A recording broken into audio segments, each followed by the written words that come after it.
They're still postings of Nancy up.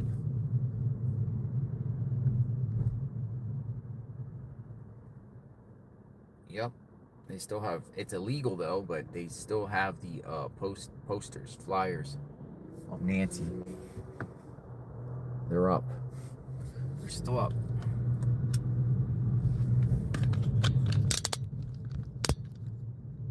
They're still up.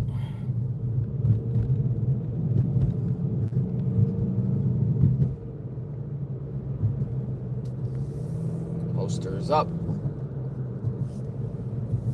All right, going up the mountain. Going back up the mountain. Morning, everyone. We're still covering Nancy, but I don't know if we're going to get any information today, to be honest. Lack of information. There could be arrest. Who knows? Any given time.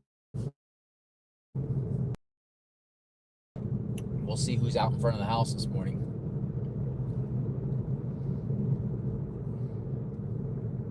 This car's going very slow up the hill. Very slowly. Oh, delicious coffee. I know a lot of you are just waking up. Some people are already up, because I know a lot of viewers are watching this from around the world. This is a global case.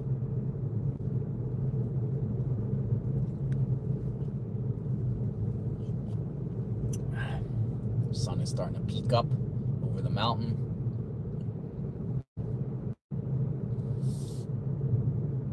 Sun is starting to peek up.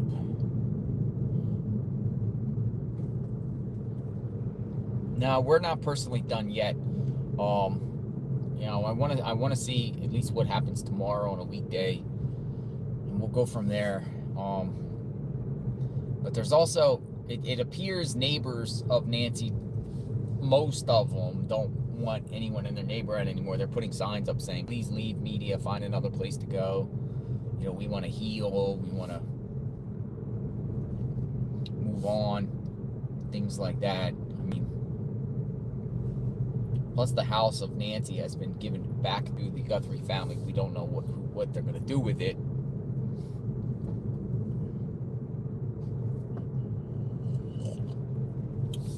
Okay, so the speed limit's 35 and this guy's going 24 miles an hour.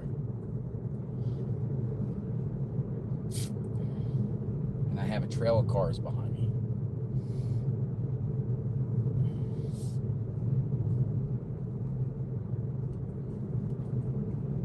Sun coming up in the Catalina foothills.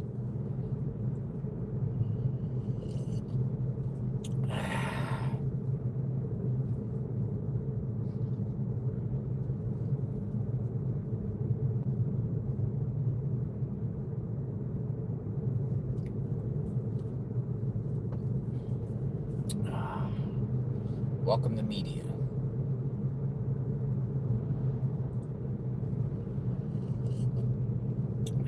They even have the signs up here. Look at the white sign right there. Boom. No parking. They don't even want people to park around here.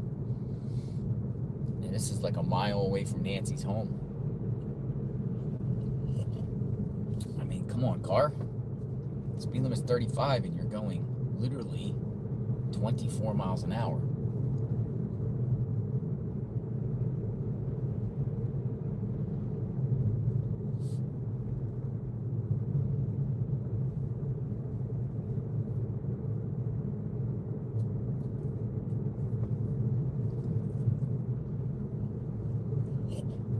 Has anyone been to Annie's? Misty Haynes. Good morning, Misty Haynes.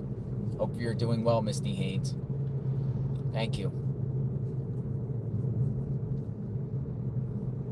Oh, another thing we learned that, because Misty Haynes jumped in the chat, and every time I see Misty Haynes, I'm reminded of Sheriff Nanos. Nanos was seen working out at a gym the morning after Nancy went missing at 7 o'clock. He's working out.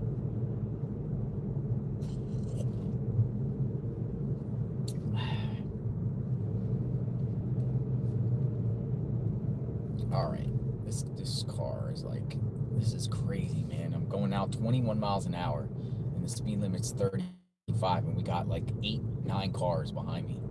Because this one car with North Carolina plates is just, I don't know what's going on here. Literally going 21 miles an hour. I'm turning anyway.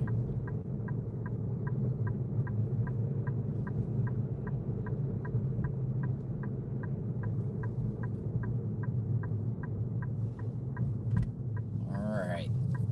Going into Nancy's neighborhood. You know the drill, you know the routine. You know this area quite well.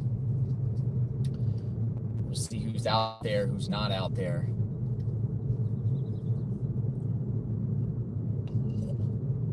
We'll see what's going on.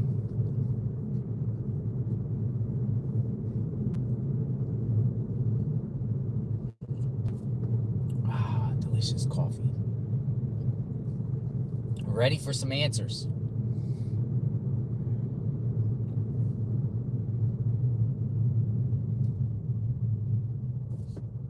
Hopefully this case does not go cold. Literally, it doesn't go cold. Cindy Baxter Cook. Thank you, Cindy. All right, back on the street. Who came into the early morning hours around here? Probably around a little bit before 2 a.m. February 1st. And snatched Nancy out of her home, whether she was dead or alive. We don't know. And took her somewhere, and she has not been seen since. This is a case that we've been following each and every detail, each and every day. But now, in the last week, really not much information about what happened to Nancy Guthrie.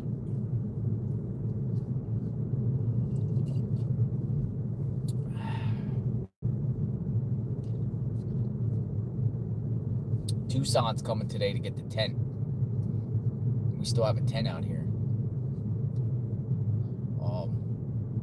The local media, News Nation, also has a tent. There's somebody here.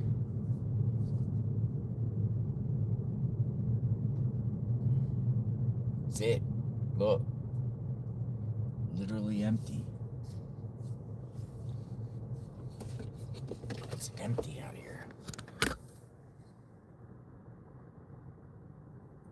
New York Post reporter.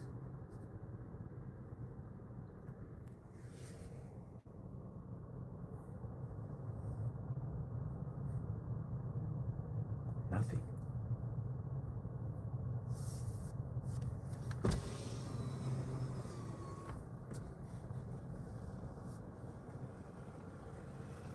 What's going on?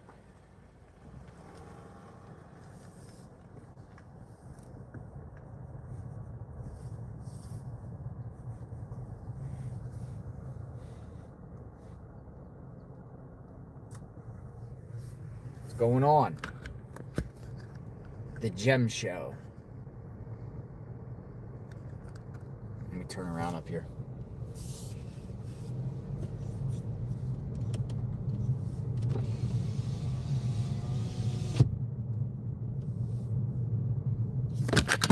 Ooh, this thing keeps. I gotta get a new thing, man. That's something we might have to buy today. A new holder here, because all the thing is running out of juice.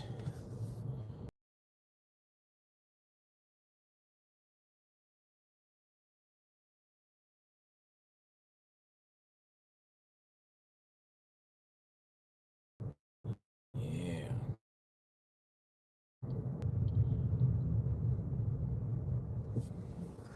Can you see it? Is it pixelated?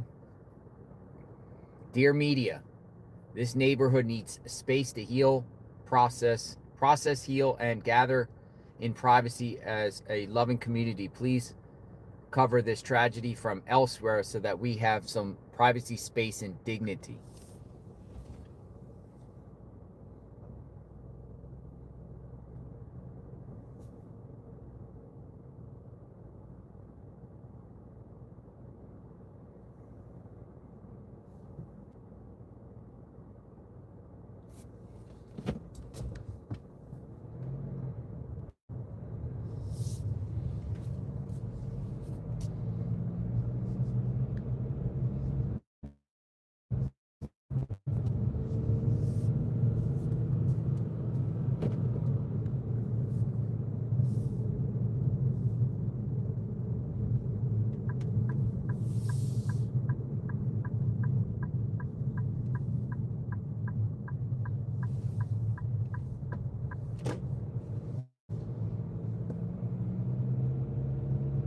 Ray says it's over. It might be over in reference to all this. Even the Fox people that were parked at Sue Ellen's home, Sue Ellen lives here, are not there. I think a lot of people like went away.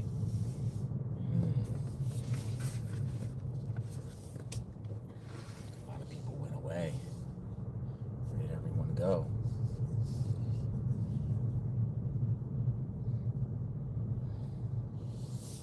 They're all gone. Nothing.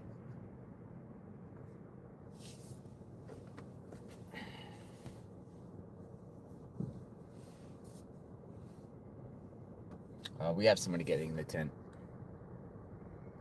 today.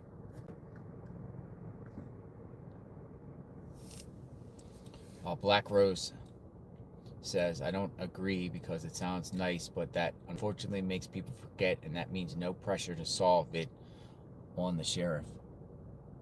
I mean, that's the thing. Once all these media officially leave, which most have, I think the only ones left are like Brian Enton with News Nation, the News Nation crew, the Fox Digital crew.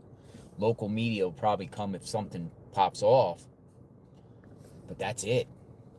But the sheriff and all them, in their perspective, was probably like, well,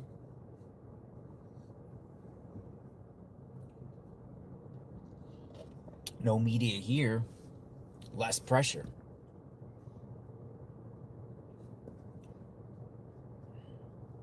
Or people are saying in the chat, Iran.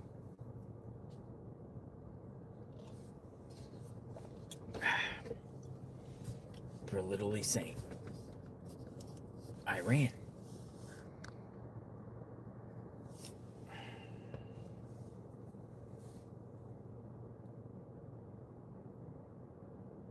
I'm gonna go over here and make a video real quick.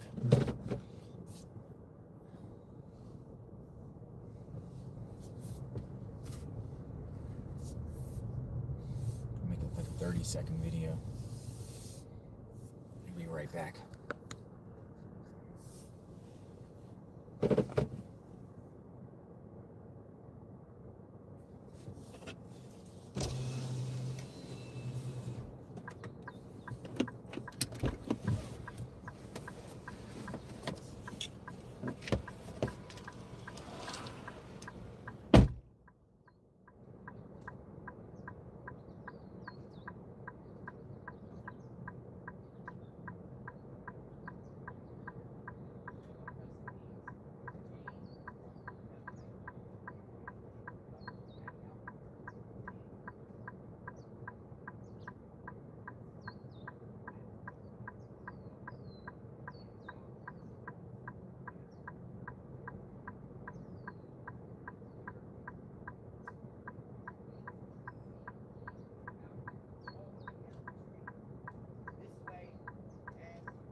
Yeah, it seems like this case is kind of fading away.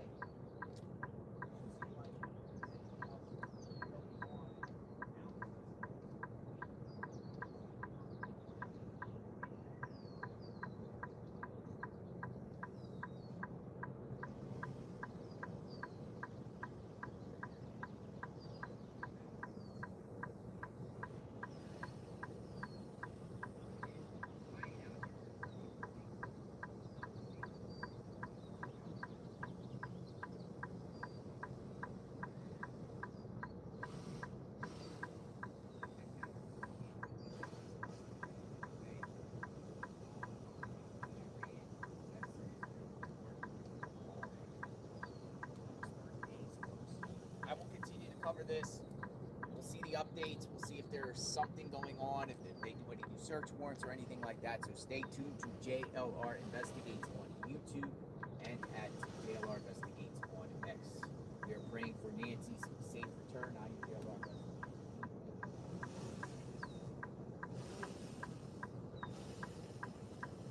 Yeah, nothing. There's a drone up, though, in the sky. Nothing. Everyone left. Everybody left. Everybody left.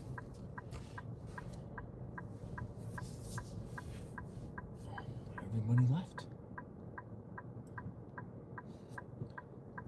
Brown-eyed girl.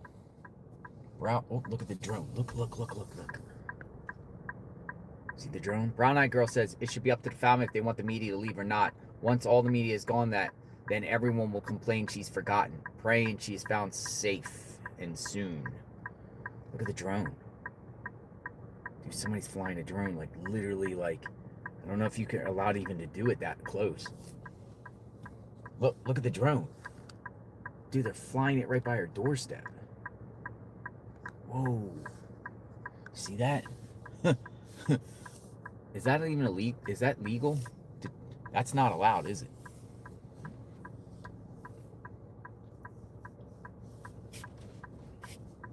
I don't think that's allowed, is it? Are you allowed to fly a drone that low? Somebody's down the street with a car. Dude, it's like drone wars. I saw that out there. I'm like, oh, okay. Not that low. Somebody's doing it. It's probably this person down the street. There's somebody parked all the way down the street here. Right there. There's somebody parked down there. They're probably the drone operator. Dude, they literally flew a drone, like right in front of her door. Could be that person, it could be somewhere else. Let's see, let's go down here and see.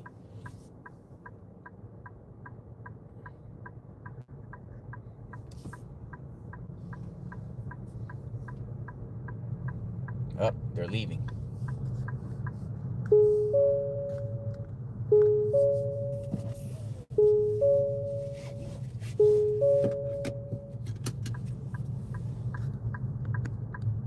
Somebody got a drone around here.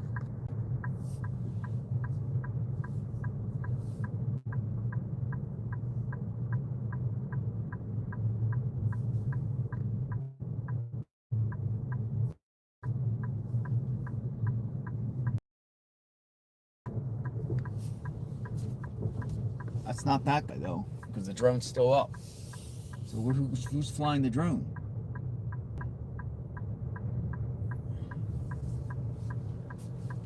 Who's flying the drone around here? They must be parked like a block or two away.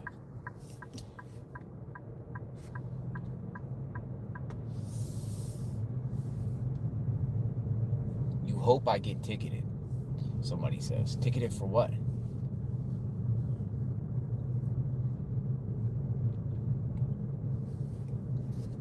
If I got ticketed, we would just pay a ticket. We're not doing anything, though.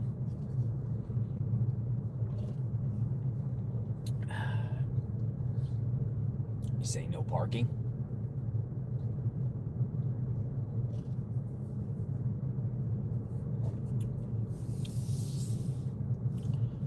Where's the drone flyer? I could park at the neighbor's house if I want to. I'm not sure if I even want to be out here at this point.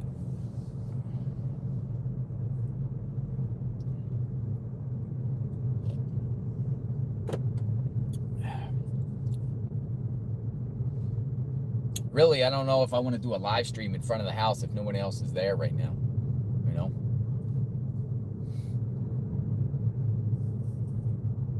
There's no reason to. But we can still bring awareness to the case in other ways.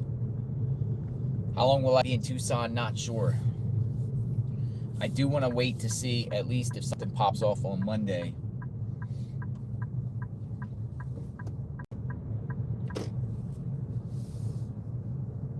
Oh, another thing is too,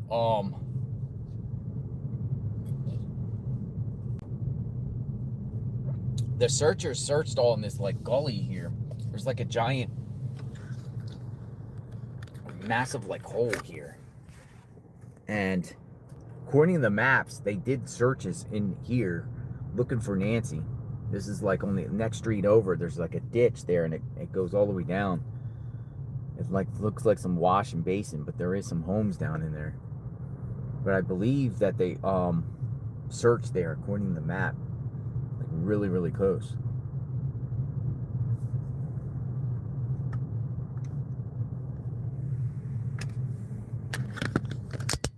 Do we have any abandoned mines that we should go check out today?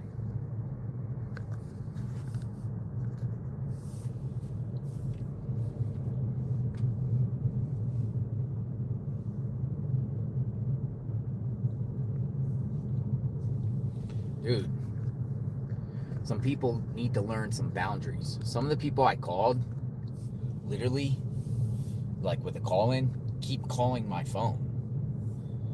Like, I don't think that's appropriate. Like, you know, some of the call-ins that I've done, literally some people are calling back my phone. Like, I'm not trying to have a conversation. You know, the people just call my phone.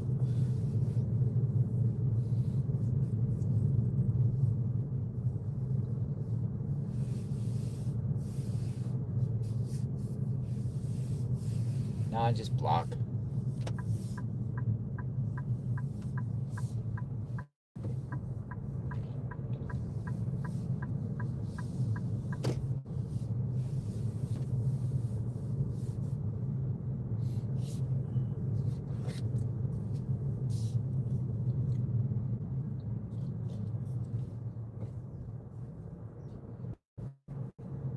They have info. They can email me info. Tips at JLR Investigates at gmail.com.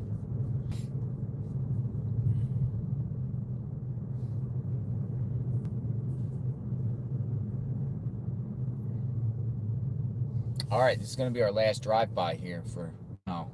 We can come back later. Going back on Nancy's street here.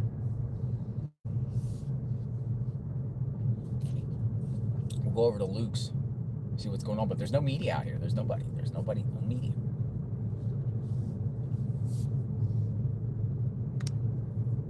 Yeah, it gets choppy right around that corner, so.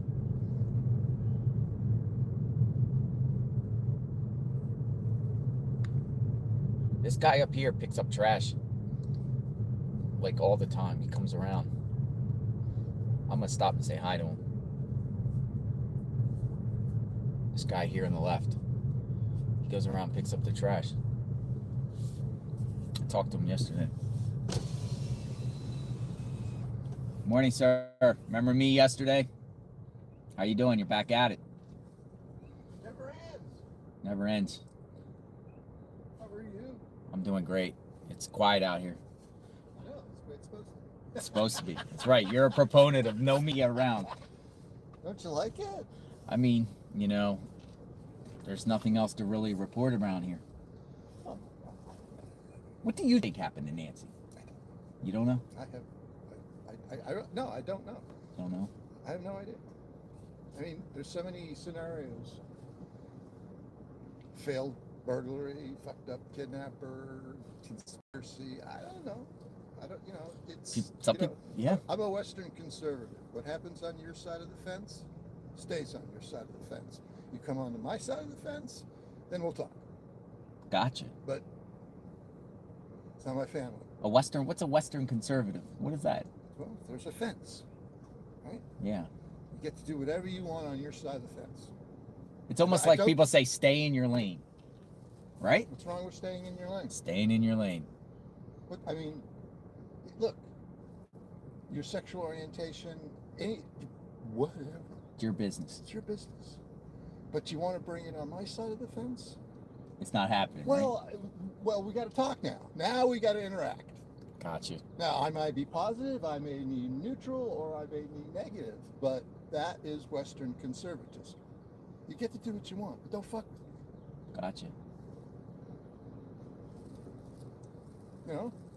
You know, we were up there yesterday in the Catalina Mountains. So much cooler than down Isn't here. it beautiful up there? It is Where'd you go? amazing. I went to Mount Lemon. Oh, isn't it beautiful? It was nice. It was like snow up there.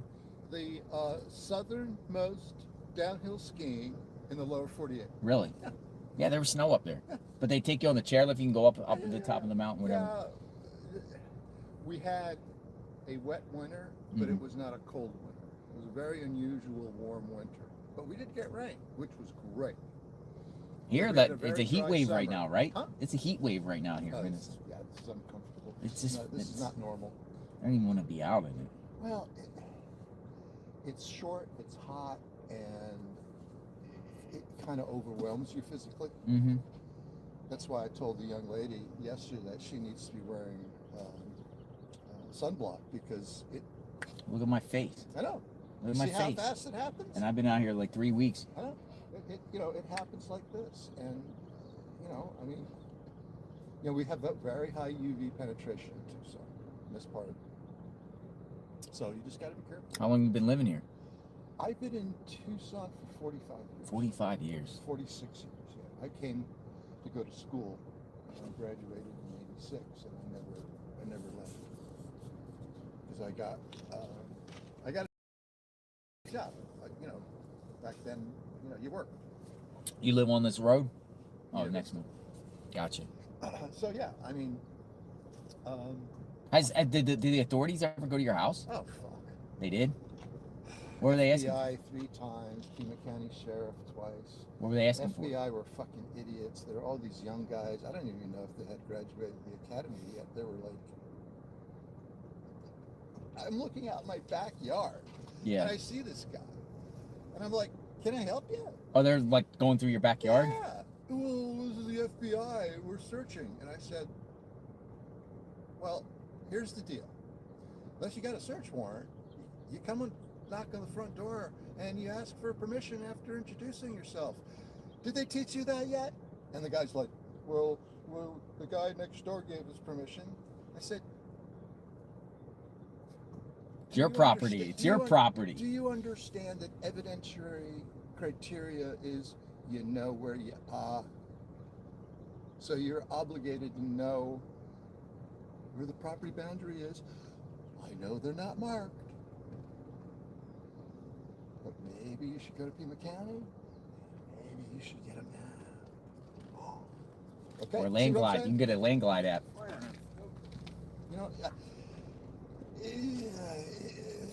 Okay, you asked me how I feel about it. I feel they fucked up.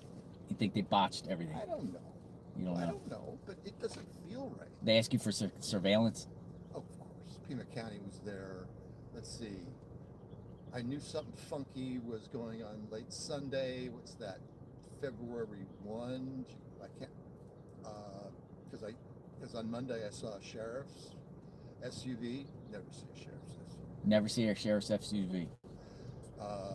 Helicopters flying low and slow, and all of a sudden,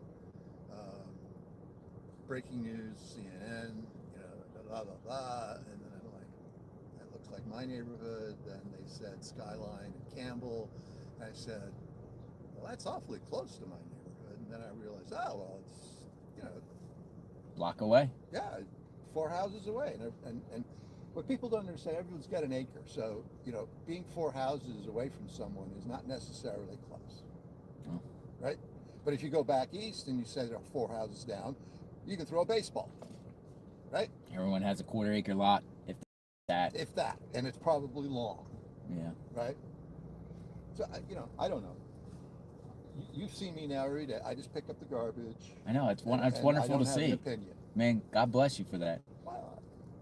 See, I will say, like with us, every time we leave, we do our trash. You know what I mean? I think it's Yeah, important. but But some other people, I'm not going to say you're who, always leaves. going to have 10 to 15% of any population statistic are bad people, no matter what. Be it Congress, be it the city, be it a school, be it a kindergarten.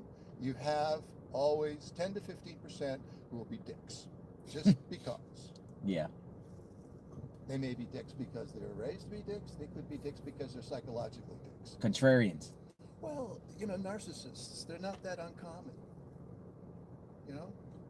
And then if you add a little, narcissism and I don't care about, or you lack empathy and you're narcissist, what do you get?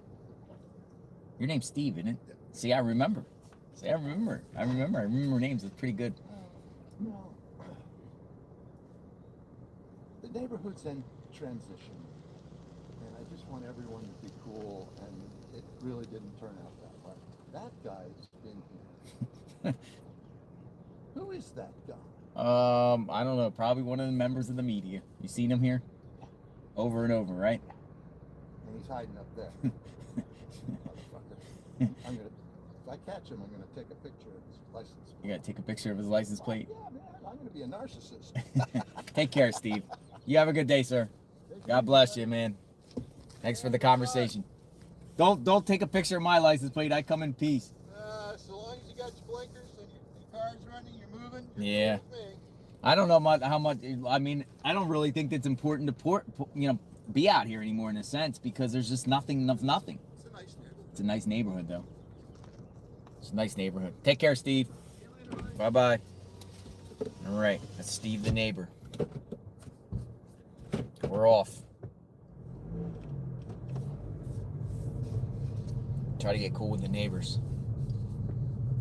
He said he's a Western conservative. He says, do whatever on your side of the fence, but if you come on my side of the fence, then we have a problem. So you do whatever you want.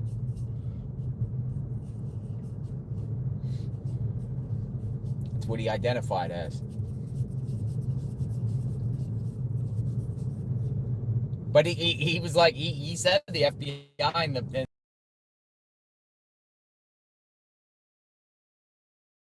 He said FBI was in his backyard.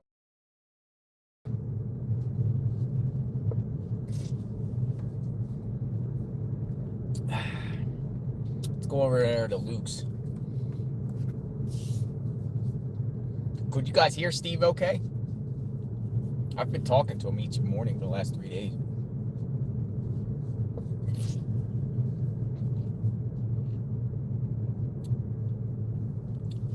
People could hear him. Yeah.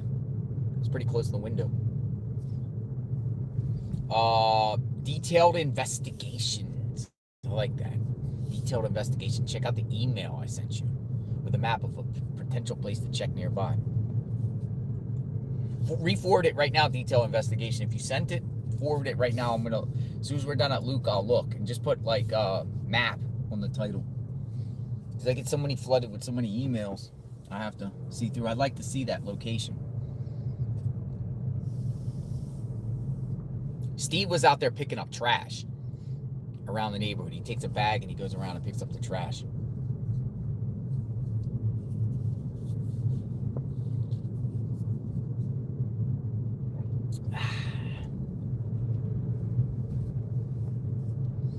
Good morning.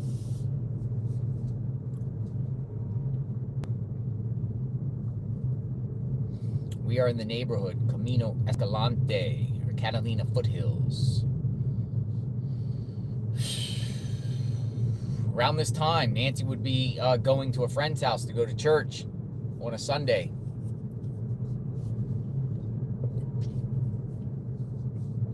She didn't show up. Someone of her friend, we don't know who, must have called Annie and Tommaso or one of them to say, hey, where's Nancy? She didn't show up. Then, it is believed Annie and Tommaso came over here a little before noon. I would say 4 Sundays ago.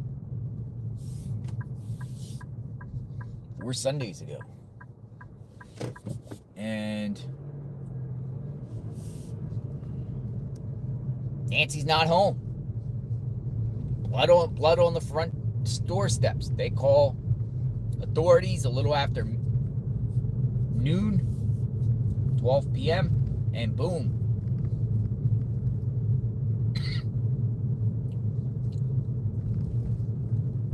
This is what we have.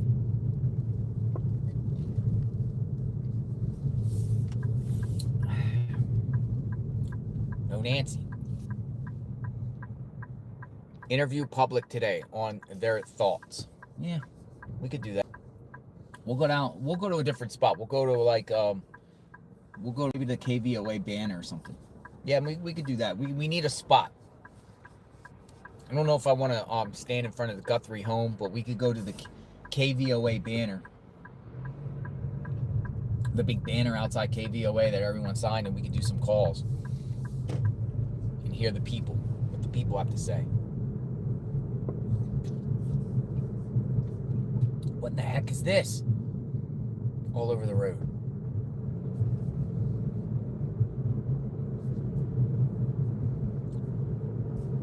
Meantime, I'm going to shoot down to Luke's real quick because I still think Luke is a strong possibility in this mix. They just don't have the evidence on Luke, who has not been publicly cleared. We know about Luke Daly. We know about Kayla Day, the home raid, Range Rover that I don't believe has been returned to him. Might have evidentiary value, might not. Luke got a lawyer. Says he didn't do anything. Luke got an extensive past.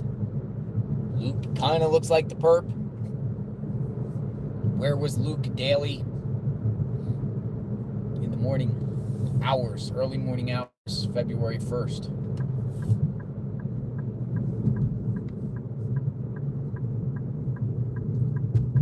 Camino de Michael is where we're headed.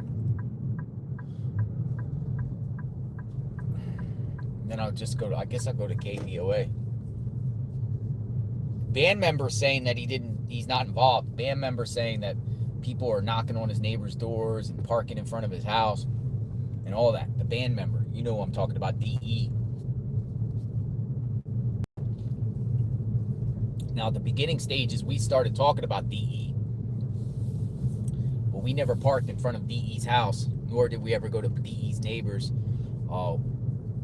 Many people were up there at the time of that raid. We even parked a block or two away and just waited to see. We didn't park in front of his house, but he's denying that he's involved. You know, he's admitting that he has a criminal past. I believe he's a teacher. A lot of people on the internet are doing side-by-sides of DE with the perp. I don't think it looks like DE at all.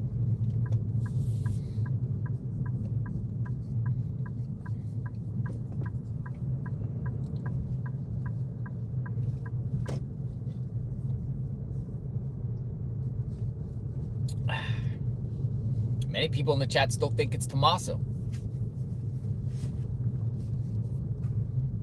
All right, we are approaching Luke.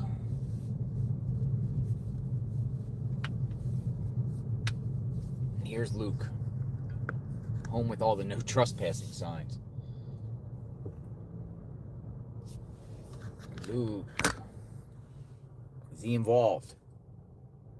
Why did authorities snatch up Luke? Why did authorities block the streets and go to this guy's house?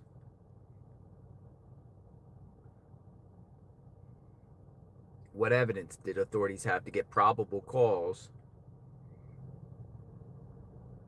to do it? Got to have probable cause. You got to have a judge to say, okay, yeah, there's probable cause. You guys can go and swoop him up because of his criminal past, because he looks like the perp, phone pings. Why'd they seize the Range Rover?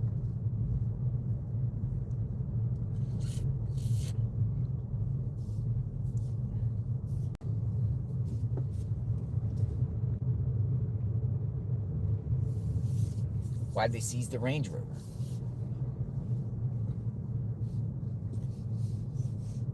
Where is the Range Rover? Where's Annie's car?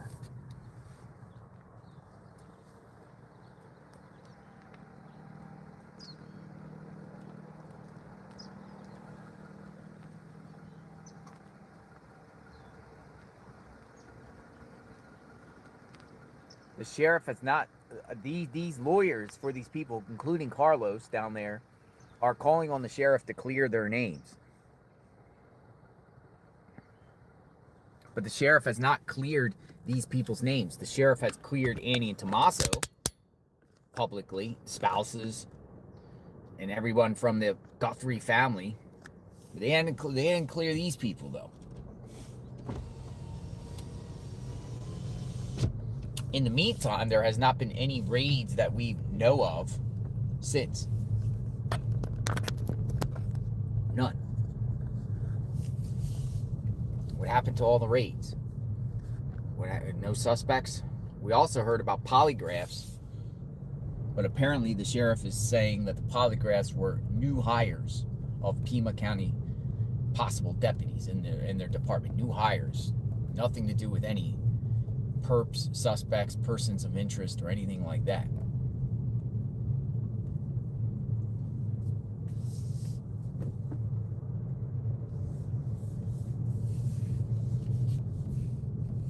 Good morning, everyone. JLR Investigates. I'm going to put the address to KVOA. We'll go down there and see this big banner. Continue to keep the conversation going on Nancy Guthrie case. It's supposed to be a warm day today.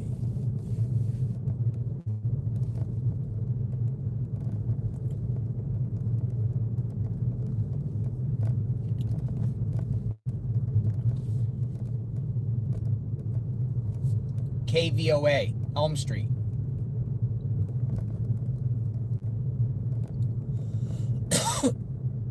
Six miles away. KVOA may be closed today. At the next stop sign, turn left. That's where we're going. We're going to the banner. Let's go to the KVOA. At the stop sign, turn left onto East Orange Grove Road. Orange Grove Road. This is the road where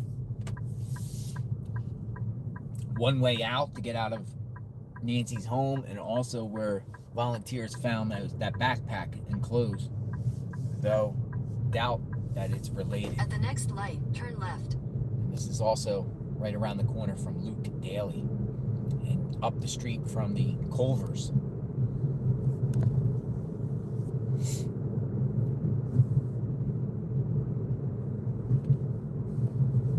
Yeah, DE's also a teacher too. DE's also a teacher, it appears. So Tommaso and DE, both teachers.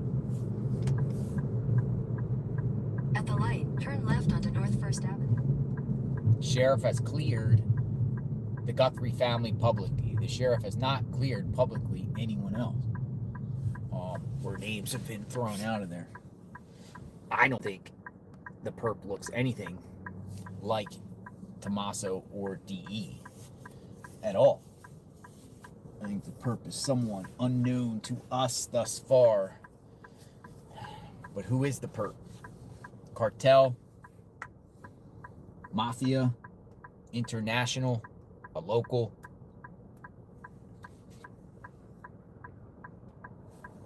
I'm gonna check my email as soon as I get to the my location. Got a lot of people watching this morning. Good morning.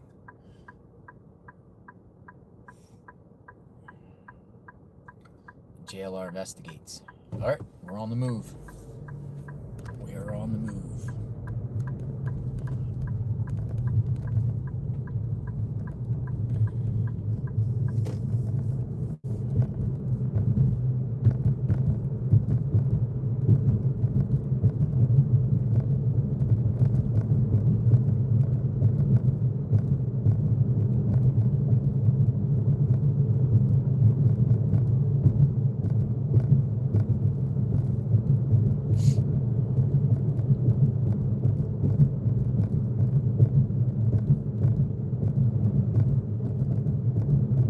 Going down first. This takes us down into Tucson.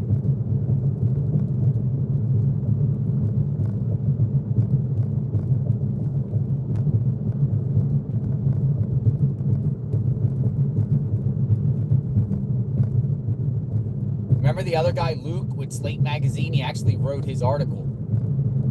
They just posted the article. It didn't look like a hit piece or anything. It was just talking about streamers out there and what he observed while he was out there. He name dropped me, even though we didn't talk to him. The Luke with Slate. But I don't think it was a hit piece. He just was like, what I observed while I was outside Nancy Guthrie's home. Just talked about streamers and media and everything that he's seen.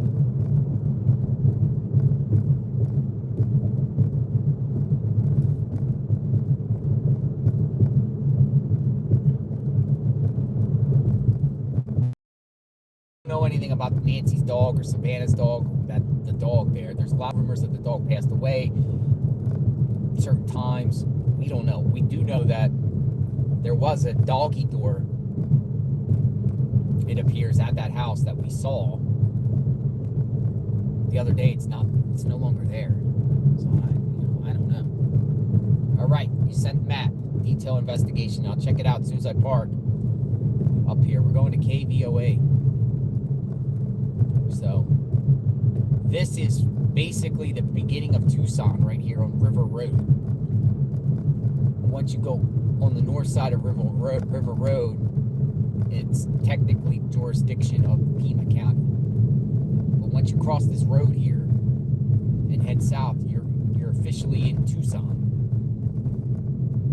In the Tucson police. And again, I'm not gonna zoom in, but just a mile, you have homeless. You basically have homeless all over the intersections in this area. I mean, I think it's a serious issue when you have homeless literally all over the place, on almost like every intersection. And then even up in the Catalina foothills, you got homeless people living under bridges and living in tunnels.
All right, so we are in the jurisdiction of Tucson.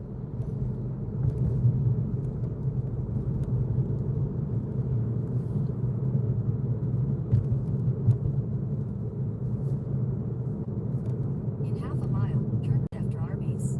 Turn right after Arby's.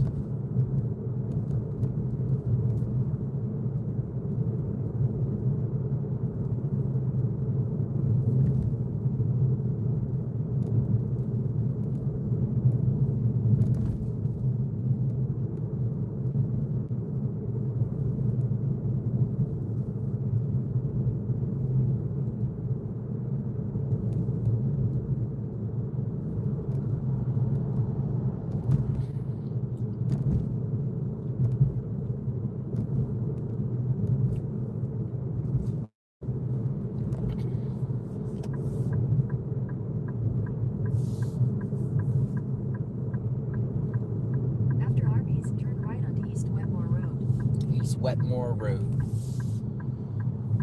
We're gonna go to the big Nancy Guthrie At the next light, banner. left. And we'll do some talking.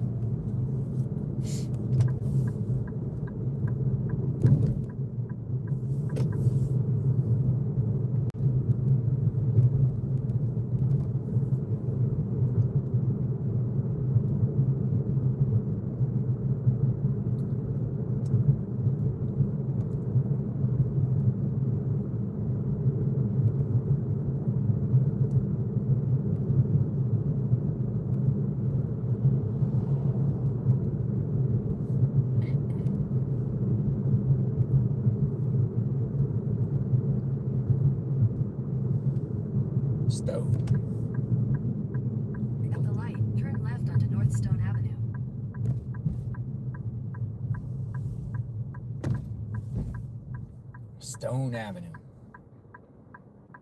Yes, I am. I am good friends with Annie Tommaso's neighbor. Very good friends. The neighbor has. The neighbor will let me know if anything pops off over there. So we will get a heads up. The neighbor will let me know. But I'm very good friends with Annie Tommaso's neighbor. I'm also very good friends with Nancy's neighbors. Connections. Connections.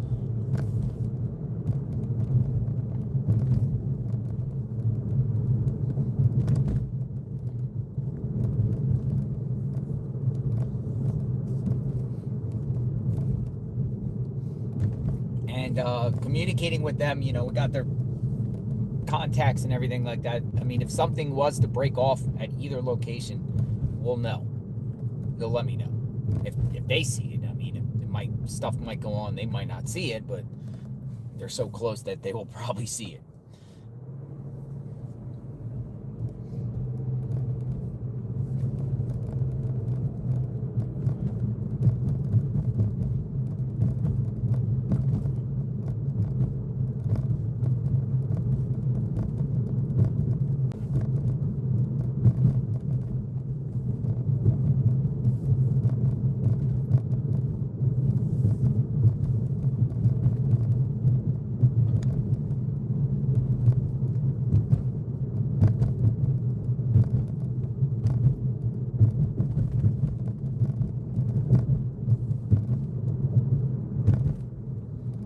It's Candlelight Vigil tonight. Vigil tonight. And what time?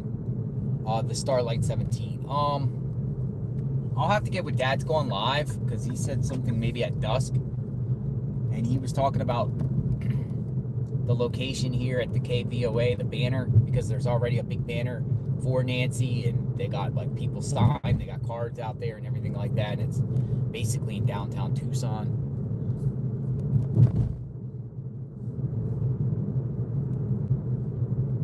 I'll find out through the course of the day. People are saying 6 p.m. 6 p.m. 6 p.m. All right, people are saying 6 p.m.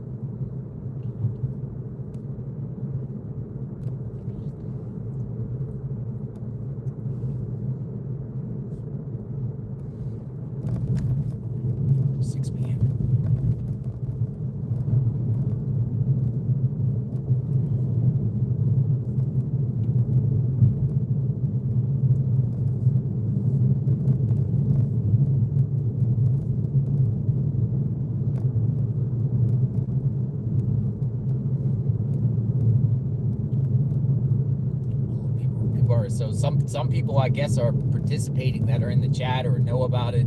They say 6 p.m.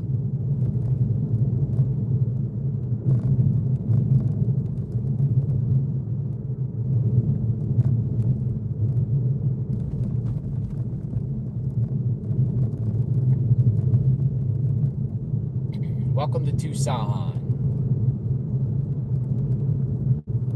Tucson.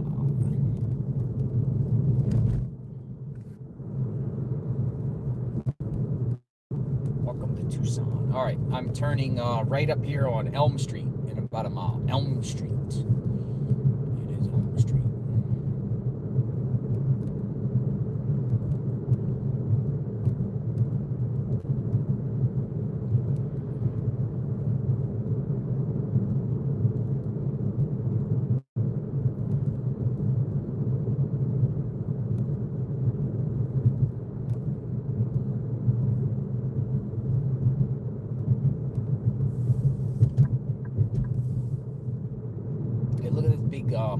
Lumberjack guy right there, see?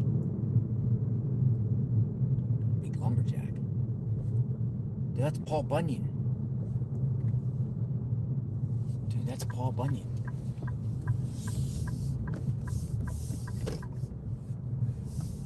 I'm gonna look at Paul Bunyan. At the next light, turn left. Yeah, it's Paul Bunyan. I think it is a lumberjack.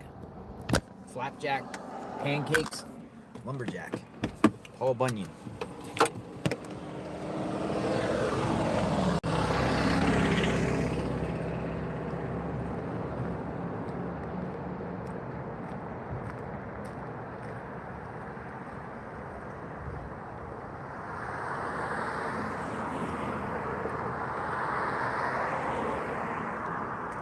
There he is. Dude, it says Coronado Heights neighborhood. Like guards the neighborhood. It's pretty cool. All right, see you later, guy.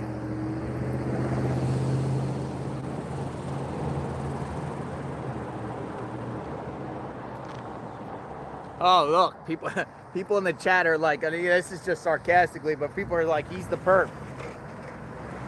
Look, he's the perp.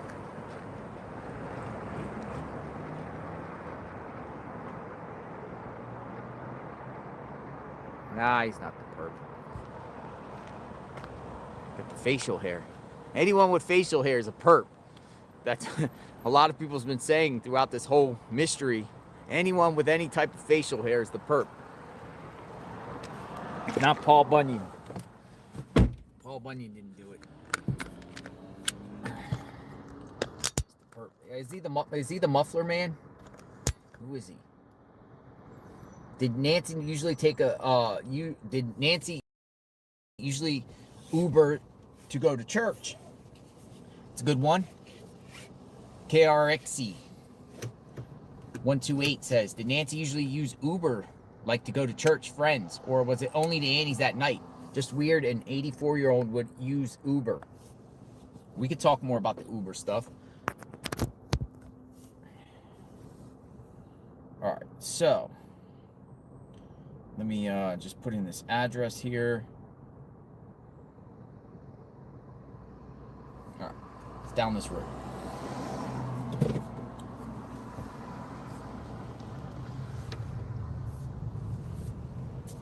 Starting to get a little warm out here in Tucson. Head toward North Stone Avenue.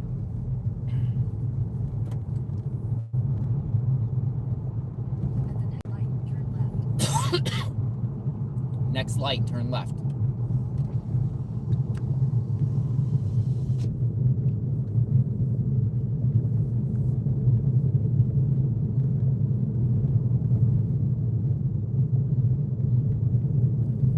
How often did Nancy use Uber? It's a great question.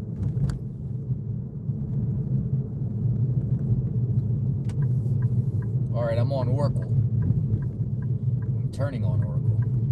At the light, turn left onto historic US 80 North Oracle Road.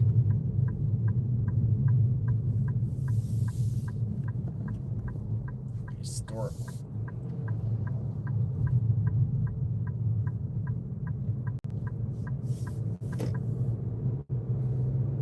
Almost there.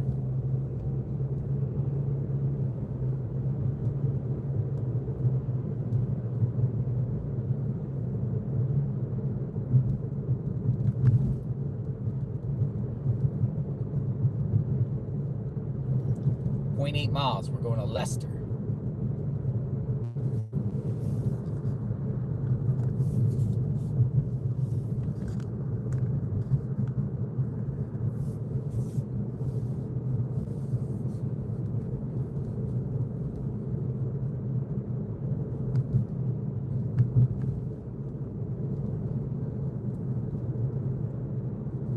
Almost downtown Tucson.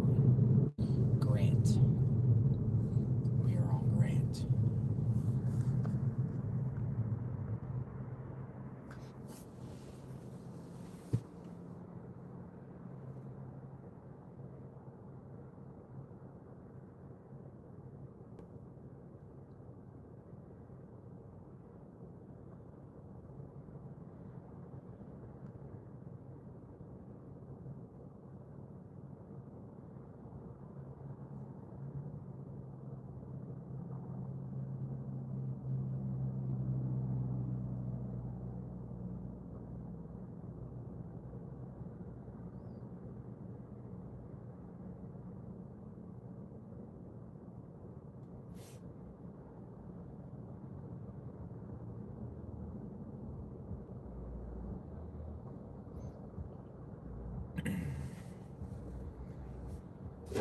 Ran out of coffee in downtown Tucson. JLR Investigates. Ran out of coffee. 0.3 miles. lot of homeless on the bus stops going down Oracle.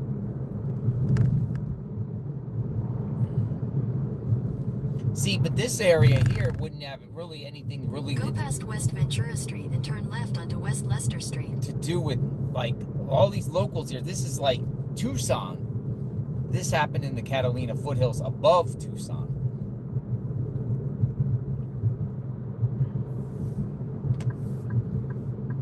Turn left onto West Leicester Street.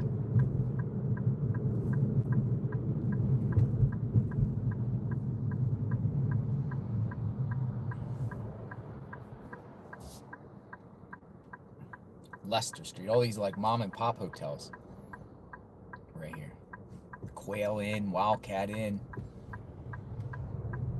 mom and pop hotels. And then we have this, which is definitely a mystery to this whole situation. Go past North 11th Avenue and turn right onto North 10th Avenue. The Gem Show. Been hearing a lot about the Gem Show in this whole mystery. At the time, the Gem Show, next door neighbors of Nancy involved with precious gems.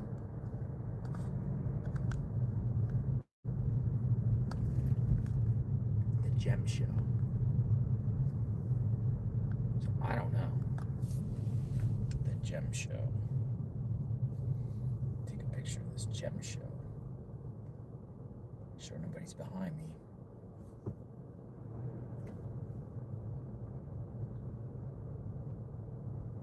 Turn right onto North 10th Avenue. Then you'll turn right. The Gem Show.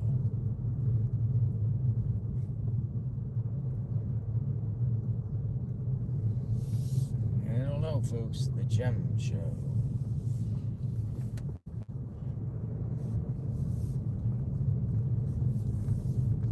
All right.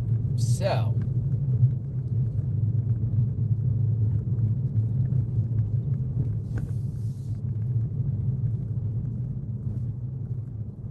Turn right, then immediately turn left into the parking lot.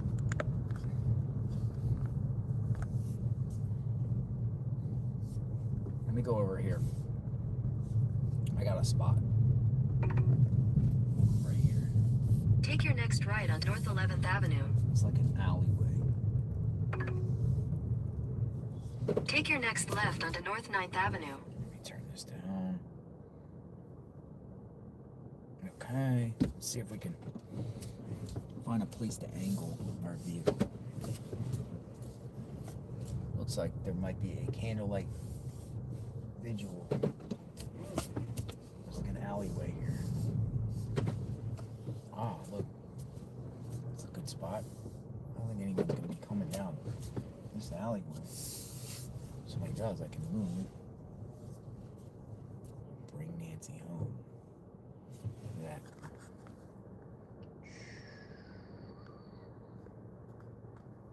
Bring Nancy home. Bring her home.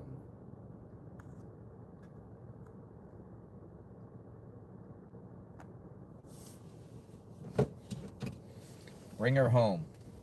All right, so I'm going to check on emails and everything. Give me a second here.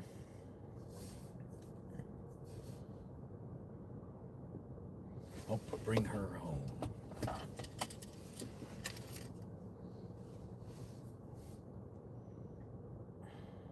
Anybody want to talk? All right, I'm going to put the email in the chat here. I'm going to pin the email.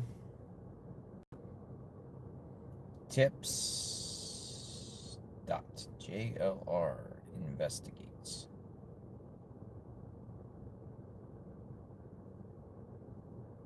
at gmail.com.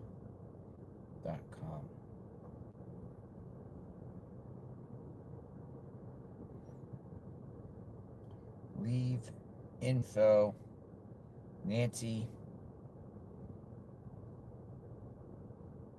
Guthrie discussion.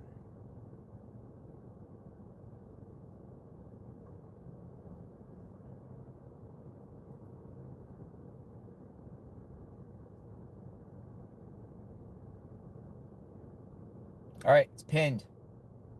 So if somebody wants to talk, we'll do some call-ins. In the meantime, I'm just going to keep this here for a second and let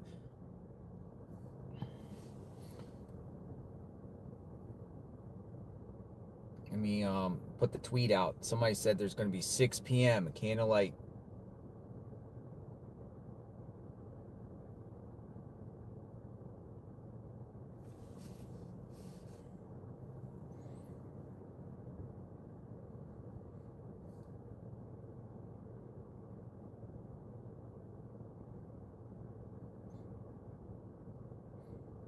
Candle.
I'm told there will be a candlelight vigil for Nancy Guthrie at 6 p.m. tonight at this location, the KVOA station. What's the address here?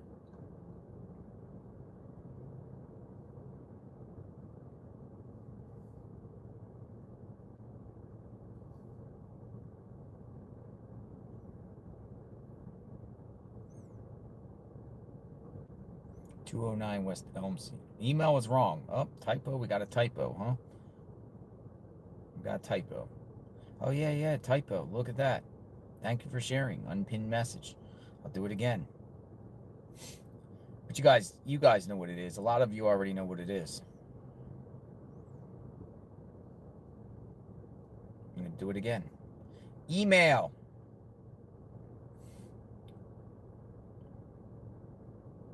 Tips. JLR in.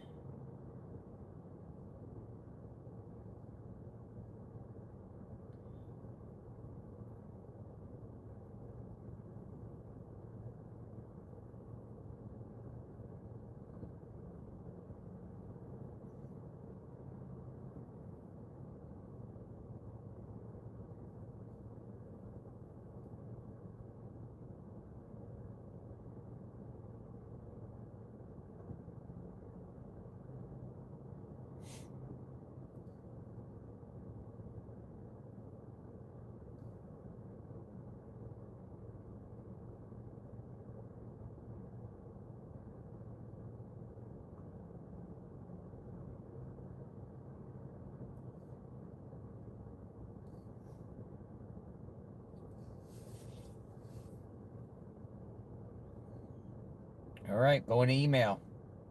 Let's hear from the people. You want to talk?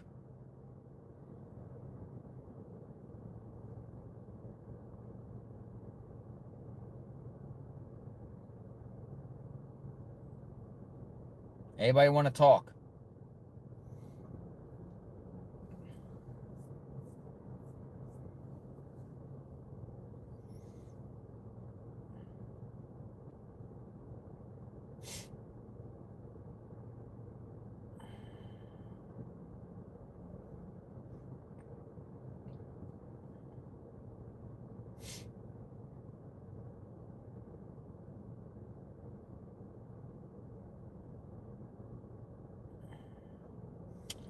I got an email that said, what if Annie and Tommaso went to the house first to clean up the location before calling authorities? Well, here's the thing about it is, at first we heard 11 a.m. that they went over, but then we heard just a few minutes before noon, and then just a few minutes before, when they got there, just a few minutes before noon. I think it was around 11:56 a.m. But then the call to 911 or to authorities came a little bit after 12 o'clock. So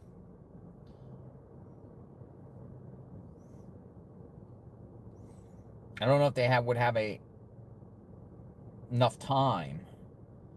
Melanie wants to talk. All right, we're gonna call Melanie. This is for anyone that really wants to talk, but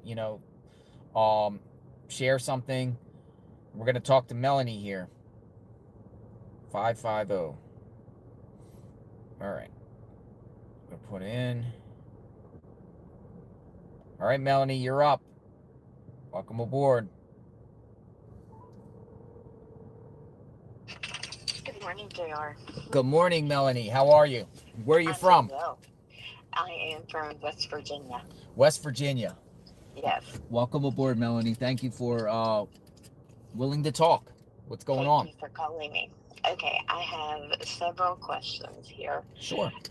All right. The first one is, the first theory is, I don't want to rule out Tomas and Annie either, but my thing is, if you are caregiving for an 84-year-old woman and you're that close to the family, you have access to all of the meds and all that, why would you not just, and I hate to say it this way, but why would you not just give her maybe a cocktail of her medicine or something and put her to bed? And then you go over the next morning, oh, mom's dead in bed. Why go through all this if you have access to her 24/7? So you're saying it's just too much trouble to go through all that kidnapping and everything. If there was something nefarious, you could do something more simpler. Absolutely. And not only that, you're not going to have to wait for her body to be discovered to get the life insurance, to get the house turned over to you and all that. Yeah, that's an interesting point because like they always said, the kidnapping aspect is high risk. I mean, at what cost here? You're literally taking someone out of their home, chance of being caught on surveillance, where to put a body. If you wanted to get rid of someone, if you were in Annie and Tommaso's shoes, and again, the sheriff cleared them, but if they really wanted to be involved here, they could have possibly done something way more simpler. Absolutely. And not only that, if it's money problems that they were having, because that's a theory, then you're going to get access to that money so much more quicker than to go through all this. So with that being said, you don't think Annie and Tommaso were involved? I don't ever want to think that they were involved, because then that means that Samantha is literally losing all of her family, not just her mother. Then she's going to have to grieve losing her sister as well. So I hated that theory, but I'm certainly not ruling it out, and I don't think that the sheriff should have ever ruled them out or cleared any of the family members, for that matter. Especially when a body's still not been found. Absolutely. Because new information can come about down the line and everything like that. But what do you think happened to Nancy? Covering this and you following this. Who do you think's involved? What do you think the motive here is? I know that it's definitely not amateur. I mean, I feel like that it was something that is way beyond being amateur.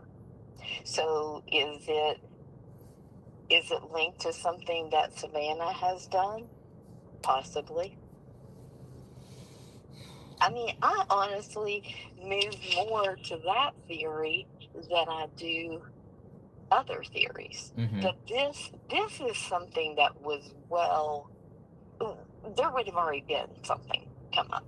So you think this was well planned? It was definitely well planned. I definitely think that. My other thing is, who is the person who the car got towed by State Farm? Oh, that would be Luke Daly. That's the individual we went to his house earlier. That's the one that has, the mystery man. The mystery man, That's what I thought, but I wanted to make sure. Okay, so here's another theory on that.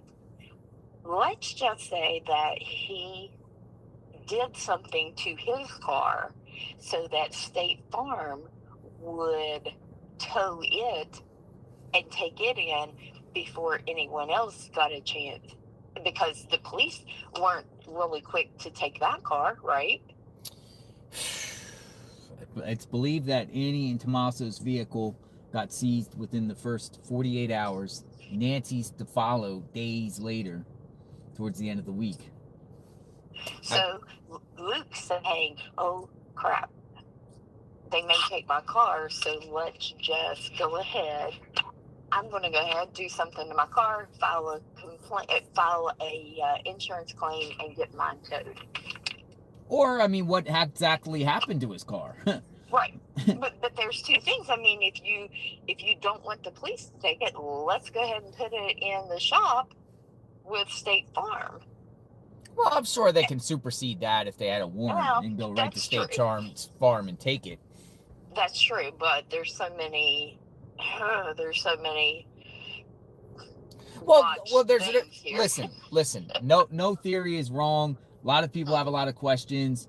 So, with that being said, you are kind of eyeing Luke Daly in this mix. Kind of, yeah. I'm kind of. There's another theory. What's the other theory? Go ahead. Well, no, my other theory is that it's much more detailed and much more thought out. Mm-hmm. That I'm going the Savannah route. The Savannah route. That somebody. Now, a lot of people speak her name sometimes, call Samantha, yeah. And so yeah. I think I've done that a couple times too. Right. So you think it's something to do with her then, like some direction and angle? I think there's a connection, and also Fred said something. The investigator yesterday, the former investigator yesterday, said something about, well, this sheriff, he didn't get to be the sheriff because he wasn't great at his job and all that. No.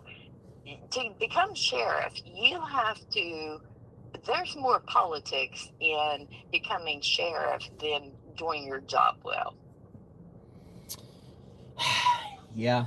There's more money, politics, and lip service that gets you that job than a deputy that's out there doing their job every day. The sheriff in a lot of jurisdictions is just the figurehead. Right. And I'm not his biggest fan at all. And that brings me to another point. Go ahead. When these search warrants were signed, do we know for a fact that they were on a federal level, or were they on? We don't know that. That's a great question. We don't know if there were federal warrants or Pima County judge warrants. But I would assume that Carlos, I would assume at least the Carlos one in Rio Rico was strictly Pima County. Reason being is the feds have put out and said that's not our operation. And it was Pima County's SWAT that actually went down to Santa Cruz to do that. And I didn't see any agents down there. It looked like it was all county sheriff operation. So with the Carlos one, I believe that it was a Pima County an operation. But I will say, I will add on to that, different jurisdictions have different criteria when it comes to probable cause and getting a judge to sign off. Some judges don't sign off on things and they want more proof or evidence, or what they want something more. They don't strictly just sign off on probable cause. While other ones in other communities, the sheriff and the magistrate judge is pretty much tied in together. And if the sheriff's department says, hey, we want a search warrant, the judge is going to sign off without even questioning. That was the exact point that I've been wanting to make. That everybody's like, oh, well, there had to be a ton of evidence or he would not have signed off on that. Not necessarily true at all. And that is the point. Probable cause is a lower threshold than reasonable doubt. It's a lower threshold than preponderance of the evidence. Probable cause is just basically one person, an officer witnessing something themselves, so that's probable cause. And other, I mean, it's flimsy stuff, and it's almost like it's almost to this point where you can indict a ham sandwich. Well, you can probable cause can get a lot of people arrested too, very easily. It doesn't mean it's just enough to get the arrest or get the warrant on someone, and then go through the process, possibly charges dropped or whatnot. But probable cause is pretty easy to establish on anything. Absolutely. I see it every day in my job. So you're right. There you go. Well, anything else you'd like to add? I would just like to add this, that please keep this one, because when you go home, my theory is when the media leaves and goes home, then what's going to happen is there's just going to be, I think there will be a quick arrest to put it to bed. You do? I do, because I think that you guys are holding their feet to the fire. You are like giving this to us in real time, and you're making them accountable. You're holding them accountable. And I do believe that they will put it to bed and everybody moves on, and we won't have the answers. Let's hope not. So thanks for your time. Thank you. Have a great day. Yeah, thank you, Melanie. Be safe. God bless you. Thank you. Thanks. Bye-bye. All right, who's next? Say I want to talk. Shoot a message. I like to talk. Liam. I am a investigative research biologist, ex-canine scent detection track trainer, canine PTSD trainer. All right, Liam, you're up in the pipeline. We're going to bring Liam, an investigative research biologist. You will get a 202 number coming through in about 30 seconds, Liam. All right, this should be interesting. Liam, survey says... All right, Liam, you're up in the pipeline.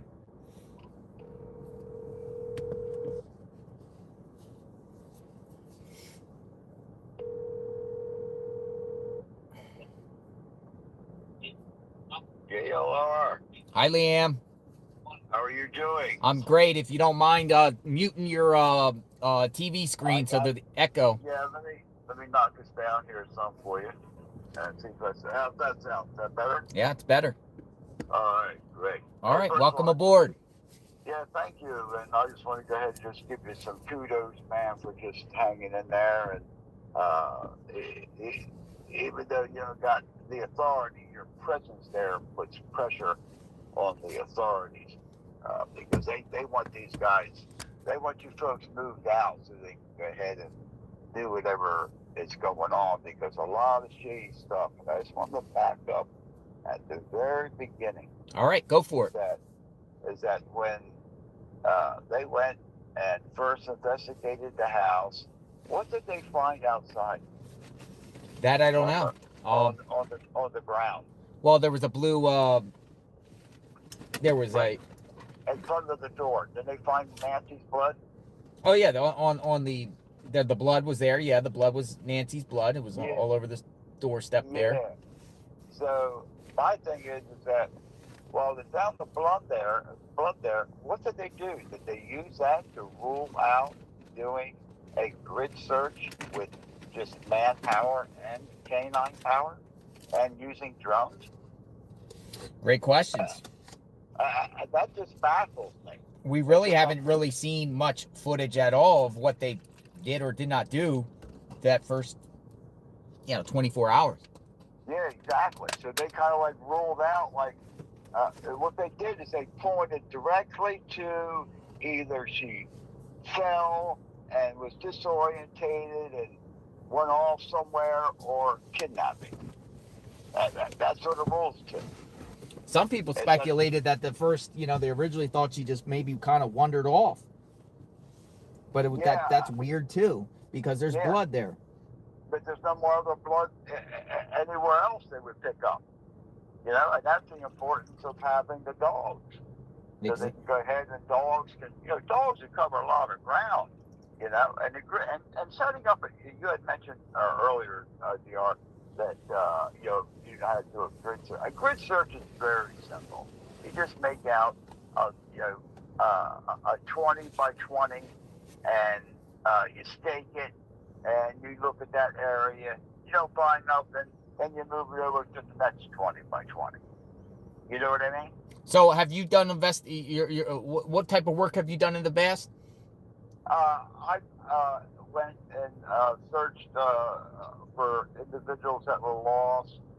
Also, towards the end, which it gets very expensive to train these type of dogs, you know.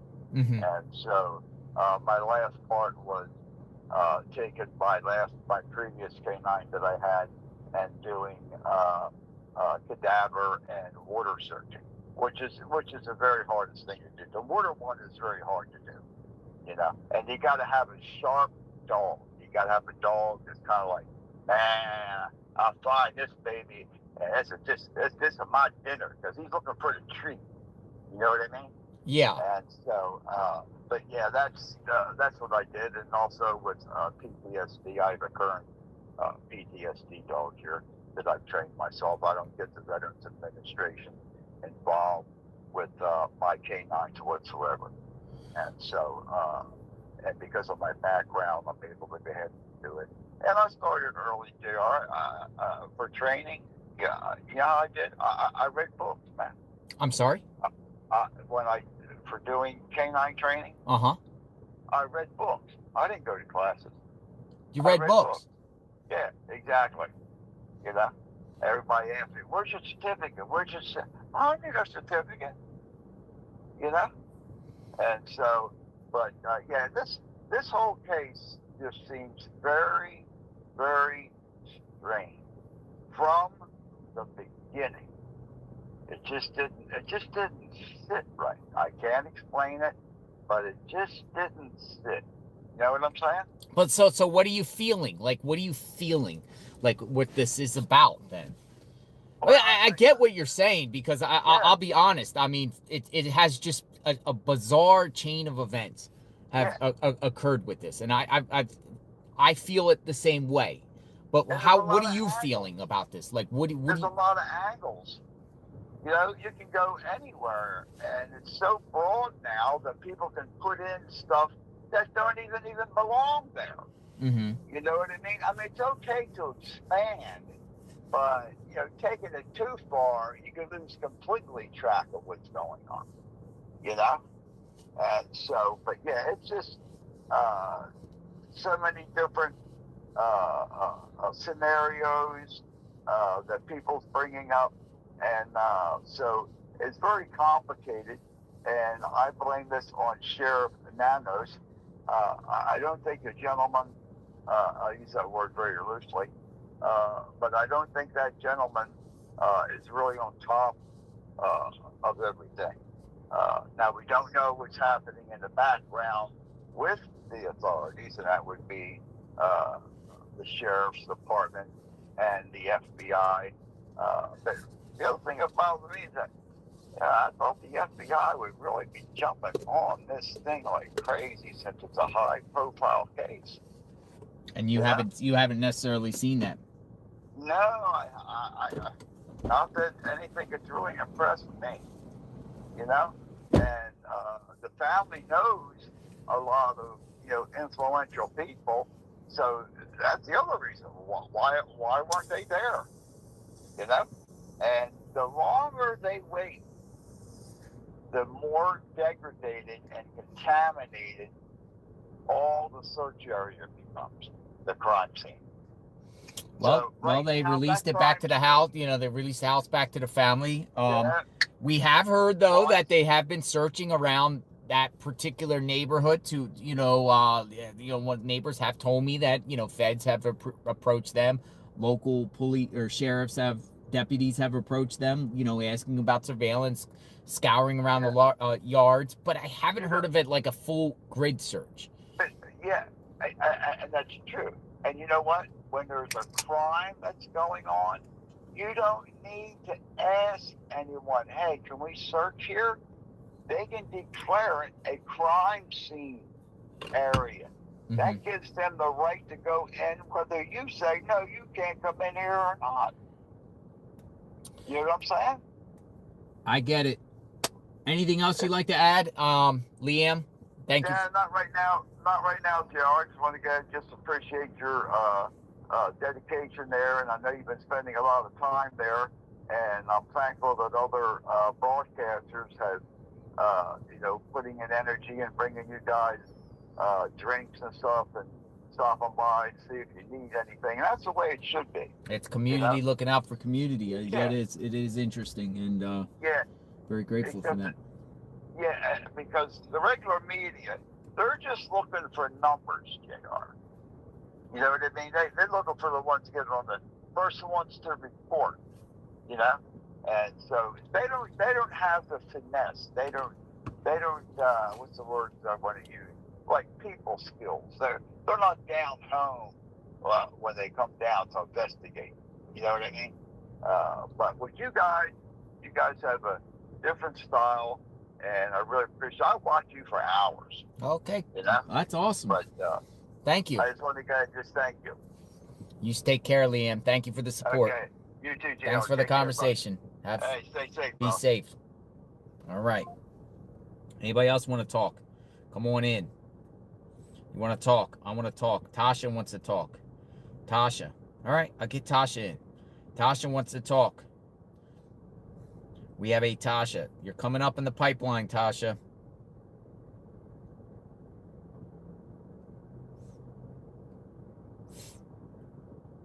Let's see what Tasha has to say.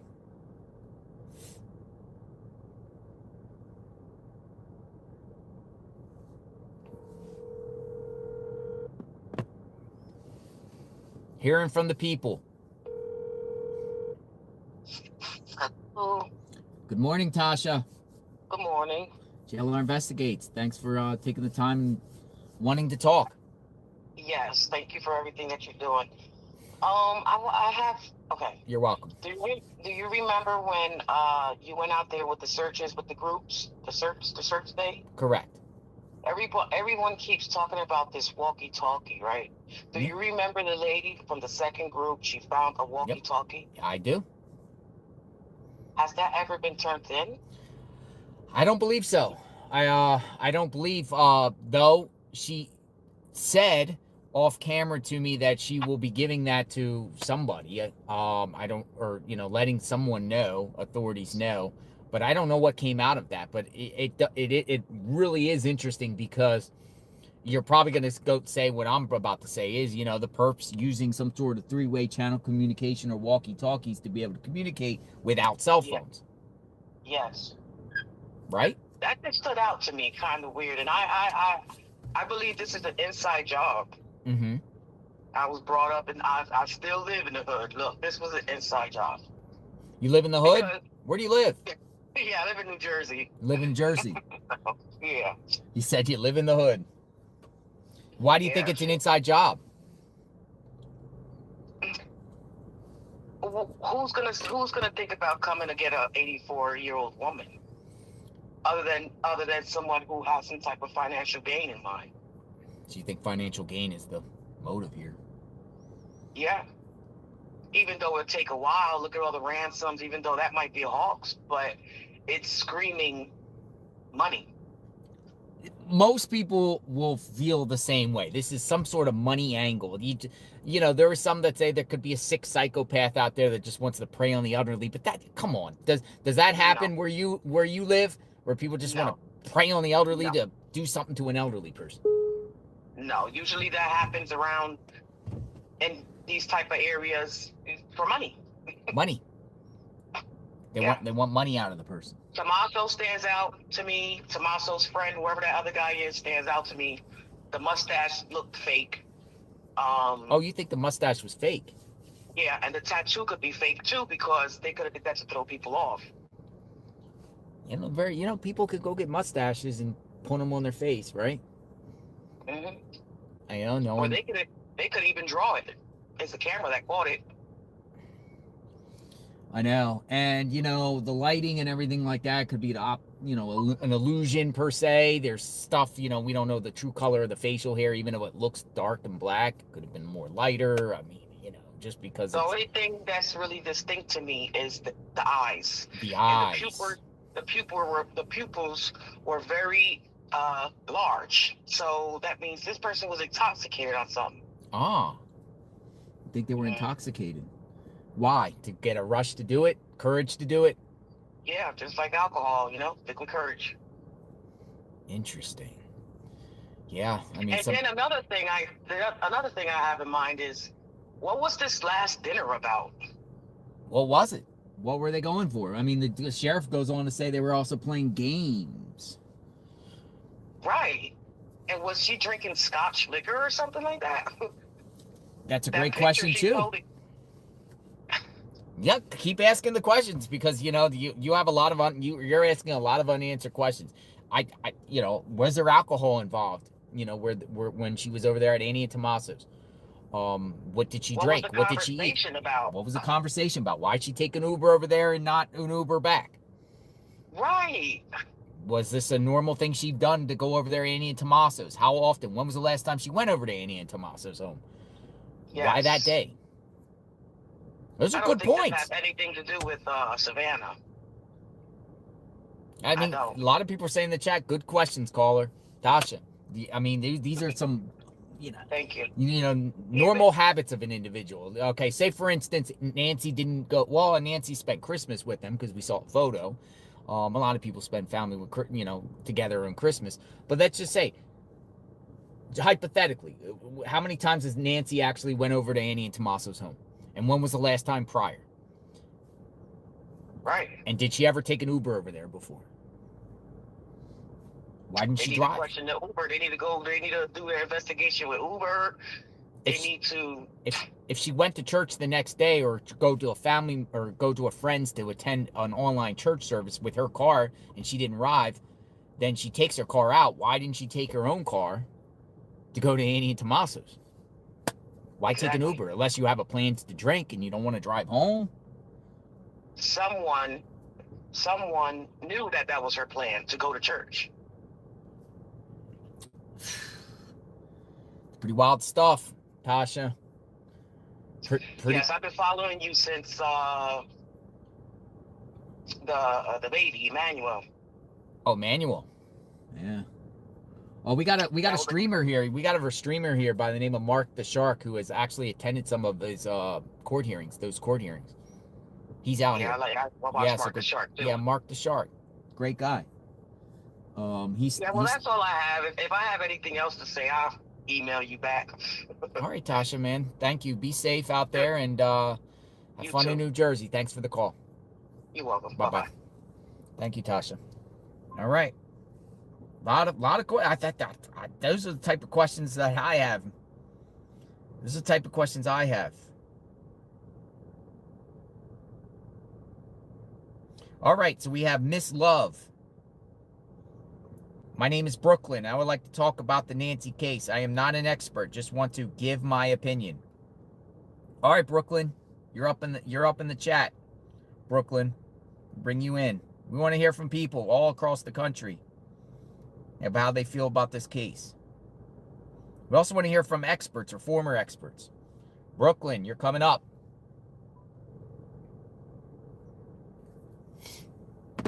Welcome aboard, Brooklyn. Hello. Good morning, Brooklyn. Hi, good morning, JLR. How are you? I'm doing great. Thanks for stopping by. Good morning, chat. W in the chat. I'm a frequent watcher, so I just want to say W in the chat. You have a great chat. Mm-hmm. And first I'd like to say is that this whole case from the beginning was botched. Botched. It definitely seems like Nanos, and he got what he wanted pretty much, because he ran everybody off physically from the scene. And I've never seen anything like this in my entire life, where people were wanting to help and they were kind of like ran off from helping. You've followed a lot of cases out there? No, not really. I'm just drawn to this because she's 84. We all have elderly parents, grandparents, family members, neighbors. So I've never really been into true crime, But I came into this case because it pulled my heartstrings, because she's 84. Mm-hmm. We all have grandparents, mothers, elderly people, neighbors. And it really hurts me to see somebody that would actually hurt an 84-year-old. It's crazy. 84. These are the most vulnerable people. These are the ones that, you're supposed to take care of and help and assist. And for anyone just to do something to an 84-year-old or any elderly. I mean, they got laws in this country basically as enhancements. If you do any crime on an elderly, it's even an extra enhancement. Exactly. So I kind of feel like from the start, I think what it is an ego. I've heard people say that it's an ego thing. He wants to be top dog. He wants to be in charge. So say, hey, I'm the winner. I brought this perp in. But I kind of feel like that's what it is, because why wouldn't you allow the FBI to help? Why don't you want other people to help and search for her? She's 84. Well, like, I just can't even believe and fathom people would even want to take and hurt an elderly person. That's a sick person or people to hurt somebody that's elderly. So I kind of feel like something happened, because she's lived for 50 years, right? Yes. So you got to go back. I was listening to somebody else talking. They said you got to kind of work backwards, which makes sense. What happened in the last few months? Because she's lived there for 50 years. I'm assuming nothing's ever happened. What happened in the last few months? What was her life? Who's she surrounded by? Was there financial things going on? Was there disagreements with people around her? What's going on? So I think something happened recently to cause this, because there's somebody's lived there for 50 years. Why all of a sudden did something happen now? It doesn't make sense to me. And just the people that are coming around, it's just weird stuff that's happening. I've been following the case, and a lot of things have been just heartbreaking to watch. And I don't know the family, I don't know anybody, but it hurts me. I've actually shed tears a few times, because I'm thinking, like, this could have been anybody, to be honest. And and I have, elderly family members. Before my grandma passed away, she was 84. And I can't imagine somebody taking her and hurting her. And I can understand why the family, and people might have disagreed, but I can understand maybe why the family hasn't went out, because they can be in harm's way too. They don't know who this is. Exactly. I mean, that Catalina foothills up there, there's a lot of elderly people out there live around there.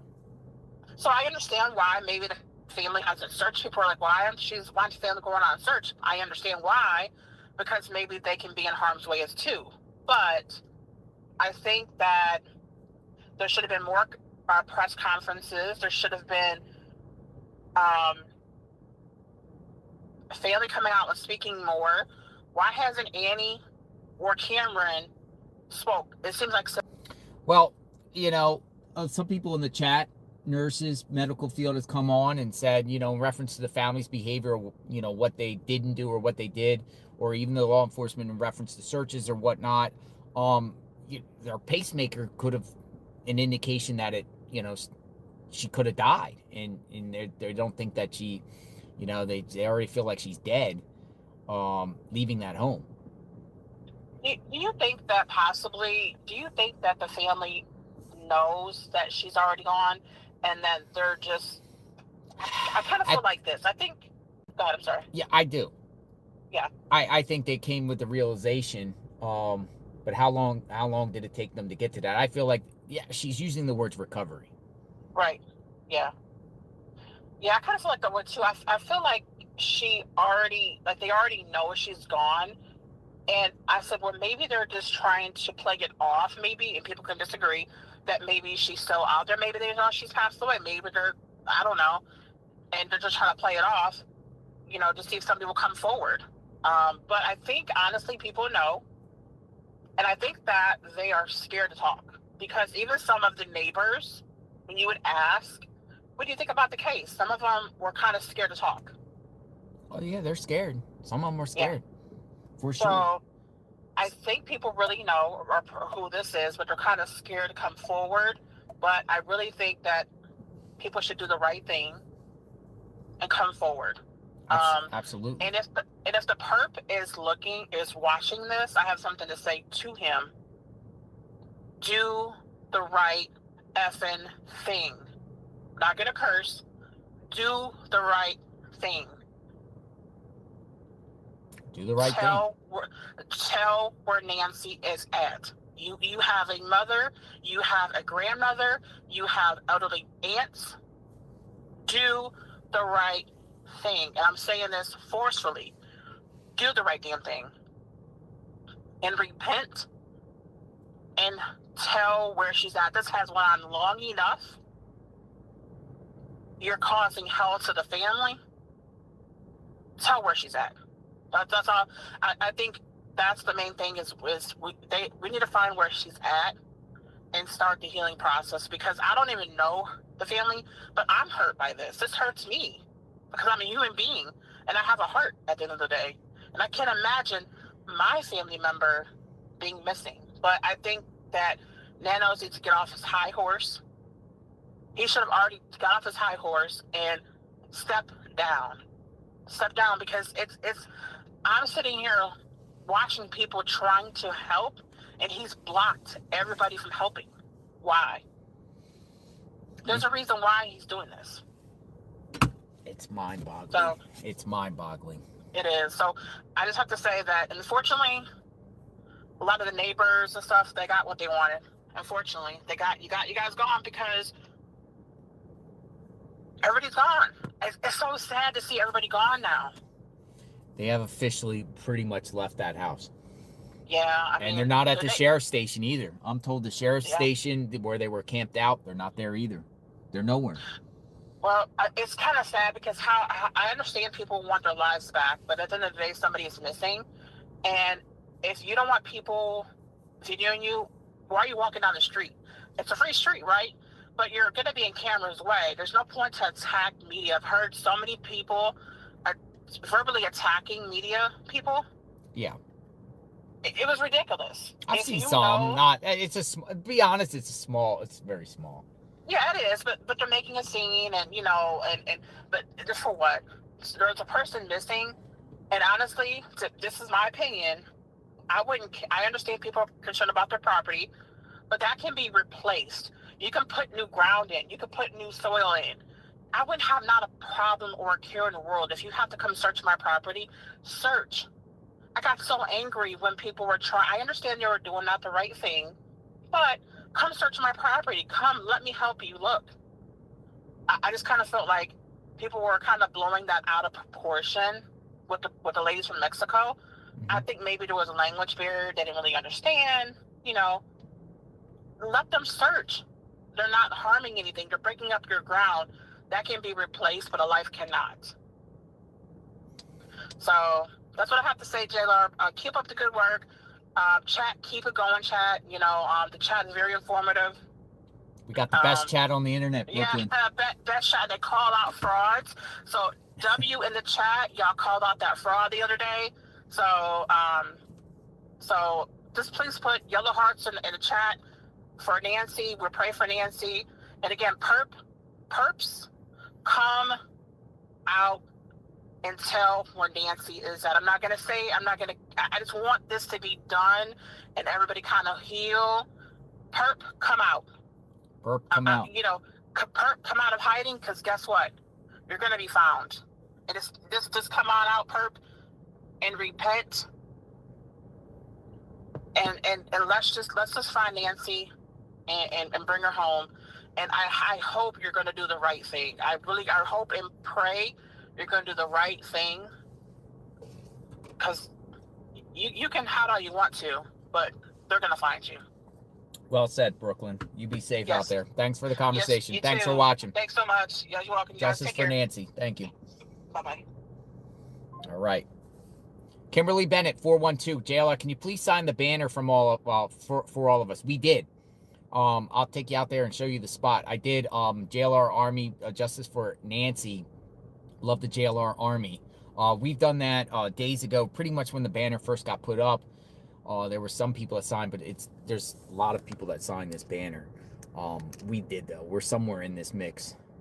somewhere we signed it. But yeah, the banner is signed out here. This is folks, for people coming in the chat, this is for Tucson KVOA. This is Savannah Guthrie's former network, and she used to work here. And there's a giant bring Nancy home sign. I think there's going to be a vigil tonight, remembrance for Nancy at this location, I believe, at 6 p.m. I could come by and see what's going on. But yeah, bring Nancy home. Bring Nancy home. So let's see. We got other people that want to talk. Open up the forum here. Let's see.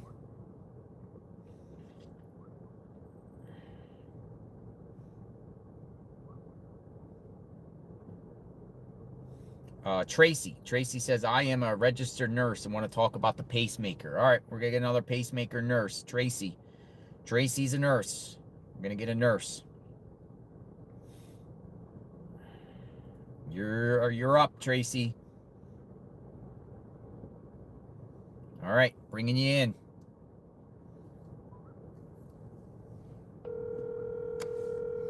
Bringing you in, Tracy.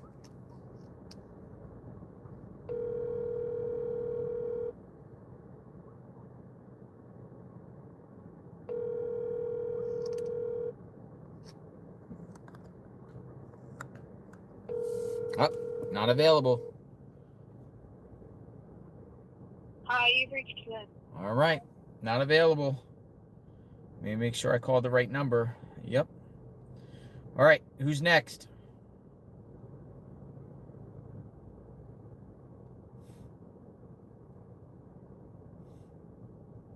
John. All right, John. John wants to talk. We'll get John. We'll hear from John. Stand by, John. You're coming up in the pipeline.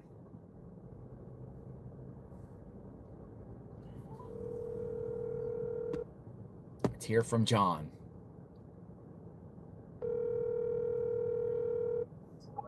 Hello. Hello, John. Yo, how are you? good. Is this JLR? It is JLR. Welcome aboard. You're online. Hey, You're live. Much love from Virginia, man. Been following you for a while now. Hello, John. Ever since the Murdaugh and the Gabby Potatoes and all that. So this All is right. our umpteenth case with you. So we appreciate your hard work out there, and you're one of the last man standing, I see. It's a tough case here. It's very, very, I'm disappointed, that it's over the weekend. It's just many people left. I mean, there's still people here, but they're not, it doesn't feel the same. It just feels like I think there was so much and that's kind of what I want to talk about what I want to get into. Like when it very first started, everybody was just so pumped that they thought they were going to have a conclusion within 24, 48, 72 hours, and then it just didn't happen, and it just kind of petered out. Yeah, in particular, the people that got detained, Yeah, and that's what I wanted to talk to you about. I can't be positive, but that first night that you were out there, I think I missed your first game out there, but the second one, I think y'all were at Tommaso's, in front of, and messing with not messing with, but talking with his body or his security guard there. Yeah. When you cut the lights off and it was pitch black, and I don't know what you were doing. It was kind of creepy, but I think you knew what you were doing because you were going to go up there and talk to what you thought at the time was that same bodyguard, and you was like, you got up to him and you was like, oh, are you a new guy or something? And was he a bit standoffish and kind of didn't reply to you or nothing? And they had shift change. One of them was kind of, very tight-lipped about, didn't want to talk or anything like that. Yeah. It seems like they were all part of an agency that were just hired out there. They didn't really know the family. It's just an agency. I don't think they knew them personally. They just were hired out there to make sure nobody goes on the property.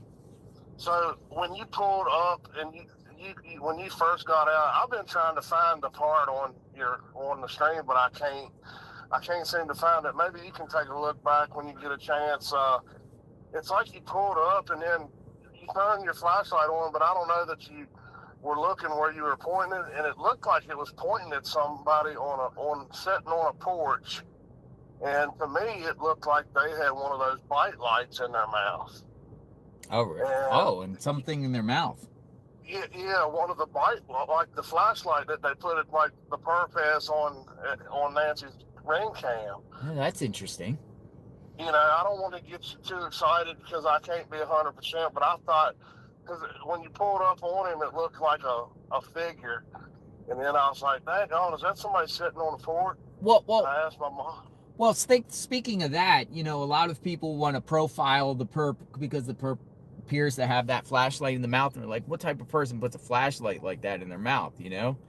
Exactly, yeah. And people have said mechanics. I've heard mechanics. It could be a mechanic, some sort of mechanic. Yeah. That done that, but maybe there's a person out there that, you know, someone recognizes, a friend or knows someone in the Tucson area that, you know, puts flashlights in their mouth like that. Well, I know, and it may not be too far-fetched that people own them just so because it's so black out there at night and they want to be hands-free, that maybe more people have them than we know of. But I just thought that was pretty odd. It was, like I said, it was, you pulled up, you got out, and then somebody pulled in behind you. That's when my mom and I was like freaking out, like, get back in the car, JLR. Somebody just pulled up here from California. Some man. Oh no, where are you at now? I am at the KVOA station, but somebody from them here. I'm gonna move the camera and show everybody. Somebody just pulled up here. Yeah. Looks like a journalist. Looks like a journalist. I'm live now. My mom had you on the delay, but I can actually hear our conversation a little bit now. So.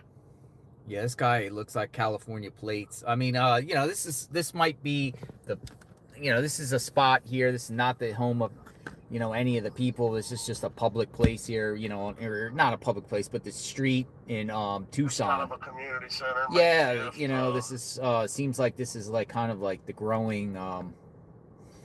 That's the news station. That's the news one where Savannah used to work. So, you know, apparently they might be doing a candlelight here tonight. It appears. People have said 6 o'clock. That'll be good. How long do you plan on staying out there? I remember somebody asked Denton how long he was going to be out there. He said 2 weeks. I just wonder if his plans have changed since everybody kind of evaporated. Well, I mean, they got the situation going on in overseas, I think, has now changed the news cycle. Yeah. People, you know, talking about that. You know, this case could always have fresh legs as soon as they do a raid, some new development. It could spin right now while you're talking to me. You know, that's why we're here. That's why we're still here. I don't think the case is cold because, I mean, a cold case, you just don't have a cold case. It might be cold in the media and what's being on the surface, but behind the scenes, I think it's still things are popping off. Because somebody wants credit to solve this. Somebody wants the credit. I mean, somebody wants to solve this. But I don't think the sheriff's department, opinion-wise, wants them to be analyzed while they're, you know, trying to solve this case with the media around. Right. And I was talking to Mom about that too the other day. This seems to be drawing so many parallels to the Idaho 4 investigation, just how between the local and state officials and then with the FBI sprinkled in, and it's just it's frustrating, man. I know it's got to be frustrating for y'all. You know, this is just covering what's going on every day. You know, you want her found for sure. You get personally invested. You know, I'm personally invested, and you know, I want her. You know, I wanted this to solve the first week. I would have preferred. You know, I was even saying on my way out here, because I came out here 5 days after it happened, on my way out, and I was pretty much saying I hope she's found on my way out there. Yeah, really. So I can just turn around and go home. Best case scenario. Yeah. No, I Or appreciate. get there. Yeah. Well, thank you for stopping Okay. by, and thank you for watching. And I appreciate that, John. Thank you. Anything else you would All like to right, add? Anything else? No, just pace and keep doing what you're doing, buddy. We enjoy your coverage. In fact, it's taking place. I don't even watch news no more, local or national. I just turn on JLR and maybe 2 or 3 other YouTubers, and I'm good. All right. Appreciate it. Thank you're you. number one, buddy. Thank you. Thank you. Take care of yourself, John. You do the same, buddy. All Good right. talking to you. Bye-bye. Thanks for calling. Okay. Yep. Bye. Taking the call. I called you. Somebody's here taking photos. Oh, and we got another birthday. We got a birthday. Hold on, let me see. We got the birthday. Where's the birthday? We have a birthday in the mix here. Somewhere. Hold on. I have to go back in the chat. We have a 101-year-old birthday here, but I lost it in the chat. Oh yeah, Sunny Gem 221 says, Mom, March 8th turns 101 years old. Send card to an address, 621 North 16th, Allentown, PA, if you can. Her name is Dorothy. She's a WW2 vet, Sunny Gem says. 101. Happy birthday, Dorothy. Coming up. It is March. We've reached March, by the way. Kimberly P. Cotto. Serious question. Has cleaning service, Amazon drivers, UPS drivers been thoroughly vetted? The people with regular access, cleaning people to our homes, know everything about our schedule. Kimberly P. Cotto, that is a excellent question. You know, we mail people, Amazon, UPS, FedEx, anyone that has access to that home. If you don't have the perp now, you have to start looking at anyone that has ever been to that home. Anybody, even one time, somebody delivering something. Uber drivers. People even said, Kimberly Cotto, that they said, she took the Uber over. I'm sure that Uber driver, but did she ever receive an Uber prior at all? Anyone that has ever been to that house should be at least looked at. Properly vetted. Questioned. Absolutely. Because if you don't have the perp now, you go back, I would say 5 years. Anybody and everybody that has ever stepped foot on that property, even if it's for a few minutes, a second, delivery, Instacart, Uber Eats, delivery, anyone that has ever went around soliciting religious services or come that wants to sell you a vacuum or telemarketer or any of those type of people, door-to-door salesman, anybody that has been around that name, landscapers. I'm sure the landscapers and the pool, we know the pool person, according to the serviceman next door, said the pool person got his DNA taken. People say Jehovah's Witnesses, whoever. Yes, you would think that they would. You would, because you have to think here that somebody went there that probably was there prior. Maybe. You just don't go to these places for the very, very, very, very first time and do this. It's literally the odds of just going to that house for the very, very, very first time. Even if you got all the intel yourself and you didn't go there prior to scope it out, all the internet intel, or you check property records and you do Google Maps and you do Google Images and you say, okay, I'm gonna pick this house. There's the most likelihood someone went to that house prior and knew about that home prior, that even to scope it out, but been there prior. Has to. You can't just do that in the middle of the night in that neighborhood. It's literally crazy. Have you checked the banner for any messages? Some people may be afraid to go to law enforcement. Let me get my thing out of my car. I'll be right back. We might walk over there in a second. Hold on.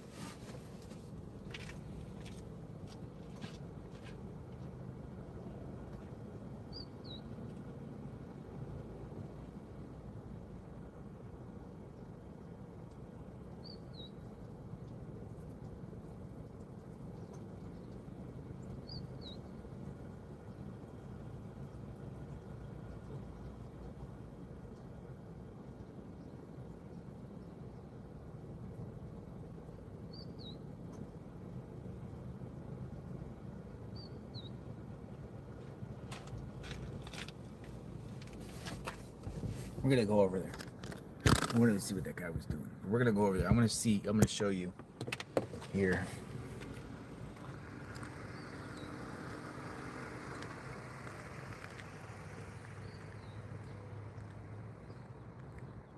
Any messages? There's lots of messages on it. I signed it somewhere. For us, all of us. Here.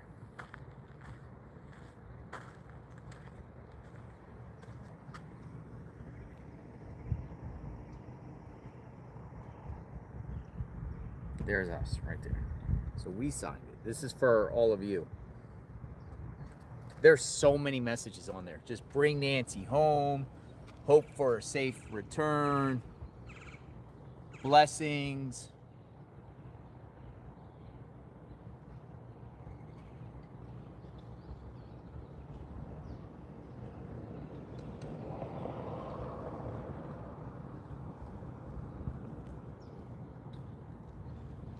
I wouldn't even be able to read all of these. Just so many messages on here. Personal messages. I think they had the markers over here. And then they got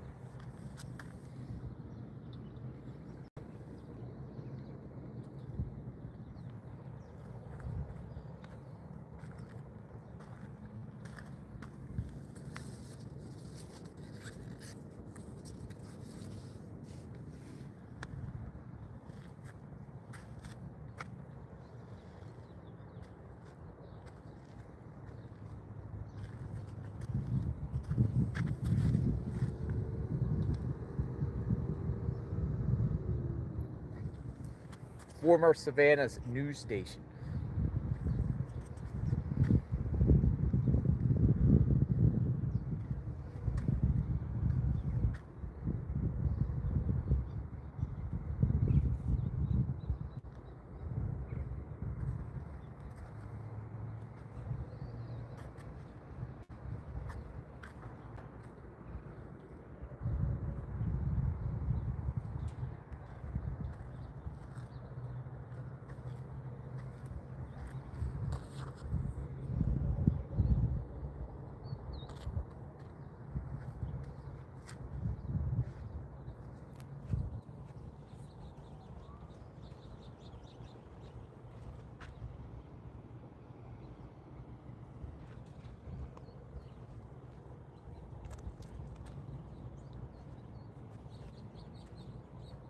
So yeah, there's a lot of messages on here. I mean, there's really no room left.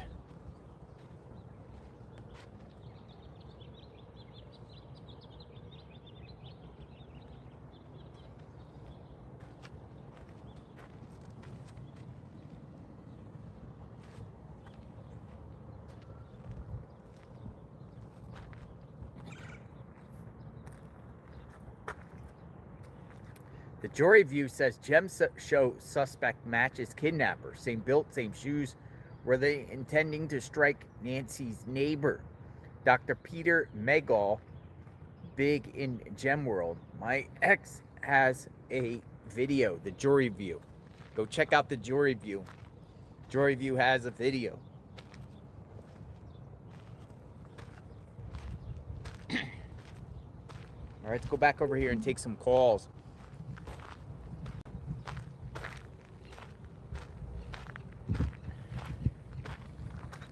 Keep the conversation going. Where is Savannah Guthrie? It's Sunday morning, day 29.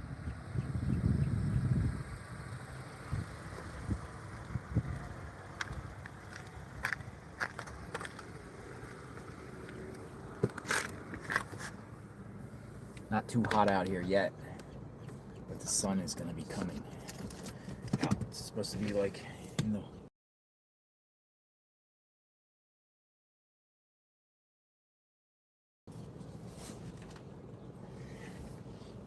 hot today.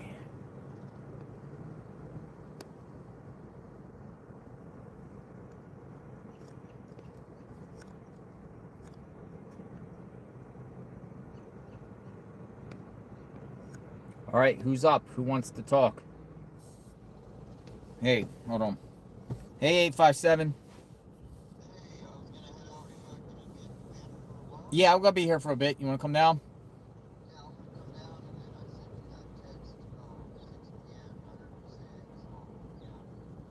That's what I'm hearing. 6 p.m. here.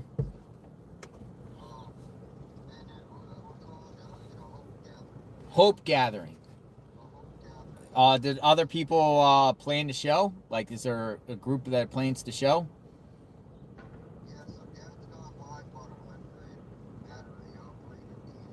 100 battery operated candles?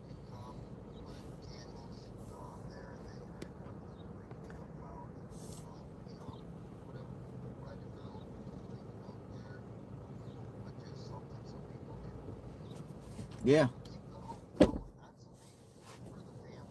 Mm-hmm. Mm-hmm. All right. See you in a bit. All right. Bye-bye. He said it's a hope gathering. There's 100 candles that some people bought. Everything to catch the name, and they're going to lay down 100 candles out here.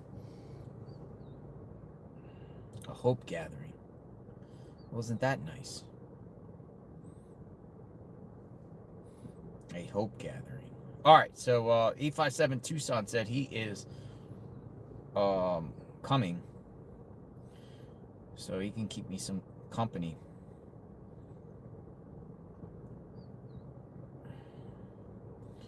All right, so, all right, who wants to talk? Anybody want to talk? I want to talk. Jacqueline. Coming from the perspective with someone with elderly parents. Jacqueline, you're coming up, Jacqueline. Coming up in the mix. Love to hear from you, Jacqueline. Here you go. You're going to get a number from 202. Come on in, Jacqueline. Good morning. Hi, good morning, JLR. How are you? Hi, Jacqueline. I'm doing great. And yourself? I'm doing well. It's a snowy day here in Maine. So. Oh, you're in Maine? Yes, I'm in Maine, land of Murder, She Wrote and Stephen King. So. Murder, She Wrote and Stephen King. Exactly. Yeah, so in my email to you, the two things I wanted to bring up. Number one, just something I noticed the other day when I was watching Ashley Banfield with her guest, former FBI agent Maureen O'Connell, who I think watches your live feed because she timed the opening of the garage door when the vehicle was pulling in the other day, which I think might have only been seen on your live feed, but she counted the time it took, and it took 11 seconds for that door to open.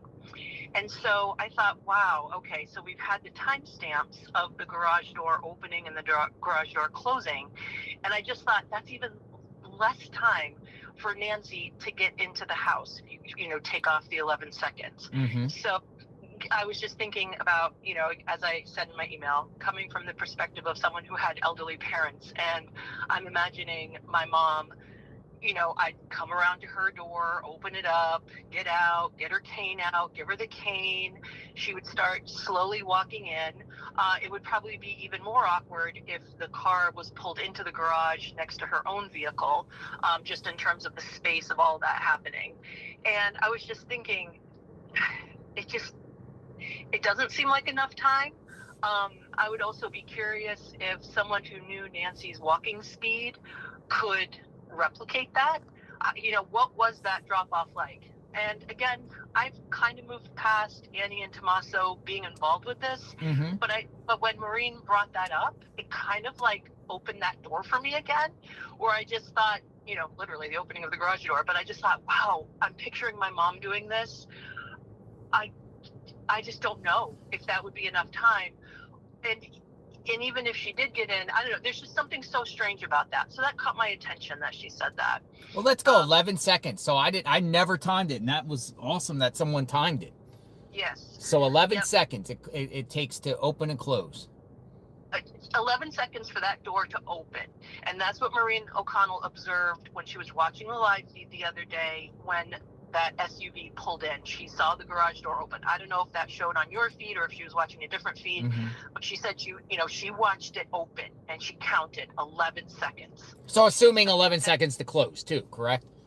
Yeah, so it would take 11 seconds to close as well. So that's 22 seconds. You still have, what, a minute and 38? But you have to think about the things that would have to happen in that. So they get there, the garage door opens if she's got the remote control in her purse. So she'd have to, fumble for it, get it out, wherever it is, or maybe Tommaso has had it on his visor. I don't know, who knows where it was. Here's another thing I just want to point out, that some of the people that I personally saw go over to that garage went into the top left corner and fiddled with something and the door would open. Okay, so then keypad, some sort of manual lever, something. It was in the left corner, the top left corner, facing the garage.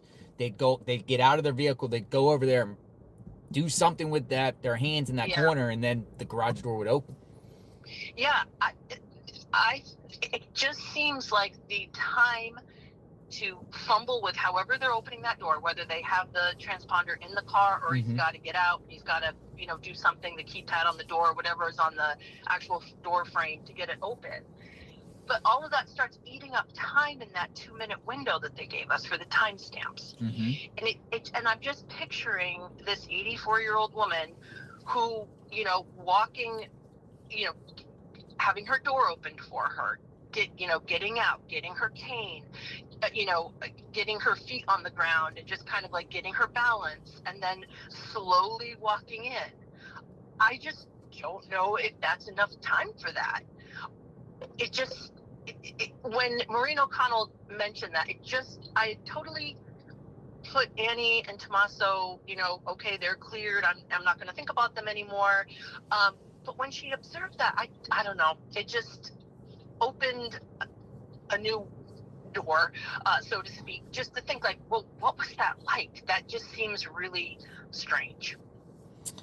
Or at least something to look into. Like, could she, with her walking speed, with everything, like, would that be enough time?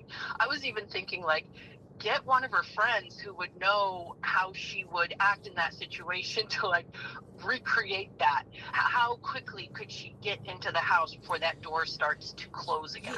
With that being said, I mean, have we ever seen a video of Nancy walking recently? Yeah. I mean, I haven't. No, it would be interesting to see how her mobility really is. Yeah, I think in Savannah's Today Show clip, the mom is like sitting at a table in a restaurant.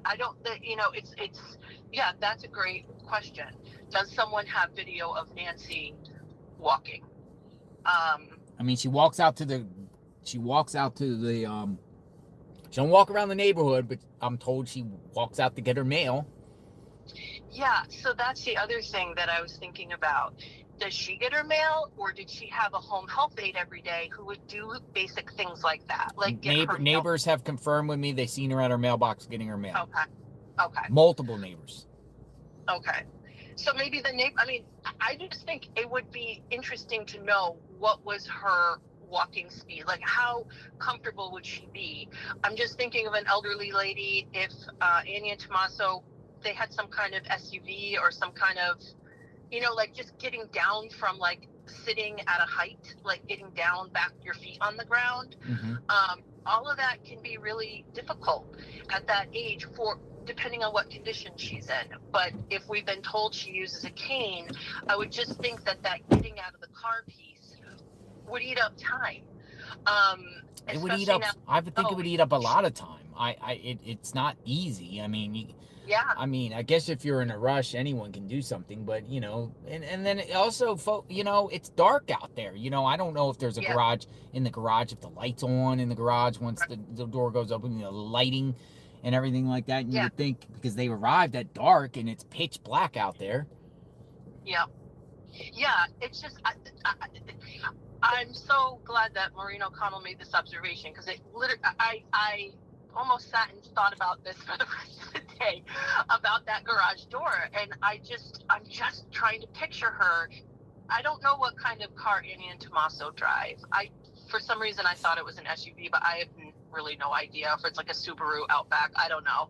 But an elderly person getting out of any kind of car, like, you know, I would assume that her door would be open for her. Her cane would have to be taken out of the back or taken out of the back seat and given to her. She'd have to twist her body, you know, to turn, put her feet down, get her balance, stand up, get her balance again, and then start walking. Is that physically possible in that amount of time? Also, you know, everyone's saying her vehicle in the chat. It's a Honda. They had a Honda. Okay, but even getting from like getting from a high spot, getting from a low spot for an elderly person, you know, that takes effort. You know what I mean? It's not like it's a power assist chair that's going to turn for, you know what I mean? Like, it just physically, and again, I'm just going by my experience with my own mom. You know, when I would take her to the grocery store, like, you know, just helping her get out of the car, it was a process. So that's just that was my first point that I wanted to put out there. My second one is, again, my elderly parents lived independently, and they had a lot of home health aides. And parents, like, they live together, like two people living together? Yeah. So my parents lived together, and both of them had health issues. They refused to go into a nursing home. They wanted to live independently. They had the means to do so, and they also had these health aides that would come in.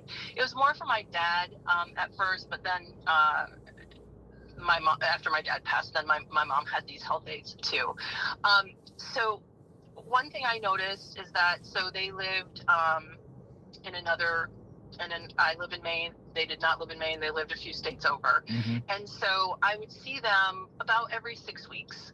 But what I found over time is that I did feel that the home health aides definitely had a very close / possibly like inappropriately close relationship with my parents. Their age, they were a little bit younger than me. And I felt that they were almost viewing my parents as like their parents. It was a very, very close, like the one home health aide. Because they're there all day and they just feel like they're part of the family. I think that they felt that like I wasn't doing enough, or I wasn't there, like I didn't move to be with my parents, like they were living independently. I lived, you know, in a different state. And one home health aide would come in the morning, would get my dad up, you know, get him all, you know, freshened up for the day. And then she would eat breakfast with my parents. Like, my mom would make her breakfast, and they would sit down and eat breakfast together, which on the one hand, how nice is that? You know, like that kind of company. But I did feel over time that little things were said to me when I was visiting that made me feel like, oh, you think you know my parents better than me, or like just weird things, like they would bring their family over to meet my parents. And I just thought, and I kept thinking, this is so nice, you know, this is so nice that they have these very like family friendly people. But on the other hand, this might make me sound like I don't know, a horrible daughter, but on the other hand, I was just thinking like, yeah, but they're not your parents. Like, you know, have some boundaries here. So then that's all my own baggage. But anyway, bringing this back to Nancy, that I just kept thinking about her home health aides, because that comment has been made about Nancy like being at a pharmacy with one of the health aides, like picking up her medications. And I was just thinking about this home health aide based on the health aides I've come in contact with in the past. And I'm just thinking, if that person wanted to gossip with people in her own circle, like, you know, like, I work for Nancy Guthrie, you know, Savannah's mom. You're raising great points. Yeah. You wouldn't believe it. Her daughter's, you think Savannah hasn't been there in years, and Annie, you know, just sees her once a week, even though she lives 2 miles away. But if they start gossiping to the people in their circles, and this could even go down to the gardener and the pool guy, you don't know what they're saying to the people in their circles. Like, oh, this poor little lady, you know, she's Savannah Guthrie's mom. She lives all alone. Her daughters are so terrible. They won't even pay for a proper security system for her. we don't know what those home health aides saw, what their opinions were, and who they talked to. Or even any worker on at that home. Any worker, but especially, I just feel, and again, this is just coming from my own experience. I just feel that some of the home health aides, you know, they have such an intimate look at the person they're caring for in so many different ways. Like, oh, have you talked to Savannah lately? Oh, no.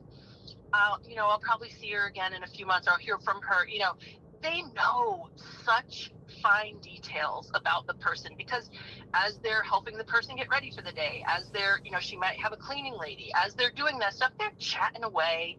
And again, on the one level, it's so nice, to have company like that. But at the same time, if the person shares that information because with someone in their circles who might be like, oh, she lives there all alone, she doesn't have a security system, her daughters never talk to her, it's just, there could be some really I don't know, just kind of motivating things that could be said to the wrong person. Well, I mean, one thing, yeah, exactly. And, let me just touch on that. I mean, she could have talked about, or I'm just saying what you're saying with any worker. They could have had conversations with somebody a year ago about this, 6 months ago. It doesn't necessarily mean now newer or anything like this. It could have had a conversation 2 years and somebody just like, oh, interesting. Yes, and I think this goes to the fact that just based on this whole thing, whoever did this, I believe, knew that she did not have a security system. We heard the security system being tested the other day with that very loud, the pulsating siren that went off. Yeah. And I believe that whoever did this knew that was not going to happen. However, they entered this house. Even the sophisticated burglary rings that are out there, or burglary rings or burglars, they scan around and see if there's security beforehand, Yeah. It's just so, in this day and age, it's so risky just to go into someone's home, on the whim. Yeah. And pray that there's no security or try to disable it at the last second. It's just, I don't know. Yeah. I don't know. Yeah. Anyway, well, those are my points. No, thank you very much. Thank you, Jacqueline, in Maine. And we'll see what happens. We'll end up seeing who did this, hopefully soon. Yes. All right. And you can feel free to block my number, and I promise not to call. Oh, no, you're good. Thanks for the time. Be safe in there in Maine. Yeah, Thank you. Bye-bye. Yeah, bye-bye. All right. Jacqueline from Maine. Who's next? I want to talk.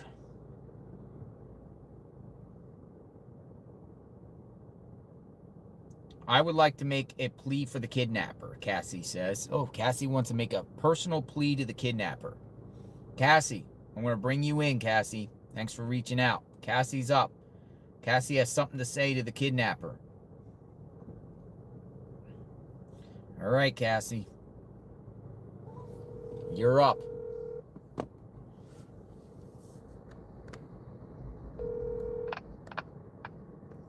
Hello. Hi, Cassie. JLR Investigates. Hi there. Can you hear me okay? I can hear you fine and well. Welcome aboard. Thank you. I've been watching you since Gabby Petito. Oh, Gabby Petito. Yeah, it's been a long time. 2021. Yes. Now, my voice sounds young, but I'm 63 years old, so don't let it fool you, okay? All right, Cassie. What do you have to say to the kidnapper? Okay, now some of it might sound bizarre, but I'm not talking to you. I'm talking to the kidnapper, okay? Go for it. All right, now. Please make someone in your family a hero. Or some people don't have a very good family. Some people, you may be thinking, I'm not going to make somebody like that a hero after what they did to me. Okay, make somebody in your family. I'm sure you had a crush on somebody that you never got to go out with. I'm sure you had someone that you always admired in your life. Make them the hero. All you have to do, Let them know where Nancy is. And let them get the reward. And they will remember you not as a hatred person. But after they collect the reward, they might even put money on your books to keep you going. And I'm not even saying you'll get caught. You can go run to the highest hills. You can go run to another country, whatever. Just let somebody be a hero and collect the reward and find out where Nancy is. Nobody has to say your name. Just find Nancy. Let somebody know where she is, just so the family can have her back. That's all. Oh, I appreciate that. That's a plea to the kidnapper, right, Cassie? That's right. Thank you for the call. Thank you so much. You take care. Bye-bye. Bye-bye. All right, Cassie has a plea to the kidnapper or kidnapper's family. You know, let the family collect the reward of the kidnapper.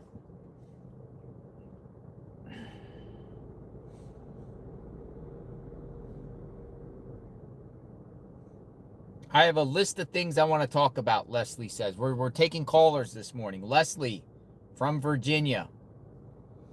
Leslie from Virginia. You're up. You're the next contestant on JLR Investigates. I don't know. Contestant? I don't know. But, Leslie. Hi. If you record your name and reason for calling, I'll see if this person is available. Hello, JLR Investigates, looking for Leslie, please.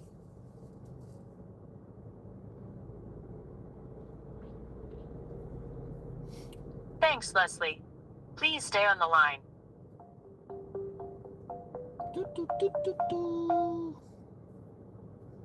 Hello? Good morning, Leslie. JLR Investigates. Good morning. So I made a list. You have a list. What kind of list you got? Do you watch the interview? Do I watch what? The interview room? I'm familiar with the interview room. That's actually one of very few channels I check out. Chris McDonough, nice guy. Well, they have the court documents from the guy who did the fake ransom. Oh. And the only two people that he called was Annie and Tommaso. Yeah, that would be Derek Colella. The only people he texts were those two, not Cameron or Savannah. Even the 9 second call? And the 9 second call. Well, the 9 second call. But he only texts those two, and the text was something like, "Did you get the Bitcoin yet?" Yeah, it was weird. So that doesn't sound like somebody like fake ransoming. What does it sound like to you? He wants to know, did this little plan we came up with, did anybody pay the Bitcoin yet? So you think this Derek Colella guy, even though, he's from Los Angeles, could have some sort of connection with Annie and Tommaso, as if, they're all working like a conspiracy? Is that what you're saying? Well, it's just strange. Can't remember the host's name, but whatever interstate runs between those two, it's like almost a straight shot. Both of them are in a band. It's just weird. Yeah, we've discussed it, Colella, extensively. At the time when his arrest, I was actually in Florida at the time, and I was sharing with everyone, his band and his photographs from his Instagram, and I shared his Facebook accounts and the connection we had. He lived with a girlfriend with him. The federal judge out there in Los Angeles released him, more or less. Didn't detain him and released him, and he came down here, I believe, on his own initiative and went through for a court hearing. Do you know when he goes to court again? Because I don't. No. Okay, here's my next one. I have a button. I have that same garage button. If I click it from my car, it goes up. And then I go in my garage, and I have a button beside my door that closes the door. Mm-hmm. And didn't the sheriff admit, because I saw that clip where he said that Tommaso walked her in. So they would have had to go in, shut the garage door, and he must have exited a different way than going back out of the garage. Well, I mean, it's on the right side of the house. You know, it curves, the driveway curves, and then it takes you up on the right side. We got a bunch of people out here now. We have a lot of people out here now. Look at this. I'm just watching some people pulling up. You know, right before the garage, there's like a square where somebody can park, and they actually can do turnarounds there too. And didn't they say they found the garage door open when they showed up? That I don't know. I think that's what they said when they showed up. Thought it was the garage door that was wide open, but there's no record of it coming back open again on the keypad thing. It is And interesting. also, So that garage stuff piques your interest too. Yeah. Yes. And also the front door was locked. Who carries somebody out? If the drips are right, who carries them out the door and then shuts and locks the front door? But how would you do that without stepping in all those drops? Well, people said, one, I didn't know the door got locked going out. Other people say tarp, carry over the shoulders, carry someone over their shoulders. Right, but if you turn around to shut the door. Oh, you're saying shut the door. Unless there's somebody in there that's already in the house and they shut the door from inside the house and go out the garage or side way or some other way. You know, if there's other people involved. Carry her out, some other participants in there still in the house. Yeah, I know, that's what I was kind of thinking. And also, I heard another detective guy, this made the most sense and nobody's ever said it.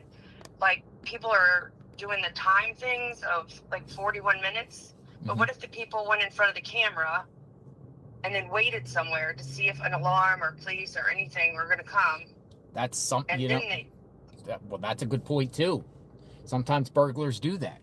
Sometimes burglars will go to a location and mess around and fiddle around and fall back to see if anyone responds. And if no one responds, they make their move. Sometimes burglars break into homes. I've read court documents all the time, and I know this.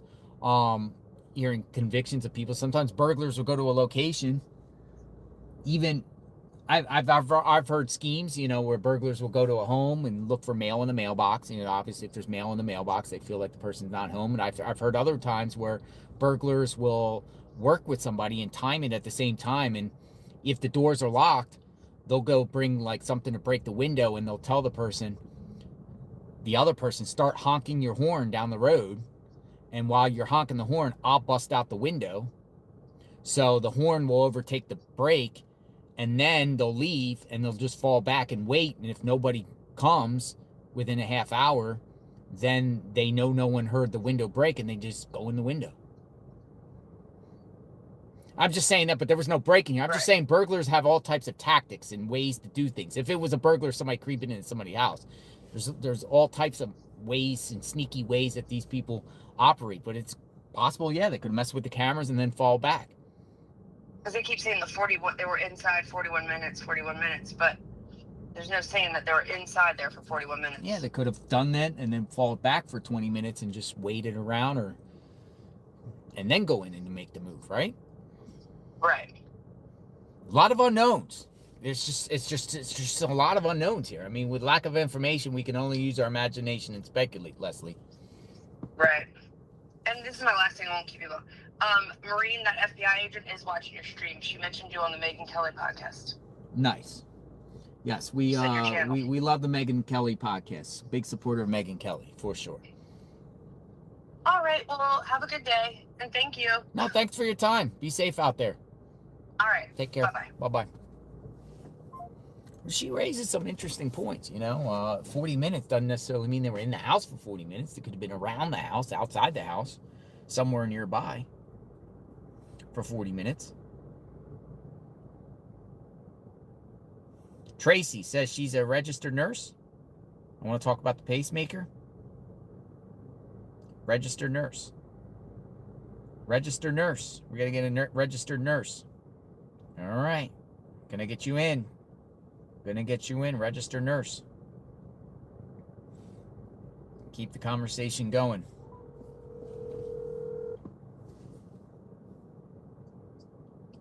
Hello. Hello, registered nurse Tracy. Hi, JLR. Hello. Welcome aboard. So, sorry, on the iPhones, if you're not in my contact list, it doesn't even show that you called, so I apologize for not taking I called you before. You did. Oh, okay. Welcome. So I wanted to discuss a few things on the pacemaker. So a pacemaker is implanted, and it's set at, let's say, a specific rate. Let's say rate of 60. So if a patient's heart rate falls below 60, that's going to notify that pacemaker, and that pacemaker is going to fire signals to make that heartbeat go above 60. Now, if a patient passes away, it's not, if it doesn't signal blood flow to the heart and the CO2 rises, then that pacemaker is going to shut down. So if they're thinking that they're going to find a pacemaker and it's still functioning, it's not still functioning. Because if she's passed away, now if she's still alive, then it could possibly sense that pacemaker. But with these sniffer things that they're saying about, they're not going to find her with that sniffer whatever. You don't think so? No. Well, why did they try? Like, why did they even do it? I think they were trying to appease us. So you think it's all show, like a show? A helicopter can't fly 300 feet above ground, period. Gotcha. So you're saying 300 feet, is that as far as way you could possibly be? What's the farthest you could be to sink it? Like, is there well, that's what the sniffer was saying, 300 to 500 feet above ground to catch the signal of a pacemaker. There's no way. Maybe somebody needs to invent a drone. A drone could fly low to the ground and pick up a signal if that's ever, maybe I should invent that. Maybe they did. We don't know. I do want to talk about a couple of things. So let's talk about the house that was raided with Luke Daly being at Culver's. Correct. So Luke Daly was at Culver's in the Range Rover. That's what it's believed. He was the Range Rover driver. But at the home, it was a mother and her son. Yes. Neighbor said that there's multiple children that lived in that home. Okay, so we don't know those other children, right? I don't know by name. I suspect there's names, but I'm not going to throw their names out there because... No, I just didn't know because it just said a mother and a son.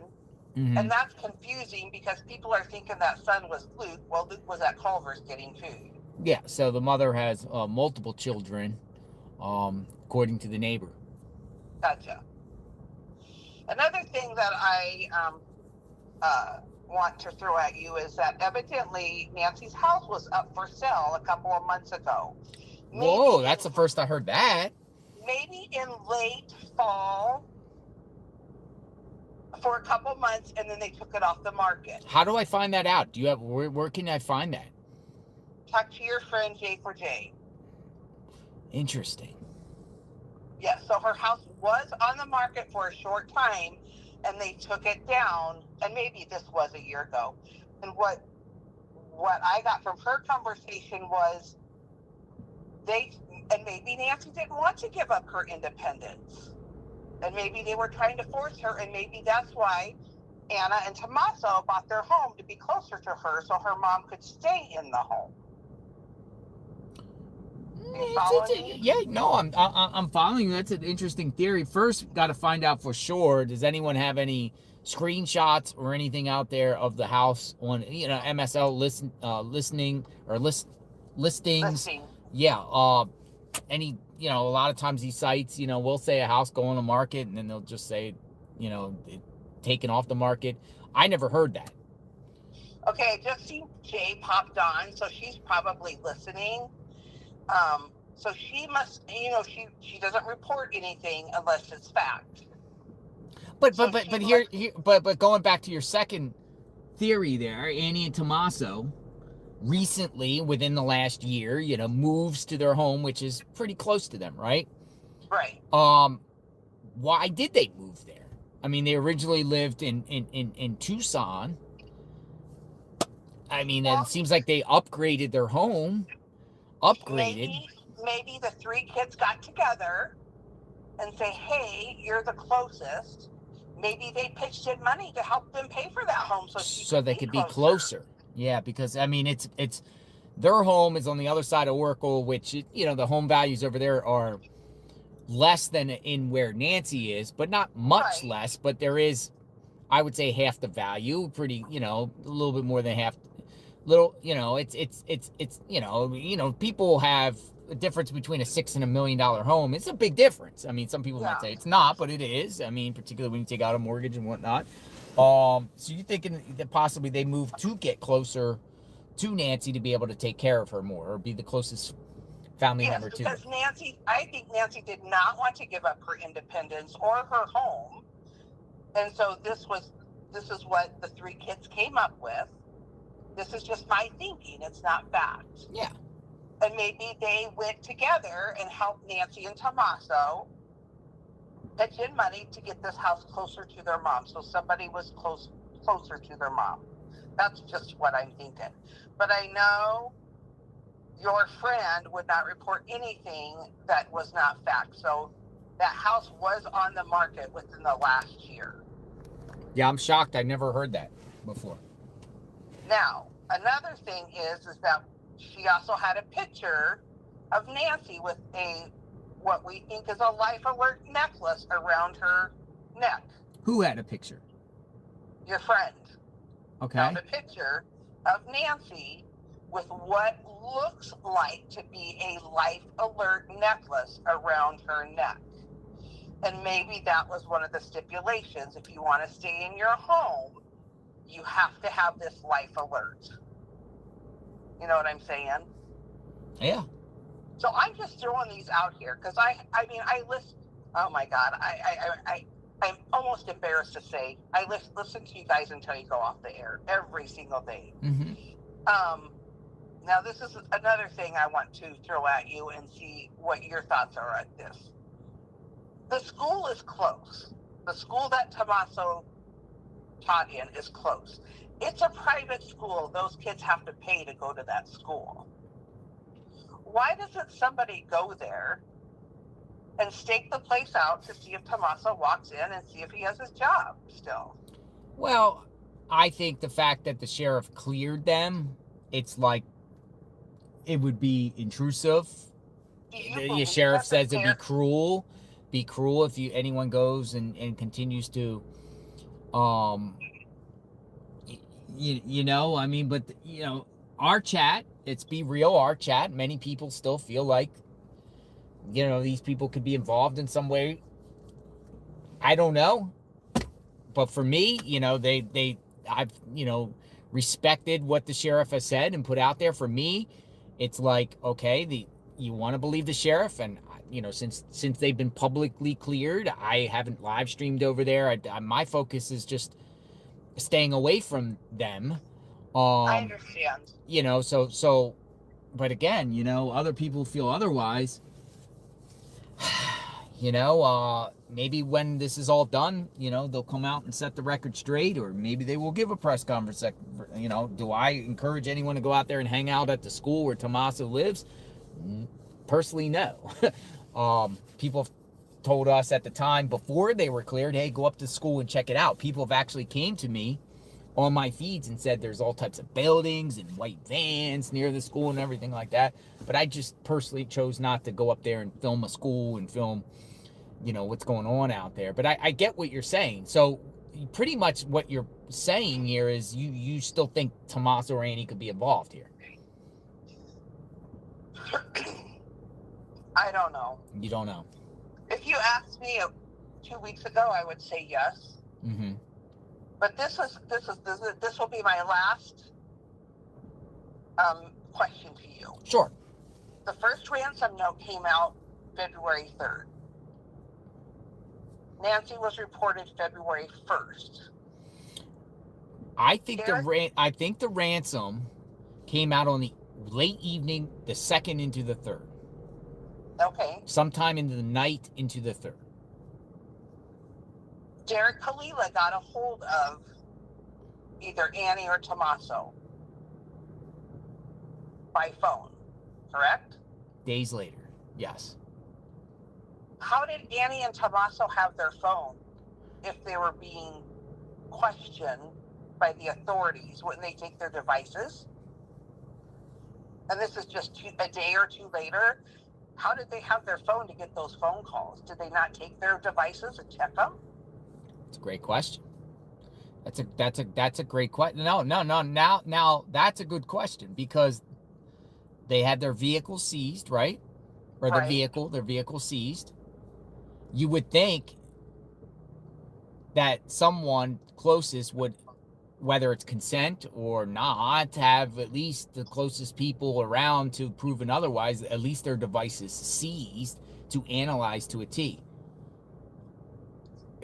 Can you extract the stuff without seizing? But I get what you're saying. You're saying that maybe law enforcement had their phones and intercepted Derek, texting them, and law enforcement had access to the phone. Yep, that's the next thing I was going to say. And maybe law enforcement did have it and got that call and relayed that to them. So I'm just putting some things out there. You raise a good point there. I mean, because you would think, because, sheriff's not publicly clearing them to weeks later. However, sheriff speaks to media and says, well, I had them cleared within days. But in order to clear somebody fully clear, you would think, particularly the last people was with somebody, you would take their phones and do whatever you have to do in the investigative aspect to officially clear them. Right. By analyzing the phones, their call logs, their call details, everything, pin. And they still have her car, and it's been 3 weeks, but they gave her phone back in a day. You raise a great point. That's what I'm getting. Jay is so freaking smart. I mean, and she researches everything. So she would not report on that house being up for sale if she didn't go search it online herself. So the Derek Kalila guy gets arrested, what was it, on a Wednesday or Thursday? It's one of those days. I don't think it was Tuesday. I think it was Wednesday or Thursday. If anyone knows that in the chat offhand. Yeah, I'm not sure. So they receive a text from Annie and Tommaso, but say hypothetically Annie and Tommaso have their phones in their possession? Right. That's my, I mean, the sheriff can say whatever he wants. I do not believe one iota of what he's telling us publicly. There is something deeper going on than Annie or Nancy just being abducted. There is something deeper, political or a ring or something. I don't know. Those are just my questions. A lot of people always say go back and review the timeline and stuff like that. And, with what we've learned today, just for a fresh look again, and maybe we'll do that over time of what has been put out there, the timeline, the chain of events.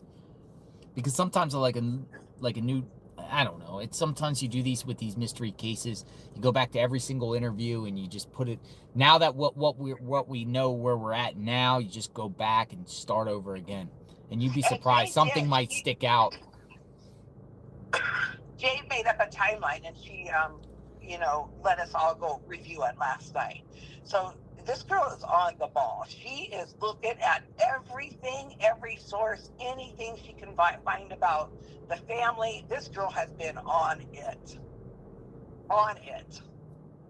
So thank you, Jay, for all you do and for getting the facts to us. And I just know you hadn't probably known about that house being up for sale for a brief time, and we talked about it in Jay's chat, and that's what we came up with. Maybe the kids got together and say, hey, if you will with mom, we'll help you buy this house so that at least one of us kids are close to her. And she obviously, Annie or Nancy, Savannah has a job that she can't move. Her brother has a job that he can't move, and Annie is kind of independent, you know, where she's more free. I don't know. Appreciate your time. Thanks Thank for you, JLR. provoking thought, and you do raise some interesting questions. Yep, and talk to Jay. She's got all the deets for you. She's got the mods, JLR. All right. Thanks for your time, Tracy. Bye-bye. Take care. All right. Ladies and gentlemen, we're still here. Nancy Guthrie case. Where is Nancy? We're out in front of the KVOA station of Savannah, who has, he was an anchor here. And this is the Bring Nancy Home banner. We're just taking calls from people and bringing awareness to this case until we get some more information about what's going on. Bring Nancy Home. I'm looking behind me in this alley to make sure. See, there's a lot of people creeping up behind me and with trash bags and everything like that. Got to stay vigilant. Definitely got to stay vigilant. Anybody else want to chat? We got any experts of anything? Experts? Wait a second. See? People have actually sent me screenshots about the house being listed.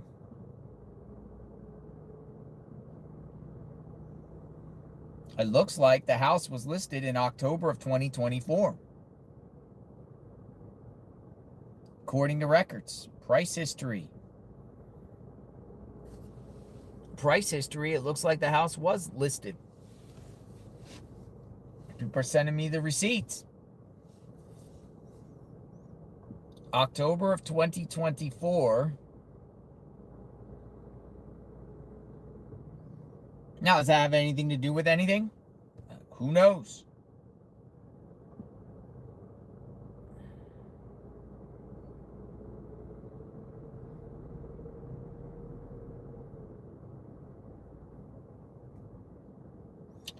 I just heard from Alex here.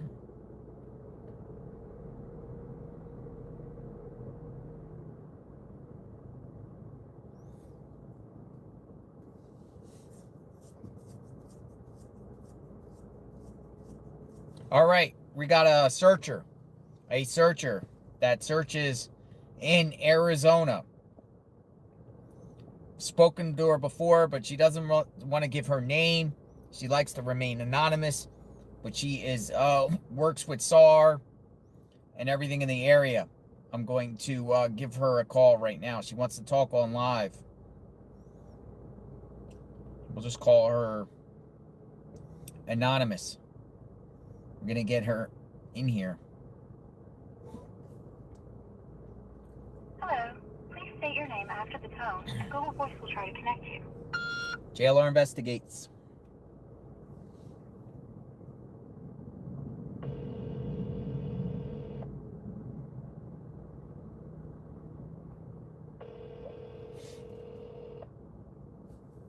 Wait and see. This was just passed over to me.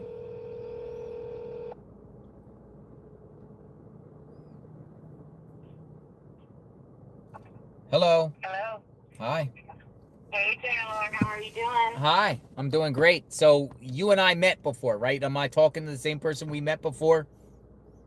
Yes, absolutely. So Okay, yeah, I'm going to keep you anonymous. That's your request, correct? Thank you so much. I appreciate that. So I kind of have a list of things that I kind of wanted to throw at you.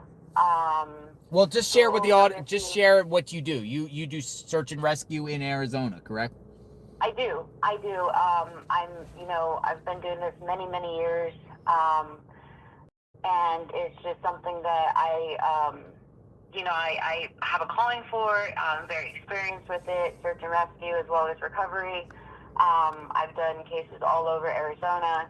And this one, my organization was not actually brought in to help with, but it was something that I said, hey, I will volunteer to do kind of on the side.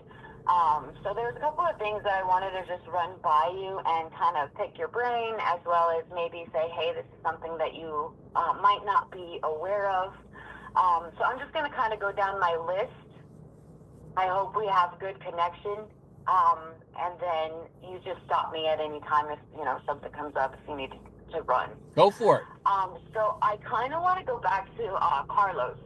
And one of the things was that he mentioned that the search warrant, in the very beginning when he did an interview, he mentioned that the search warrant for his home, it included Nancy's medical equipment, and Nancy's medication.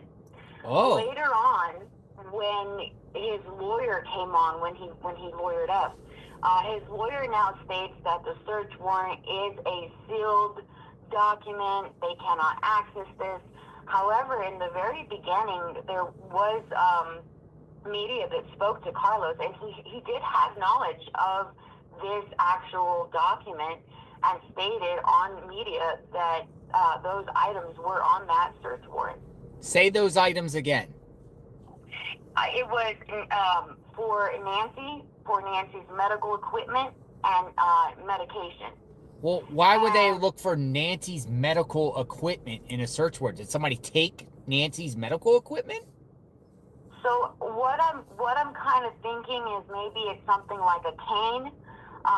Maybe it's something like hearing aids. I know that it's been put out there that she wears hearing aids. So hearing aids could also be medical equipment or medical device. So that was kind of interesting to me that his lawyer came out and said, hey, that was sealed. We don't have that, yada, yada, yada. When Carlos, it is out there. There are recordings of him talking to other media saying, hey, this is what I saw that they were looking for. So I just wanted to bring that out there because that to me, I feel like Carlos did see that search warrant. He was more knowledgeable than probably the lawyer that was brought on later. So I think that in that search warrant, it did include Nancy's medical equipment and medication. So that's something new that I haven't heard people talk about. Or kind of. Okay, so say medication too. Then, are they saying that the medication is not? They hadn't found Nancy's medication in the house, and somebody might have her medication. I think that when they do the search warrant, there has to be enough probable cause for the judge to sign off on it. And maybe they were leaning towards, hey, that aspect. Again, they're not telling us 100%, hey, this was missing. They haven't come out and said, hey, her medication's missing. But I just wanted to throw that out there because that was something that I noticed, from that event, from that chaos, was that Carlos, before he lawyered up, it was the night that all that went down. There was a lot of media at his house, and he did come out and say that was what that search warrant had stated. So now the lawyer's saying, hey, it's sealed, blah, blah, blah.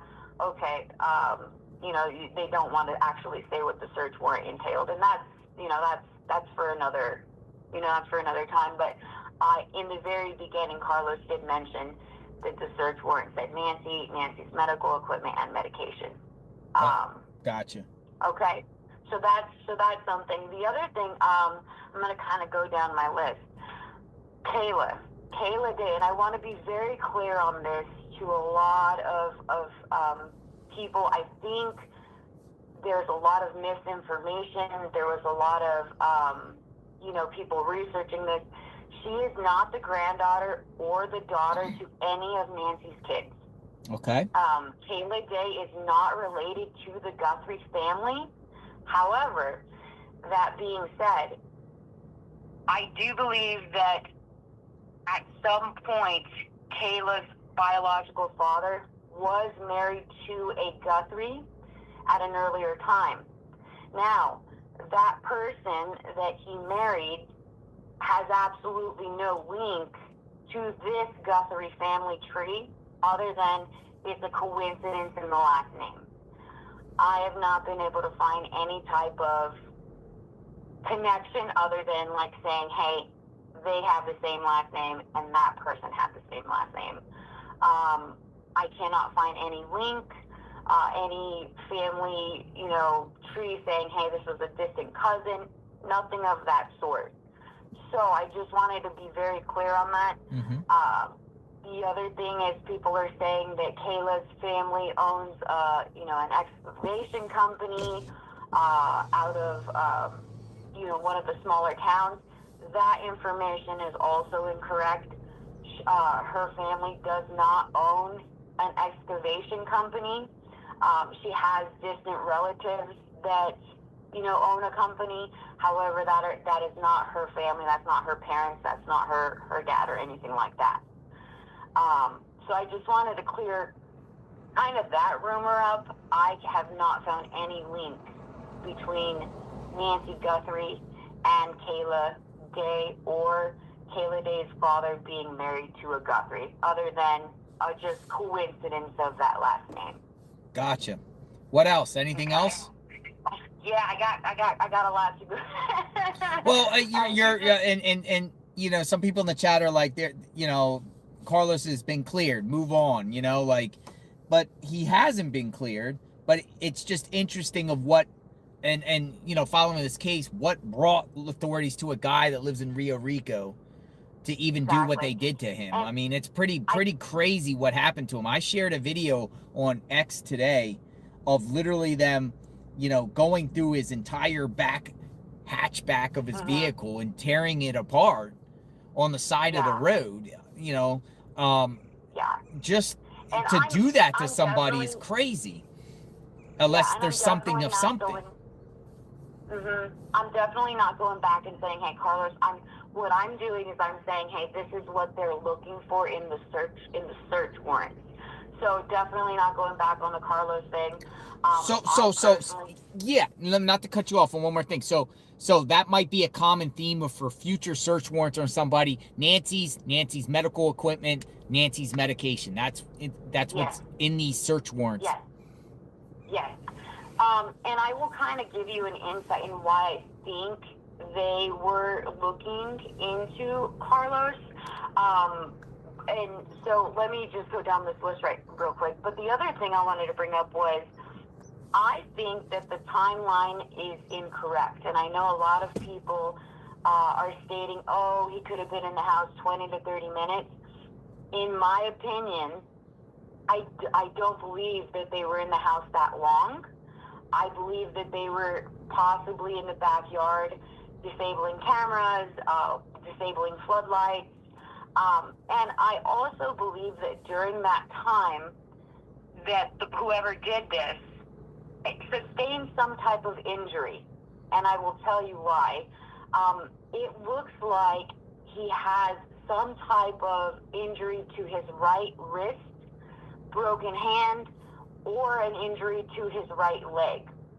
And in my, theory, I would say that it's either from falling from a wall or falling from a chair while trying to disable the cameras. If you look closely at the footage that was released, you can see where he's very immobile in the right hand. It's kind of curled in, and he also babies the right leg, which would make me think that if he fell over onto that side and sustained an injury. And you think it might have been doing something with the floodlights? Or the camera, or, it's dark, so maybe he tripped over something. If you look closely at the footage. Maybe the broken sprinkler. Maybe the big busted sprinkler in front of their house that shoots up water.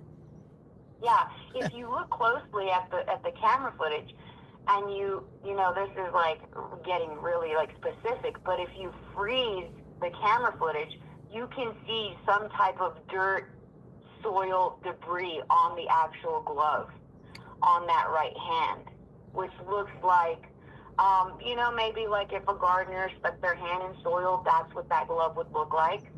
So I'm thinking that this person, whoever did this, had some type of injury to their right side, whether it's a sprained wrist, a broken hand, or an injury to the right side of his leg or his knee. Do you think that which would require future medical attention?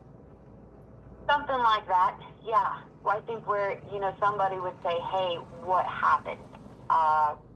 Somebody walked in and is like, well, what happened to your hand? What happened to your knee? Why are you limping?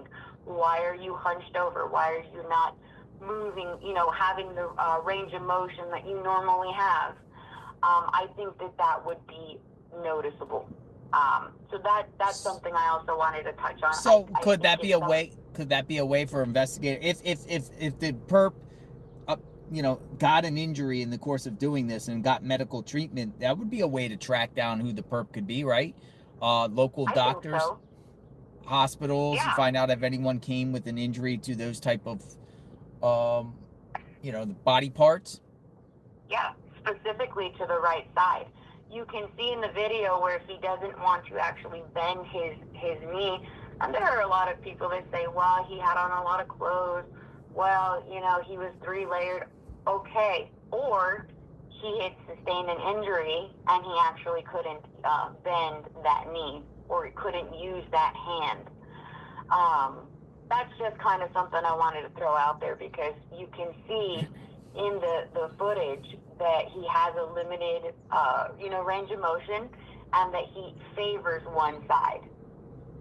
The other thing I wanted to throw out there is that the garage, and I know a lot of people are talking about the garage and the timing. The newer garage door openers, LiftMaster, Chamberlain, Genie, these, those are the most popular garage door openers. These devices, the newer devices, okay, they can be programmed to close after a set amount of minutes. Mm-hmm. So it could be possible that whoever opened the garage door didn't actually activate to close the garage door. They're just set to close after a minute, 2 minutes, all the way up to 99 minutes.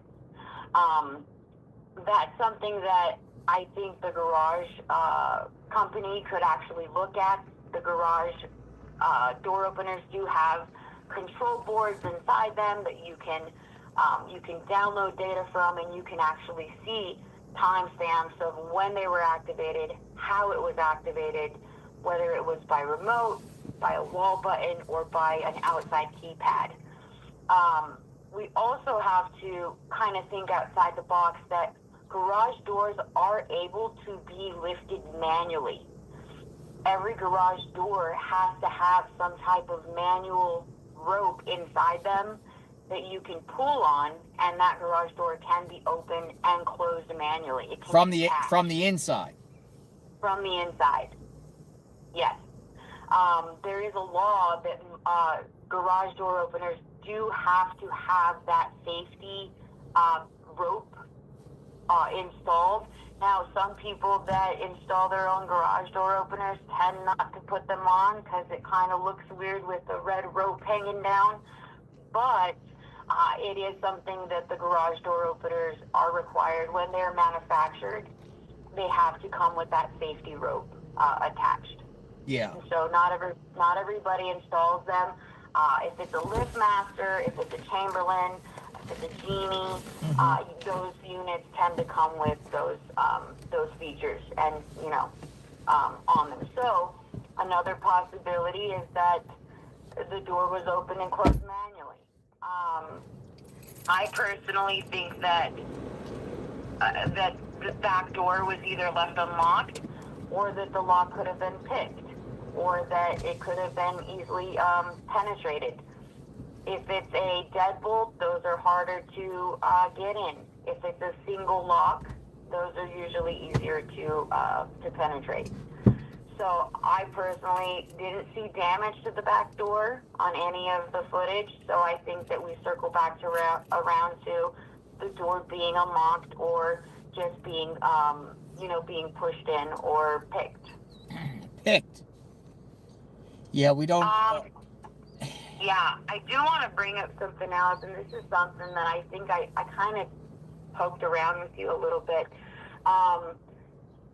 There's an assumption, okay, and I'm gonna say assumption because while I was out doing my own thing and talking to people, I want to say agents, and I won't say FBI, or it could have been, Pima County. They were looking for a phone on the property near Annie and Tomas. A phone. How do you know this?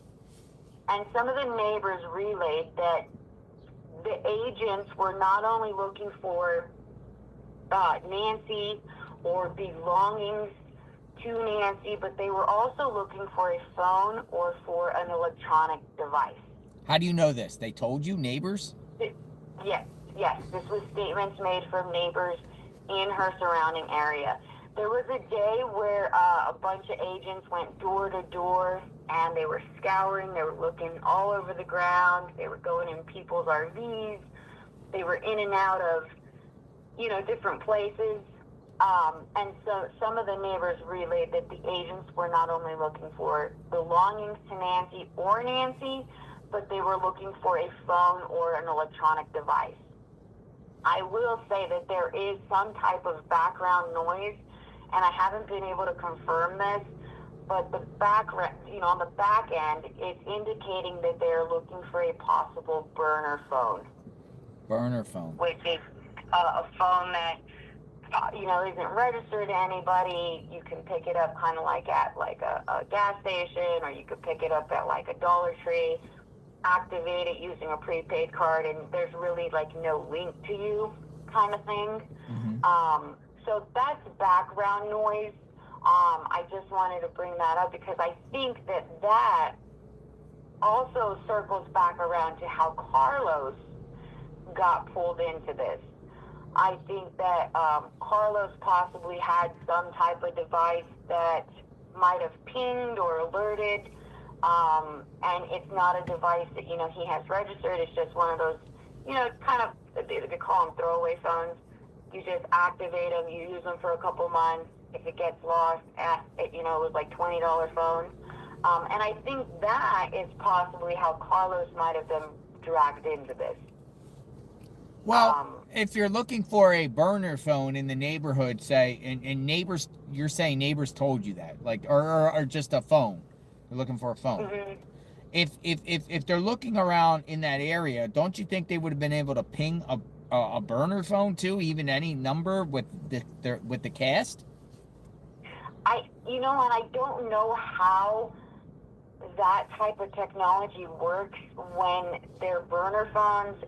I don't know how, and it's kind of weird because I don't want to say this is something you should use for crime, but I think it makes it harder to ping. I think it makes it harder to, triangulate the location of a burner phone because they're actually tied to, they're not tied to anything. There's certain networks that they do go off of.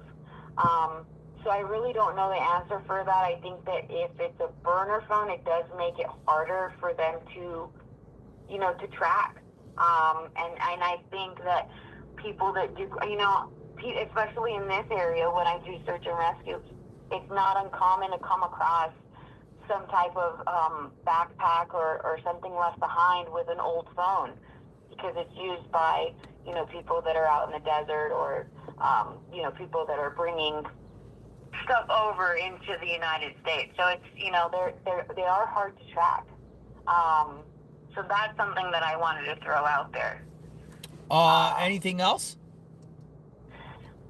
I have one more thing, and it's probably something that it sounds like maybe it's getting a little bit dragged out. There's a lot of people with knowledge on how a pacemaker works. Mm-hmm. My grandma's 94 years old. She has a pacemaker. There's Medtronic. There's the Boston Scientific. I just want to say that based on my knowledge, these devices usually have a set upload, okay? They upload at a certain time.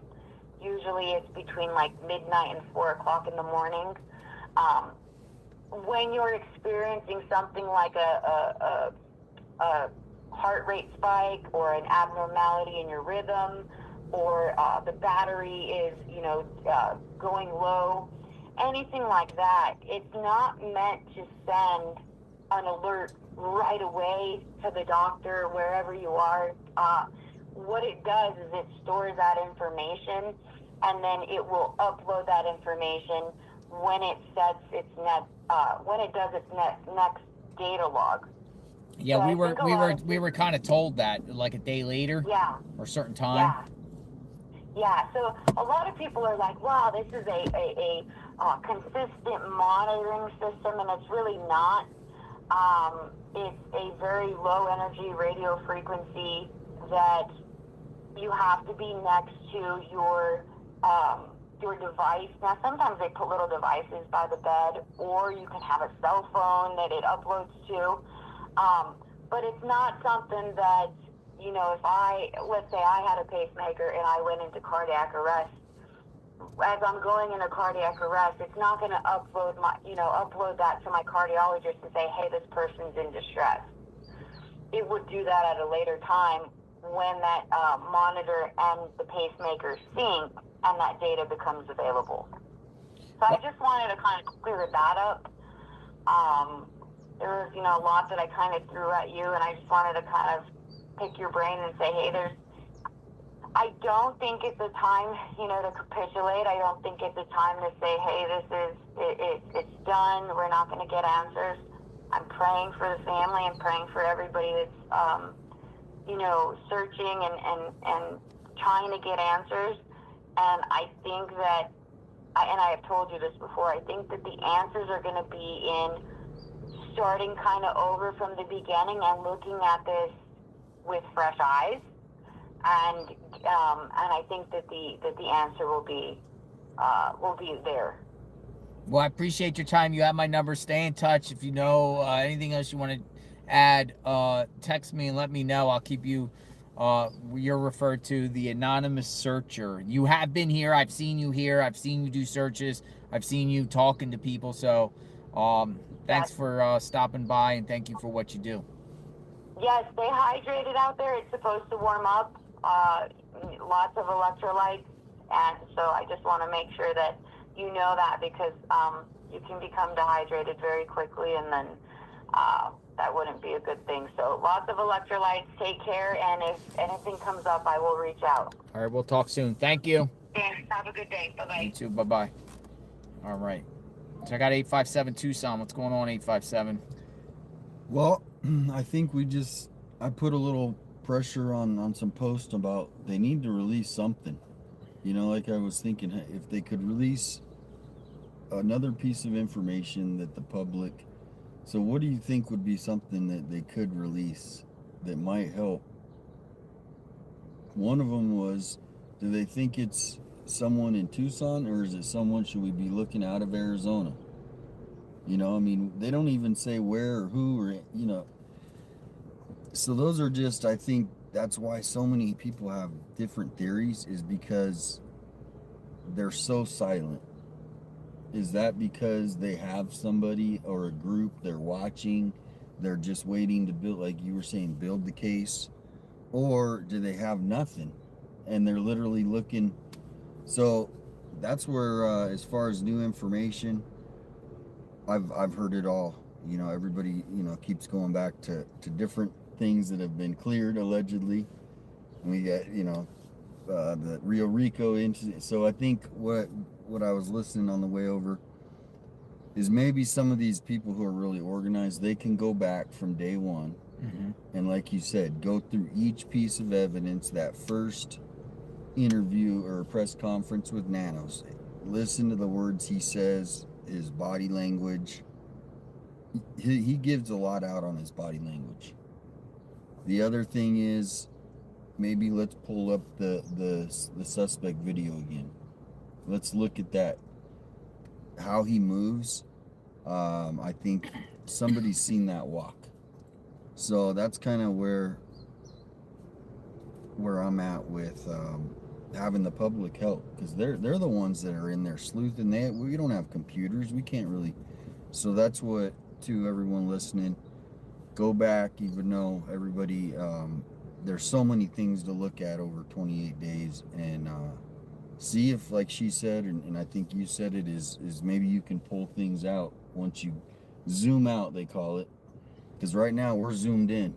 If we can zoom out and then regroup with some different stupid simple theories or the conspiracy theories. I don't know. What do you think? Is it stupid, simple, criminal, or is it some big conspiracy? I Are think you 50-50? no, I think there's some sophistication here because they were able to avoid authorities right now. Authorities don't got the perp. Yeah. Personally, we got a guy named Carl that wants to speak, that does podcasts. Carl, I'm gonna give you a call. We'll talk. We're just taking calls today. We're just kind of seeing what's going on. There's nothing going on at Nancy Guthrie's home, so this might be the new spot we station here. Jim's out. Jim's out and about, huh? Yeah, he's looking for a getaway car, possibly. All right, Carl. Hey, JLR, this is Carl. How are you? I'm great, Carl. Thank you. How are you? Good. So I do podcasts since COVID hit. I was bored at home, got into podcasts. It's called Anything Goes. Anything something goes. Something I do with my close friends, family, and it branched out to about 5 countries. So it's a lot of fun for me, and that's not really the point for my call. My call is, I don't think Nancy ever made it home. You don't think Nancy made it home? No, I think whoever last saw her, which is Tomatoes and Annie, I think they were involved in it. There's no video evidence of her going in and out of that house. All we see is this bogus video of a guy, which I think was done after the fact. And that's my personal opinion. I don't think she ever made it home, and I think somebody knows where she is. Annie and Tommaso, so it takes you back to Annie and Tommaso. 100%. 100%. It's always usually the last person that's seen that person that's been involved. It's usually a close family member. I do not believe that this was a random burglary in a pitch black neighborhood like you say at all. And I do not believe that, it was so random that it was, Savannah Guthrie's mom. Okay. So almost like it's as simplest as possible, last people that were with her. Yep, and right off the bat, Tomatoes was brought into the picture as a suspect, and then all of a sudden he was released. I think somebody released that information too soon. Why had there been no dogs brought into the crime search? That to me tells me they already know something. The blood on the ground is BS in my opinion, because I'm gonna be quite frank with you. I was just outside cleaning. I cut my finger. I could leave some trace blood. She lived there for many years, so that blood could just be superficial bullshit, pardon my language. And that's my number one theory. And then I have a second one if you're interested. Go ahead, shoot it. Okay. My second theory is maybe you don't know this, but Michael Feldman, which is Savannah Guthrie's husband, worked for the Clintons. He was a scrubber. And that guy is all over the Epstein files. This could be on the alternate side of the universe, in my opinion, that maybe this is a way to silence Savannah, get her off the media, so that the Epstein stuff gets swept underneath the proverbial carpet. Well, you're not the only one with that theory. That has been mentioned a lot. That's what the people think. Some people think this. I mean, let's be real. Some people think that it's that type of, motive here and connection. Yep. And those are my 2 theories. And I love your coverage, by the way. I almost flew out to Arizona to come hang out with you, but I figured you had enough people up your butt out there. So I love what you do. It entertains me. We literally have you on from start to finish, and we watch that door, and we watch everything all day long with you. I appreciate it. Thank you very much. We're just trying to get answers and also hear from the people and, see what investigators do in real time. at the surface and go where this goes. All right, brother. You take care of yourself, and you try to have a good Sunday. Oh, Yes, by you the way, too. one question. Sure, One question. Carl. Did they ever do the spirit box last night? They My wife have and I not. couldn't find anything. So the No. organizers of the Spirit Box just said it's best they don't do this at the time. So they ended up not doing it. I think that's pretty respectful and pretty smart. Let's get some answers and not put in the supernatural here. Gotcha. Thanks for the Take call, care, brother. Carl. Take care. Thanks for the watch. See ya. Bye-bye. All right. That's Carl. Carl. Epstein, Clintons. I mean, we've been hearing that. That's what some people have said. Some people have said it. Yeah, no, how do you prove that though? How can they? And is there a way they could prove that? They haven't proven nothing yet. That's the thing is, they haven't proved nothing yet. Nothing at all. Fox News with a report out right now. Better opportunity. Nancy Guthrie's abduction sparks fears over senior safety in affluent communities. The apparent kidnapping of Nancy Guthrie from her Arizona home has rocked the nation, shining a fresh light on concerns about senior citizens' safety in neighborhoods typically considered safe and even affluent throughout the country. The remote desert-like landscape surrounding Nancy Guthrie's home in the Tucson's Catalina foothills provided the 84-year-old with a retirement oasis many elderly Americans also seek in their golden years.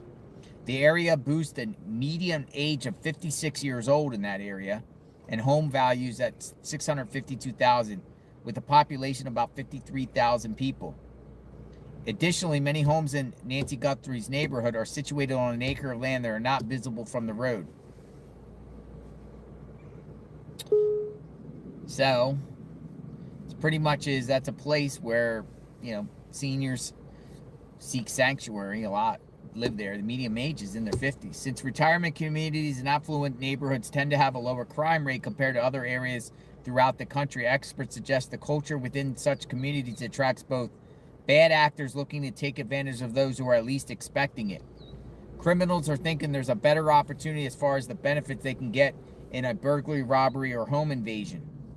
Mike Serafacone, a retired NYPD detective and global security firm founder, told Fox News Digital, "You probably have a better opportunity there to get things of more value than you would in a smaller community that's not gated or might be close-knit." In 2024, the violent victimization rate for people over the age of 65 was 7.5 per 1,000 people. 7.5 per 1,000 people, according to statistics by the U.S. Department of Justice.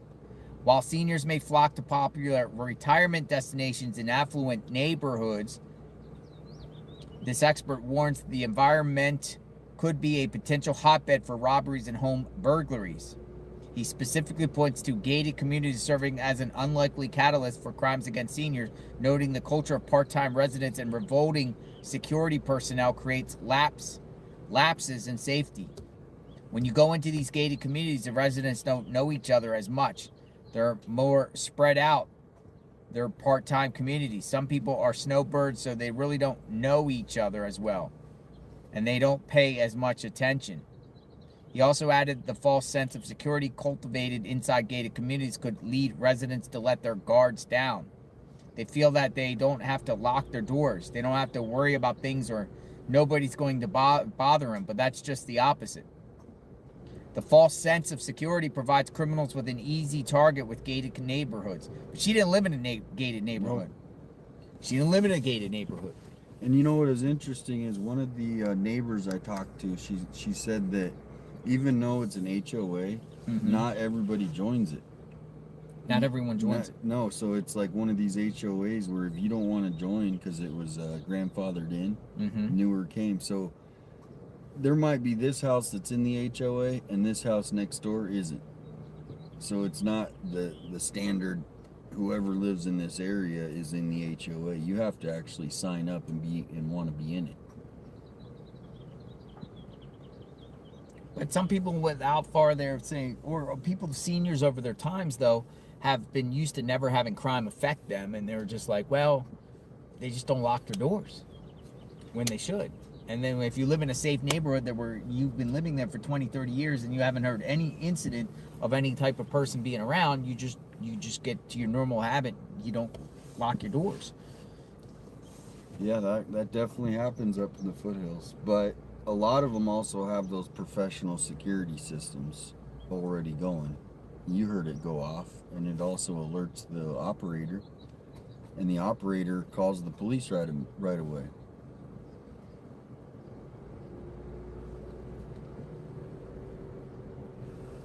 Looking for anyone else that wants to chat. I mean, we have a lot of requests.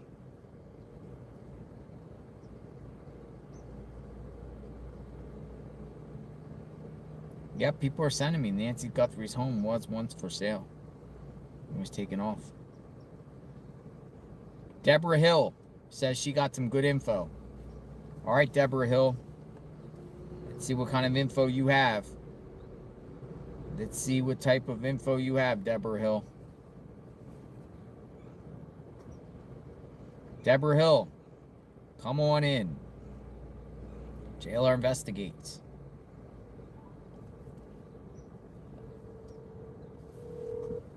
Let's listen to Deborah Hill. Hello, this is Deborah. Hi, Deborah. JLR Investigates. How are you? Good. How are you, JLR? I finally got a hold of you. Yes, I saw you reach out to me. Yes, native from Arizona. I won't give my age, but I've been here over 40 years. 40 years. And I've seen a lot of different cases, but I've never seen a case like this. All right. What do you have to say? What's going on? How do you feel about this case? Well, first off, just because I've followed this from the very beginning and followed you and all the media and YouTube streamers from day one.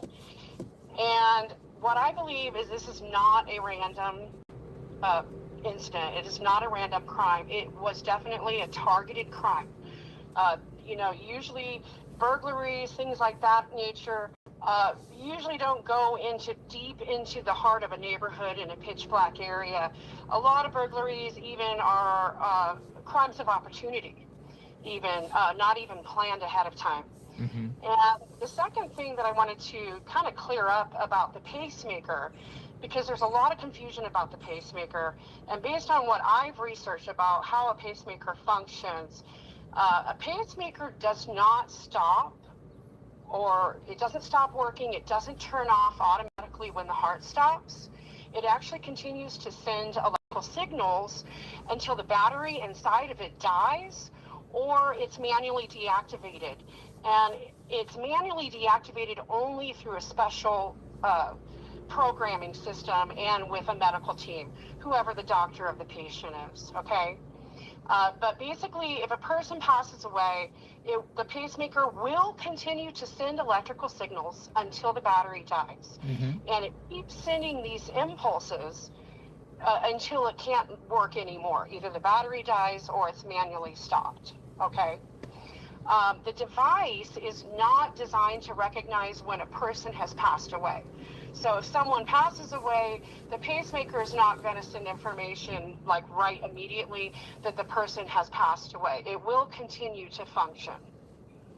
Okay, and that's something I've learned about that. Another thing is that I believe a lot of things were mishandled in this case.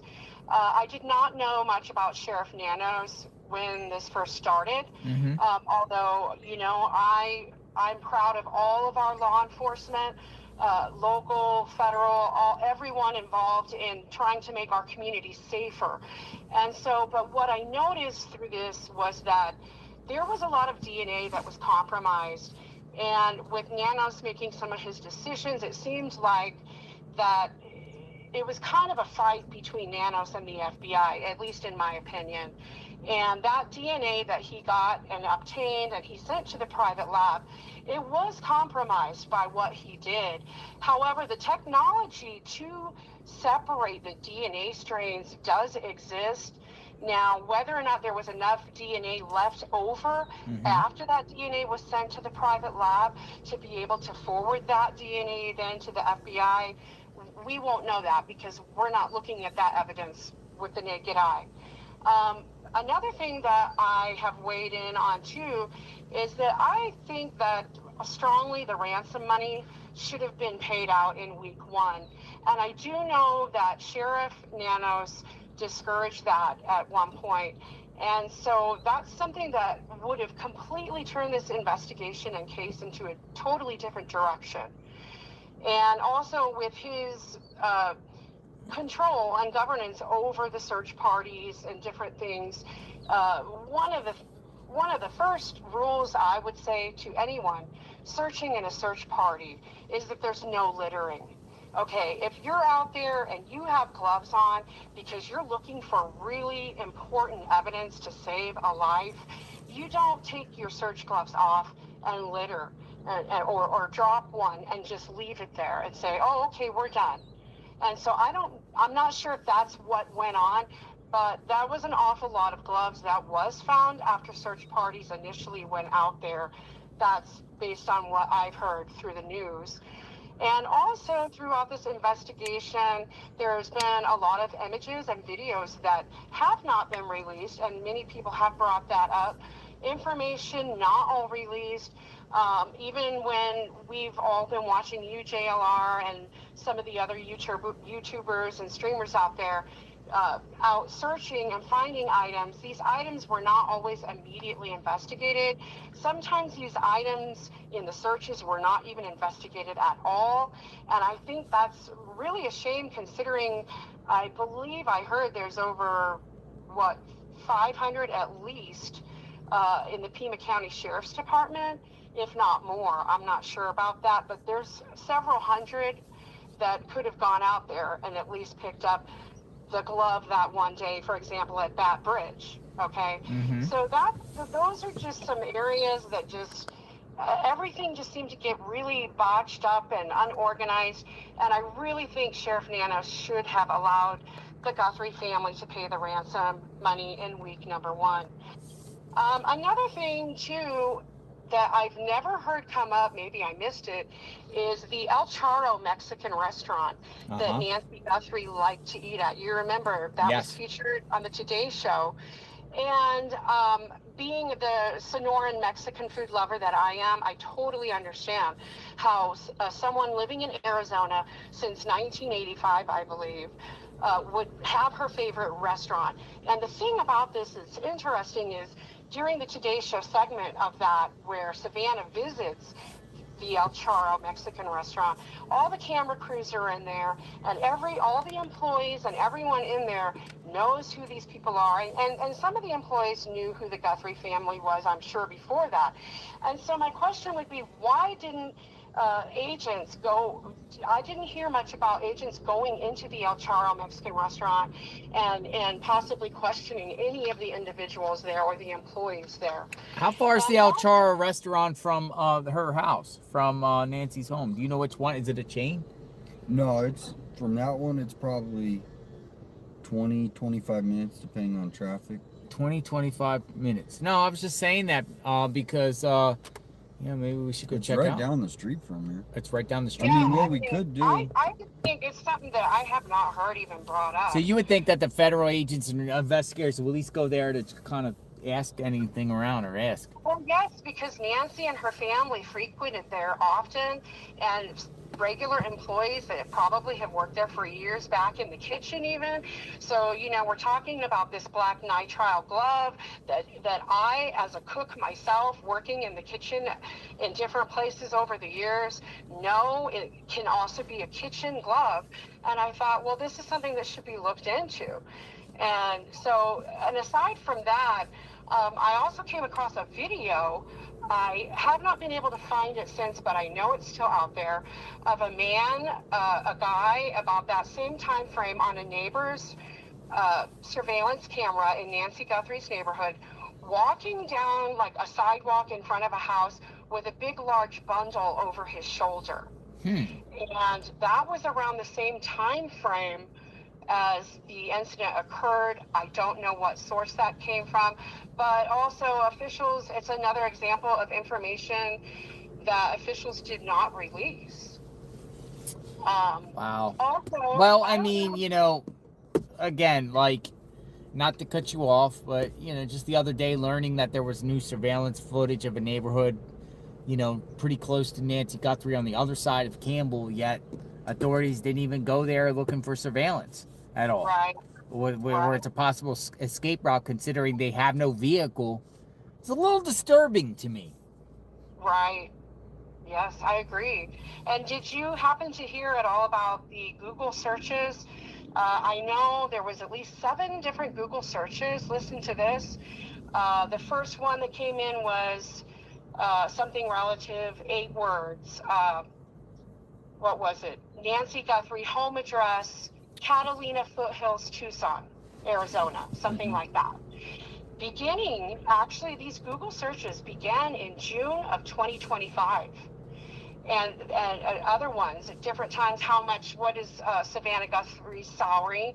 So from June 2025 to January of 2026, there were at least 7 Google searches performed. And when those IP addresses were traced, they all did come out of the Tucson, Arizona area. So I don't know if you heard about that, but that is something I came over in my research. I've heard about the Google Trends, particularly January 11th, that has been put out there. I didn't really know dates of the prior, but I've heard that there has been prior ones going back almost a year. Somebody did say they did check with that restaurant. How reliable is hold on, Tucson, you said that somebody did check? Yeah, somebody just messaged me and they checked or they heard somebody check? We're just trying to find out about the Mexican restaurant. Agents did go to the restaurant. That's what this okay. Agents. Somebody can get on the phone and talk. So, and then another thing. But the Google Trends. Well, one more thing, the Google Trends stuff. Let me ask you something. How reliable is that? Do you know? Is that legit or not? That was something that I believe came out from the Google, their investigation when they announced the initial Google searches that they had found. That was from Google's their investigative department. And then they put that information out there. And somehow it all accumulated from June 2025 to January 2026, all being about Nancy Guthrie, Savannah Guthrie, the house, her income, and all being traced from Tucson, Arizona. Yeah. Was that after or before the restaurant video? Was that before or after the restaurant video? That was Savannah? before the restaurant video, actually, which I was surprised. That's that's interesting. Yes, I was surprised. So, and then another thing that was mentioned too, I don't know if anybody ever heard about this at all, but there was a mention in various places about a blue bedspread that was missing from Nancy's bed. A blue bedspread? A blue bedspread, yes. I never heard that one. Where's that information coming from? Well, and I did not hear it for the longest time until I was watching videos. I did not write down the channels of the videos, but I didn't take it to heart really for the longest time until Savannah mentioned the other day that, she was taken from her bed. And so then I put 2 and 2 together that, I heard about this blue bedspread. And it was I don't know if I was in a chat, but I know I also went to some videos to confirm that. I just cannot recall what the videos channels were. As well as that there was blood that was found in her hallway, which would make sense. But a lot of people in the chat are saying, Deborah, where are you getting this information? I got the information from YouTube videos, just like we watch you guys. So are these like people like that? Like, there's people like, who are these people? Like, because there's some things here that you're saying that I never heard about any blood inside the house. Okay, yeah, and I hadn't either, and I came across some information. I'm trying to remember. It was something like unresolved crimes or something like that. But I wonder where they're getting the information, because that would be like, I would think news reporters that are actually on the ground, or something has been put out that 'cause I have heard nothing about Right. blood or Right, anything like that. and it kind of reminds me a lot of this case, because we, on one hand, we get a little bits of information, and we really don't really know what to believe, right? And so I'm just trying to piece it all together. I mean, I even went as far as to speculate, I guess, that there was most likely at least one more person involved in this case. And that person was most likely in a car, probably down the street in a dark area where neighbors couldn't see them. There were trees or something. And he's the driver, he's the lookout. And then you have the perpetrator at the porch, at the property, who gets Nancy out of bed. And I'm sure there was probably a struggle. And then the perpetrator takes her outside and takes her to that car, and they speed away and they leave. And that's what I'm theorizing in that. So as far as what information is what, I mean, I've been looking at all kinds of videos. I've been following everyone, Jazz Gone Live, Tay, Brian Inton, everyone you can think of, and watching all of you search, and just the different areas that there's so much area out there that it's crazy. You've got Mount Lemon. I did research on some of the thickest areas of brush. You've got Push Ridge Wilderness, the Mount Bigelow area. You've got Sabina Canyon, Pima Canyon, all of these areas where there's evidence possibly still out there somewhere. And so whether or not we know, I don't know where all of the sources of information are from. But these are just my theories and just the questions that I had and the concerns. A lot of unanswered questions, Deborah. Well, I appreciate your time. Thanks for watching, and we'll find out what else comes out. All right. Thank you so much. Thank you. You have a very blessed day. Bye-bye. Bye-bye. All right, folks. Come on in. JLR Investigates.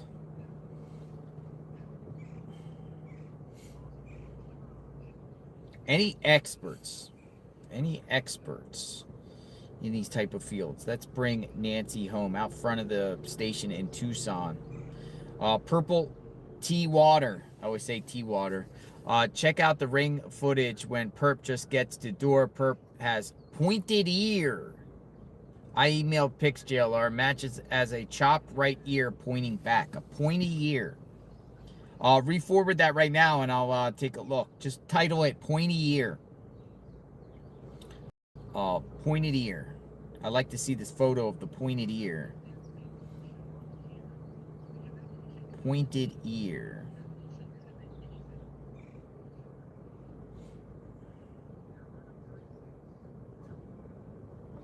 Gavin says he wants to talk.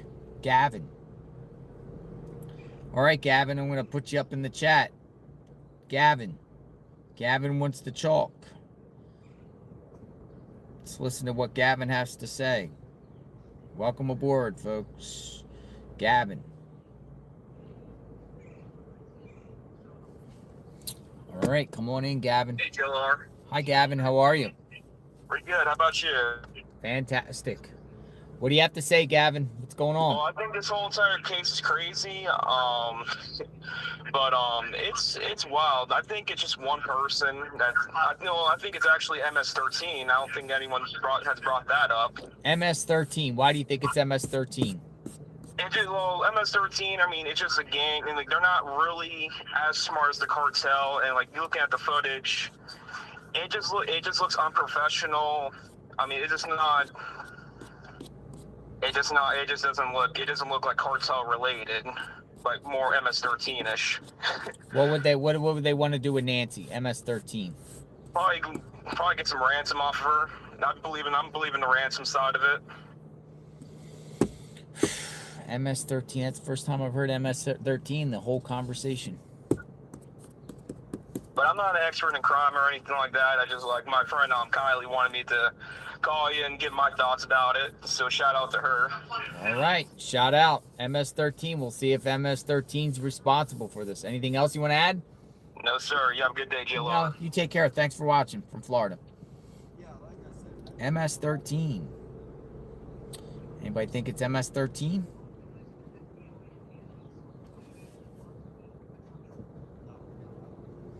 Eyes in the Skies puts out these big alerts and says, JLR just lied about bedsheet information. I never said anything about bedsheet information. I'm letting people share theories and whatever. That's what they're saying. Personally, I haven't heard anything about bedsheet information. I haven't heard anything about blood. I haven't heard anything about anything inside that home. I haven't heard anything about anything inside the home. Some people are saying gang initiation. You know, so callers are going to say this, that, and the other. You know, I'm looking for any type of expert here.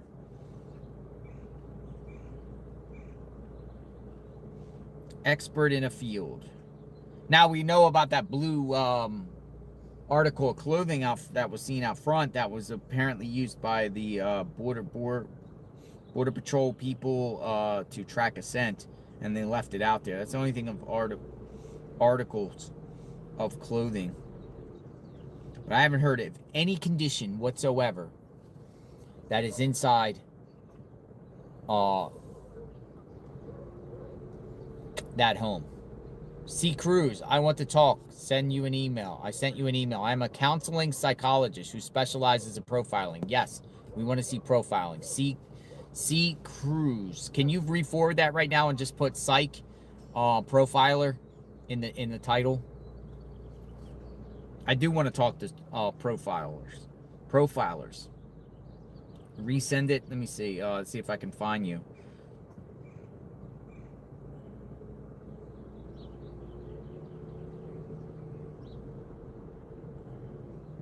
All right, I got you. Sissy, I got you. All right, we're going to get a profiler. We're going to get a profiler in the chat. I got you. I found you. All right, we're bringing in a profiler. We like to hear from the profilers.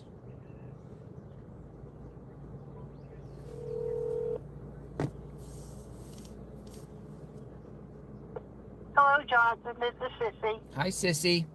Thanks for reaching out. I am from Oklahoma. Mm-hmm. I specialize in my field because I come from a family who serves in law enforcement. And I also live in the largest county in my state, territorial-wise, but not population, to where you can just hide a body just anywhere in the lakes, the rivers, the forests. In my region, I live in southeast Oklahoma, between the Ouachita Mountains and the Red River. Mm-hmm. And I'm very close to Arkansas, Texas, and Louisiana. Gotcha. But I want to talk to the locals who are listening, because I'm also a senior citizen, and I've had an intruder in my home twice. And I want them to know that in order to feel safe, you all need to get security cameras. You need to put it up high in your trees, in your windows, and you need to have your home base near your bedroom where you sleep so you can hear your alarm. And that will solve the fears that you may be feeling when dealing with an intruder or more than one. I also want to tell you that how proud I am that you told everyone about the Cajun Navy, because they've been in my state and all they're good for is a Photoshop and asking for money. They have not solved any cases. Oh, and I wanted the locals to know that too. We also dealt with a sheriff that was a crook. He was a racist. Even the governor was involved in trying to get him removed. And we learned as locals, in order to get rid of a bad sheriff, you have to wait till re-election. So I don't know when this sheriff of Tucson is due for re-election, that's how you're going to get rid of him if you're not happy with what he's doing. And I wanted to let the locals know that, because we, in my area, has experienced a lot of missing cases that have gone unsolved. Now, I'm going to take you down a rabbit hole. Well, let me ask you something. Are you a retired counseling psychologist? Yes, I've retired recently because I've had a heart attack, Mm-hmm. and I'm in my 60s now. But I still assist when the authorities, ask for my help. But right now, I'm still recovering from my heart attack. Oh, sorry to hear that. I've been listening to you, and I also listen to J is for Justice. I go back and forth. When you go silent and you're doing your thing, I go and I listen to her, and she's a real big supporter of you, and you got a lot of fans over there, and I wanted to do a shout out to Jay. Okay. So now I want to take you down a rabbit hole. Go and for I it. want you to think to John Benet Ramsey's case. John Benet Ramsey case. You know that we found that she was found in the basement, and how her family got targeted because they were the last to see her alive. Mm-hmm. And you also know how long it took for the truth to come out about who did it. And we also learned it was someone that was a neighbor that lived a few houses down that was into little girls. Okay. You know about that case, right? Correct. Now, let's go to Elizabeth Smart case. Okay. We're dealing with an area that has a lot of homeless people. And I'm not saying it's a homeless person, but you have a lot of suspicious character. And I've been watching both you and Jade looking at the people that's in your feed that your camera's catching. And I suspect that you got the people involved, and I'm saying more than one person, because I believe that there was 3 people involved in order to pull this off. 3. I believe there's 3 people that were involved in this, and I don't really believe that the family is involved at this time, because if Tommaso, who is the last person to see his mother-in-law alive, they got a black box in his car that he drove her in. And that's why they're still holding his car in the pound, because of that black box. That black box in that car will show the FBI, the local enforcement people that are involved. And trust me when I say this is a big operation that's taking place behind the scenes, to where they're leaving no stone left unturned. And yes, it does get aggravating that they're not releasing a lot of information, but I believe, and everyone has a right to be afraid that lives in that area, I believe that one of those 3 people are still in that neighborhood. In the neighborhood? In the mix of media. I think you've seen that person, and I believe that you even probably talked to that person, putting in their 2 cents, taking you down a rabbit hole. But do I believe that she's alive? You believe she's alive, you believe that one of the people's still in the neighborhood, and you believe that there's 3 people. Yes, I do. I don't believe that she came out, that she went through the front door, and I don't believe that she came out of the front door. I think it all happened in the garage.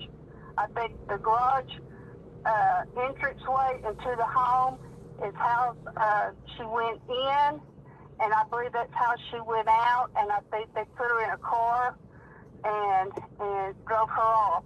The person that we're watching is staging everything, and just to throw everybody off. Like blood on the front. How do you explain the blood? I believe that it was staged. But it's her blood. Yeah. Well, you can get something like a rag, anything to just do drops of her blood. I do not believe that she's alive. I think she was at the beginning, but I don't think she left the home alive. I think she was carried out and put in a car where the garage is, and they took her out that way. The last video but like they were able to determine the garage closed and opened. Wouldn't they determine if the garage opened back up later? Well, let me ask you this: how are you going to get? How is an 84-year-old woman that is a cripple that uses a cane go up those steps? How is she going to walk down those steps without assistance? Drag her. There's no evidence. There is no evidence that door was broken into. I haven't seen any. The door there right now, what the evidence is showing that the authorities, that sheriff mentioned was that the front door entranceway, they still could not figure out how they got into the front door, which leaves the other entranceway, the back entrance and the garage. Now, one caller that was speaking to you, think maybe it's Tommaso. Well, maybe it is him, because they still got his car where they still got that black box. And he could have very easily set all this up and hired these people to do this. But my gut instinct is telling me to go away from that rabbit hole. Because think about it, Jonathan, what if this was your mom and you're hearing on all these feeds that's been doing live commentation on this? Would you not confront your siblings, your brother-in-law, and come out and say, you were the last time to see mom alive? Did you do this? Of course they're going to say, no, I didn't. But I believe that Cameron and Savannah has already addressed this issue. I think the black box in Tommaso's vehicle is evidence, and that's why they still got his car. And I think the prosecution that we saw going to the home on the last day that you were able to record action, I believe that the prosecution is building what evidence that they have, because I believe they know who did it, and they're just waiting on, some other things to come in from the FBI, Tucson Police, the Sheriff's Department, the CSI that's involved, doing forensics. So prosecutors, let me ask you something. You said, you know about this type of process. I mean, prosecutors there now with agents before the releasing of the thing. I mean, is that why prosecutors? Why are they there? They're there because of the evidence, because they do have evidence, and I believe they already know who did it. And I think that they're just gathering all the evidence that's in the home, and that they're going to be able to give everybody around the world what really happened and who did it. I believe that we're going to probably see an arrest coming up. It will probably be in the next 3 months, probably. Will we find a body? I doubt it. Because there's a lot of cases you could prove that there was a murder without the bodies. And Arizona is one of those that will prosecute just like Oklahoma does.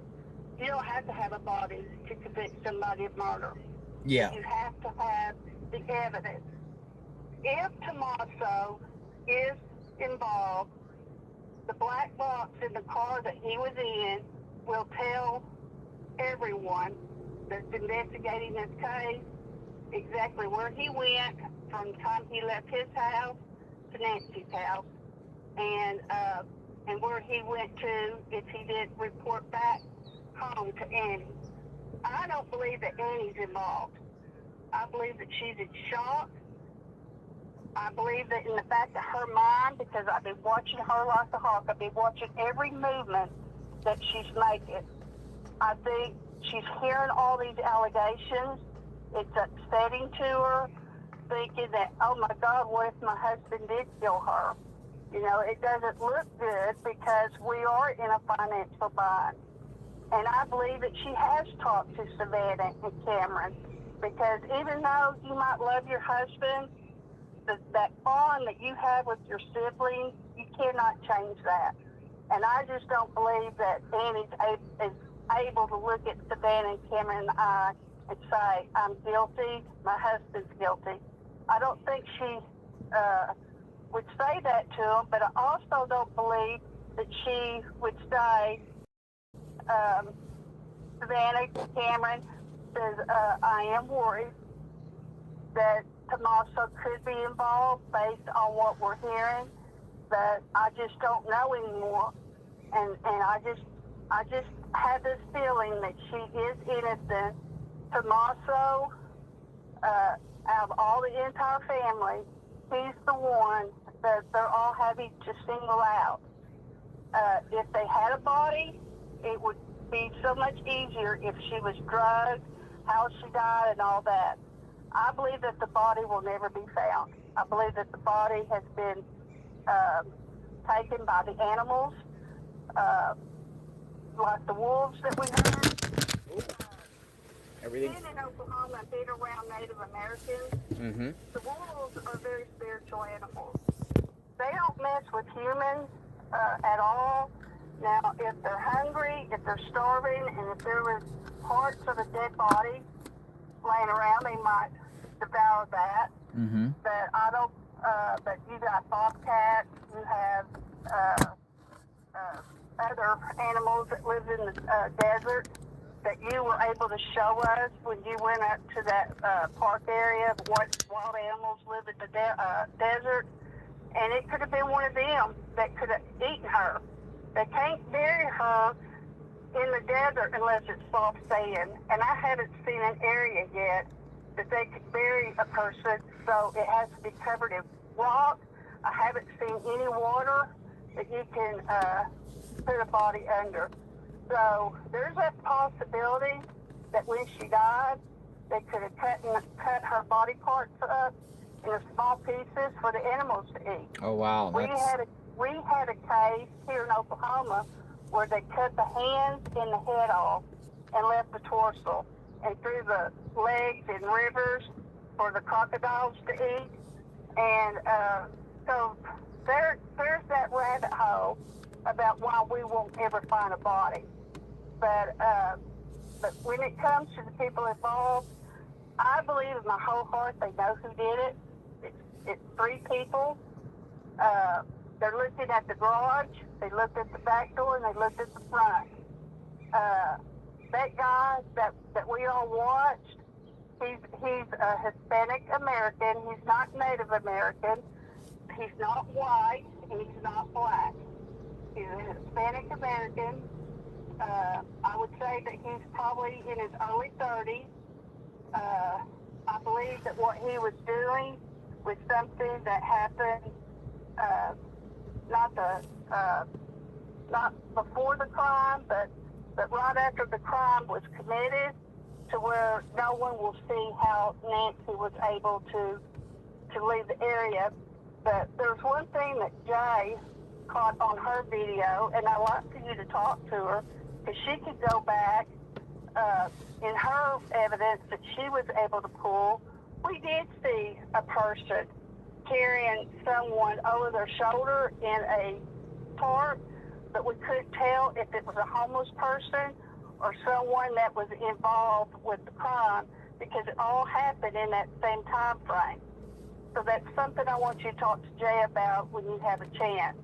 It's about that video. Maybe she could send it to you so you could see it, because no one had seen it before until Jay was able to snoop around and catch stuff that other people were sending her from that neighborhood. And I thought that was really weird. And that could be how they were able to do it. Now, the guy that's in the front door, he has a bad leg. It's his left leg. It looked like maybe he was recovering from a level 2 knee sprain, and he was just trying to let it heal. But it did heal right because he can't straighten his leg completely out. And we watched him go up the steps. He couldn't go up the steps correctly. He had to bend his leg a certain way to get up on that step. And that's why I don't believe that he carried a 150-pound woman on his shoulder, because his legs wouldn't have allowed it to happen. Well, I believe that. Yeah, I Sissy. believe that there's 2 people in the home, and he's third one. I appreciate you. Yeah, I appreciate your time, and thank you so much for the insight. I'm going to keep it moving. Okay.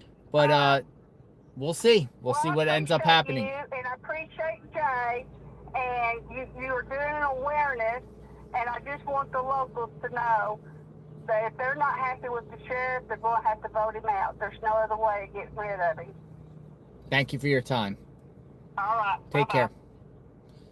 That was she was on for almost 20 minutes.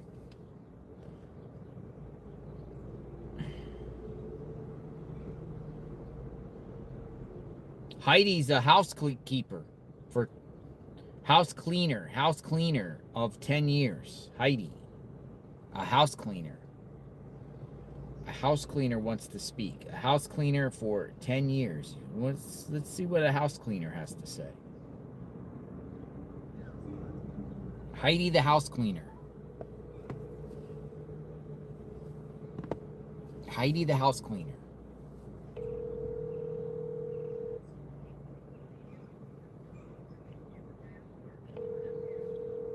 Come on in, Heidi the house cleaner. Hello. Hi, Heidi the house cleaner. Hi. How are you? I'm great. Thanks for Good. reaching out. Yes, I had tried to reach out yesterday, but I'm sure you have a lot of emails that are coming in. Yeah, I have to say in the front I want to talk and specifically what it's about because there's just been so many. Yeah. But we really never heard from a former house cleaner. Yeah. What's your take? What's going on? So my take is, okay, so I've been doing this for 10 years. House cleaning. And yes. And one thing that I can say is I clean for a lot of older people. Mm-hmm. And one thing that I can say is there's always, most older people, when they have somebody come and clean for them, they're home. And I don't think a lot of people have thought about this, but when, like Nancy, she probably was by herself a whole lot, didn't have a lot of people to talk to. So when her housekeeper came, they would have conversations, right? It happens to me all the time. I'll talk to people her age for over an hour of just life, you know? And they could have gotten a lot of information from her. They're in her house. They see pictures of her daughter, Savannah. You know, they know who she is. They know her. She could have a calendar somewhere. Like a lot of my customers have calendars on their refrigerator. Dinner with so-and-so on Friday night. This and that on Saturday. You know, they know her schedule. They know when she's going to be home. They know when she's not going to be home. And I just think it's interesting that nobody has said that she had a housekeeper.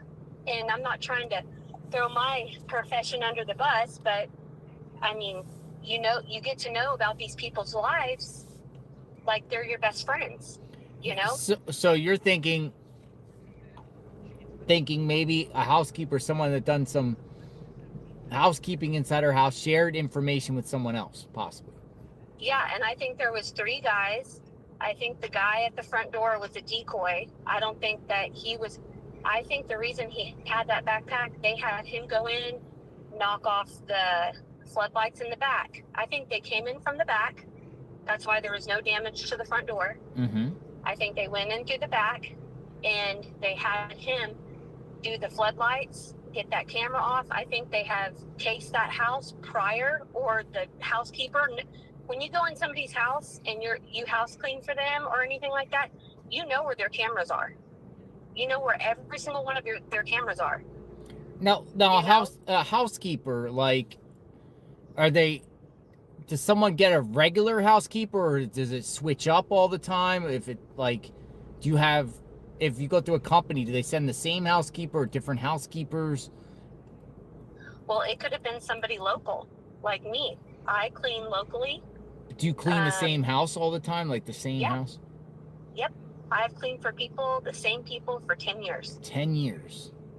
And, you know, you get to know them. You know where all their cameras are. You know, it could have been, my grandma's 84, and I have to tell her all the time. We had to actually put a Ring doorbell on her front door a couple years ago because, you know, back in the day, people that are 84, it was a different world. It wasn't like the world we live in now where your kids can't go out and ride bikes because you're scared they're going to get kidnapped or this, that, and the other. You know, it was more free, I guess you can say. And so, like my grandma, somebody would come to her door. Oh, hey, I'm selling this, da-da-da. Oh, yeah, I don't have a security system and this, that, and the other, you know. Just nonchalant talking, not thinking that this person is gathering information about somebody that they know they can potentially hurt. Do you think it's important for the law enforcement to question the housekeepers or anyone that's been in the house? Oh, absolutely. Seize their devices? I'm sorry? And people that they know. You know, I mean, she could have had teenage sons that, you know, knew that she cleaned for this lady. And I mean, it could have I don't know who it could have been. I'm just saying that in my profession, you get to know these people, you get to know their house, you get to know their routine, you get to know everything about them. Like, I have customers, I know when they take their kids to baseball practice, I know when they are going out of town, I know everything. You know where all their valuables are? Oh, absolutely. You're cleaning their house.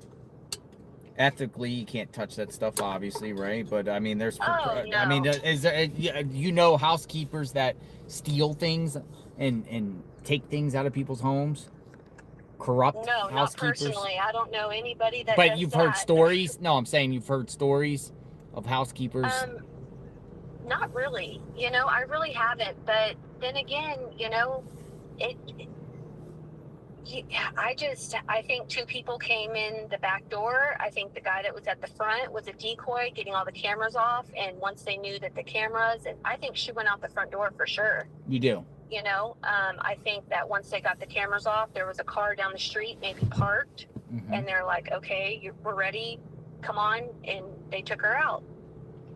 You know, but when you're on blood thinners like that, she could have bumped into a side table. My stepmom, she has a pacemaker, and she's on Eliquis, which is a blood thinner. And she can literally bump her arm on the littlest thing. And for me and you, it might just bump and leave a little bit of a bruise. But for her, especially at 84 years old, your skin is so thin that anything that you bump into, you'll just bleed. And if you notice the blood, it's more like blood droplets, like it's consistently bleeding, you know? A lot of people think it's the droplets. It's blood droplets. Yeah, and she could have, when they were struggling to get her out, she could have nicked her arm or nicked her leg on something if she was wearing, you know, older ladies like that, they wear those moo-moo dresses at night. You know, that's what we call them here in the South, is moo-moos. Moo-moo dresses. And they're just like older lady gowns. You know, you see them all wearing those. And she could have nicked her leg, and it could have just started bleeding. It's like so that. crazy we don't know what attire she was wearing or anything like that they put out there. No. It's crazy how everything is so hush-hush. Now, I do think that they do have a lot of things going on behind the scenes that we don't know about. But I just think it's kind of crazy how they went and raided that house that one night with all of those FBI, and they had a federal warrant or a federal search warrant. I mean, it takes a lot to get a federal search warrant. Yeah. So they had to have had something, and for them to confirm it was tied to this case, I don't know. It's a mystery, Heidi. Heidi, the house keeper. House And cleaner. you know, nobody has said this either. You know, Luke, his mom, he lived with his mom, you know, and he dated that Kayla girl. Mm-hmm. Maybe his mom is a house cleaner. And, you know, Kayla introduced Luke's mom to Nancy, and you never know. You know, I'm not trying to say it was the house cleaner. I'm just saying that in my profession. But they would have already been arrested already. That's my thing, is like with Luke and Kayla and that whole clique. Like at this point, Heidi, it's like, yeah, they went there just like Carlos lived nearby. But the morning time, there was no crime scene tape up, nothing. Like the whole neighborhood was like calm as can be and cool as a cucumber. And it's like weird. It's just like, I would think if they were like deeply involved, there'd be much more to it. Like, I just think that when there's a crime, there's always calm before the storm. You know, they always hit when it's least expected because they don't want that person to run. They don't want that person to get antsy and start moving things, you know. yeah. I don't know. I have no idea. I don't think Nancy's alive, unfortunately, without just in the medical aspect of it, you know, knowing that my stepmom has a pacemaker and she's been on medicine like this. It's very important that they take those blood thinners. And So blood thinners, that's what seems like she's on with a pacemaker. Everyone has to have, you know, on blood thinner medication. oh yeah. You know, I mean, my stepmom's fixing to get a Watchman put in. She just got a pacemaker put in probably 6 months ago, and she's fixing to get a Watchman put in. And they even told her, even when you get the Watchman put in, you still have to be on blood thinners 45 days afterwards so your blood can get to, you know, kind of thicken up, I guess. I mean, I'm not a doctor, I'm a house cleaner, but, you know, I mean, I just feel like, who steals 84-year-old women? That's what Weird. I appreciate the call. Thank you so much for taking the time, Heidi. Hey, and you know what? You're doing a great job. I've been following you, and I listen to you all the time, and your hard work is definitely showing. So we, all of us, all the viewers, we really appreciate you and Tucson out there, and y'all make a great duo. All right. Thank you, Heidi. You be safe in Texas. Right. Thank you. You take care. Thank you. Bye-bye. What's going on? Hold on. We got something. Hold on. Got some info. I'll be right back, folks. Oh, stretching my legs, right?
Yeah, that's good stuff.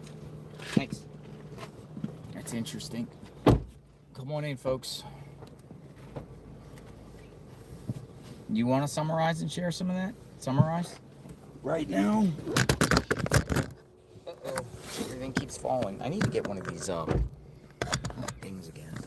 For some reason, it keeps falling. I don't know why this thing keeps falling. I think it's mine. You got to put a little saliva under. Yeah, that's what I thought. Saliva. Ugh. Saliva. Ew. Yuck. Ugh.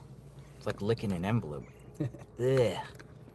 All right, we're gonna put some saliva there.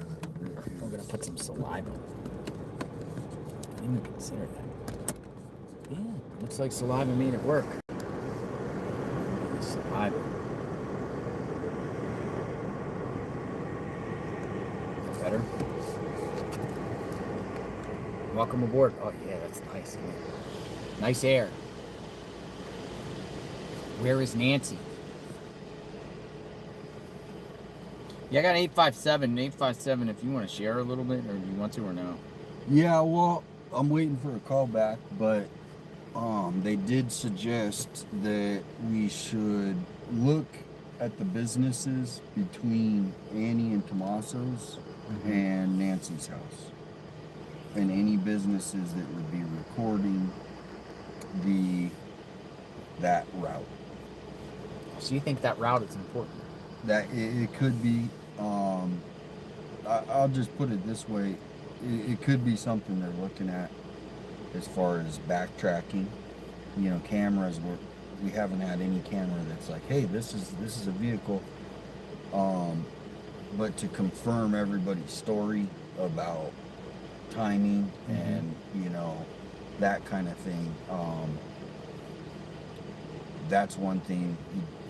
They did suggest that we could time it. There's 2 different routes from Annie's to Nancy's. To time that to see, okay, well, if they left Nancy's at this time, how long would it take to get from Annie's to Nancy's on the 2 separate routes? What would be the more common route? Was it the one that we went through the neighborhood and I would say it would go. No, I would say going through the neighborhood, once you look at facing outward from Nancy's house, make a left, go through the neighborhoods there that would eventually take you to First, and then takes you to Rudisill, or Orange Grove, or River Road. That would be the thing that we could, I don't know if they're going to be open on a Sunday, but we could ask some of those people, when was FBI in here to get your... They were. A lot of those businesses. Not businesses, but I know the Chevron station right at the corner there. Yeah, but as of the last recent week, because they've been, backtracking, so to speak, right? Let's just put it in that perspective. They've been backtracking, so since they haven't really released anything, or maybe they don't have this, they're going back to these businesses along those 2 different routes.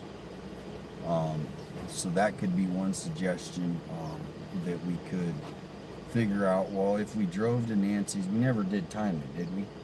Time it? Time it. So say it's 11 minutes. About 11 minutes. 11 minutes. About 11 minutes. So there's like 4 different routes you can go, and they're all between 10 and 13 minutes. Yeah. So the 2 main routes, I guess, that we, but then also looking at all the businesses, because every business is going to have a better camera than any kind of resident, right? So yeah, but there's really no businesses until you get to Oracle. And that's who they've talked to recently. Yeah, they have. Fox Digital confirmed that they were going up and down Oracle, asking businesses. When? Like at the This beginning? was 2 weeks ago. Like Yeah, literally, well, they're like going it was back again, is what I'm saying. They're going back to. You don't know that? That's what I heard. Yeah, that's where they're refocusing. Stormy Bell. Is there farms in the area? She asks. Are there any barns? Is there barns? Stormy Bell asks.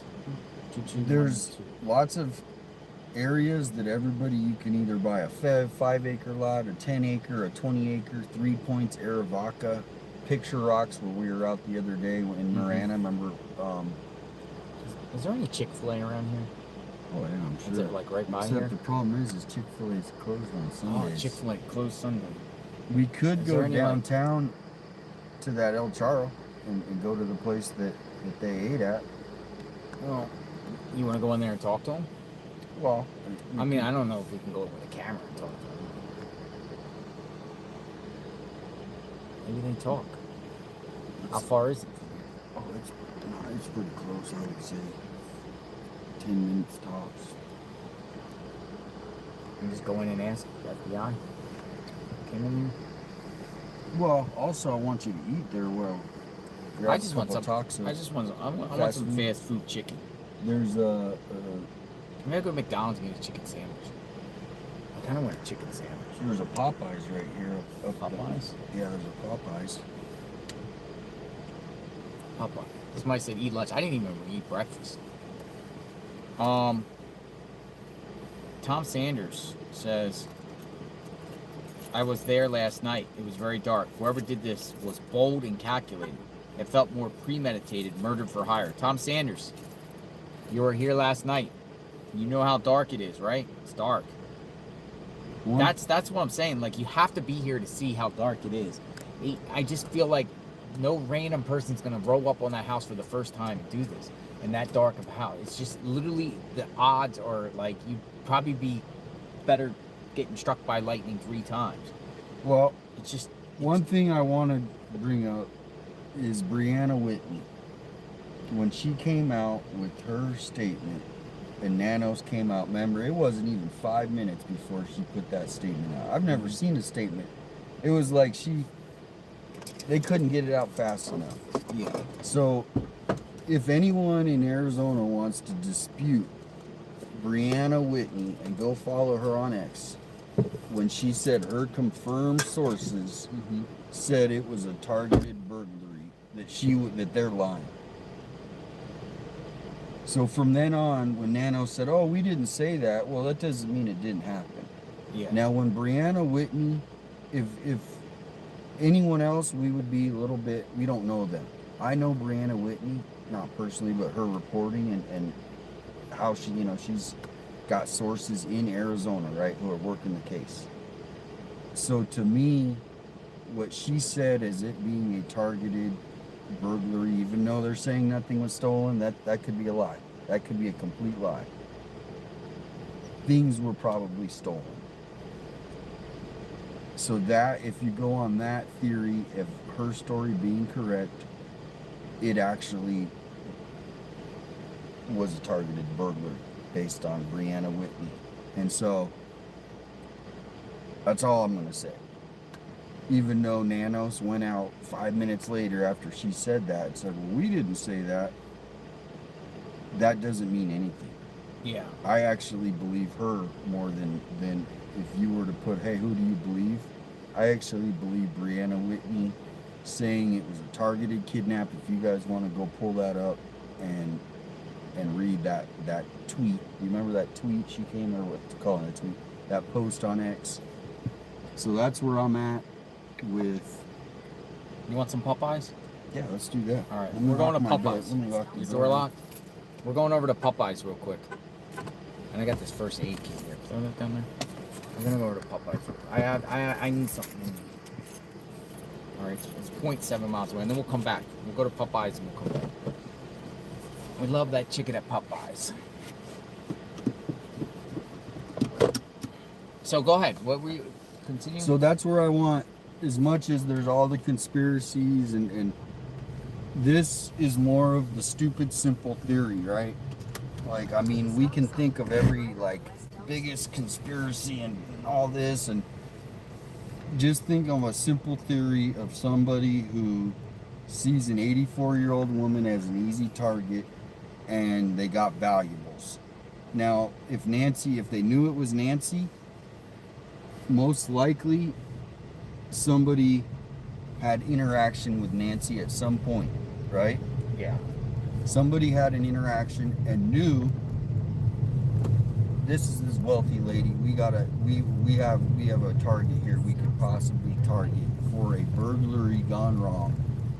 And all of the timelines could be completely messed up with what the public knows, as far as if it was on this theory of a burglary gone wrong, suspects could have been in the house long before.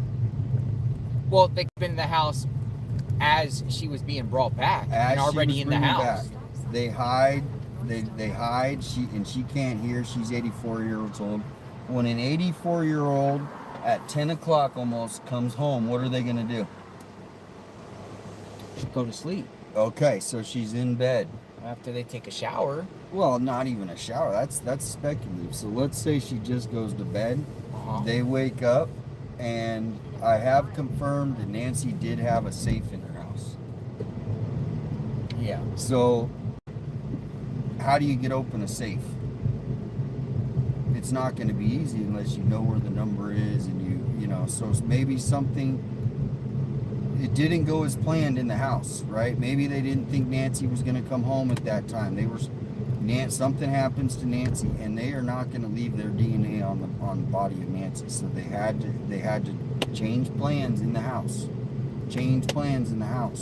Because of what happened. And so that's the reason why they took her. But if we're going on what Brianna Whitney, who's the most trusted crime reporter in Arizona, came out, Nancy was targeted burglary, and the public or the authorities want to keep some of this to the tight, close for a reason. I have to use the restroom. Yeah. You want to sit here? Do you have to go into? Why? Are you gonna do drive-through? Yeah, we're gonna do drive-through. Okay. You good? Yeah, I'll go in too, but you we'll want be to wait right out back. here? Yeah, wait Or here you for a gonna lock minute. it? Yeah, wait here then for a I'll run minute, in. and then you go. I can't see the chat, but if you guys want to look up Brianna Whitney, nah, quit cigarettes long time ago. That was very bad for you, but thanks for the comment.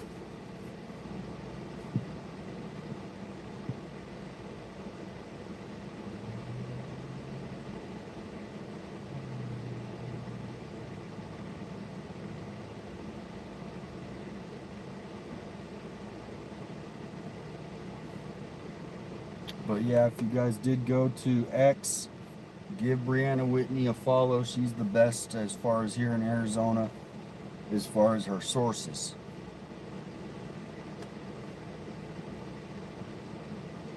Thank you for the kind comments. I saw a couple negative as well. It's all good. I'm just trying to help the community. So when you guys are at home and you're thinking of different theories, and this might help you maybe put things in a little perspective.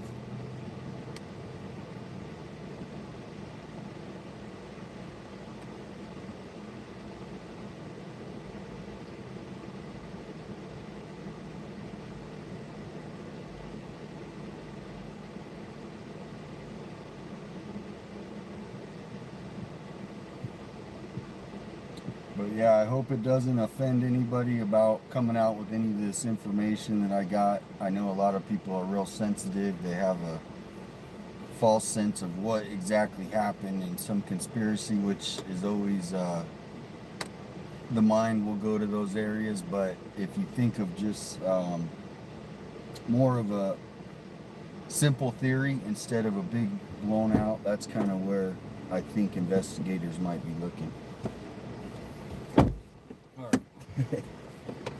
She has to key it. They don't have the. What's that? You're gonna have to ask her to open the door for you. Oh, okay.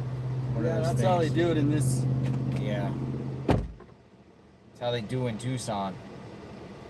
They don't want just regular people.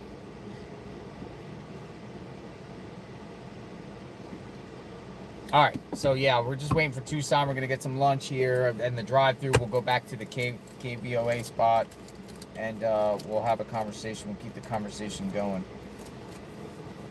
Continuous coverage of Nancy Guthrie. What the heck happened to Nancy Guthrie? Have some chicken. I want some chicken. People are saying exploring with Jim is out in the field. Don't know exactly what he's doing today. He's back in the area searching. I don't know exactly where he's searching or what's going on. I think he said getaway car search or something in that frame here. Hello. Welcome aboard. JLR Investigates. Oh, by the way, this is coffee. I had a bunch of coffee. So yeah, I mean, all of you've been sending like theories and speculations and stuff. You speak to experts. Again, we all don't know what happened here. We can just come up with theories, profiling, trying to understand. I can't wrap my head around this as much as you can't wrap your head around this. It could be as simple as possible, or it could be very, very complex. There could be multiple players involved. There could be just one person. This could have been a burglary gone bad, targeted attack, planned kidnapping, targeted because of Savannah, Guthrie family tree, something centered around that, or it could just be a sick wacko out there that just wants to do things to elderly people. We don't know. We don't know. Authorities, FBI, state prosecutors, county prosecutors, whoever, might already have their eye on people, possibly honing in on someone, waiting for more evidence. They very well could have their eyes on a particular person or a group of individuals. We just don't know. We would like to know, but it seems like, everything is kind of like wrapping itself up here as far as what we're seeing on the surface. All right, we're going to go drive. Good? Yep. I think I'm going to get like a chicken sandwich or some meal. Chicken sandwich meal.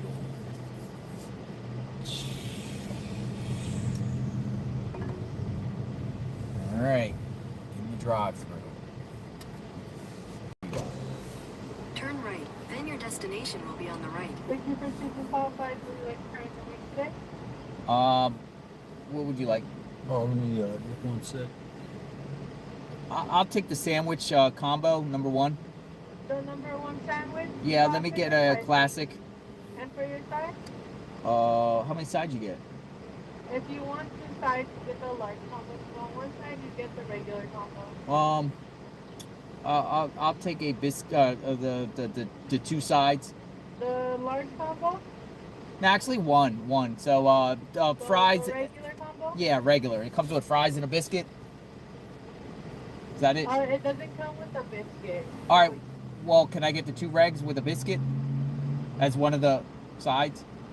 So you want one side and a biscuit on the side? Yeah. Okay, so it's a classic sandwich with fries and a biscuit. Uh-huh. And for your drink? Diet Coke, please. Diet Coke? Yep. Yeah, just get the same thing. Same with thing. The Dr. Pepper. Same thing with the Dr. Pepper. Same thing with the Dr. Pepper? Yes, ma'am. That's it. Nope. All right. Thank you. Love that chicken at Popeyes. All right, Popeyes. Popeyes. Got cash if you want to. No. Cash, sure. No, I'm good. Mm-hmm. All right. Popeyes. And then we'll go back to things. We eat some Popeyes and we'll talk and have a chat. Anyone else want to call in? I like that spot though in that alley that was facing the thing. It's a nice little spot. That might be our new staging ground. We'll stage in front of KVOA. I'm sure they'll like the exposure. Well, who actually made that banner? They paid for it. They paid for it. Yeah. KVOA.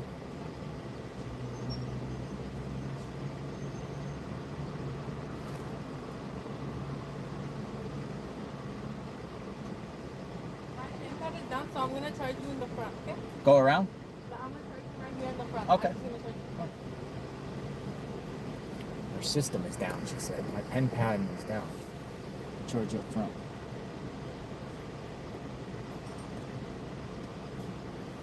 I could turn on the scanner in case something pops off on the scanner. Yeah, turn the scanner on. That'd be good.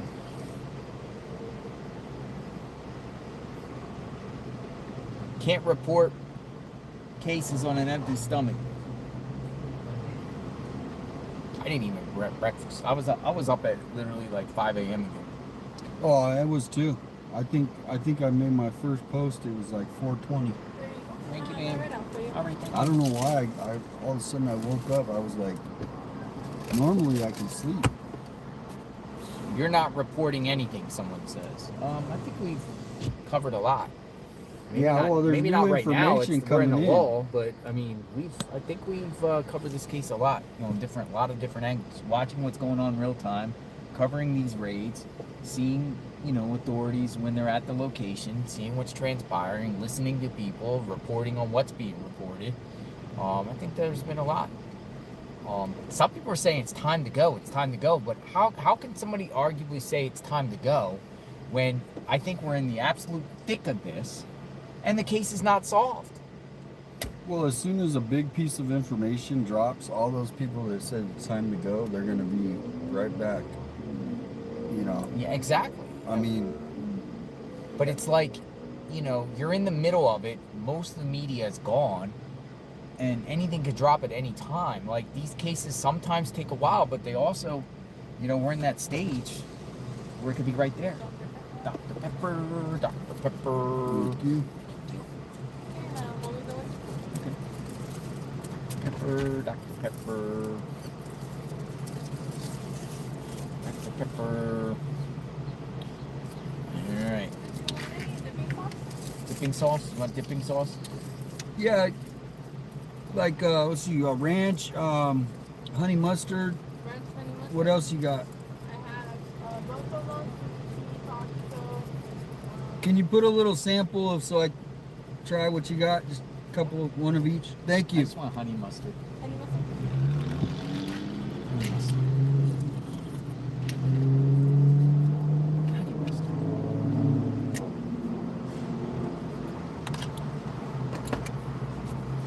857 Tucson wants different samples. Speedway. Why is people saying Speedway? That's Speedway right there. Oh, Speedway. Yeah, this is thank you. Valandry. Thank you. Valandry brought lunch. Oh, thank you. Thank you, Valandry. 0809. Did I say your name? Valandry, right? Valandry. Lunch. It's lunchtime. Listen, during the course of this entire case, we've heard almost every single theory possible in this scenario and situation, right?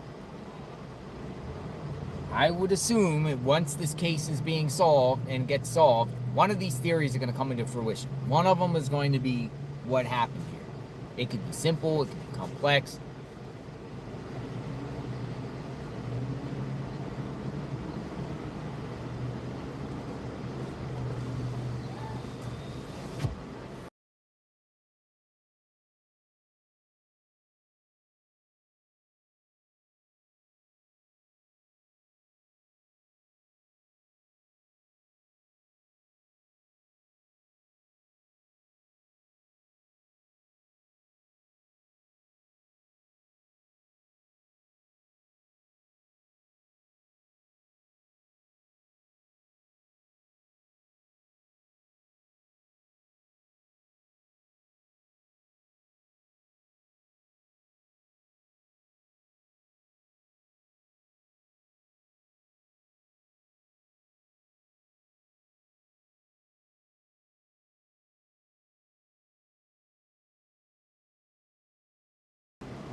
Who did this?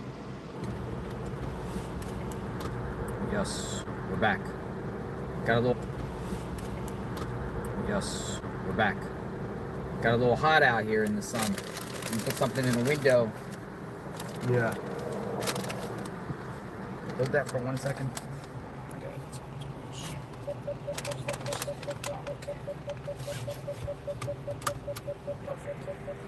Right, we're on a mission.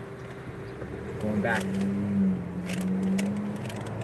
Going back to KVOA.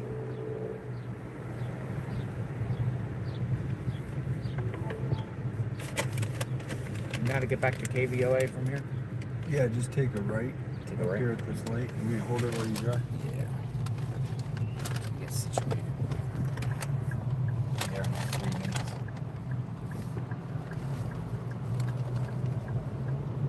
KVOA. Gotcha. gotta take a left at this light right here. Right here.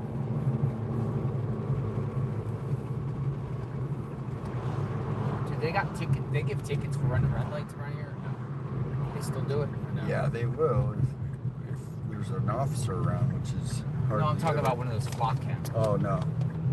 But look at all these cool signs over here on the left. These are all old. Or old hotels.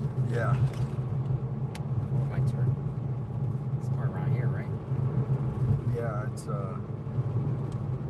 Is it this one? No, I think it's the next one. Yeah, it's the next street. Take a right.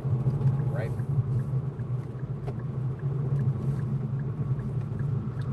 Look at you, purple turd water.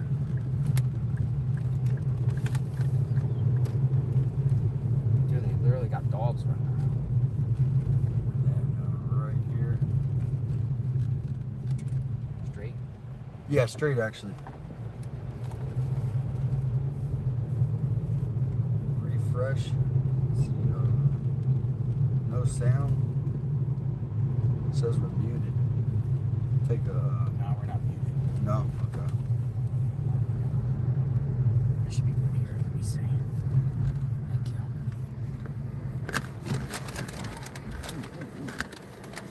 Alright, we're good. When you, I'll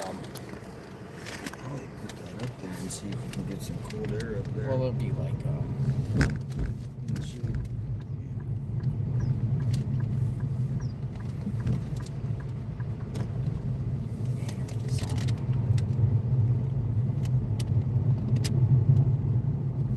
back at Elm Street.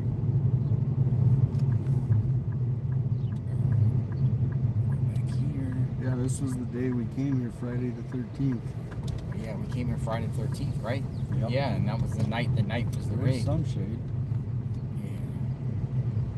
I think once we face there, we're away from them.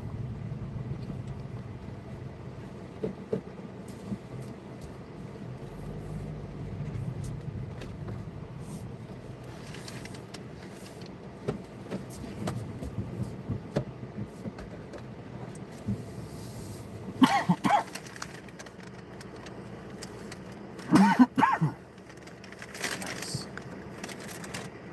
Matter of fact, we should just eat this real quick. Some people want to see the meal. Here, I'll just spin the camera. Lower one. We got some Popeyes. It's called Louisiana Chicken Popeyes. Let's see what sauces we got. Buttery ranch. Wild honey mustard. Oh my god, this is so good.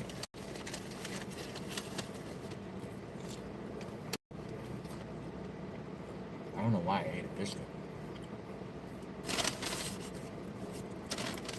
You got Popeye's fries? Alright. Popeye's fries. Honey mustard and a biscuit. It's wild honey mustard.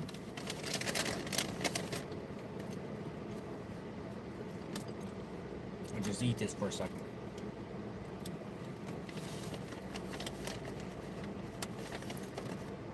I actually think sometimes these things are better in Chick-fil-A.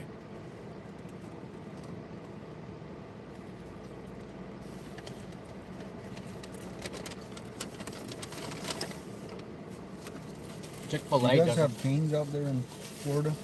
Cane's chicken? No. Raising Cane's? No. Have you heard of it? No. Man, they must. So you don't have. What was the other one the other day that you said you guys didn't have? EG's. Well, EG's is Tucson only. Somebody said we should take a caller while we eat.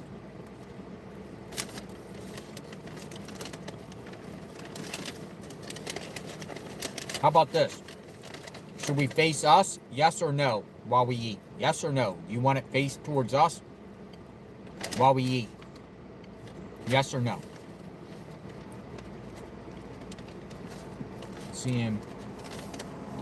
Seeing a little bit of, yeah, no, it's like The people who ate top ramen for lunch are probably not wanting him. We'll face it away. There you go. So in the meantime, we're going to get a caller in. Bring Nancy home. Let's get a caller in.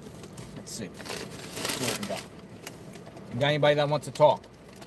Anybody want to share info? Here, let me fix this up. So it seems like this isn't put in right.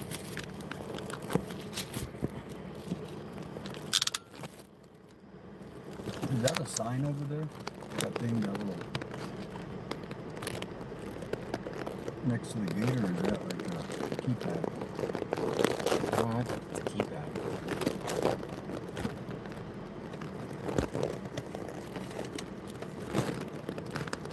Right there. I don't like this. I don't like this. I don't like the spot for some reason. I can't really see Nancy.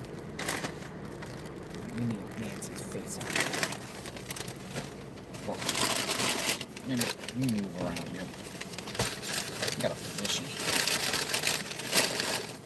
We got reposition here.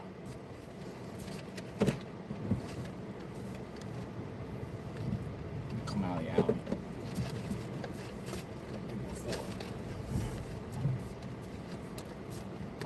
What is the email again? Tips. Tips. It's pinned. Pinned.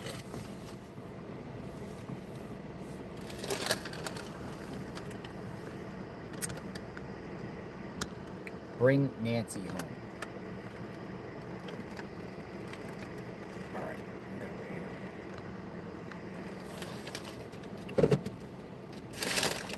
All right, callers. Anyone want to call? Where's that first aid box? That right there. Yeah. And I'll put the phone right there. Yeah, right there. That's good.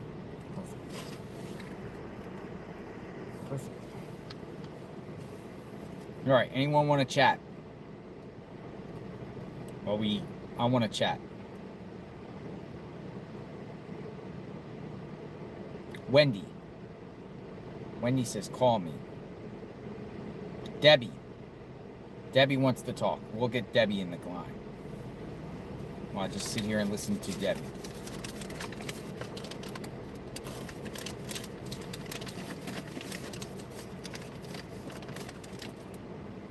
All right, you're up, Debbie.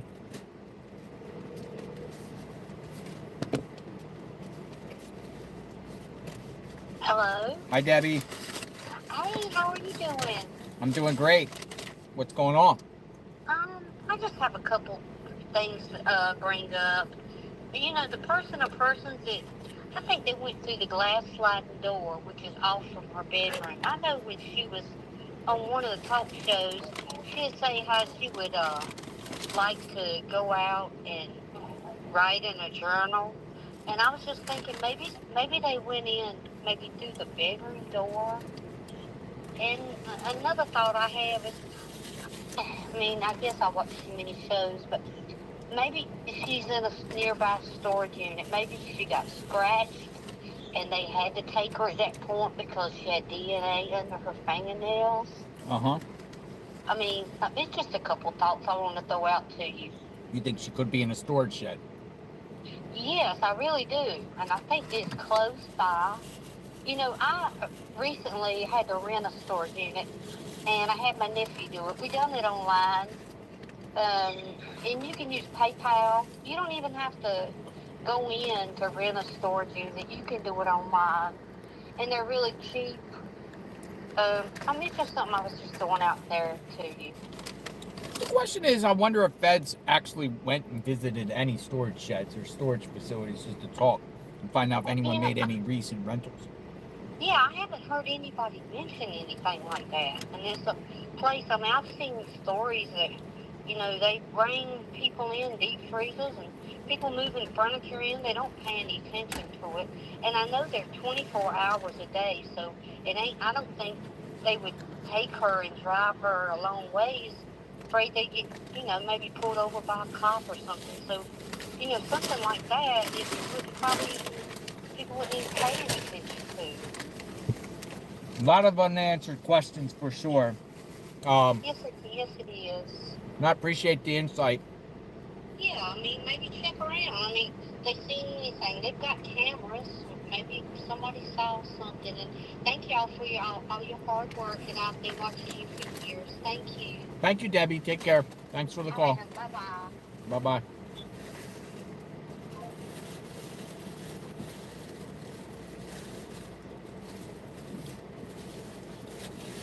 Turquoise. You have a theory that no one is talking about. Turquoise. All right, Turquoise. I'm going to bring you in, Turquoise. I'm going to bring in Turquoise.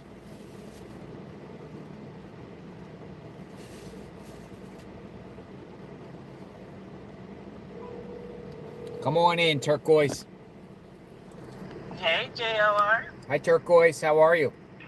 I'm good. I've been following. I just came across you guys, or your channel on this case, and I've been stuck watching it every single day. Every day. Okay, but this is the thing. Okay, I've been watching this, and I'm hearing everybody's theories and things like this. I honestly think in my heart that, okay, I did message Nell, because he's been streaming you, and I've been following. I was wanting to know, when did Savannah interview those people? She got information or something about Epstein or whatever. She interviewed. It never was aired or whatever. So my thing is this: what a coincidence! There's a lot of stuff coming out, and this happened. You know what I'm saying? So I really think that it has something to do with the Epstein. A lot of people think the same. I think the same thing, because it's a distraction, and it's sad that this is happening, and it's just, you cannot put anything past people. You said SI? What was that? Did you say SI? I thought you What said. do you mean, SI? Wait. No, I thought you said the word SI. No. The Epstein. I don't know if that's what you're talking about. Yeah. I'm sorry. Yeah. So that's what I'm saying. Stuff is starting to come out, and then all of a sudden, we hear about Savannah interviewing and getting information. It never aired, and then this happens with her mom. And this is a distraction, I feel, and everybody is like, where is she? What's going on? Like, we're all worried, because this is bizarre, Listen, Anybody people are saying it in the chat. They're literally, I mean, they're saying it in the chat. I mean, this is a lot of what people are saying, right? We want to hear from the people. We want to hear people's perspective. A lot of people have been saying this. But no one's really talking about it. Like, Savannah, let me repeat. Savannah interviewed some people. It never aired. So Savannah has information. She has information. And this S9 thing is so huge. Stuff was starting to come out, like, more and more. And then this happens to her mom. You know what I'm saying? So she's a figure that I feel like, that it has something to do with it. It has to. And then if you think about it, why can't no one figure out anything? Like, there's no trace, or like, I'm sure the FBI, they know more, because they can't tell us everything, but like, even a slip up or something, it's like so much stuff going on with the situation that is bizarre. And if you have money as a celebrity or a figure or whatever, you can cover up stuff. Like, there's cases where police working with, certain people, like, this is just bizarre, and it's going on a month. Like, if you guys think about it, the time is going by so fast. We've been following this for almost a month. I'm like, oh my goodness. Like, it's just a big mystery, but I really, really think it has something to do with Epstein, because we're being distracted, like, because of somebody's ill will or like evil intentions. But at the end of the day, all that's going on in the dark is going to come out. So whoever thinks that they're thinking they're getting away with this, they're not getting away with it. You're not going to get away with this. Anybody that's doing anything evil, eventually you're going to get caught up. Something's going to happen to you. You're not going to get away with it. And this is just so bizarre. I mean, it's so just, bizarre. listen, a lot of people concur with you, Turquoise. They do. You know, I don't know what to think. You know, that has been a theory from Epstein all the way up to higher levels to the Clintons. I mean, people have been saying this, you know, because it's just the fact that it's just, we don't have a vehicle, don't know who the perp is. It's like a perfect, you know, it's a perfect kidnapping. Like, no one's like, and then on top of the sheriff saying that the family's been vetted and they're not involved, and then who did this? That's what I'm saying. It's such a, like, a perfect, it's like something. We gotta, no one's seen nothing. Even we thought the car was a tip, like, you know, that is wonderful. And then now all of a sudden that Kia or whatever it is, it's not a part of it. It's like, if you think about it, every tip that we think is a break, it's like we're getting shot down, like, oh, that's not that. Then those people that they raided and all this and that, like, what are you guys doing? Like, you know what I'm saying? This is something serious. Like, what is going on? I really think they know more, of course, but I mean, I wouldn't be surprised if you know, it got something to do with Epstein. I would not be surprised, but we're definitely gonna eventually find out. Yeah, but there's so many other people and players and participants with Epstein, the whole situation, and other people and reporters and journalists. Why would it be the Guthrie? Why would it be Nancy Guthrie, of all people? That's what I'm saying. And if you think about it, if her daughter interviewed people that gave up information, I mean, she is like a target. You know, keep her quiet, however you got to do it. You know, because people of all walks of life are corrupt. You got corrupt people in all walks of life. So that's why I'm saying I would not be surprised that when she got information, it didn't air, and then this happened to her mom. Yeah. You know, when did she get that information? When did she do the interview with those people? And then now, all of a sudden, like, her mom is missing? Like, what is going on here? Well, a lot of people can relate with what you're saying. I don't know. Yeah, but it's good to hear from the people. It's good to hear from people, their perspectives of here. That's what we're kind of doing. You know, what is people thinking around the country? So appreciate the call, Turquoise, and thank you for watching. Of course, I'm watching and supporting, and I've been back and forth with Exploring with Jim. He's out in the field too. I've been watching him. Yeah, and Jim. You guys are doing great. Like, you know, everybody appreciate what you guys are doing, even with the negativity in the comments or whatever. People are bored.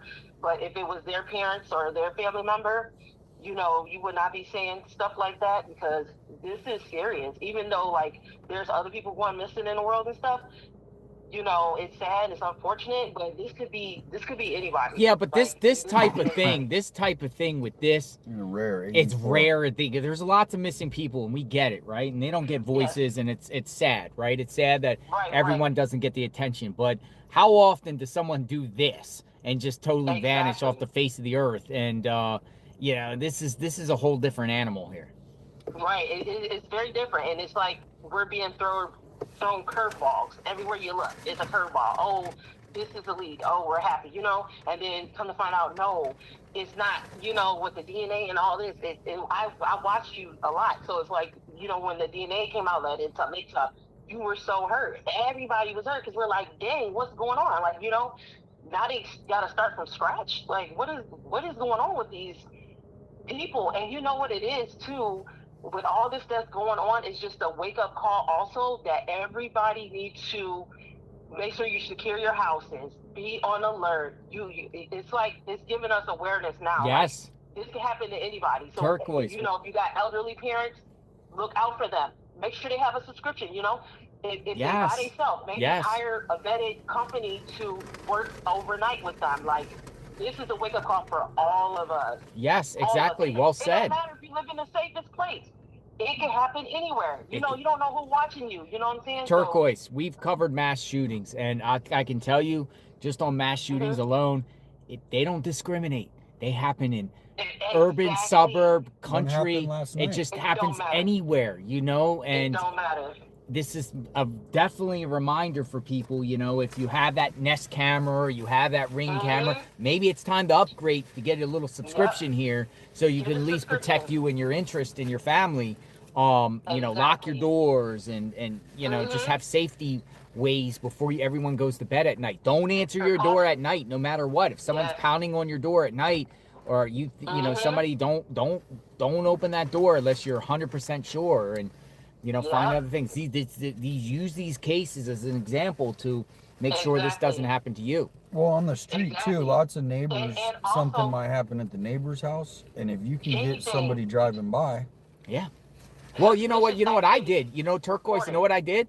I gave my 2 neighbors, literally, I had extra Ring cameras. I literally, about 4 months ago, literally walked over to my neighbor's house and gave them to them for a gift. And I said, here. And I said, you know, and they were very grateful. And I did that because it also protects me by having neighbors with them too. And they took them, 2 separate neighbors. I had extra cameras and I gave it to them. And you can join that group. So, you know, like, so your whole block is like everybody has. Look out for each other. Exactly. You have to look out for. And I have a daughter that lives in Arizona. Like, she lives by herself. She got a little pup. So, you know, we've been following this, and it's just, we got family out there, but I tell her to make sure you watch your surroundings. And also, if you're in your home, people, if you can conceal and carry, like, get it legitly, you know, to protect your home and your family, because it's so much evil stuff going on in the world, and you got to stay prayed up too. And I think I really like the fact that you guys are telling people to pray. That is very important. Power of prayer. You know, you just got to keep the faith, you know, because whatever's going on behind the scenes is making us aware. You know, whoever did this, and anybody that's doing anything evil towards another person, they're going to get caught and they're going to be dealt with the worst way. And what you guys are doing is like you're helping us, your boots on the ground, because if it wasn't for you guys, the few of you guys that's out there, we wouldn't even know what's going on day to day. So, you know, we're thankful. Like, it's just really waking us up to, like, really protect ourselves. Because you just don't know who's watching you, and you have to be careful. You got to, you know, check on your neighbors. Like, I have a neighbor live by himself, and he's 80, maybe 90. We take care of him. You need something, because his family is in Indiana. You need something, you need us to take the garbage out, whatever, call us. If anything's going on, call us. And actually, it was an ambulance over there last year, and I went over there to make sure, like, you know, what's going on, and I had to help find his son's number and stuff, so they can be aware, like, okay, he fell, he's headed to the hospital. So if you have elderly neighbor people, make sure you check in on them and just build that rapport and friendship with them. Well said. They need that. Turquoise, thanks for the conversation. You be safe there. You guys are welcome. Keep up the good work. I'm watching y'all every day. I'm watching. You know, it's gonna be a break soon. I feel it. And, you know, I don't have an opinion if she's still with us or if she's, you know, went on to be with the Most High. I just don't want to, like, give an opinion on that. I'm just praying for the best. Like, I'm really praying for the best. But whoever did this, y'all, mark my words, they're going to get dealt with. They're going to get you. Oh, they will. They're going to get got. They're going to get got. All right. Be safe, Turquoise. Thank you. We'll all be here to see it. Yes, that's right. That's what I'm waiting for. I'm waiting for the perp to be identified so we could go to the perp's house. Yeah. Because that's what I'm going to show all the viewers, where the perp lives. And we appreciate you guys, because you guys are the ones that, you're the boots on the ground, you're the eyes for us, so we can see what's going on. We can't see nothing. We're in other states, you know? So we appreciate you guys. And stay hydrated, because I know it's, like, warm out there, too. Yeah, we got Diet Cokes here. I do. Dr. Pepper and Diet Drink Coke. a lot of water. I know. Water and Gatorade. I know. Thank you so much. Be safe. Bye. Thanks for calling me. All right. Take care. Thanks for watching. Justice for Nancy. Bye-bye. Thank you. Thank you, Turquoise. All right.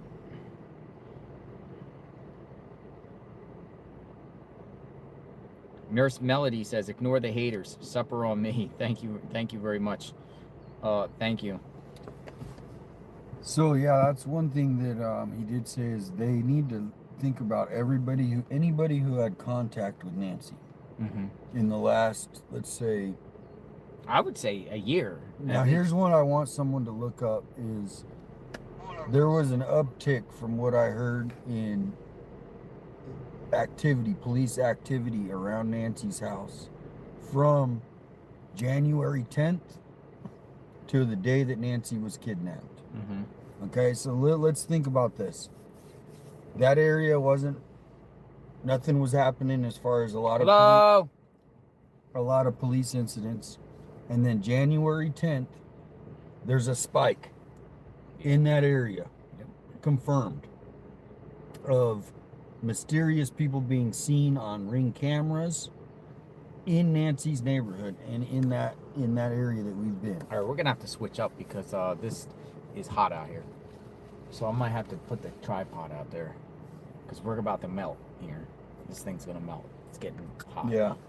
There's no shade over there. There's one right there. I'm gonna step out. Yeah, I'm gonna step out over here. So I'm gonna put the tripod out. That's folks. one thing that Get some air. I can tell you right now, authorities are looking at really closely.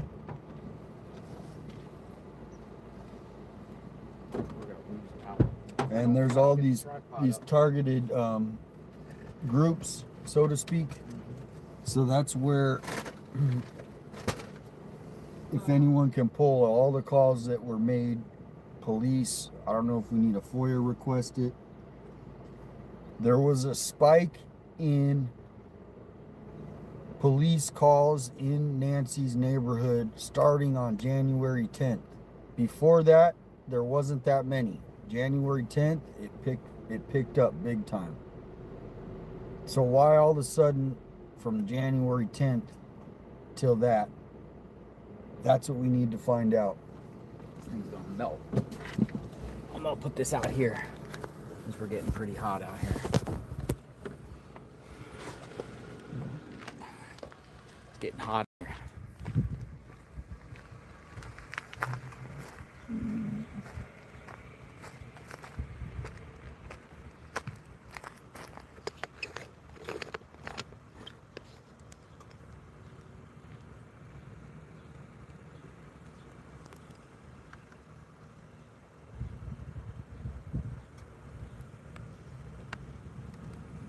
Look at that.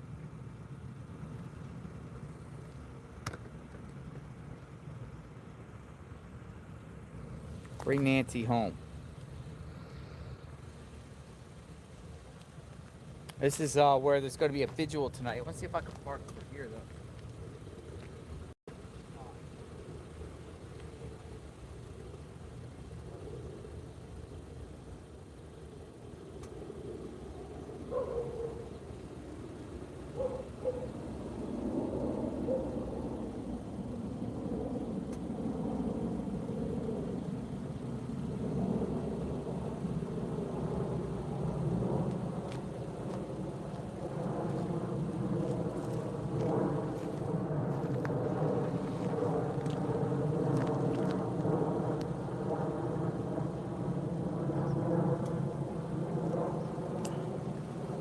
This up for a bit.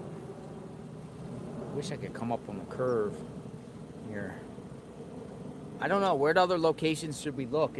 We're starting to get into the heating of the day, as it is now 12:25. Continue to see what's happening here. Let me check my messages here, see if anybody sent me a message.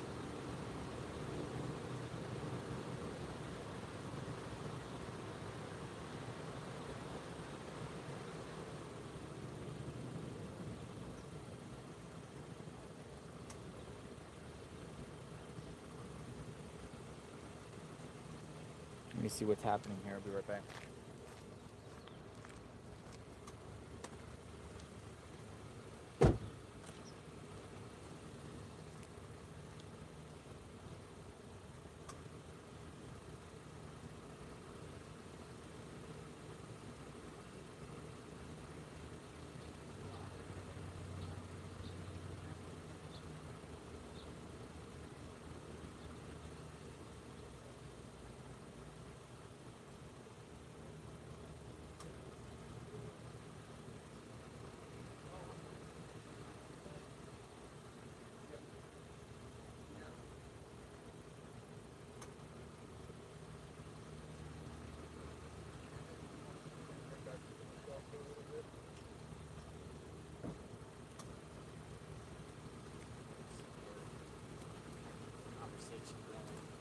Help bring Nancy home. I don't know what should Well, how many hours is today? So we got like 6 hours to a take a visual out little here. 2-hour break and then come back. I could. I'm not sure yet. I like taking calls though. I like to hear people from people. People say, bring the 10 out here." Huh. there's nothing. There's like no road trip to Annie's house. I think we should do that tomorrow. Just go out and meet there at the first thing. Where at? Annie's, and just do that track. Not at Annie's, but we'll just drive it one more time and just look at the businesses that have that route, because I don't know how to say this, but the car might not have that data that confirms everything that's said, if you know what I'm saying. I think I'm gonna take it. Follow me over to Nancy's. I'm gonna go over Nancy's. You wanna go over Nancy's? Yeah. I'm gonna go see what's going on there. Drive past there. Something different. Let's go for a drive. Makes my phone cool down. You want me to take my car? No, just follow me. Cause I don't know what I'm gonna do at that point. Oh, you want me to follow you? Yeah, just follow me. Yeah, it's better to follow because I don't know what I'm gonna do at this point. All right, see you over there. Okay.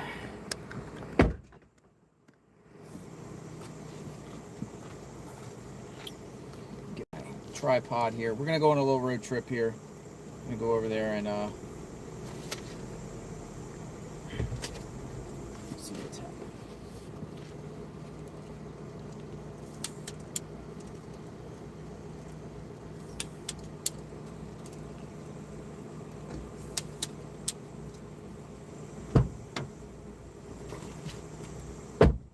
Like literally in the hottest of hottest heat waves here going on. All right, so let's do it here. People say go to Iran. No, thank you. No Iran. And we're putting in our address. I think I know how to get there from here. We're 15 minutes away. Then turn right onto West Elm Street. All right, we're out.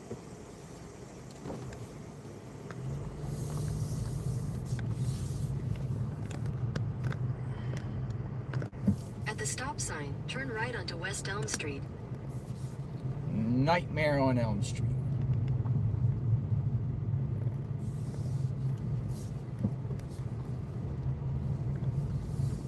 We'll just see midday if anyone's at Nancy's home anymore.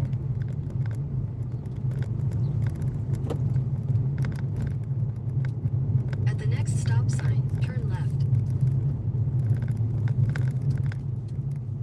Turn left.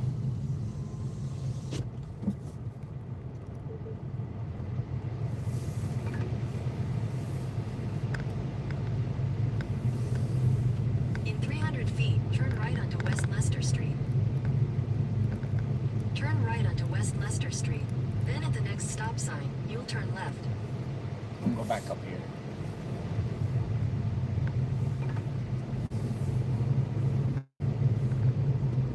In 300 feet, turn right onto West Plata Street. Turn right onto West Plata Street. Then at the next stop sign, you'll turn left.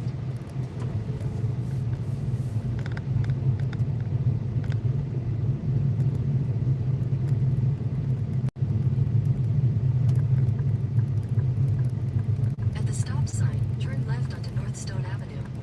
North Stone Avenue. Oh, this is a bad spot. And I don't like these type of spots.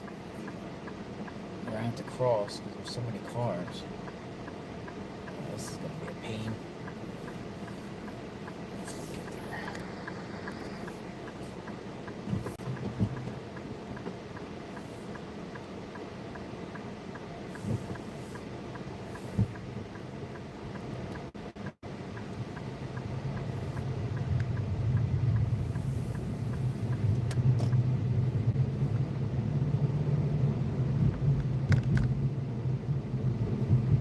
All right, working our way back. Come on in.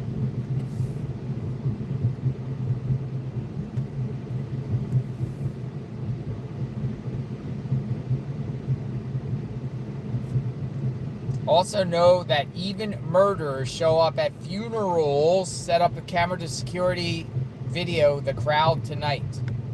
Look over that footage later. They sometimes come back to the scene. They might have been back to the scene during this whole course of this whole thing. just to check out or even drive by to see what's going on. Thank you for that comment. That came from Fearless Me. Fearless Me also says, a couple things. Has anyone ever checked car washes the night it happened? At the car wash. It's a good, that no one has ever presented that question, Fearless Me. Also, go get your tent set up for any interviews tonight at the vigil. Oh, we don't need a tent because at that point the light, it's going to be dark. I don't even know who's going to show up. I mean, I'm just told something's going to happen at 6 p.m. It might be a couple people, might be, I mean, Dad's going live said he has like 100 candles. That's what I'm told.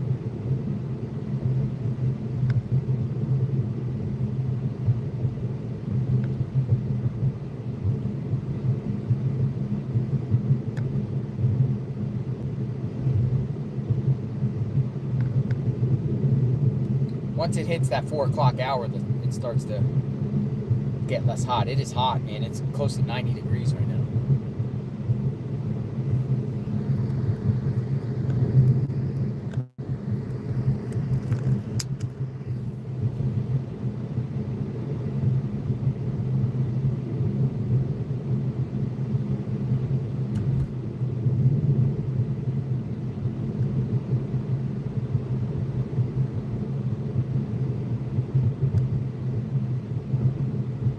Welcome to Tucson, folks. Welcome to Tucson.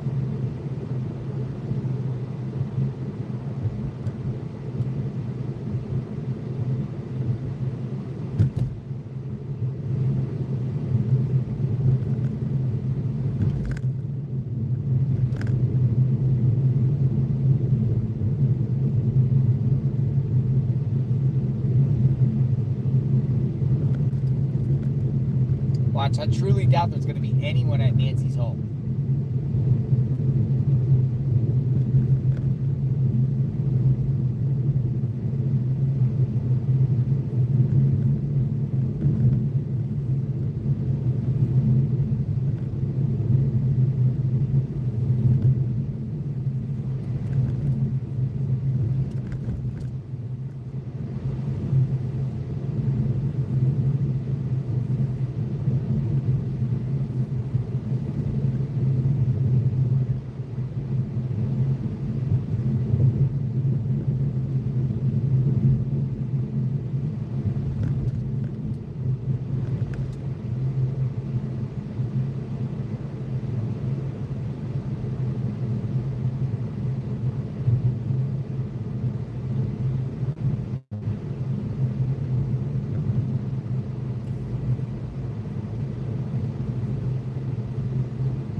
Gives you an idea what Tucson looks like.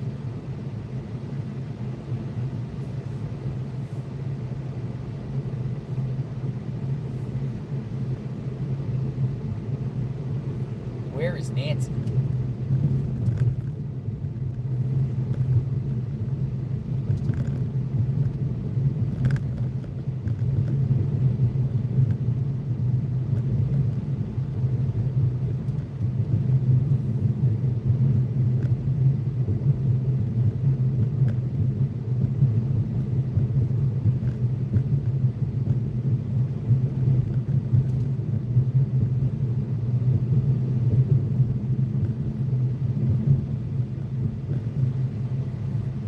I gotta turn up here at Westmore.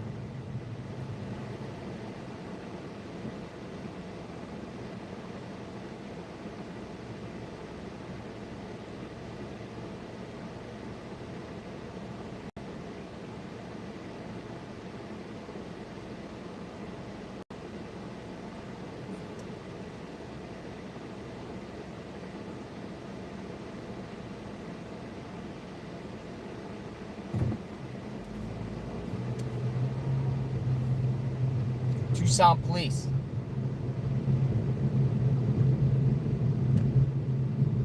right there in front of me. The Tucson police.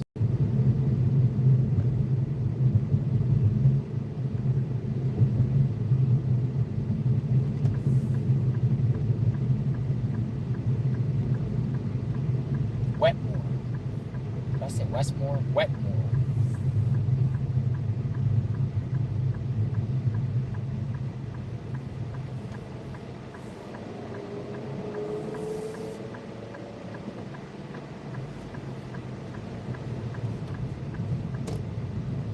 Wetmore.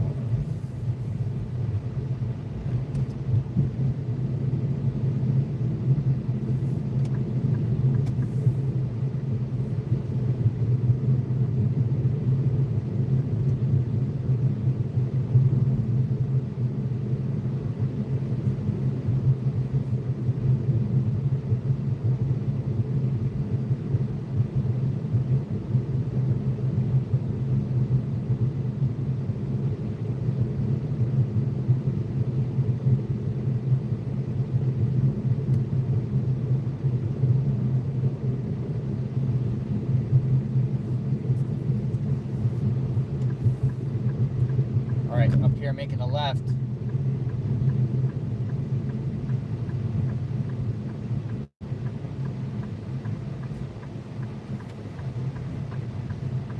This will take us up by the, we'll go past Luke's house again, see what's happening there. Luke.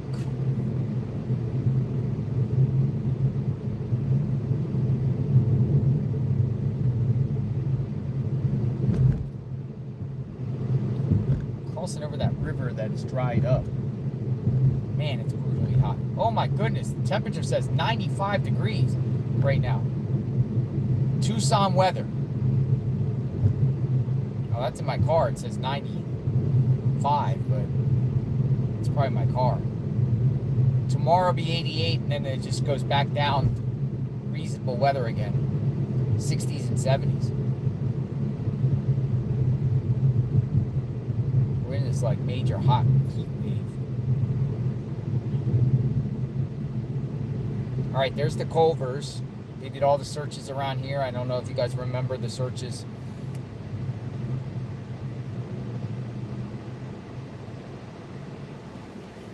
But no law enforcement activity. I keep refreshing my screen here for Guthrie on X, Twitter, any news reports, day 29, nothing.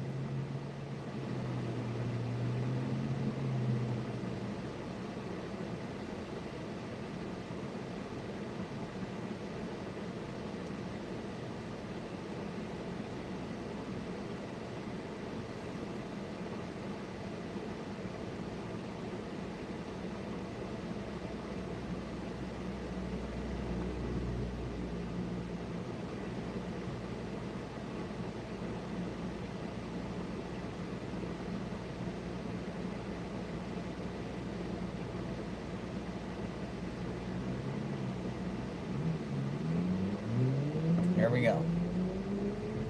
Somebody with Iowa plates in front of me. Iowa.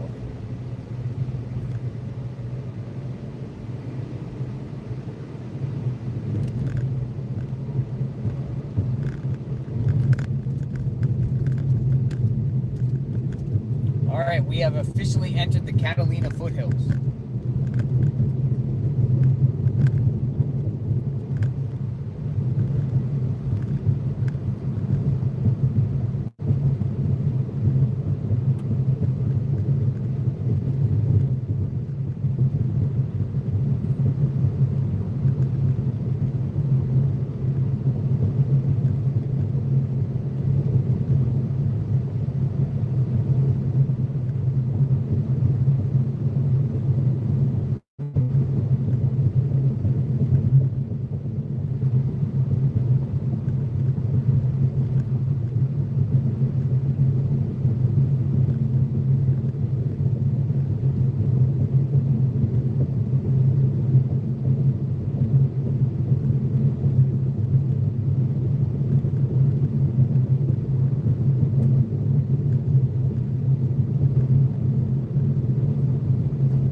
All right, so we'll be turning up here on Orange Grove here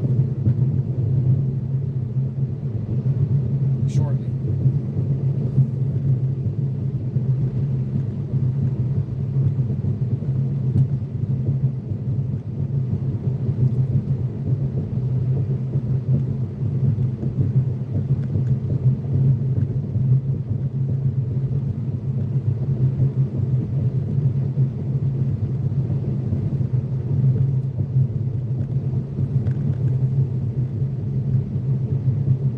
Where is Nancy?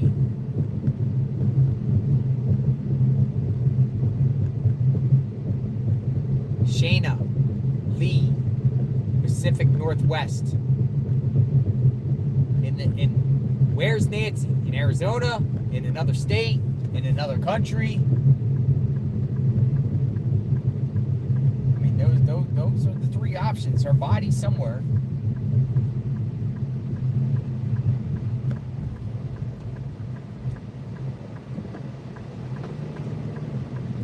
We're on our way to Luke's and Nancy's. Luke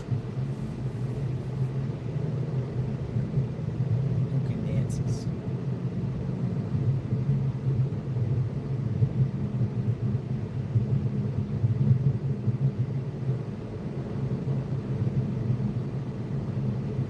It's a great question. Where is she?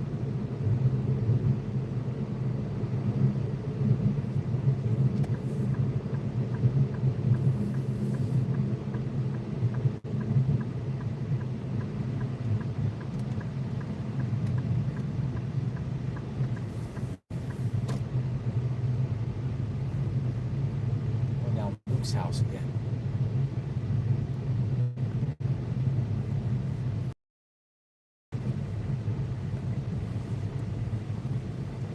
Coincidentally, I got two little dots here. I don't know where these things came from.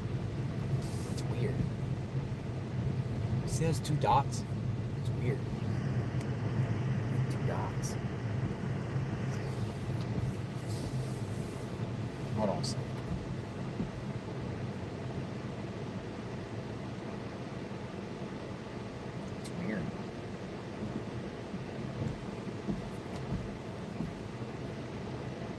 That's weird.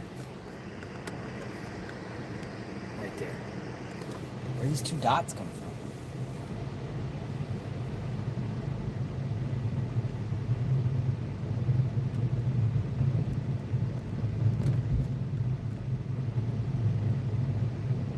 How they go away?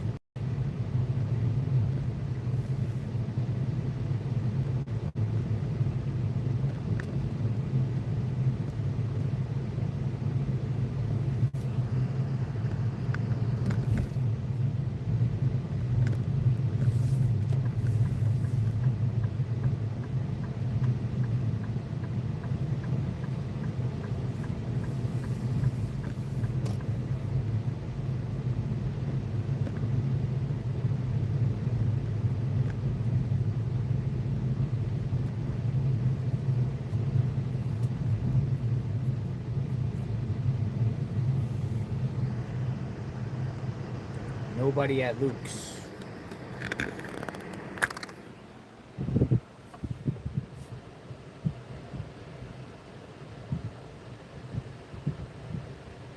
Mystery people. Many people feel like Luke and Kayla, or Luke or Kayla, or that group is involved in this mix. Luke and Kayla. It was in the back of this cul-de-sac about 2 miles away from Nancy's.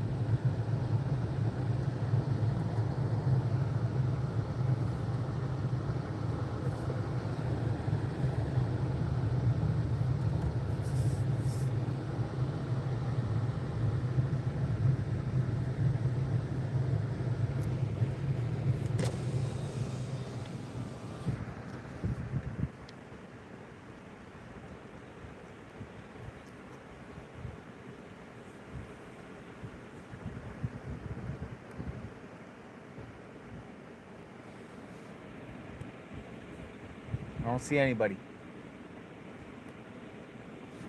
I don't see anybody there. Which is so strange. Really strange.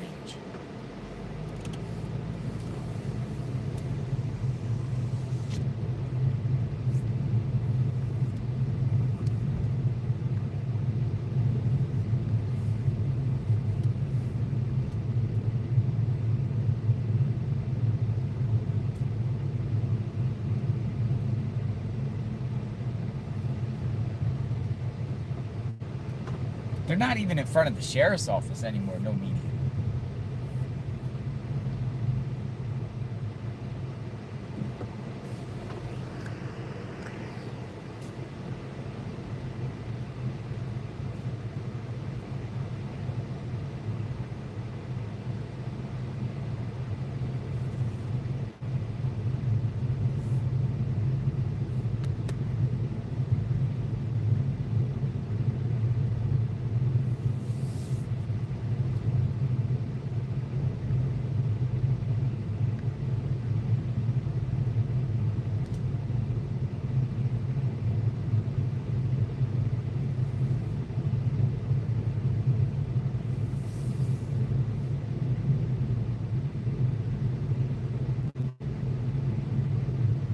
Just see this desert-like terrain. I mean, it's just everywhere. I mean, we've went over this over and over and over again. It's just a crazy land here where a body could be anywhere. It's literally like, you're gonna need some pings of the perps to determine where exactly they went. You're gonna need pings.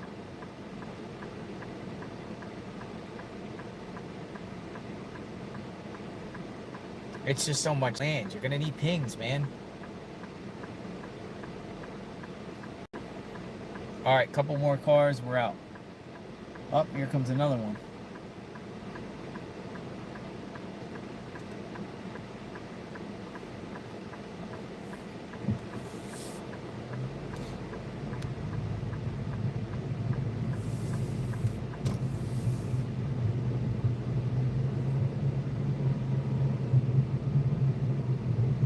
Why don't you drive by Annie's?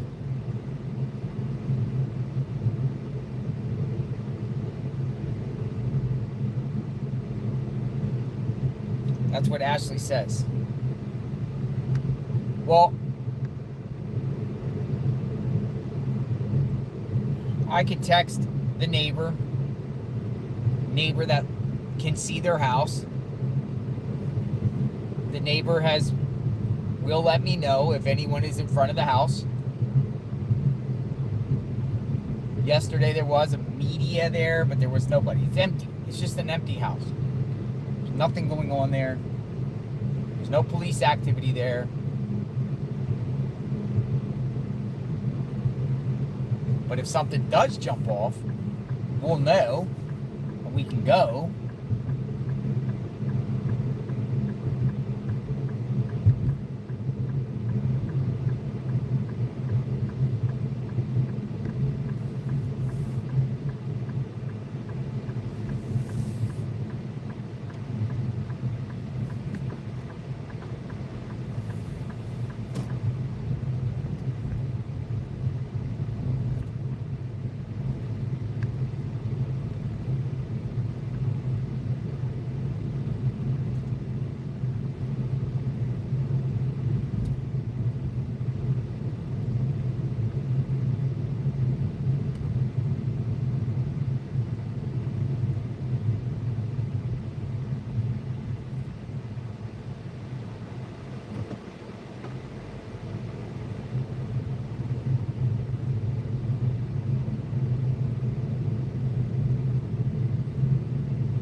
back on the block.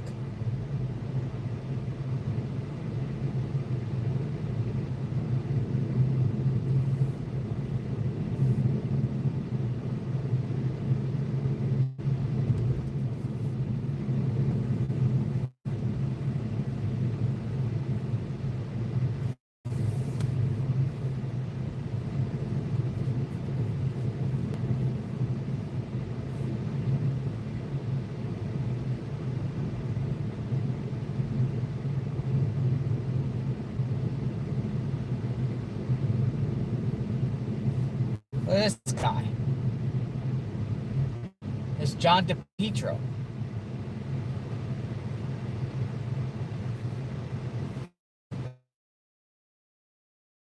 It's John DePietro.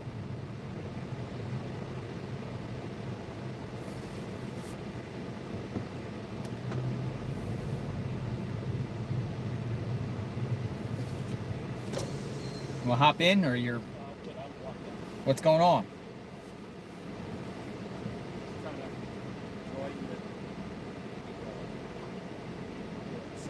Where'd you park at the shopping center? Yeah. Really? I normally do 20,000 steps a day. 20,000 steps a day? So I'm trying to get back. Nobody's out here anymore. I was here yesterday. Was any activity going on? Nothing. What's your long-term plans here? Short term? But I'm here. To when? You don't know? I mean, where do you book to? But I'm not having fun. So you're gonna be here tomorrow? Well, I'm here this week. This week? What about you? I'm the same way. Same. But I mean, I don't know, man. I'm starting to think this is not going anywhere here. But the callers and everybody wants to know what happened to Nancy. It's 4 Sundays ago. 4 Sundays ago. Right now. Uh-huh. This street. Police cars. Yep. Filled with canines. Canines. But it had not been made public. But they were already here in force. Correct. So here we are, day 29. Here we are, day 29. I still don't get the timeline. You still don't get the timeline? No. Back here at the home. Well, I'll plant the camera for a bit. I'm gonna go park at the neighbors.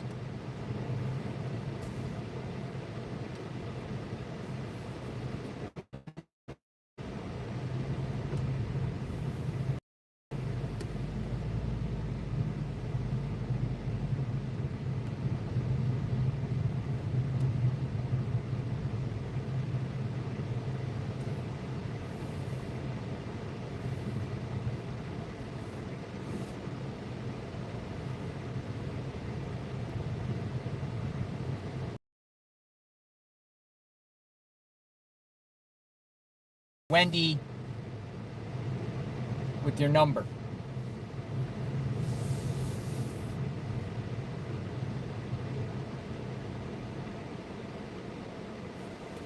Call me again, Wendy. Well, sit right here a minute. All right, Wendy, let's hear from you. Wendy wants to speak. Let me couple on Wendy.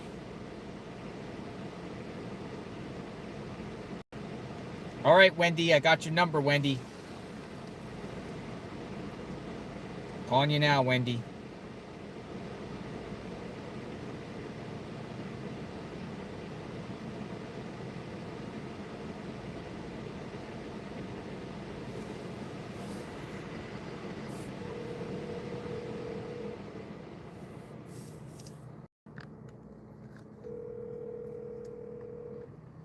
Well, hello, JLR. Hi, Wendy.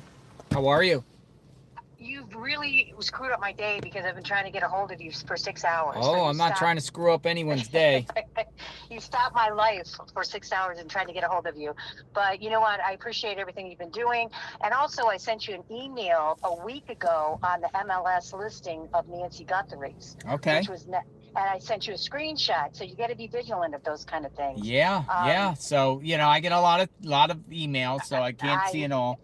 When she said that today, I was just like, well, that's old news. So her house was put up for sale in October of 2024? Yes, it was. Well, it's really weird because in order to go under MLS, you have to have a reputable listing agent, and the listing agent is on it. And it's just weird how it was. It was, it came up 990-ish, and then then the last listing, it didn't even say listing was removed. How it's set up is very, very odd. And then it was just totally taken off. And then also she had, and this is how you get it from the auditor's report. Mm-hmm. And you look under the taxes, and then it'll show property taxes, and then it'll go into the auditor's report, where it pulls up these kind of things. And then it showed in the MLS also that her home was for sale. And also on the auditor's report, it pulled up electrical permit was done in January. And with permits, it has to be something major, a HVAC, an electrical box, something like that. So there was work done.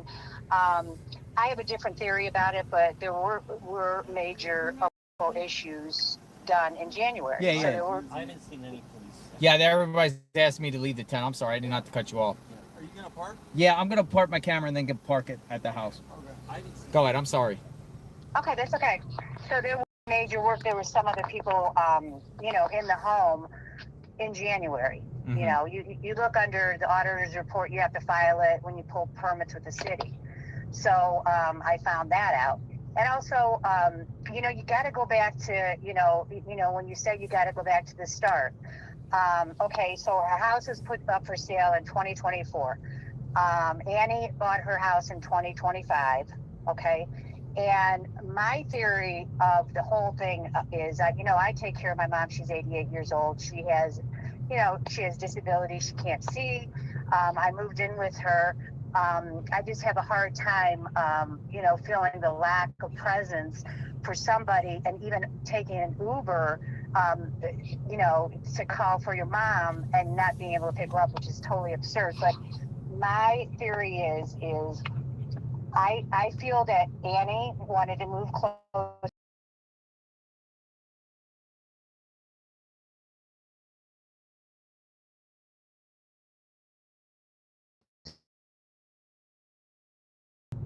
And, get rid of the big house and move in with her daughter, Annie, because they bought a house very close.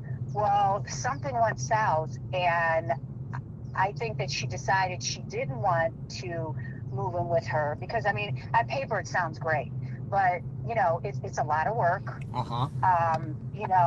It's not what it's cracked up to be. And Nancy might have saw something in that house that she didn't want to go live with them. She didn't have a caretaker, okay? And then all of a sudden, what shows up at the door is a wellness check done by the city. Okay, why did that show up? And what I think happened, and this is, everybody has their own idea what happened. I think what happened was she didn't want to move in with them. Well, they were strapped for cash, okay? They were depending on Nancy moving in with her and her paying a portion of being there. I'm sure she has disability or whatever monthly, and she has money, and taking that amount, and, which would have helped both parties, okay? Well, something went south and they didn't. Well, I think what happened is someone made a call, Annie Tomase, to social services, to try to get her out of that house. Because if she had a caretaker, social services wouldn't have a case. And what I think what happened was social services got a hold of Nancy, and had told her, maybe left a message on the machine saying, hey, this is social services, which comes check to see if everything's okay in the house and whatever, okay? So when Nancy got that call, she was just like, you got to be kidding me, okay? I feel that she called an Uber and went to their house to confront them, and then things got ugly. There was something, this case is not. So it wasn't just you think that the Uber went over was to go over there, confront them, not to go out to dinner and not to do board games like the sheriff says. Yes, and I think she never came home. Because why all of a sudden, and that if you read that card, why? And I think that either she didn't answer the door, or she didn't talk to him, and then and then a supervisor came over and left a card in that door. We found out that was after she was reported missing. A neighbor. Well, whatever. It could be, they don't show up right away. True. I mean, it takes a couple days. I mean, why would anybody even do that? Why would they? Great question. Right. So I think that they were trying to get her out of that house to have to come live with them. And why would she put it up in the market in 2024? That's very odd. It is. I'm gonna do my parking here, and but I appreciate the chat, and I appreciate the insight. In your perspective, a lot of unanswered questions. We just don't know. Well, I don't think she came home because I think that them going in and out and the garage door, whatever, I think that was the cleanup. But Savannah's saying that she got taken out of the house in her bedroom. Yeah, but she could really say they don't know what happened. They haven't found the person. It is interesting. She can say anything she wants to say, and everybody can say what they want to say unless they find out what happened. But she never came home. That's why they were looking. I mean, the way that they went in and went into Tomase's and Annie's house, they were looking for something. And they were looking all around the whole neighborhood. I mean, that's for nothing. You know what I mean? They were looking for a phone. Maybe they were looking for her cane. Maybe they were looking for her phone when she went to see them. It wasn't. This is something deeper than a burglary. Listen, I have to go. I have to post my tent up, and my phone is overheating in my vehicle. All right, thanks. We'll talk soon. Thanks for the conversation. Bye. Take care. Bye-bye. All right. I'm going to plant the camera here, folks. Stay with me, and then I have to park the car. Plant the camera. It is Fox News Digital in the house. What's up, Cat? Yeah, it was nice and cool up there in the north. Little break. Snow. You gonna be here? Or you leaving?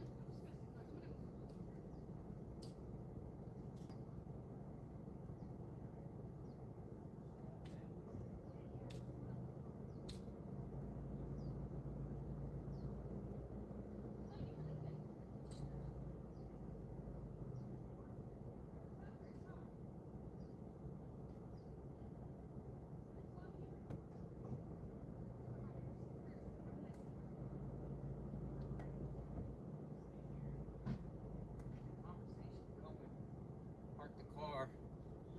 It's getting really hot out here. Phone's about to melt. Oh my goodness, the phone is hot. I have it doesn't matter with the fan, it's just. But what do we got? Back out here from the home. There's nothing here. I don't know, folks. I don't know. We might have to keep it moving or come back in a bit. This is the house. What do you think? Put AC on. I don't know. I don't even know if I want to be out here.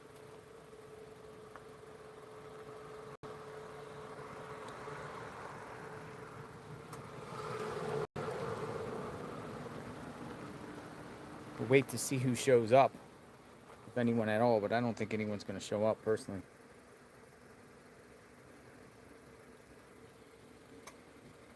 I really don't think so. I'm going to spin my car around. Might take the thing back into the car.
Everything went kooky. We back? Yes?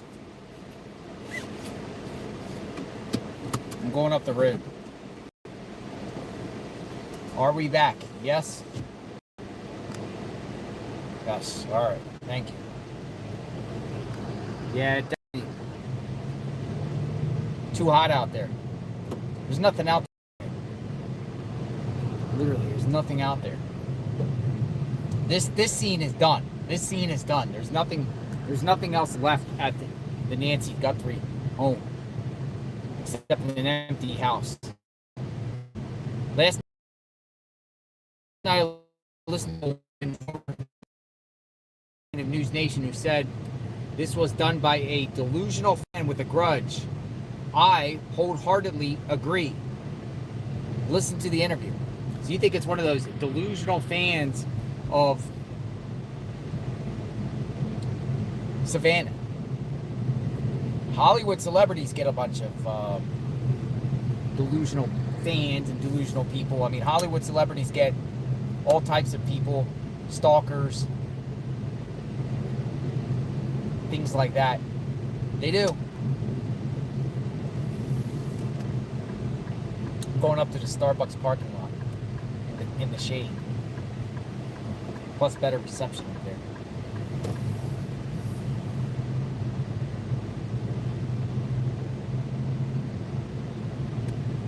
Matter of fact, let's go.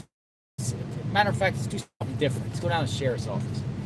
We'll check out their things. I'm just gonna go. We can talk while we're driving. Just gonna go over here and put the sheriff's office. That's down by my way anyway. Cause I have to regroup and then come back at like 6 p.m. That's what I'm gonna do. I'm gonna go down to the sheriff's office.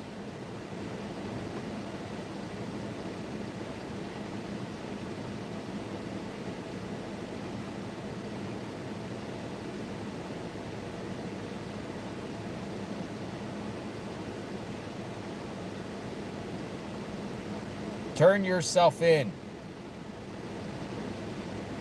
Perp. The sheriff's department may be closed today. Turn yourself in. North Campbell Avenue.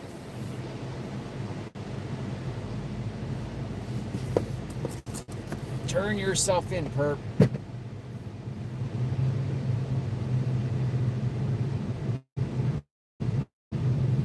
We'll do some calls. At the next stop sign. We'll just stay online. We'll have a conversation. In the meantime, you just share what you want to do on the chat. Pima County Sheriff's Office. At the stop sign, turn right onto North Campbell. You know, if they were going to do a raid, it would start out at the Pima County Sheriff's Office and the SWAT would roll out. Roll out.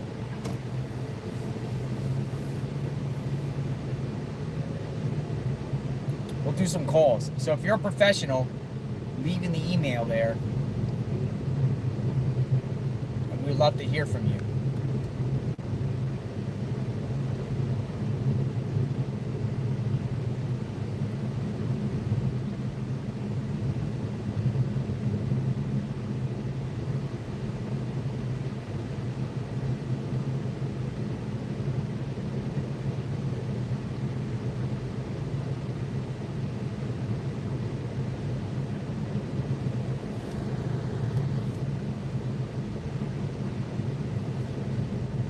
When was the first instinct before news or sheriff changed your mind? First press conference.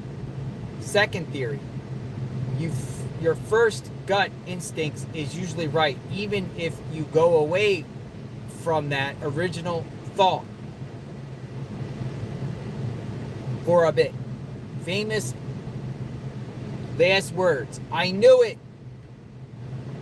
Shayna Lee, Pacific Northwest says, well, that will take you to Tommaso. Huh. That would take you to Tommaso because the very first thing we started looking at was Tommaso. Like Tommaso, but Tommaso's not in that footage. Sheriff cleared him though. Notice Ashley Banfield, who made and basically said he could be the prime suspect. She has her video still up of him. You know, don't you think Tommaso and Annie and the Guthrie family would have sent her a cease and desist and said down that defamatory stuff. This is defamation, slander, libel, and immediately take. Maybe they did. We just don't know. But Ashley Banfield got that video still up. But she also said maybe a suspect. So I don't think maybe a suspect is defamatory. He could have done this. It's not defamatory. Especially in a case that's unsolved and he was the last person with her.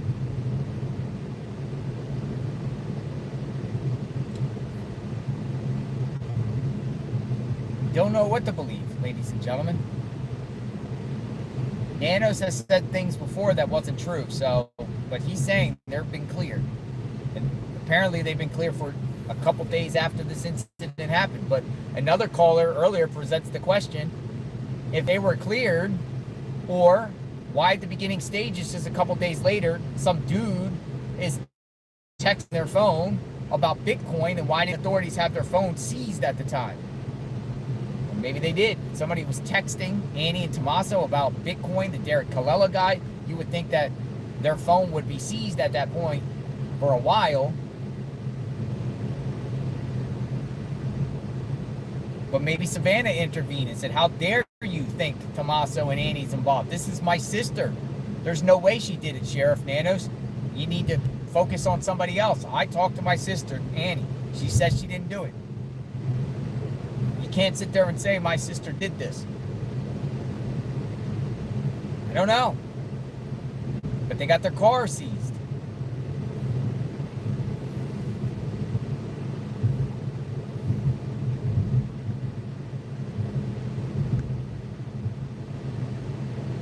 Got their car seized, which appears to be not given back. Why? Matter of protocol. How would you feel if authorities seized your vehicle as part of an investigation and a month later you still don't have your vehicle? Wouldn't you demand your vehicle back? Maybe they have. But does your vehicle get seized by authorities if you have nothing to do about it and continue to be seized for almost a month?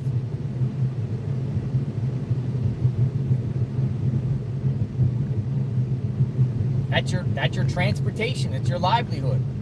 How would you feel if someone seized your vehicle as part of an investigation and they still have it a month later? It's part of the investigation. They said, local news reporter asked Pima County, he said, it's part of the investigation. Well, if they had nothing to do with it, give me my car back. Give me the car. I want my car back. But they got the car. But they've been cleared? Something's not making sense there. How are you going to have law enforcement, like forensic type law enforcement, go in your house at the middle of the night and start taking pictures inside their home when the crime happened 10 minutes away?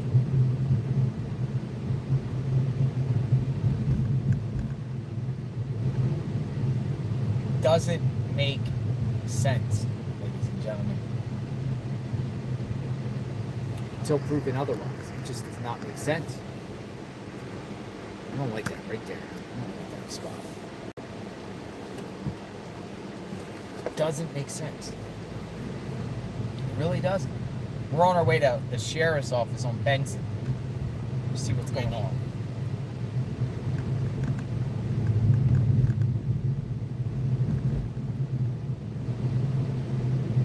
Walk and talk.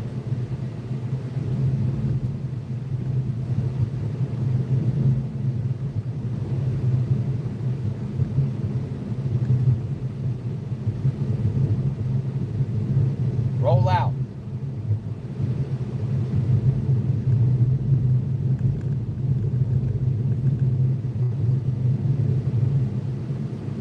To me, a lot of things do not make sense at all. I'm sure a lot of things do not make sense to you also. When it comes to Annie and Tommaso.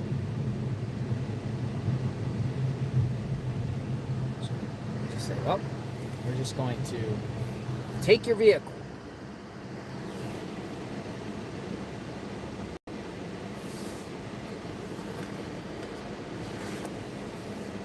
I'm going to go to a gas station, get rid of those 2 spots. I don't know why those 2 spots are there, but I need to get rid of them.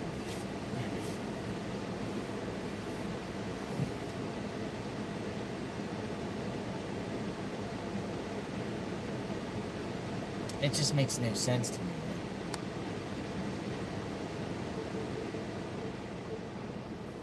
Not at all. I'm missing Iran.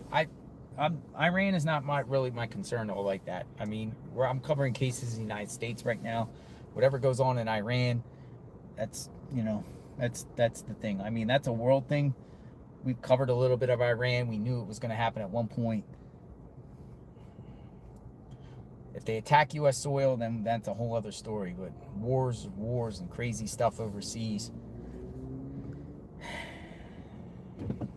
I don't like wars. But yeah, like this is a case we got to stay with for now.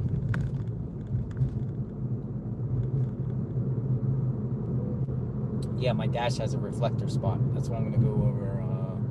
Matter of fact, next gas station I'm pulling in.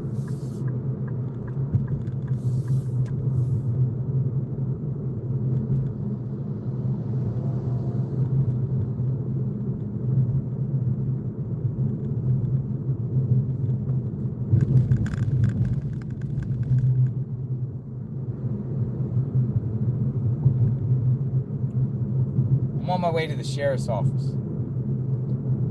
Just to show you the sheriff's office and see if any media is camped out there or anything going on there.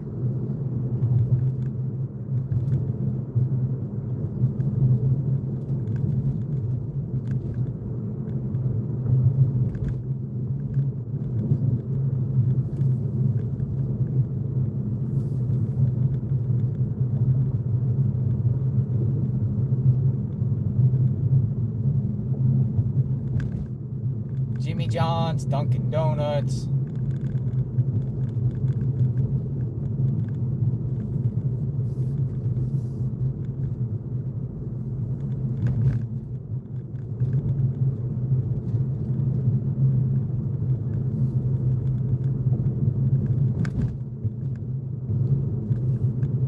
On the way to the sheriff's.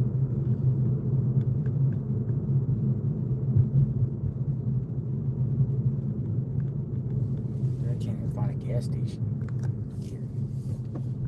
Where's the gas stations? Where's the gas stations? Gas stations. Why did Nancy take an Uber? Why didn't they pick her up? They supposedly drove her home. Fishy to me. Touring 22. Touring, a lot of people have been asking that same question. How do you just go take an Uber and then not take an Uber home? And suddenly Tommaso, the last person with her, takes her home. Why didn't Nancy take her own car? She got her own car. She drives to church. Friends report her not coming to church, to the family, the friends all getting together, watch online church. Why didn't Nancy takes her car to church, right? Or does she take Ubers to the church friend's house?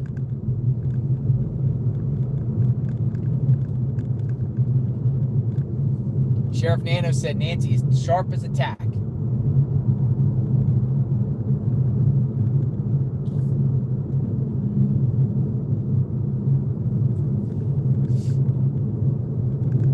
This is the area I started out this morning when they had the accident. The guy hit a homeless person.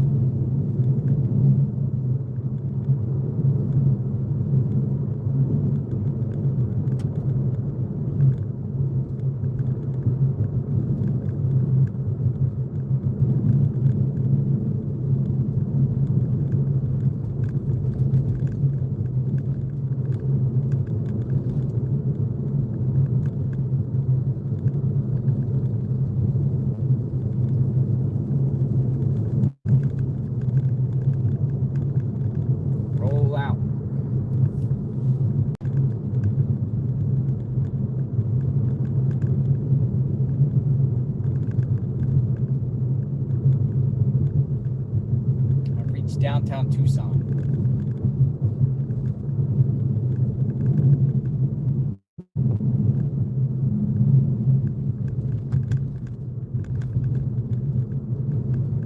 We need to find some abandoned mines. We just got one more brutal day tomorrow, and then the temperature starts going down.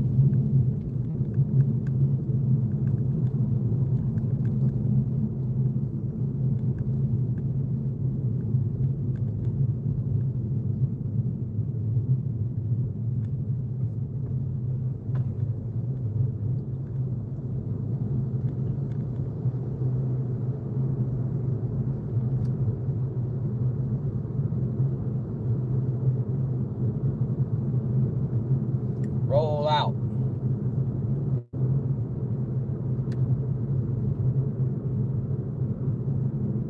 Where I'm by the Arizona stadium, University of Arizona.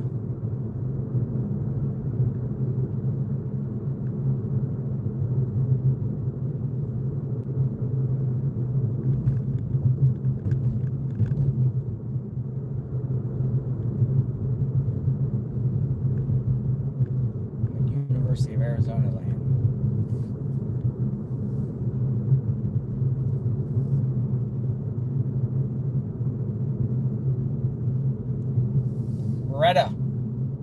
Beretta Scott Kang. JLR, there was an alleged terror attack in Austin last night that I wish you were covering. You missed a lot of breaking news. Chasing a ghost. Hoax. Hoax.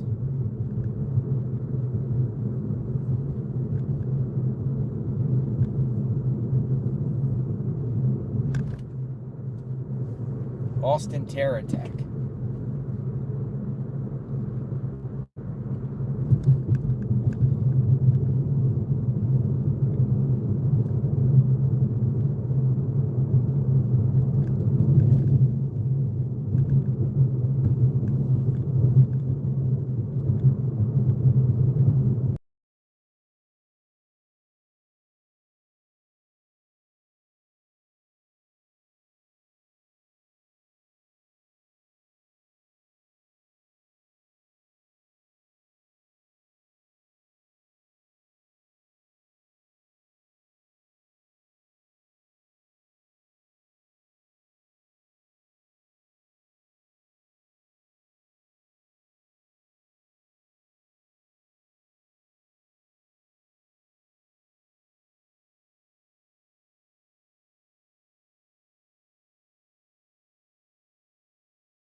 Yeah, temperature.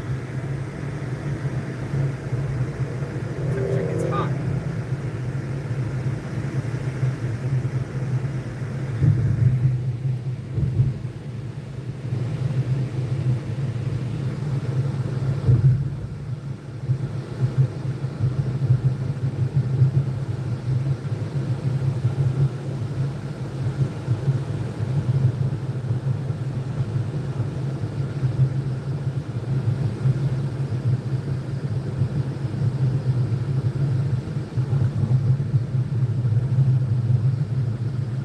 Seven minutes to the sheriff's office.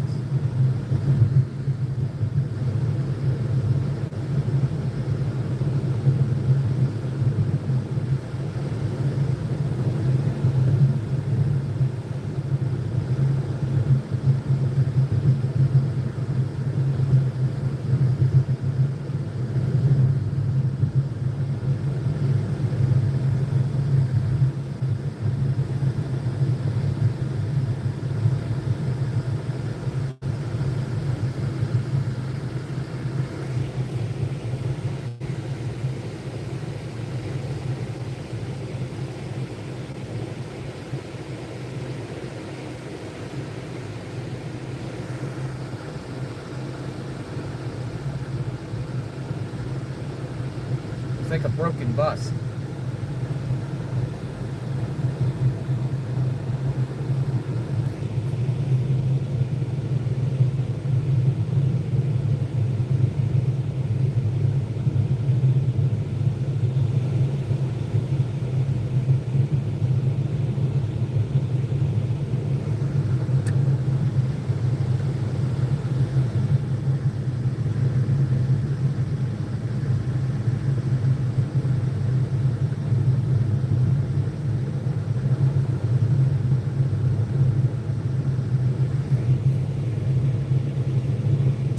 Two miles.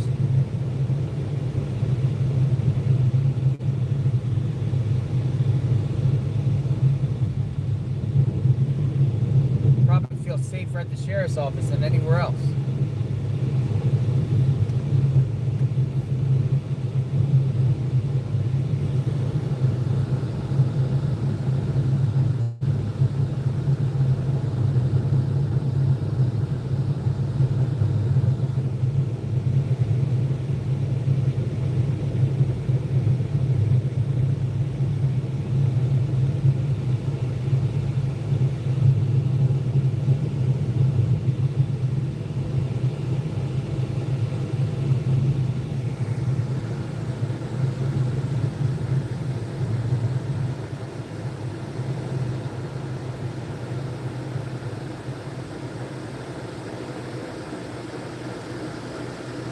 Almost at the sheriff's office. 5 minutes.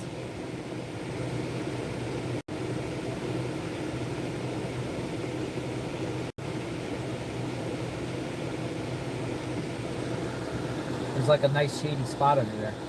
We'll look at the SWAT vehicles and we'll have a conversation.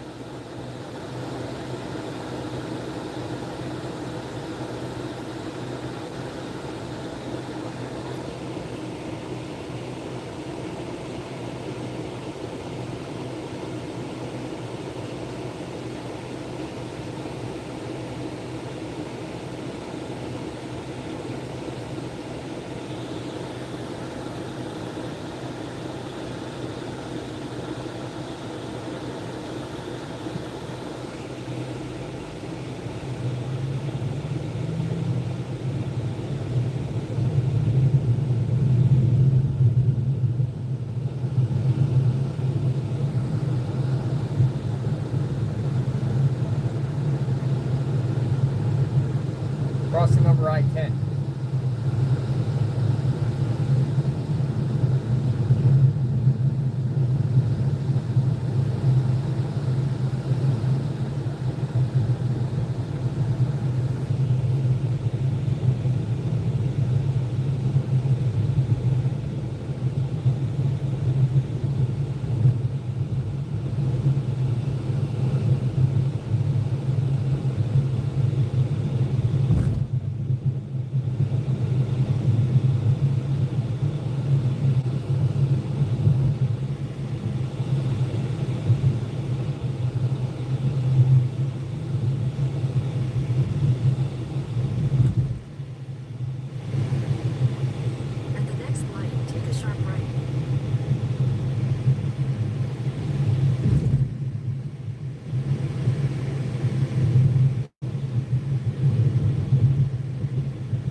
Sheriff's office.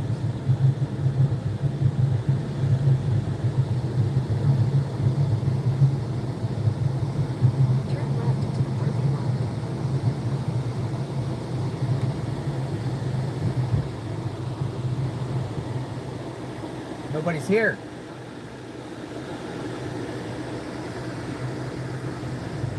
totally empty.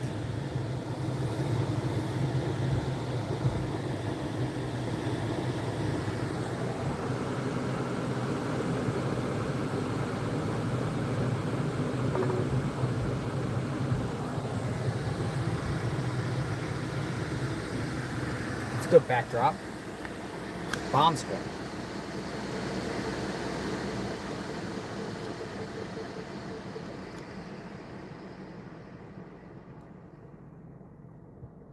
Pima County Bomb Squad. I like this. The shade. All right, you guys are ready for some Q&A?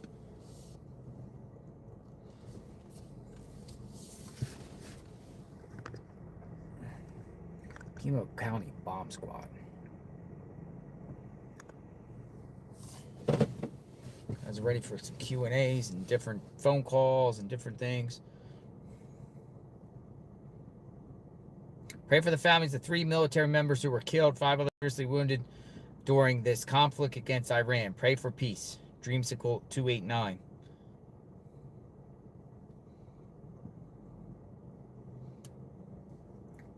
How's the background look here?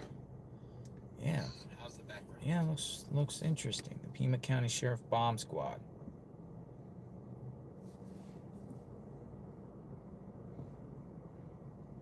Who wants to talk?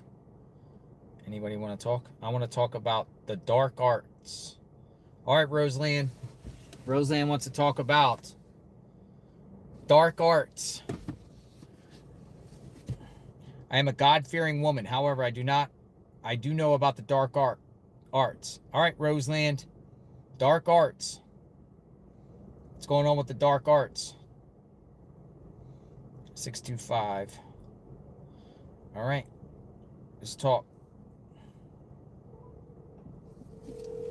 Roseland. Hello. Hi, Roseland. Hi. Hello. Hi. Okay, so. How are you? I'm good. How are you doing? I know you're hot. Yes, we're in the shade now. We're feeling good now. Yes. Dark arts. Are you talking about who's into dark arts? Well, you know they say that. I'm turning my TV down. Sorry. You know they say that Annie was all into the dark poems and stuff like that, and Tommaso's band has definitely been mentioned quite a few times, and his band members. Mm-hmm. You ever watch these shows like with the detectives and they have the little thumbtacks and the strings all pointing somewhere? Yeah. Well, I've been kind of like doing that in my mind, and all my strings are pointing back toward Tommaso, either directly related or indirectly related. Why? Well, you remember the little golf show we had the other day with the girl and the guy out there doing the photo shoot? Yep. Okay, so... Her name was Kiki, by the way. She called herself Kiki. Yeah, I caught that on your show. Yeah, Kiki. But, I work in a jail, so I see all kind of people. What kind of jail? Like where at? Do you mind sharing or you don't want to share? I'm in North Carolina. North Carolina. You work at a jail? Yes, I'm a detention officer. Oh, okay. And for full disclosure, I just got into it being a detention officer a year ago. I'm 53 years old now. Okay. So I've learned a lot. I've had my eyes open to a lot. But however, the dark arts, you're God-fearing, and you cannot believe in God and not know about the devil, and you cannot believe in the devil and not know about the God. Yeah. It goes hand in hand. It has to. Because the devil is God's enemy, and God is the devil's enemy. And, there's two sides to everything. So the dark arts, and these people out there the other day it pulled the biggest string for me totally.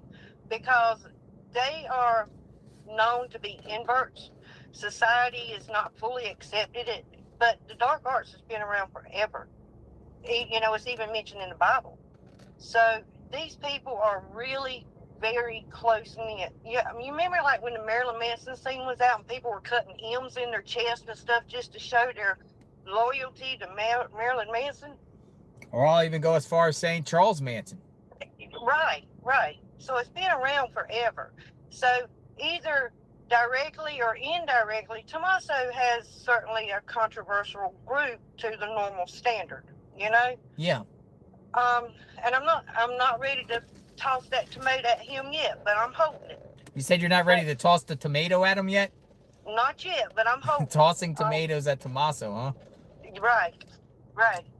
But I'm holding it for the simple fact that they're kind of both into, I wouldn't say necessarily the dark arts as far as satanic beliefs, but it draws that world in.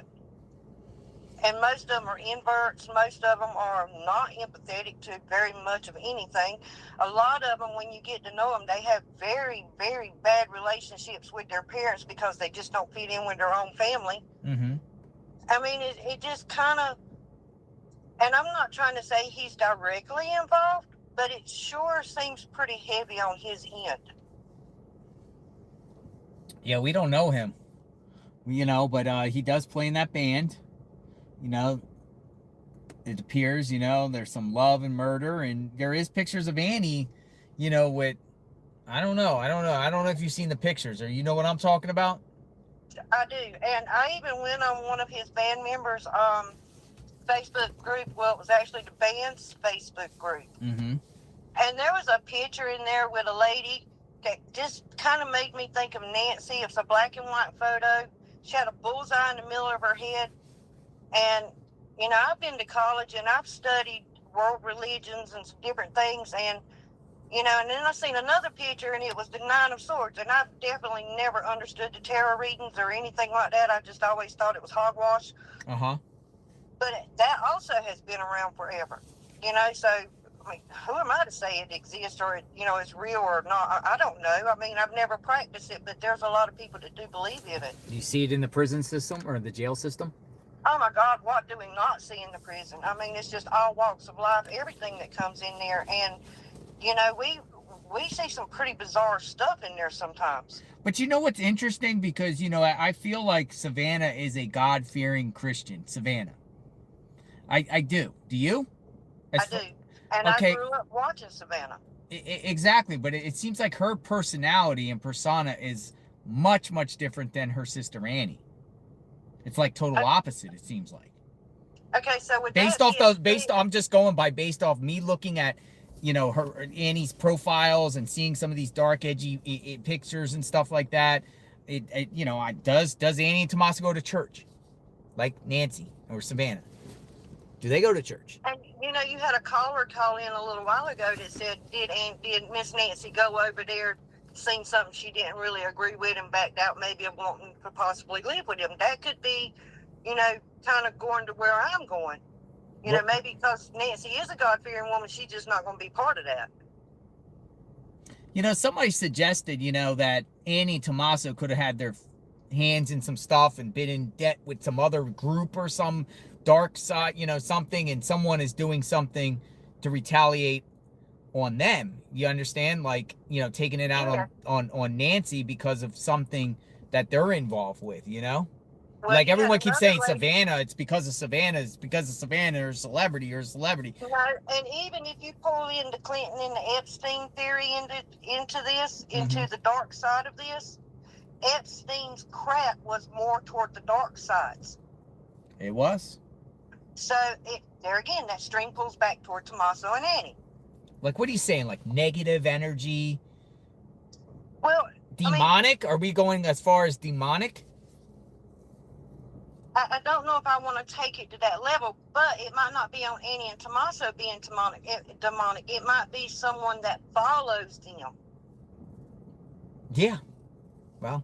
I mean, because they're usually, Gothic people are usually very not empathetic people.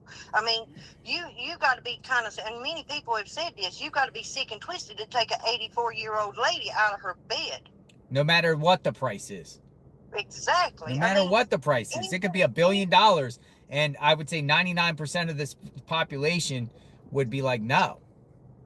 Even in jail, I hear these inmates cuss their mamas from one end to the other, and then the very next phone call they get to make, oh, mama, please put money on my books. Moms, I love you, and this, that, and the other. And they'll tell you real quick, I'll call my mama the B word, but you're not going to do it. Yeah. So even the darkest of criminals that have some still empathetic soul, they still love their mama. And their grandma, even if they don't like their mama, most of them love their mama. A lot of inmates have been raised up by other family members.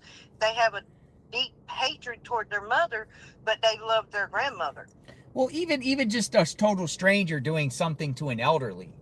I don't Just think a it's total stranger doing something like on this level to an elderly, to me, it's like almost impossible. Like, you've been in the jail system. I've been in the prison system myself on that other side, and I've never ran across someone that would strictly just say, oh, I'm going to kill an elderly because I just want to kill an elderly person or kidnap an elderly. It just doesn't happen. If someone does that, it's usually a very random attack. When I've been out with knee surgery. So this has been my go-to all day, every day since I think day 3 or 4. Mm-hmm. And, because I'm in the therapy phase of it now. But I'm telling you, I feel like the dark arts is somehow, and a lot of people don't want to talk about this because it's controversial, it's not widely accepted, but this is more deep-rooted in our society than what people want to give credit to. Some people in the chat are saying sacrificial rituals. And I kind of wanted to go that route, but then I thought, no, I just think that's too far out there. I think maybe if it was a younger person, or revenge kind of thing, and I thought, well, what if it's something to do with I've listened to everybody, and I've been reading a lot of comments, and I try to look at both sides, the good and the bad side of everything. And,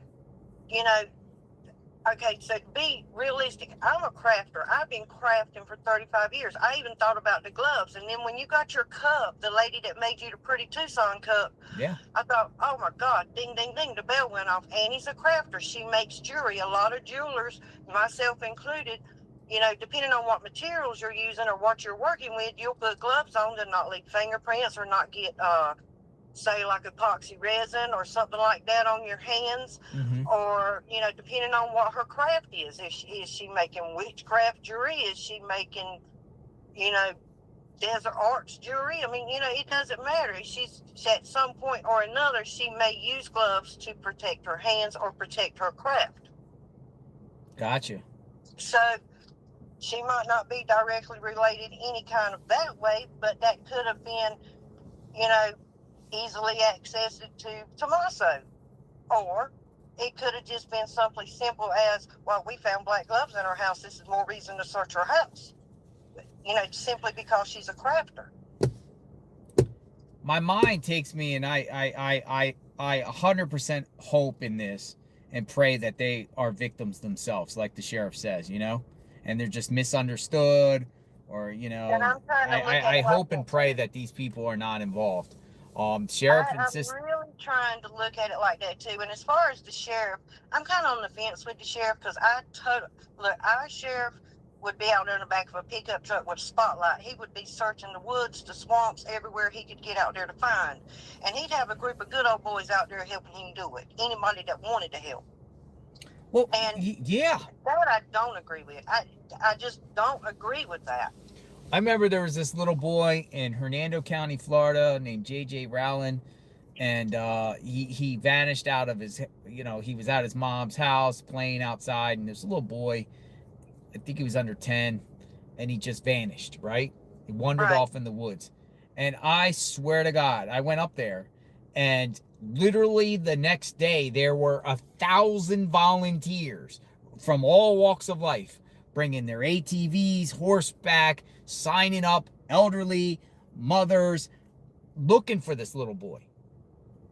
And I think, in this situation, I think that should have been done in a sense, and if the sheriff, put the message out for searchers in this case, there would be thousands looking for Nancy in that aspect.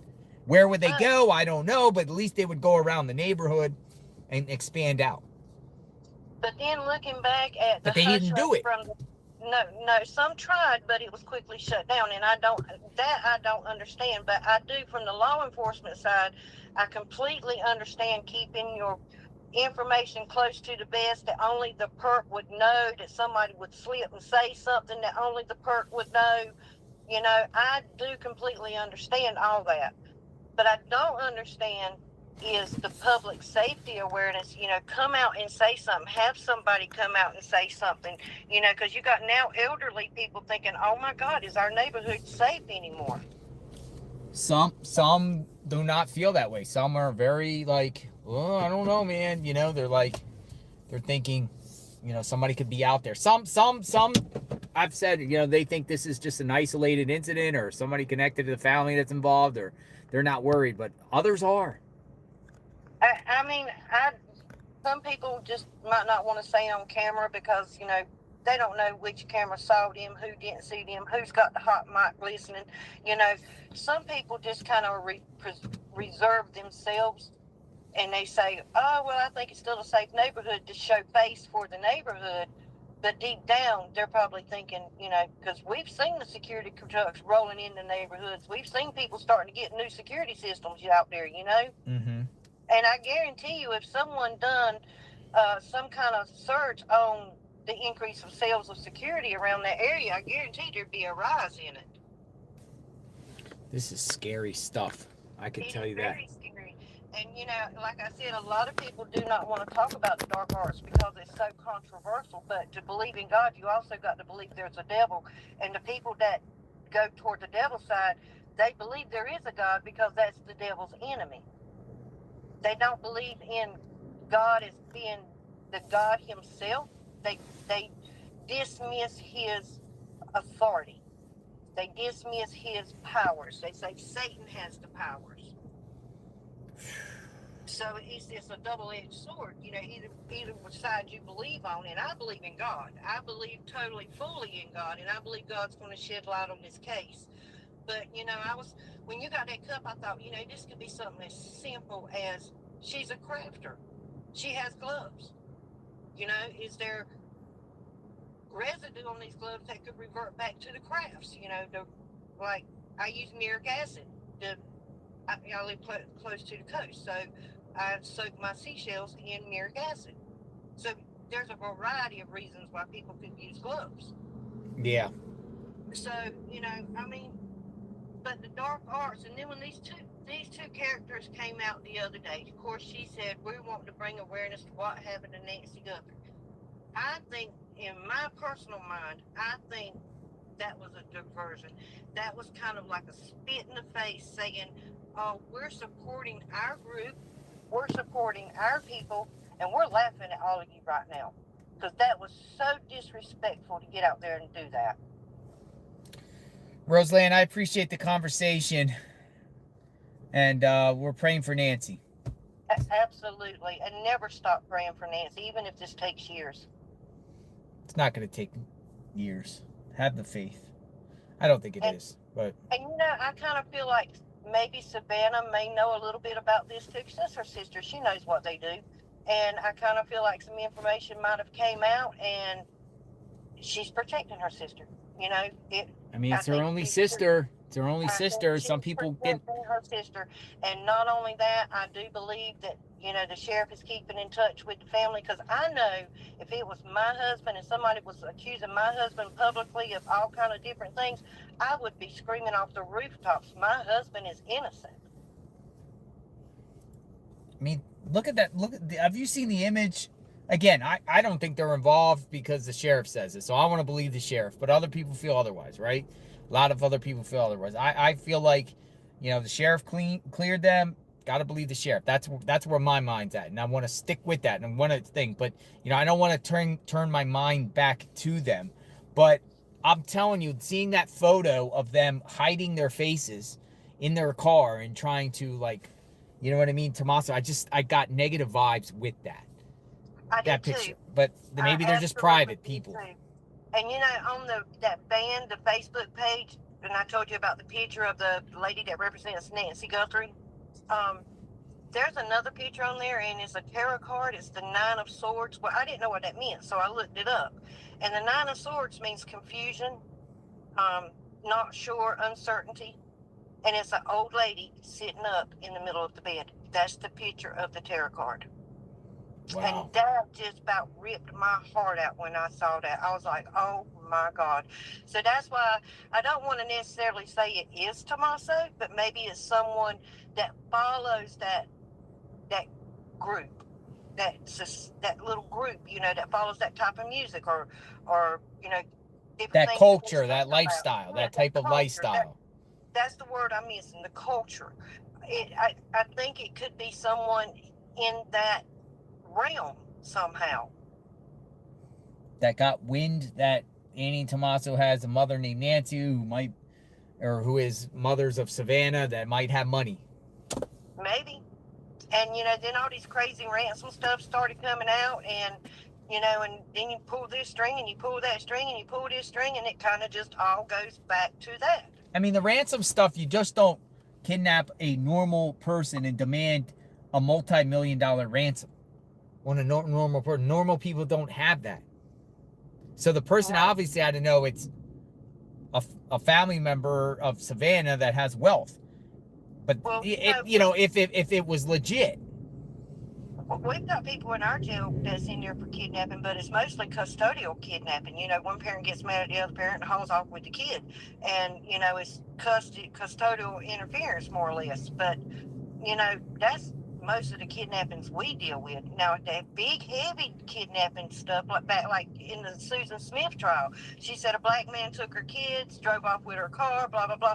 That caused a big racial controversial for a while. It did. Same with the Manuel Harrell case. I don't know if you followed the Manuel Harrell case with the mother and father just saying that as a Hispanic man knocked her out and took the kid. Right. So there are people that's going to create these diversions to take things off of their own selves. And that's why when these two people came out the other day, I was like, oh my God, I was screaming to the television, where is Sue Ellen? Where she would run them off. Where is she? And I just thought that was so disrespectful. And then I thought about that culture and I thought, this is absolutely something they would do. This is saying, hey, look at us. We're here now. Y'all are going to watch us now. And I don't think it was about look at me, the girl and the guy. I think it was look at us. I appreciate your time, Rosalind. I appreciate you calling. God bless you. Stay safe. You too, man. And y'all keep it going. Oh, and give a shout out to Tucson, 857 Tucson. He rocks. Yeah, I think he's back at the house.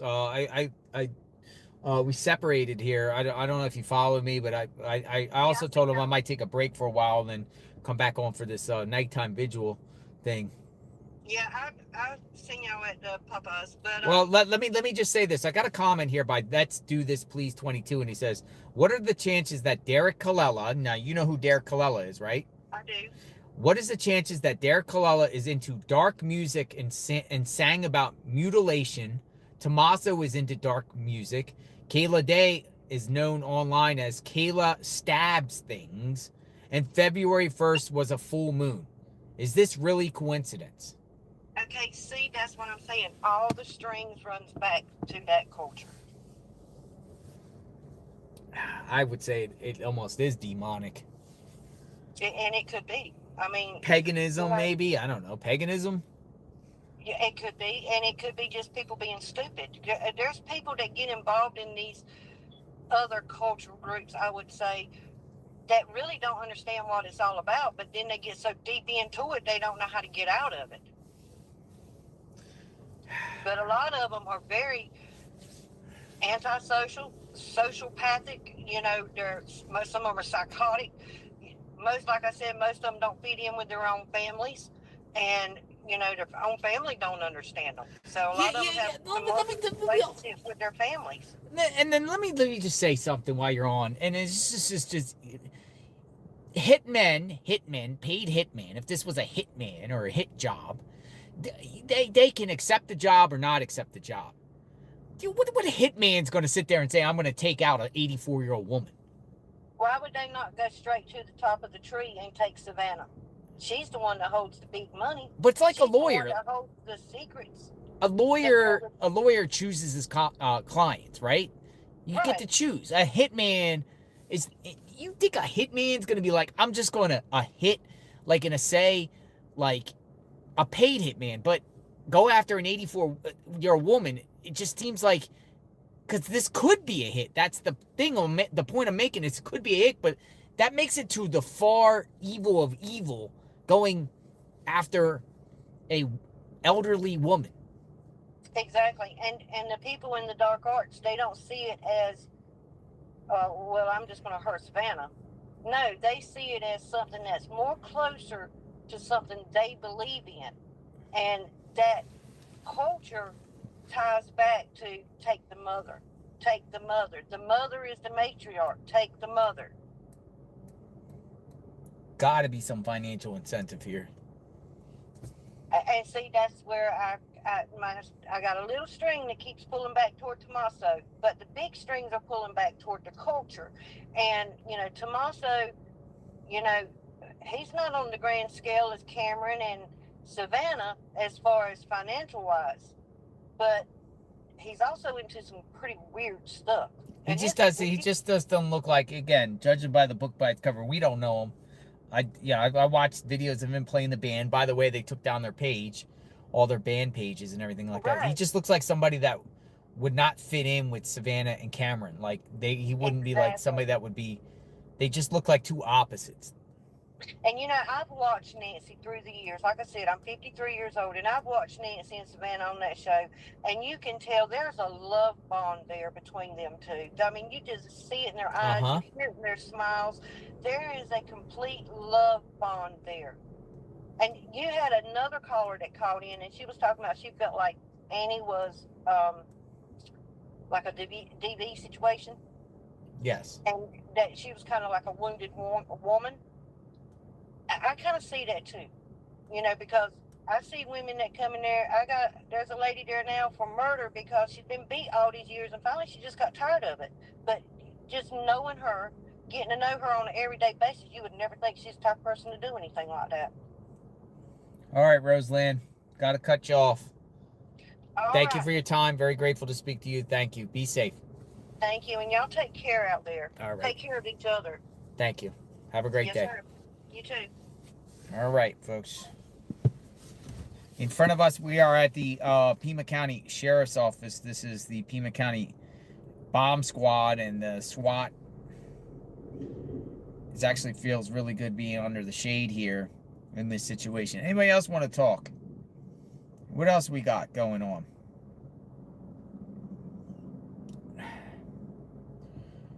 I want to talk. Say, I want to talk.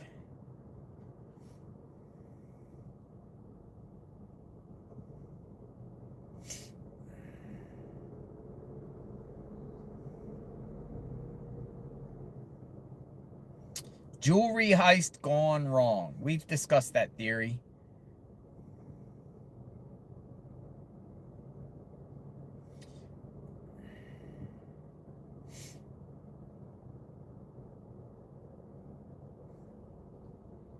Please read out for opinions. Okay.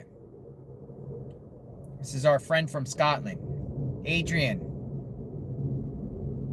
I know for a fact if I had a family member missing, my mom, I'd want press conferences, updates. I'd be speaking until I was blue in the face. Surely Savannah and her family would want to maybe do a group conference. That's number one. Savannah has really only went out on Instagram to try to make a plea to the kidnappers and then also give subsequent statements. If your mom was kidnapped and taken out, how would you respond? But I think it's a Adrian, to me, with that, and all of you can kind of shine your opinion on this. Savannah's a public figure. She's in the news. They could be targets themselves. I want to try to think both ways here on this. But if my mother got kidnapped or taken out or murdered, or there's a mystery or whatever like that, I would use the media as much as I can as a tool to amplify the message, send out an all points bulletin, bring public awareness, plea for assistance, and screaming from the rooftops. And I would demand my local law enforcement to do the same. Because once you're going to lose this opportunity here, and everyone's going to forget and move on. Also, if I was a friend or a family member or a spouse and I was being accused of a crime or being in any way involved, like Dominic Evans, Carlos, or even Luke Daly, they are wanting their names cleared. Now, Dominic Evans, DE, we call him, he gave a exclusive interview with the New York Times, I believe, and he's just talking about him hunkered down with his children. He works at a school. He was being blamed for all this. He admits that he has a past, criminal cases or criminal case. I think they only touched on one, DUI or whatnot. And just saying that his, people are parked in front of his house and everything like that. So I don't understand why some family members aren't speaking out. Why hasn't Annie or Tommaso spoken out? That's a great question. Why haven't they? It would be very easy for Savannah to sit side by side. But the sheriff spoke out. The sheriff spoke on behalf of them, saying they're cleared. Anyone that continues to say Tommaso or anybody in the Guthrie family did it, it would just be cruel. Cruel. I understand people grieve different, but surely they would speak out. Now, we've seen people before in other cases like Jake Harrow and Chris Watts, Scott Peterson. Yeah, those guys. Jake Harrow, Scott Peterson, Chris Watts. The ones that actually go in front of the camera and flat out, be involved. They're involved and they're acting like they're victims. All three of those ones speak out about their innocence. And I understand there are murders, but at least they spoke out and spoke to the media and gave interviews, etc. So she's saying, at least at the very least, Chris Watts, Scott Peterson, and Jake Harrow spoke. I'll even go out on the limb and say here, Don Wells with Summer Wells, and Candace and Don Wells. And even they spoke to the media at one point.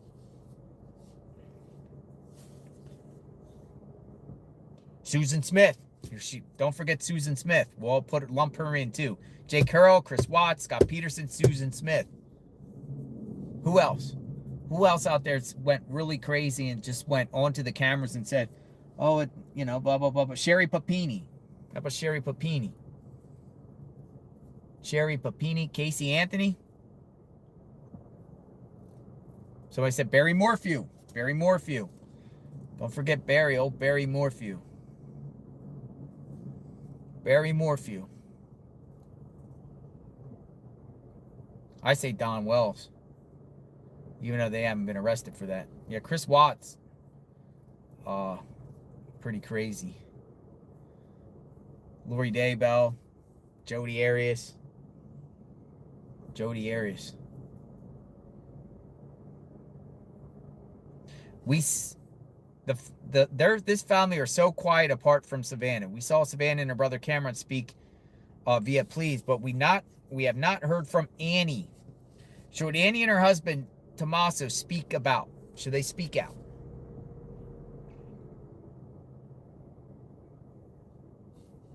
This is not an allegation against anyone,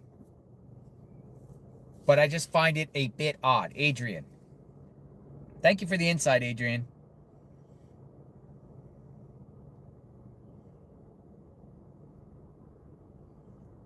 We got some people that want to talk offline, but I can't talk offline. We want to talk online. JJ wants to talk. I don't know what you want to talk about. My name is Jeremy. But Jeremy, I'm going to call you to see what you have to say real quick. Jeremy wants to talk.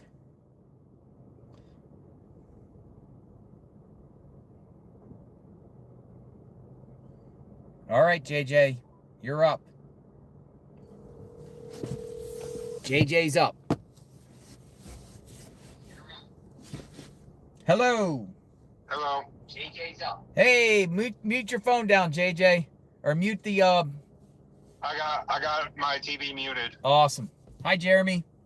I'm just getting tired of people thinking it's the music that Tommaso is listening to or plays, because look at Rob Zombie, look at Marilyn Manson, look at Slipknot. Go for it. Go for it. Yes. Share. What do you think? Because music, because they're not killers kind of deal. Yeah. And I listen to that kind of music all the time, and I'm not a killer. You have a great point. You're right. I mean, just because somebody, I listen to Metallica. I don't know Metallica's, or I listen to Ozzy Osbourne. He ate a bat. How about that? Yeah, he's the Prince of Darkness. I mean, you have a very, I like this. And I appreciate you coming on and say that. Just because you listen to music or involved with certain music doesn't make you a killer, a kidnapper, or an evil person. No. And also, I think there's two people that were involved, and I agree with you. She's close to home. I call it the 5 Mile Zone, FMZ. You think she's close to home, JJ? Yeah. I think they took her into a house, and they're not letting people know what house because I think they're moving her back and forth. So you think she's alive? Yeah. Whoa, that's interesting. Just like that nurse said, she might have had a 90-day prescription, and they grabbed it because they had to know who she was, and they are moving her house to house back and forth when the cops are getting close. Well, here's the thing. One of I'll call her the anonymous searcher who works with SAR in Arizona, she said she saw, or she was talking about the arrest, search warrant for Carlos, the guy in Rio Rico, and they were looking for Nancy in the house. They were looking for Nancy's medical equipment, and they were looking for Nancy's medications in this search warrant. So, do they believe that someone took Nancy's medication? I'm thinking that Carlos was the one that delivered the medication, and that's why he got pinged. Well, that's interesting. That's interesting. Yeah, I don't know what type of delivery, but do they deliver it that way? Didn't he just do basic deliveries for like a package service? Amazon has different ones. But you can make deliveries in your own vehicles through Amazon because they deliver up to my mom's house all the time in their own vehicles. Gotcha. No, but you also, go ahead. I think if that wasn't Savannah's dog, if it was Nancy's dog, I think it was poisoned to snoop around her house. Everybody says dogs bark. Dogs make noise. Dogs are loyal to their owners. Dogs are like their security. Maybe that's why she didn't have a subscription to, she had a dog there with her. A subscription to the cameras. It's just making me mad that people are saying the music that he plays and listens to is making him a killer, which I don't believe. Thank you for sharing that. See? I like that point of view. All right. JJ, thank you very much for your time. Yeah. All right, take care. Thanks for calling. Thanks for watching. All right. He got a point. You got a point. You listen and play, and you playing dark and edgy music stuff doesn't make you a killer or a bad person. Does it? What do you think?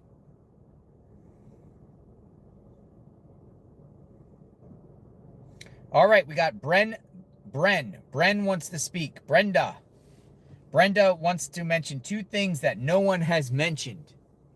2 things, Brenda. All right, we'll get you in, Brenda. We're going to get you in, Brenda. Stand by. All right, you're up, Brenda.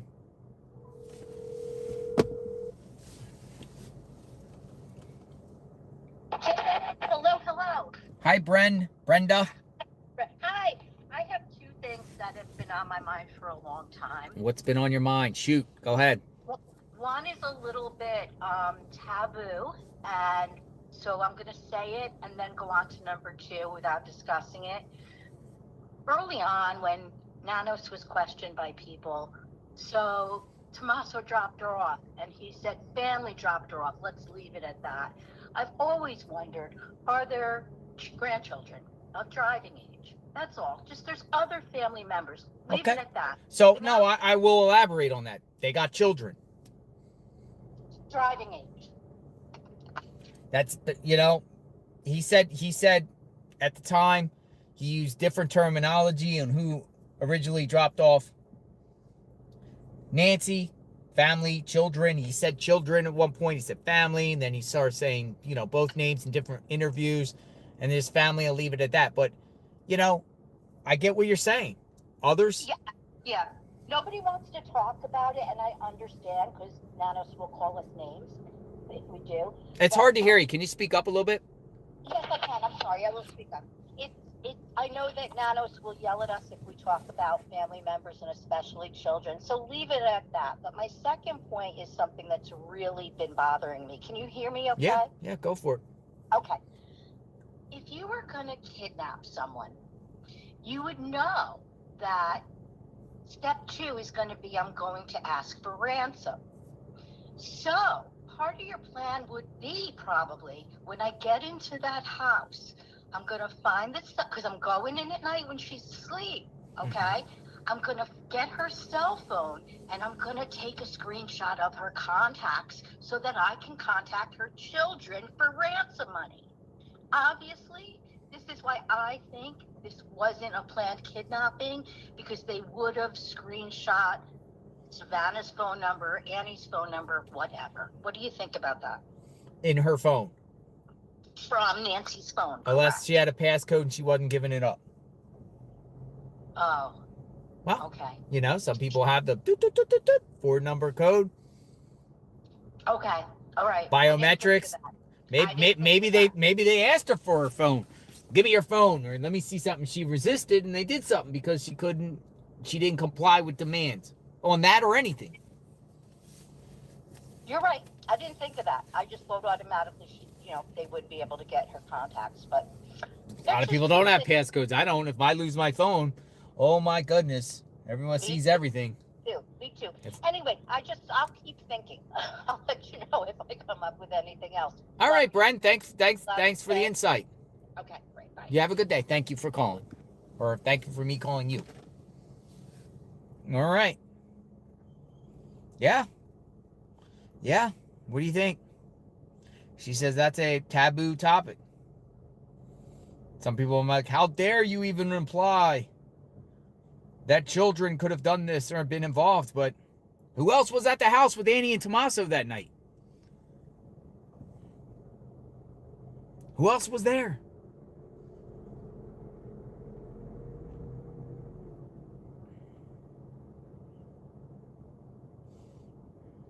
Anybody want to talk? Say, I want to talk.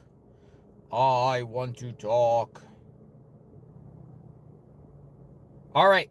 We have an anonymous person that wants to share their theory, but they don't want to share their name. I respect the anonymity. So we got an anonymous person that's saying, I want to talk. I want to stay anonymous.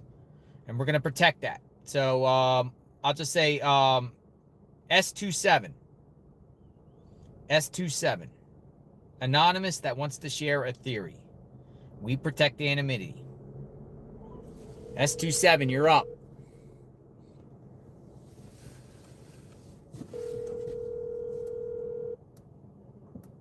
Hello? Hi, S27. Oh, hi. I just wanted to tell my theory of what I think happened. Go for it.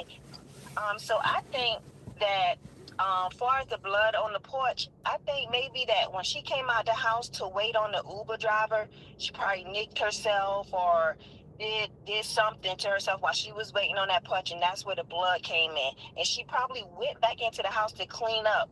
And in the midst of her cleaning up, she probably left her bloody napkin or whatever, blood droplets, because the Uber driver came. She left out of the house, went to Nancy's, went to Annie's house, and I think that she just didn't return. I think they had some kind of dispute or whatever, and I know they've been clear, but I think that they probably had some kind of dispute, and Tommaso is who got rid of the body. So he probably had her in the car and said that, he took her back home but didn't take her back home. And I believe he probably called a couple of his buddies and say, go destroy the cameras, make it look like it's a burglary or whatever, and get out of there. And then I think the ransoms are just all hoax. I think just because people know it was a famous person's mother, they got money, and they're just trying to distort money from her, and that's where those ransom is coming in at. But I think that the family has something to do with it, and that's what I think happened to her. Well, and I think no, go ahead. And I was thinking that maybe when they say they have other DNA mixed in, it could have been anybody else in the house, like a cleaning person, the pool person, anybody else that comes in and out frequently that might have left a prints or whatever mixed in with the blood when she was cleaning up, trying to clean up her cut or something like that. That's my theory on the whole thing. Well, people have said, blood is on out front scene. But how do we know that blood didn't come from another incident at another time? Before, whether, I don't know how they can determine, if the blood is recent, maybe it was recent, maybe something happened on her way to go, just because maybe, something, she had nosebleed or something, and some blood. I mean, you never know. You never know. Yeah, but I just think that she hurt herself on the way, standing on the porch. Like, she went out the garage, got to the porch, nicked herself on a wall, a cacti, anything. She could have been picking up something, anything. And she on blood thinner, so it makes it look like it's a lot of blood. She made her way back in the house. That's why I think the trail came from. And she tried to clean up herself or whatever, got abandoned, whatever, before getting into that Uber and leaving and going to Nancy and Tommaso's house for the evening. And I just think she never did come back from their house. I think that he disposed of her somewhere and got some buddies and like, okay, go make it seem like it's a crime scene. Get rid of the cameras that's on the porch or whatever. And that's that. I think that's how it happened. I think it was just as simple as that. It will be interesting to see. Maybe your theory comes into fruition. Yes, but I watch you every day. Thanks for all what y'all doing out there. I think y'all doing a wonderful job. I just wish they find her and put this to rest. Yes. Justice for Nancy. Thanks for calling, or thanks for taking the call. Take care. Bye-bye. All right, that's Miss Anonymous. Miss Anonymous, anybody else want to share what's going on? Let's talk, please.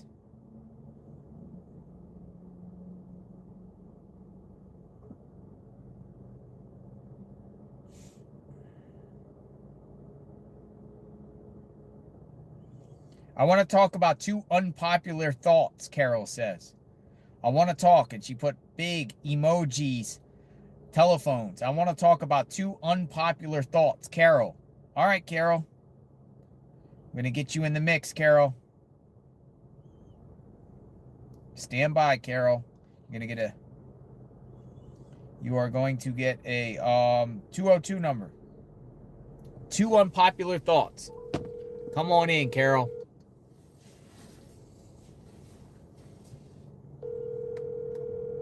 How long are you planning to stay there, JLR? Do you think this will be resolved soon? Hello? 1 second, Carol. I'm just gonna just address this. I don't know how long I'm gonna be here. I do think it's gonna be resolved soon. And do you think there's a lot more going on? Do you think there's a lot more going on that the public knows? I think there's a lot of things going on behind the scene. I agree. Carol. Hi. 2 unpopular opinions. Well, my first unpopular opinion is that the person that we see on the Ring camera, I don't think it's a guy. Oh, I never expected that one. Why not? I don't think it. Well, there's something about the eyes. There's just something about the eyes. I don't think that that's a man. And I know there's the mustache, goatee, beard, facial hair thing, but you can get those off Amazon in a heartbeat. And so I think they want to look like a man, but I don't think that's a man. I think that is a woman. Whoa, I'm going to have to analyze this. You're going to make me have to go back and analyze this person and say, is it possible that the perp is a woman? Well, I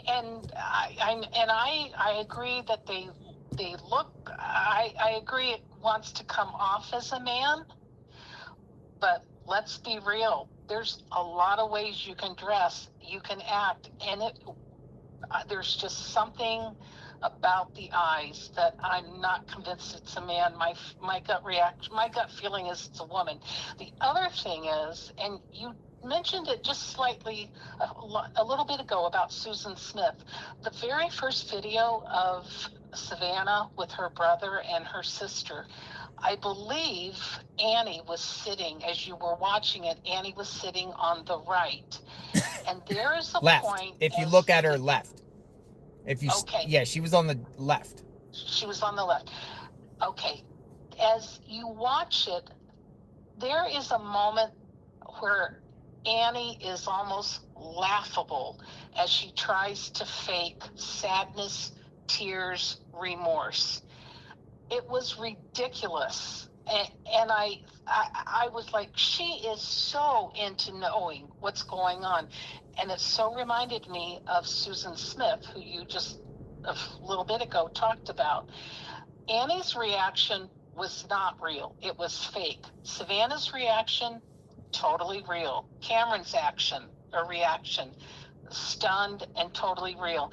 Annie sat there and tried to, like she was, just really distraught. And it was as fake as anything. And I have a question. I think Sure. Annie is a subdued woman in her relationship.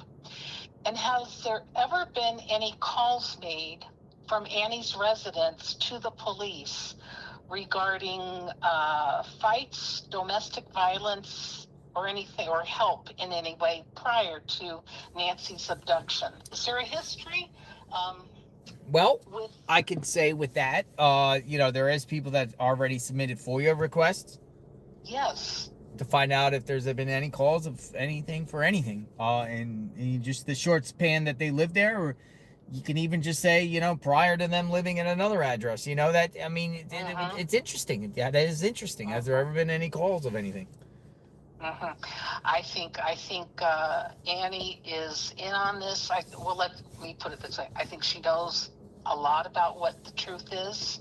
I think tomato sauce is involved, and I think all the theories that have been thrown out there are totally legit in terms of that's where it would go. But in my heart, it all comes back home to the family, and I don't think that was a man on the porch. I think that was a woman dressed to be perceived as a man. And I think that there's more between Annie and, because Annie's reaction in that first video was absolutely comical. It was interesting. She read like a poem. She said it almost like in a poem. Well, and at one point she kind of like squinted, her eyes closed and grimaced like, yes, this is just torn. And it was so, I realize people grieve differently, but it was ridiculous. If you go back and watch, there's that moment where you're like, oh, please. I don't want to keep you long. I know that, quick, short, to the point, but I want to tell you thank you. I want you to take care of you. We all love what you're doing, and this has just been fascinating, and God bless you and all that you do. So thank you very much. Thank you, and I appreciate that, Carol. You take care. Thank you for your thoughts. Bye-bye. 2 unpopular thoughts. Thank you. Thank you. Bye-bye. Bye-bye now. 2 unpopular thoughts. Do you think that person is an actual woman that is there, and do you agree with her on any take of what she said? Interesting. But Izzo R with Jackie Q G, never could say your full name. Staying here to cover the case, don't know how long. I do feel like this will be resolved soon. I don't think this goes into the year or the years. I do think that this will be resolved. I really do. Soon. Kimberly Bennett, 412. I take care of an elderly man, and he said when he saw the pic, those are woman eyes. Swear to God. His exact words. So crazy she says it too. I agree with her on Ann 100%. So, Carol, if you're still watching, Kimberly Bennett, 412, agrees with you. I don't know. Do we have to start looking at the eyes? Is the man, woman? I just don't know. I don't know. I don't know. Could it be a woman? trying to pretend they're a man. That would be crazy. That would have many experts and everyone fooled. Many people would be fooled if this ends up being a woman that was there. Oh my goodness. All right, so let's keep it going. I kind of like everyone's perspective here. We're having adult conversations. Heather wants to talk. Heather from PA. She wants to talk. Okay, Heather. I'll bring you up in next. Heather wants to talk. Heather wants to talk. All right, you're up, Heather from PA. Come on in the chat. Let's hear what you have to say.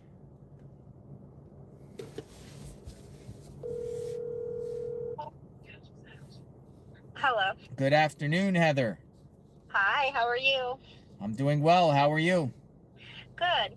I don't really have anything like super crazy important, but just a couple of thoughts. The last person that said about like the, like the female eyes or whatever, like, I don't know if it's necessarily female, but I swear that I see like another mask under that ski mask. Ooh. Like whenever you look at like the top of the head, like it almost looks like it almost reminds me like one of those, I don't know, like the winter things you wear around your ears. Like it looks like it's a weird shape up top there. And it just seems, I don't know, it just looks like another mask underneath the ski mask to me. So you think this person was double masked? Yeah, that's what I think. Ooh. I've looked at it I know we all have, but that's just from the very beginning, that was the first thing that popped out of me was like the eyes too. But whenever you look at like the shape around everything else, it definitely looks like there's another mask under there. But and then as far as like when he's coming up to the house, like he doesn't come from up like straight up the sidewalk, and he's coming like from around the side of the house. Yep, he looks like he's coming from an angle, or she's coming from an angle. Yeah, and I think they were already in there at that point, and he came, one of them, whatever, came around the front to disable that doorbell. So a group comes up. The group comes up and parks in the driveway on the right, where near the garage. Somebody's out back. The other perp comes around and makes his way towards the front, towards the camera. Yeah, like I think they were already in the house, and like I don't think they like went in.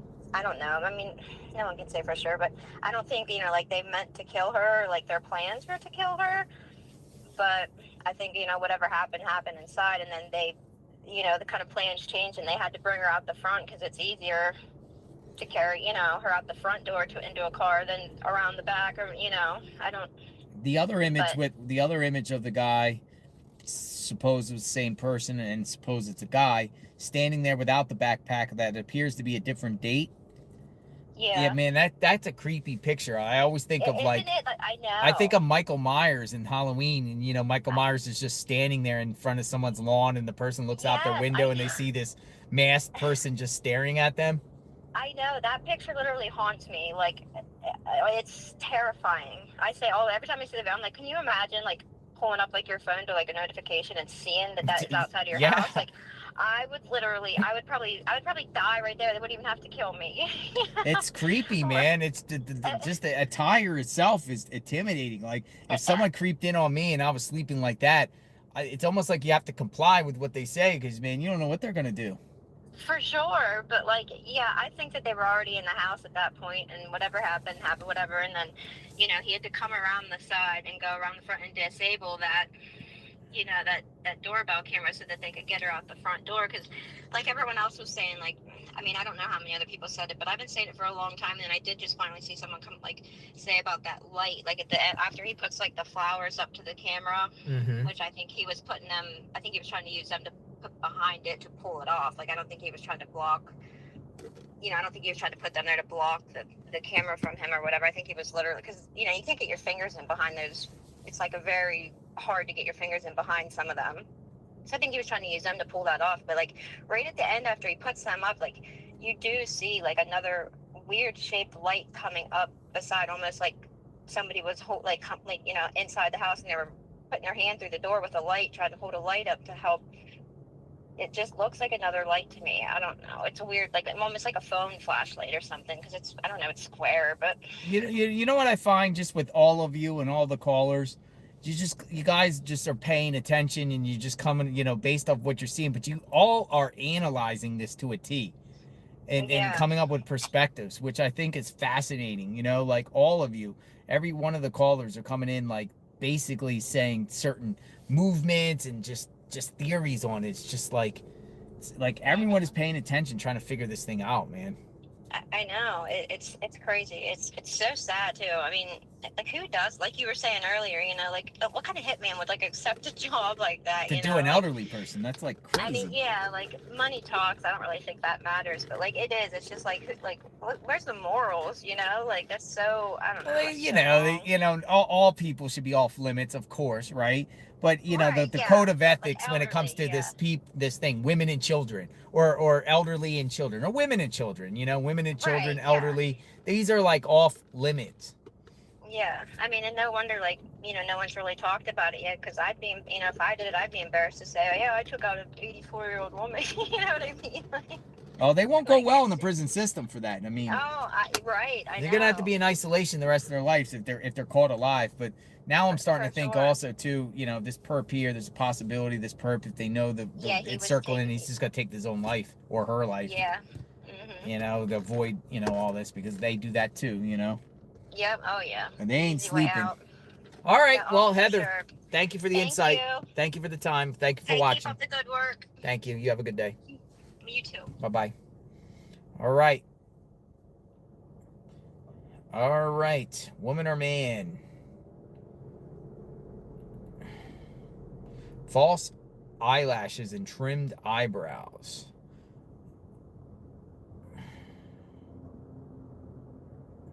All right, Lynn from Tennessee wants to talk. Did we talk to Lynn from Tennessee already?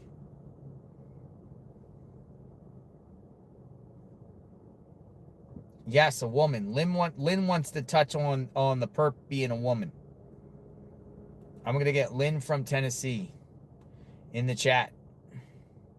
We have another one who thinks the perp could be a woman. And she has messaged me multiple times. All right, Lynn, you're up. Come on in.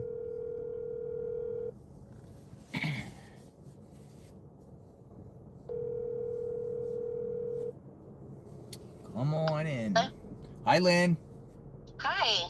Hello. Hello. How are you? I'm great, thank you. All right, Lynn. You think the perp is a woman too? At first I really did. That was the first thing that came out of my mouth. I was like, those are eyes of a woman. I mean, however, women, we all have different body types. Mm-hmm. You know what I mean? Like, who's to say? And I agree. I'm just saying, maybe with like the mustache or whatever facial stuff. And I'll tell you the reason, kind of why I kind of think that too, is because underneath his pants, it looked like he had, or they, whoever the person was, had clothes on underneath. Like it was like bulky, like in the thigh area to me. And I thought, well, what if that person went around to like collect the cameras? You know what I mean? They knew they were there. They seemed to know their way around her yard, which is like full of everything, rocks and, plants and things like that. But when they went inside, they took those things off. So maybe it was somebody she recognized. They didn't want to scare her, maybe I don't know. These are just crazy thoughts, but they could have had a wheelchair right there for her at the end of her, walkway. Had a wheelchair ready to put her in a wheelchair. Yeah. I mean, there's all kinds of things. They went there prepared. I mean, if somebody just thought, okay, man, I got to gear up for this, and it may not have even been a real gun. Yeah, it's one caller suggested, a gun expert says didn't think it was a real gun. Yeah, I watched several things about that, and it's, it very well could be a fake gun, and somebody just thought, well, let me put something together really quick. Let me, grab that holster or, just something real quick, a mask. Who knows? A Walmart mask, most likely. Right. Who knows? You can get it could totally be a fake, you know what I mean, mustache. But that was my first thing. I thought that is a woman. Those are a woman's eyes. No, unless it's a man who has very, very, very manicured eyebrows. What's going on with the eyebrows? I don't have the picture in front of me, but it was just the first thing that come off, and maybe the camera makes it look that way, just because. Maybe I don't know. Maybe it's not very clear, but the eyebrows are just so manicured, like, to me. So you think they planted facial hair on them? Yeah, I do, and I think they had clothes underneath. And for whatever reason, that person, knew that camera was there. They come up, take it off, whatever. Maybe they've gone back around. I think they were already, of course there were more of them. I think like the back door or something was unlocked. Who knows? 5'9", 5'10". But I think somebody got in, and I think they maybe took her out front, if that's the way that it led out.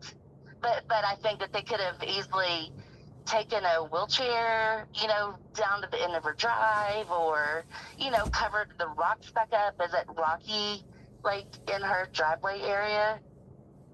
5'9", 5'10". That's the height of the perp. Interesting. Is there any females out there in the area that's close to this inner circle that's 5'9", 5'10"? I tell you what, they look like they have large calves, though. Large calves? Yeah, large calf. Definitely makes you go, You know what else is so crazy? Shoot, go ahead. I told my husband, I said, what if it was somebody, that's in her, where did she go to the doctor? She got her prescription just filled, right? So had she been at the doctor? Did they take blood? I mean, there's all kinds of crazy things. Or if somebody wanted to set it up, and I happen to believe she's still alive. You do? I do. Wow. Even though Savannah said it's more of about a recovery. I really do. I mean, there's only so long, but somebody could have had that all set up. I mean, they took a long time to plan it out. I think it was very, methodical. Interesting. And I don't know. Well, thank you for your time, Lynn. Absolutely. Thank you for calling. Yeah, you take care. Bye-bye. Okay, bye-bye. All right. So somebody else thinks it could be a woman.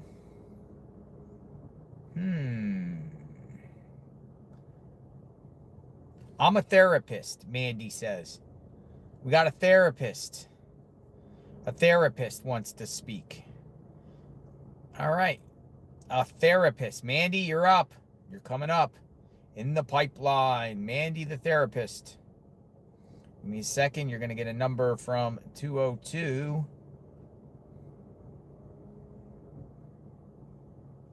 All right, Mandy. Mandy, the therapist.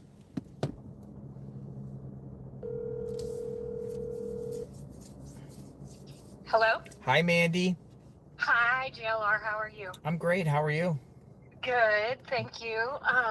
So the therapist take I'll do second, but with the woman piece, that I always thought that the person who put the flowers up or whatever was really gentle with the foliage and the alarm and didn't smash it, or that was something to me.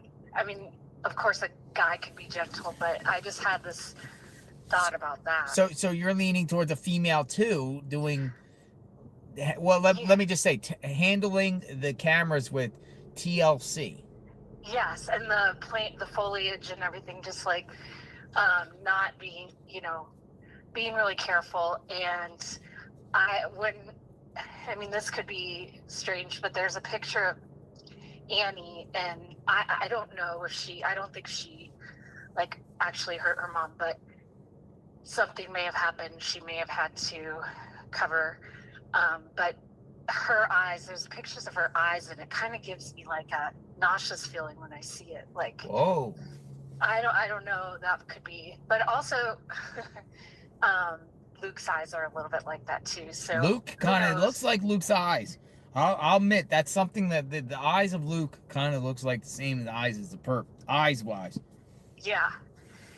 So I could see it definitely being a woman. I think the whole walk that they did was really exaggerated. Mhm. Like when they were bent over and like trying to look like a guy, but I don't know for sure. But that also, I was thinking that, you know how the sheriff, it seems like there's been a lot of tips and that they haven't really followed up on stuff, or I don't know, it's really hard to get a hold of them. I'm wondering if they know something, like who did it, but also they're trying to find out like the accessory to it, like the person on the porch. They know some info, but and that's what they can't tell us, because there's no video of her coming out.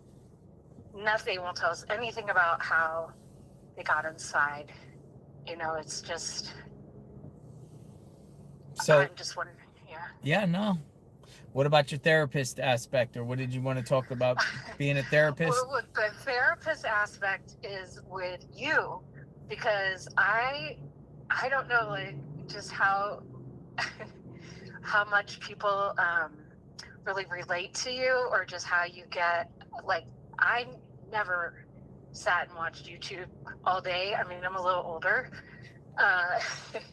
and I have been like so connected to it, and a big part is like how you are, because you're very engaging, and I don't know, that's the therapist aspect, is just how do people get so into like watching I mean, I know part of it is the case, of course, the majority, but there's something about YouTube, and I see it about with the YouTubers as well. It's kind of like they're all drawn to you. You're kind of like the leader, and I'm not trying to be like butt kisser. It's an observation of, as you being a therapist, you're just like, whoa, what's going on here? no, I think it's really interesting. Yeah, and I'm like, I'm 54, so my kids are like, Mom, why are you watching YouTube all day? And it's this case, but also just that I found you, and there's just something about the way you're able to kind of bring people along with you. We all want answers. I said we have the most engaging chat on the internet. We have people that come from everywhere, all walks of life. Everyone is welcome into the chat with an opinion, perspective, and you know, we like to talk to people. I like to talk to people in person. I love to engage positive with people, you know, and hear people out in person and try to be inquisitive, and I think that's what we kind of do. Anyone we interact with, we try to, hey, how you doing? What's going on? And talk and try to hear different people's takes, maybe get a clue. I mean, we've encountered a lot of people, from neighbors of the Guthries to neighbors of Tommaso. I built personal connections with, again, I got all eyes on the houses, both houses right now, through the neighbors, So if anything pops off, I'm going to get the alert, and I take you all with me. Yeah, and I think that we are kind of in unfortunately, like an epidemic of loneliness. Like, people tend to be more to themselves. I mean, especially since like COVID and stuff, people are more kind of used to being closed in, and I think there's something to that with the interacting. I mean, unfortunately, sometimes it takes difficult, really tragic things to bring people together, but also I think that's part of the connection to watching the video too, is it makes you feel like, you know, like the people, like I know you guys, I'm there hanging out with you at Mount Lemon. Mount Lemon was fun. Some people in the chat are like, well, why are you doing Mount Lemon, fun and games and stuff like that? Listen, we've been out here for weeks. We wanted to go up there. You know, see, you know, it's beautiful up there, but also, you know, talk about the case and also with the theory that Nancy's put up in the mountains. That is not far-fetched to say that somebody disposed of Nancy in the mountain chain back there. No, it by isn't, unfortunately. Because you gotta think of in a criminal mind, you gotta think of, like, you know, in a perspective how to get rid of a body. Some people say the easiest, the desert, but yeah, desert, you know, people can come across that easier than in the mountains. Right, and I think anything you guys do is, Nancy is the primary focus. Absolutely. Right. Yeah. But you also deserve to be able to stop staring at that house and do other things. I mean, you've been doing this for like 30 days straight for at least 12 hours a day more. So, I mean, I think that sometimes people aren't going to be happy no matter what. Yeah, exactly. Well, the house itself now, it's kind of getting, there's nothing there anymore. Yeah. You know, maybe there'll be something there tomorrow. I don't know. I'm going to go check it out tomorrow. You know, we'll see, but we could also, you know, keep the conversation going by going to places like this. I'm in front of the Pima County Sheriff's Office. You got all the SWAT. Yeah. You know, this would be the place. Actually, this would be this next spot. If they were to make an arrest, this is where they would start, right here. Yeah. Right here in front of us. That's a great place to be now. And then you don't have to worry about, like, the neighbors. And they can feel like they can move on, and you don't have to worry about parking and all that stuff. Yeah, and it's hot out there too, but the temperature is going down some. They're in like a heat wave here. But in reality, you know, seriously, so you see these vehicles here. These are the same vehicles that went out and did both these big raids, right? If the perp is somewhere in Pima County, these vehicles here are going to go out there and apprehend the perp. Right, and so you're in the best place you can. You know, so for now, you know, it's something different. There's a bunch of SWAT here. There's actually there's like 5 of them here. Look, there's like. Well, maybe something's gonna pop off. I do. I really do. I think I just can't see this lasting past a month. I say it every day. I say it every day, and I'm just like, something has to give. I mean, they have to have their eyes on somebody. Yeah, or they, you know, that whole thing is just that they know who is who's part of it, but they're looking for the accessory or the person who's covering up. I could totally be wrong. My mind's going all the time thinking about it. So. Hey, thank you for your time, Mandy. Yeah, thank you so much for talking with me, and take care of yourself, and we all appreciate you. Thank you. Very grateful. You take care. Thanks. Thank you. Too. Bye-bye. All right. Nice. What's going on here? All right. Some people are sending me info, right?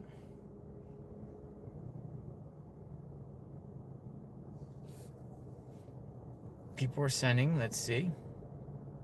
I have something to say. OT says, I have something to say. All right, OT. You got something to say? I'm going to bring you in, OT. OT. I have something to say. That's the headline. I have something to say. Let's do it. All right. OT, you're coming up here in about a few seconds. 202 number incoming. OT. Let's see what OT has to say. OT, come on in. Hello? Hi, OT. Hello? Hello? Can you hear me? Hello? Oh, I don't know if you can hear me. Can you hear me? No, I can't hear you. Oh, okay. Maybe did you do you have something to say? Talking to me? Yeah. Well, you talking to me? All right, you take care of yourself. Have a good day. Wait, hold on, wait. I'm ready. No. We're not gonna do that. We're not gonna do that. You had your chance. That was strange. Somebody probably playing games. That's the first one we got somebody. Well, remember the fake FBI agent? The fake FBI agent. Krista, you want to talk? You have something to say? Krista. All right, Krista. Coming up, Krista. You're going to get a 202 number. Welcome aboard. Krista.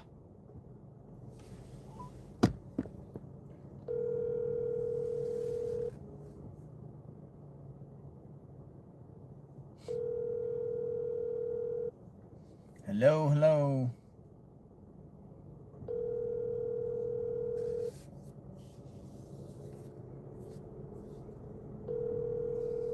All right, Krista.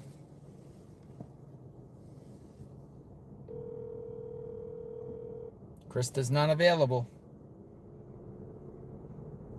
Anybody want to talk? OT's coming back and saying, I have something to say. I have something to say. The same guy I just called.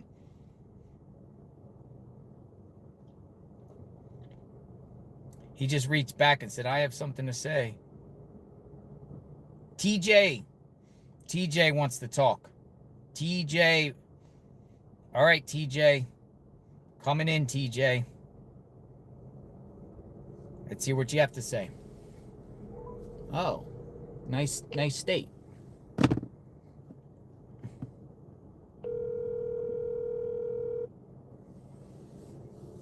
202 numbered. And I'm here. I can't believe you answered my email. Hello, is this TJ? It is. Hi, TJ. JLR Investigates. Yeah, I've been watching you for weeks. Welcome aboard. So, thank you. So here is my theory. Because I have been stepping into other people's streams and watching the Epstein thing, and all along I have thought that it's connected to Epstein, and the reason why is when this all started was about the time that the files were really heating up. Mm-hmm. And I think that it is an intelligence from a country, whether it be our country or another country, because the Epstein files are very far reaching and further than they can really even say, I think. Mm-hmm. And so if you were an intelligence agency that was looking for collateral to send a message to somebody who is in media, maybe you wouldn't go after a top tier person, but you would go after a mid-level person. Mm-hmm. So maybe you wouldn't go after someone like Oprah or, a national newscaster from CNN, but maybe you go after like a tier 2 person. So you consider Savannah like a tier 2? Yeah. So, and you're sending a message. So she was one of the last people to interview Virginia Giuffre. Uh-huh. And so she's done all of those interviews. Now, it's possible that there was just a bunch of bumbling idiots that were able to get away with this and had some, like the family or whatever. But it seems as though it's kind of sophisticated to me because they've basically been able to get away with not leaving any trace. There's no trace right now, TJ. Yeah. So that we know of. Wouldn't that be somebody that was very sophisticated? Now they would have done their homework and looked at tier 2 people that they could take advantage of. And what kind of collateral did they have that they could possibly use to distract from all of this media circus around these files? So she lived in a very dark place. She lived alone. She was 84 years old. She was very vulnerable. They could find out all that information. Also, they could know that the law enforcement agency there was maybe not very sophisticated, didn't have the depth of investigators there to be able to really hone in on the case. The other thing is that Savannah Guthrie reached out to Mark Kelly immediately. Yeah, that is true.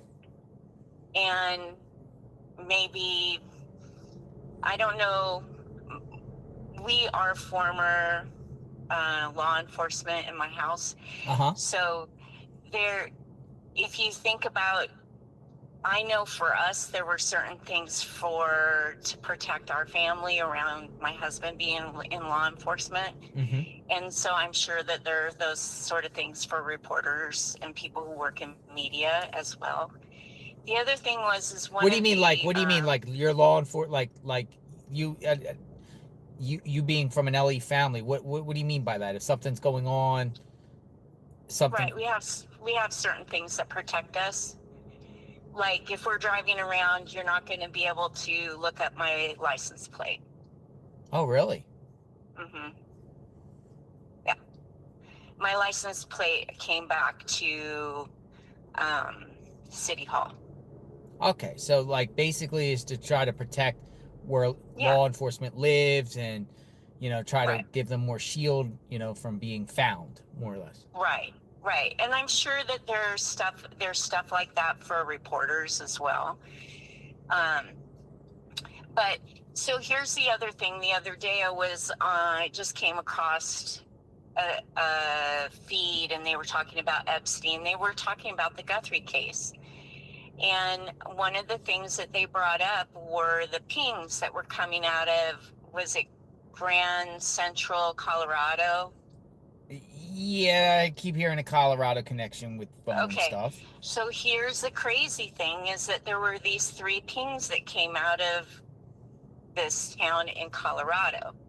But in the Epstein files, there are also Western Union telegrams of wire transfers from Epstein to Grand Junction. Interesting. So I know it sounds really far-fetched, but it could be something way more sophisticated than what we are all thinking.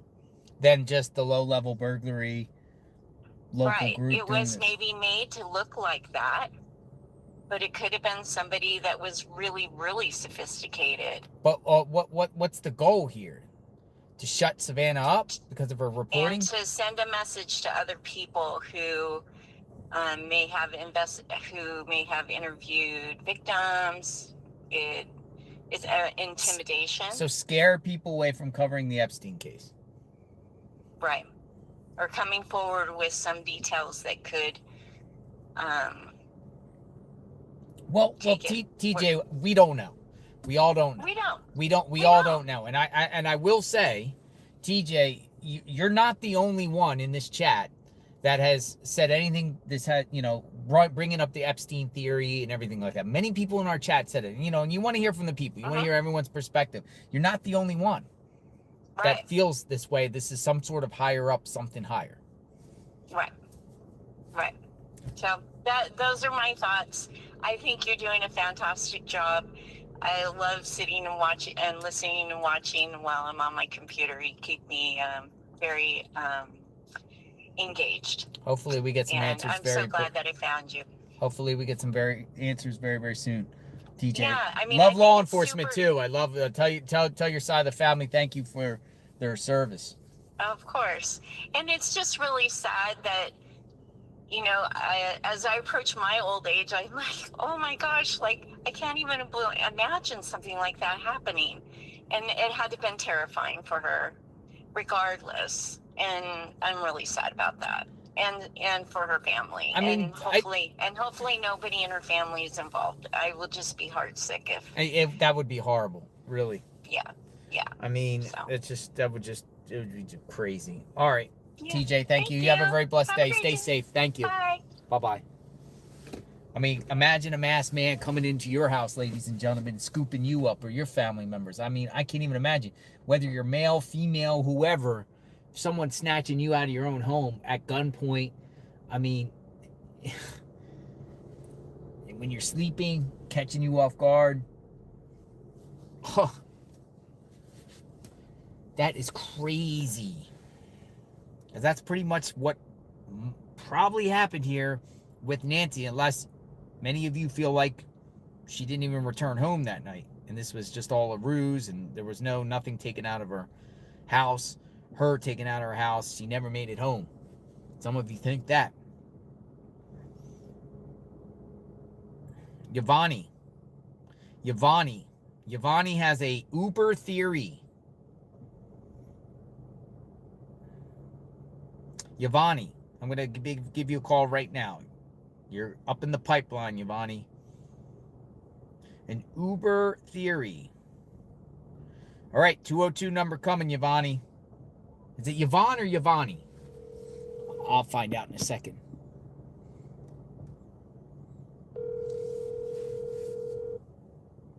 Hello. Hello. By the way, it's Yvonne. Yvonne. Thank you for clarifying. Well, I've never heard it. I've heard it many ways. Never heard it Yvonne before. So Oh, that really? was kind of funny. I butcher names sometimes, you know. How are you doing?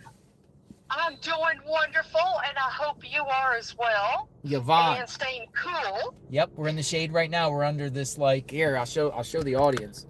Hold on a second, Yvonne. Look, we're under this, like, we're shielded here. We're at the sheriff's office. Yeah, see it? Yes. Yes. Fantastic. So my phone ain't overheating. It is a hot day. It's gonna cool down the next couple days, so it'll be better. All right, Yvonne, talk to us. What's going on? Your Uber theory. Okay.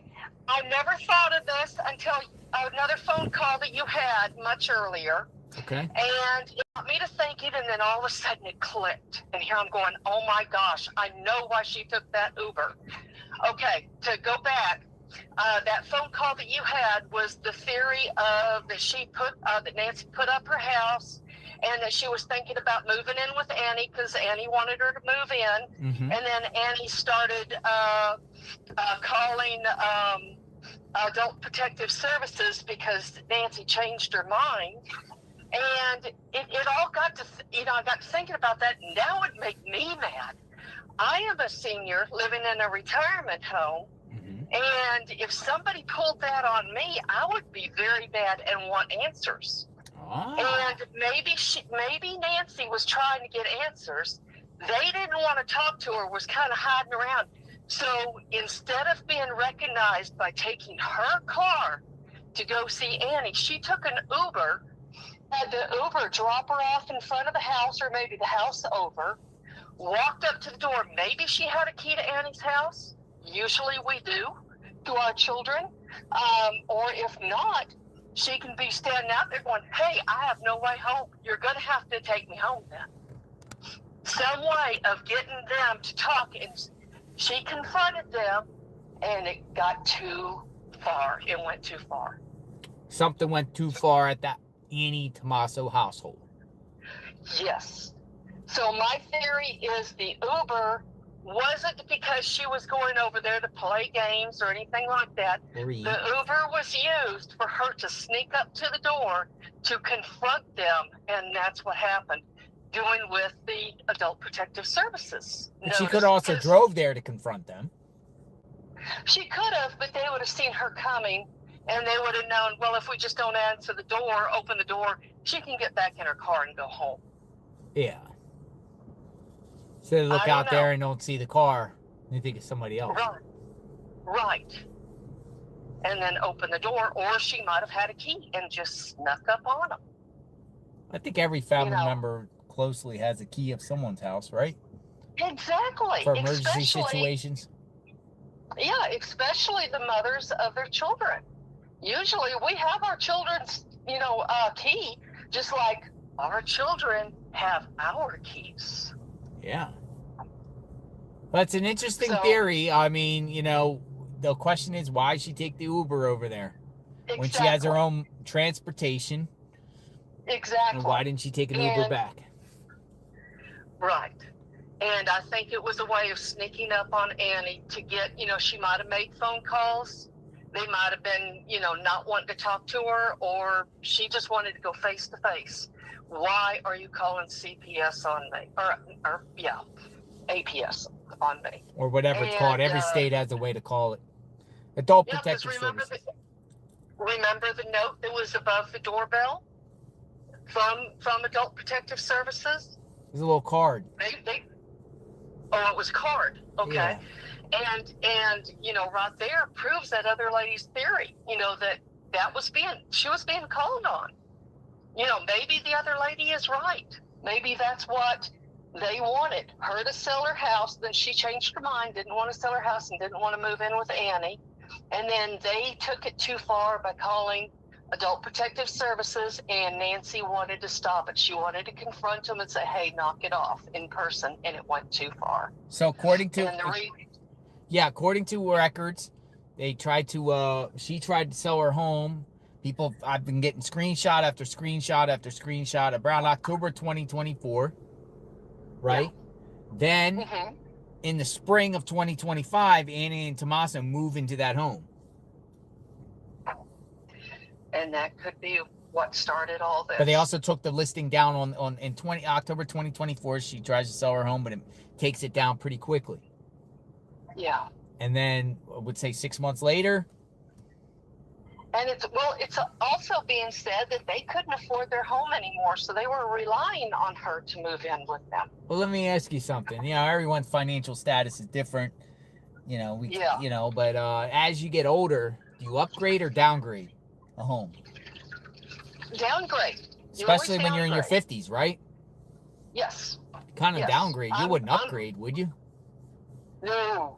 They upgraded. Right. Significantly. Annie did. Annie upgraded significantly. They literally moved into a home that was like double the value. Like double the value. Like, even as me getting older, and not to get personal, but I'm thinking about downgrading. Yeah. Yeah, it's less maintenance, you know? Nobody wants to sit around and do all this, like, yard work and all this to clean inside the home and everything like that. Unless you got other people doing it for you, but, you know, that's a financial burden, too. But most people, when they get older, they start downgrading. Man. Right. Exactly. That's what I did. I downgraded and went into a retirement home. Much better than being in a house, a big old house, and being alone and you know, having all this stuff that you no longer need or use. You know, also keep in mind too, you know, property taxes are through this roof. Each year, property taxes continue to go higher and higher in different communities, right? So you got to keep in mind, you know, if you're going from a $350,000 home to a $650,000 home, that's a significant increase in your property taxes too. Yeah. Because, you know, most states, I don't know if Arizona has a law, but you reset, and you go, you know, what you bought the home for, and then, you know, you're just that value there is pretty much your property taxes doubling. Yes. And they, you know, they got salaries. You know, he's a teacher. She does jewelry and stuff like that. I mean, can you afford the house? Can you really afford the house? True. And it is hard when you've been in a home for so long. It's hard to split away from that home. It is. You know, because all your memories are there. You know, your children's memories, you know, them growing up in that home. It's a hard thing to do. Especially, you know, like, especially for people, like, if they do, they're probably moving away from their community somewhere else for another reason, like moving just to move across town. I don't know. Exactly.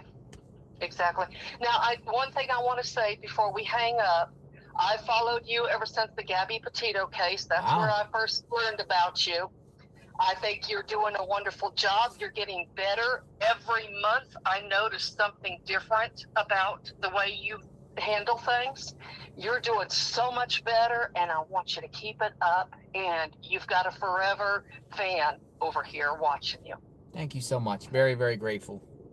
Yvonne. Very welcome. I didn't say Yvonne. No, you didn't say Yvonne. Whoa. It is Yvonne. I was named after Yvonne DiCarlo. Oh, really?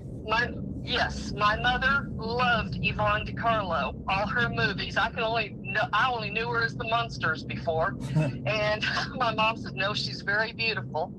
And here's the funny thing. I'll tell you my middle name.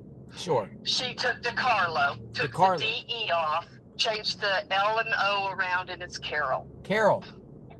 Yvonne Carroll. That's how she got my middle name. She took DiCarlo and changed it around a little bit and came up with Carol.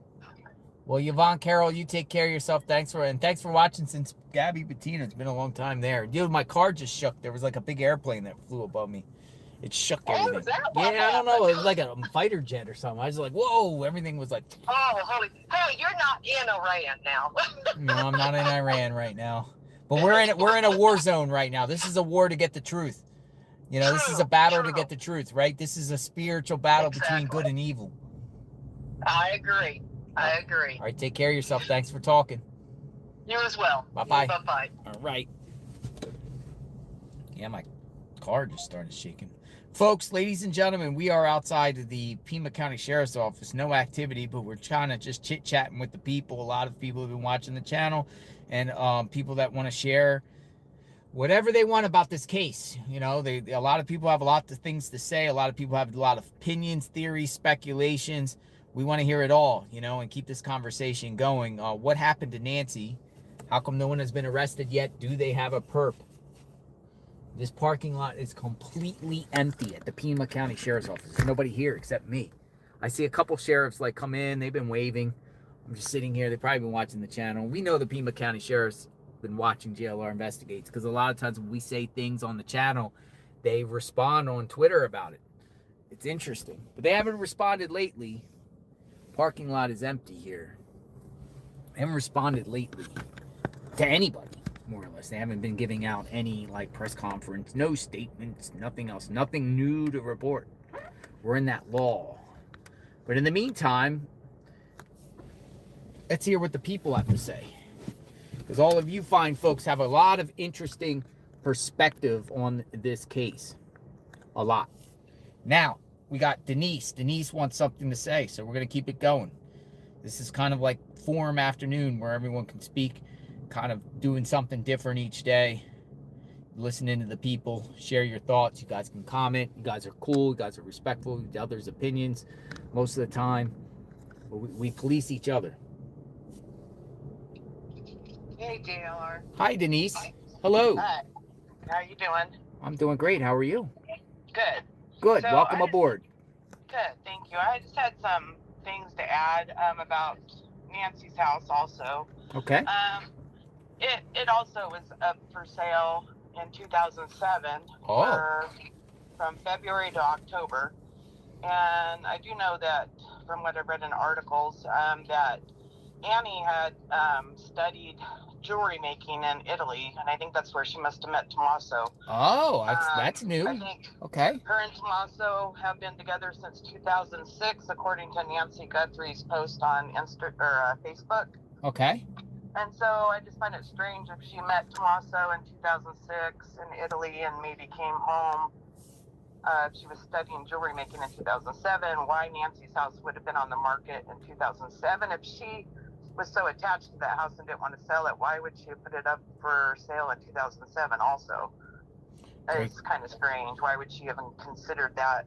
And then well, no. That's interesting. That's interesting. Now, they got married in 2007, didn't they? Annie and Tommaso. So did she go to Italy, meet Tommaso, and bring Tommaso over here? Well, that's what I'm putting together from an article that I read on Annie. It talks about, you know, her books that she's written and her jewelry making. So it's a legitimate article. And it says that she studied jewelry making in 2007. So when Nancy posted that picture of Tommaso and Annie and said 14 years together, that was posted in, let's see, 20, what was it? 20, I forget when she posted it, but it would have put them together since 2006. So that was just interesting to me. So I'm assuming she met him in Italy. So how long was her house on the market for in 2007? February to October. Wow, nobody bought? No, it didn't have any pending or anything. Well, that was around the time when the housing crash, wasn't it? Yeah, right before 2008 was the market crash. But I don't know if Annie or Nancy had taken out any equity on her house or anything like that. Sometimes when you see the listings, if it says sold, sometimes that just means that they have taken the equity out. But if it just says listed, that would just mean it was on the market. Dude, a couple years ago in Florida, I mean, you literally could have a house. It's not lasting more than a week on the market. Yeah. No matter what, unless there's something really wrong with the house. Those houses in Florida go, pew. Well, I find it weird because Nancy would have been in pretty good shape probably in 2007. I don't know why she would have been trying to downsize or do something in 2007. So But Annie and Tommaso did buy their house. Let's see. I think the Niagara house or whatever that was. Yeah. I think they bought that in 2010. But Okay, the funny thing about it is they bought the house that they're living in now in March. But they didn't sell their other house till June. So that would tell me that they would have either had to have enough money to put a down payment on the new one, or they would have had to borrow, because they would have had to put 20% down on that $625,000. Man, you're really paying attention to this, man. Well, yeah, it just seems strange that they would have been able to get into that other house without selling their other one first, because they would have to put at least 20% down, which would be $130,000. So where'd they get the $130,000 without selling their home? Right, and you can get into a house without putting that down, but you'd have to pay PMI insurance, and you'd have to have really good credit and a really good job to be able to qualify. So either Nancy helped them or Savannah helped them. Huh. Good to know that. You can't really do You're really digging deep there. What else? Well, and I used to be a realtor, so you can't really do contingency anymore. You used to be able to put your house up contingency and make an offer on another one contingency upon selling your house, but people just don't do that anymore. Because they don't want to have to wait for your house to sell. And if they did that, both of those houses would have showed that they closed around the same time, which is not the case.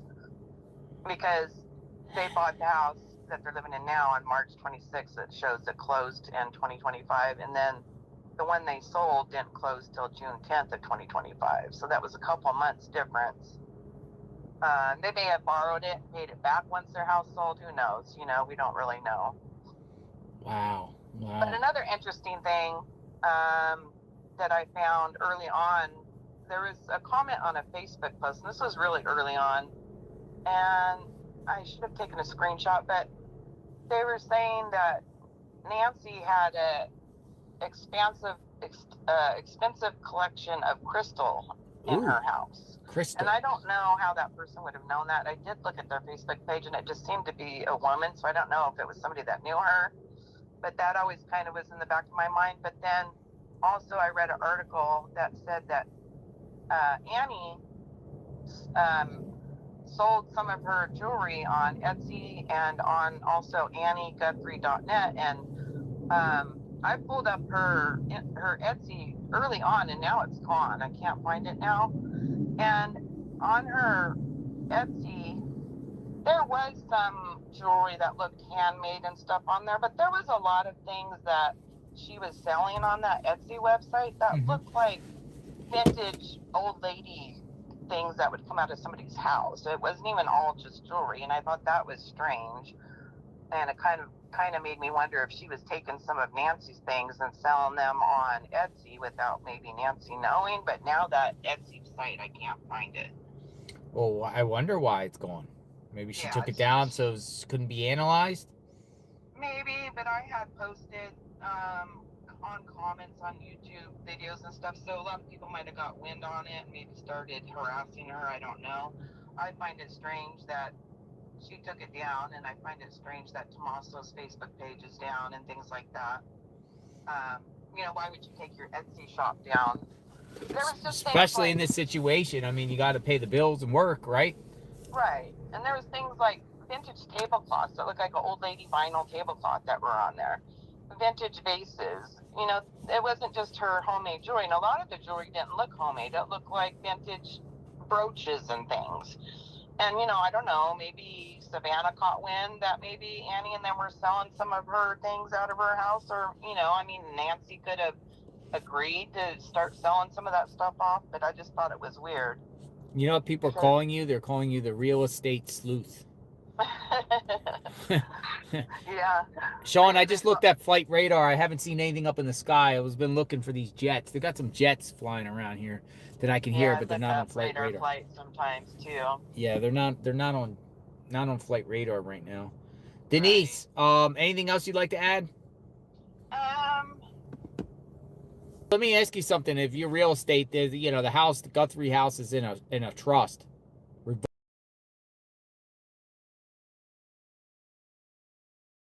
irrevocable trust. So what does that mean in selling? A lot of people think that's strange, but I looked it up early on, and I know there's Daphne on YouTube. She's trying to say that it's been changed recently, and it hasn't. I have a screenshot of her property tax. It was called revocable trust from the beginning. I know Daphne was trying to say that it didn't say that in the beginning, but I took a screenshot February 3rd. And a revocable trust is just a way. A lot of people have revocable trusts in case they die. They don't want their children or whoever they're leaving the house to have to go through a probate. So I don't find that suspicious at all. I don't know what's in the revocable trust. I don't know who is the executor. Normally you leave your most responsible child as the executor, and then they will kind of handle to sell it and then divvy it up to the other siblings or whatever. So I don't find that too suspicious. I mean, it's a responsible thing to do, so your children don't have to be going through probate. But it's curious. I would like to know how it's set up. I would like to know if maybe Nancy was wanting to change that and maybe take Annie and them off of it. It's possible, Or add certain names to it. Right. There's another thing that I find strange too is early on in the case there was articles going around about that other crypto thing that happened in Scottsdale, and it happened the same night, January 31st. There was 2 kids that were extorted off of the Signal app to drive from San Luis Obispo, California, up to Scottsdale, and the 2 people that were on the Signal app trying to recruit people, they went as red, and the other one went as the number 8. And these 2 kids, teenagers, I don't even remember if they were over 18 or not or under, but they drove out to Scottsdale. They were given $1,000 to buy disguises and supplies. Whoa. Because there's this thing called wrench attack. Yeah. Where it was happening in other countries where people could get in and see if people owned Bitcoin. And I'm just wondering if Nancy had any Bitcoin, if they were able to wrench attack and see if she had some. I just find it weird. It was on the same night these 2 teens were recruited to go up to Scottsdale. They tied up the husband and wife and were trying to extort Bitcoin from them. But I guess the teenage son actually was able to call 911, and they tried to get away and they got caught. But it's just very similar kind of to the situation with Nancy, especially since it was January 31st. And then, I don't know if that ties to the Derek guy, if he's involved in that Signal app, maybe. Man, that guy's a mystery. I don't understand, this guy communicating with Annie and Tommaso about Bitcoin, and they scooping this guy up. It's kind of weird. There's a big article about, if you Google that Scottsdale kidnapping and then put Bitcoin, you'll come up with the article on. I looked at the Block website, and it goes into detail about there's this new scam going around on the Signal app because they were able to hack in and see who may own a lot of Bitcoin. And then these 2 people were recruiting people to give them some money, to go out and commit the, basically force them to turn over their Bitcoin. But it doesn't really tie into her actually being taken out of her house unless something went wrong, Well, thank you so much for stopping by. Yeah. And thanks for watching, and we'll call you the real estate sleuth. Okay, well, thank you for doing all you do, and you take care. All right, Denise, you take care too. Bye-bye. Okay, bye-bye. All right. A real estate sleuth by the name of Denise. Oh, we got somebody called. Oh, we got to leave the number. Analysis Casebook.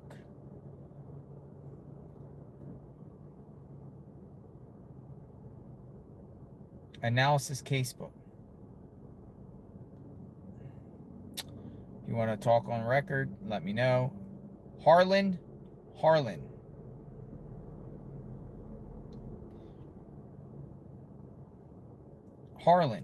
Oh, okay, Harlan. Shoot me a number, Harlan. I think I got your number. Let me know.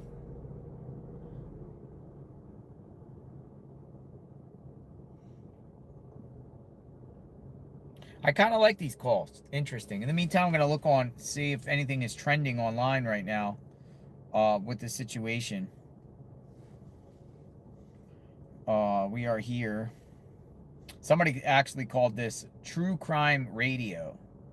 I saw this is True Crime Radio. True Crime Radio. Nothing really trending right now on Guthrie, like new information or anything like that I see. True Crime Radio. I'm here at the Pima County Sheriff's Office. Nothing going on outside Nancy Guthrie's home. And they also have a memorial remembrance for Nancy at the KVOA station today.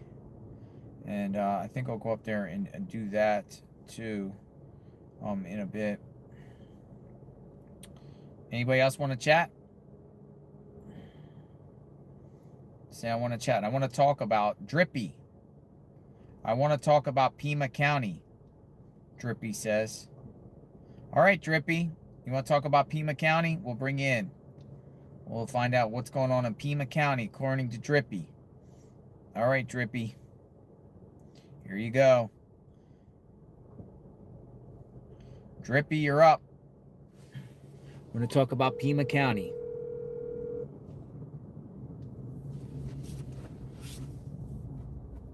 JLR Investigates. How are you, sir?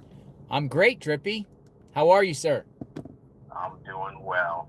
So, I won't keep you long. First of all, I want to mention something about prayer. Before I get into the county and my thing about that. Sure. I appreciate how at the end of every stream, and I don't know if anyone has acknowledged this enough yet, but I want to. How at the end of every stream, you take a pause to acknowledge prayer for everyone.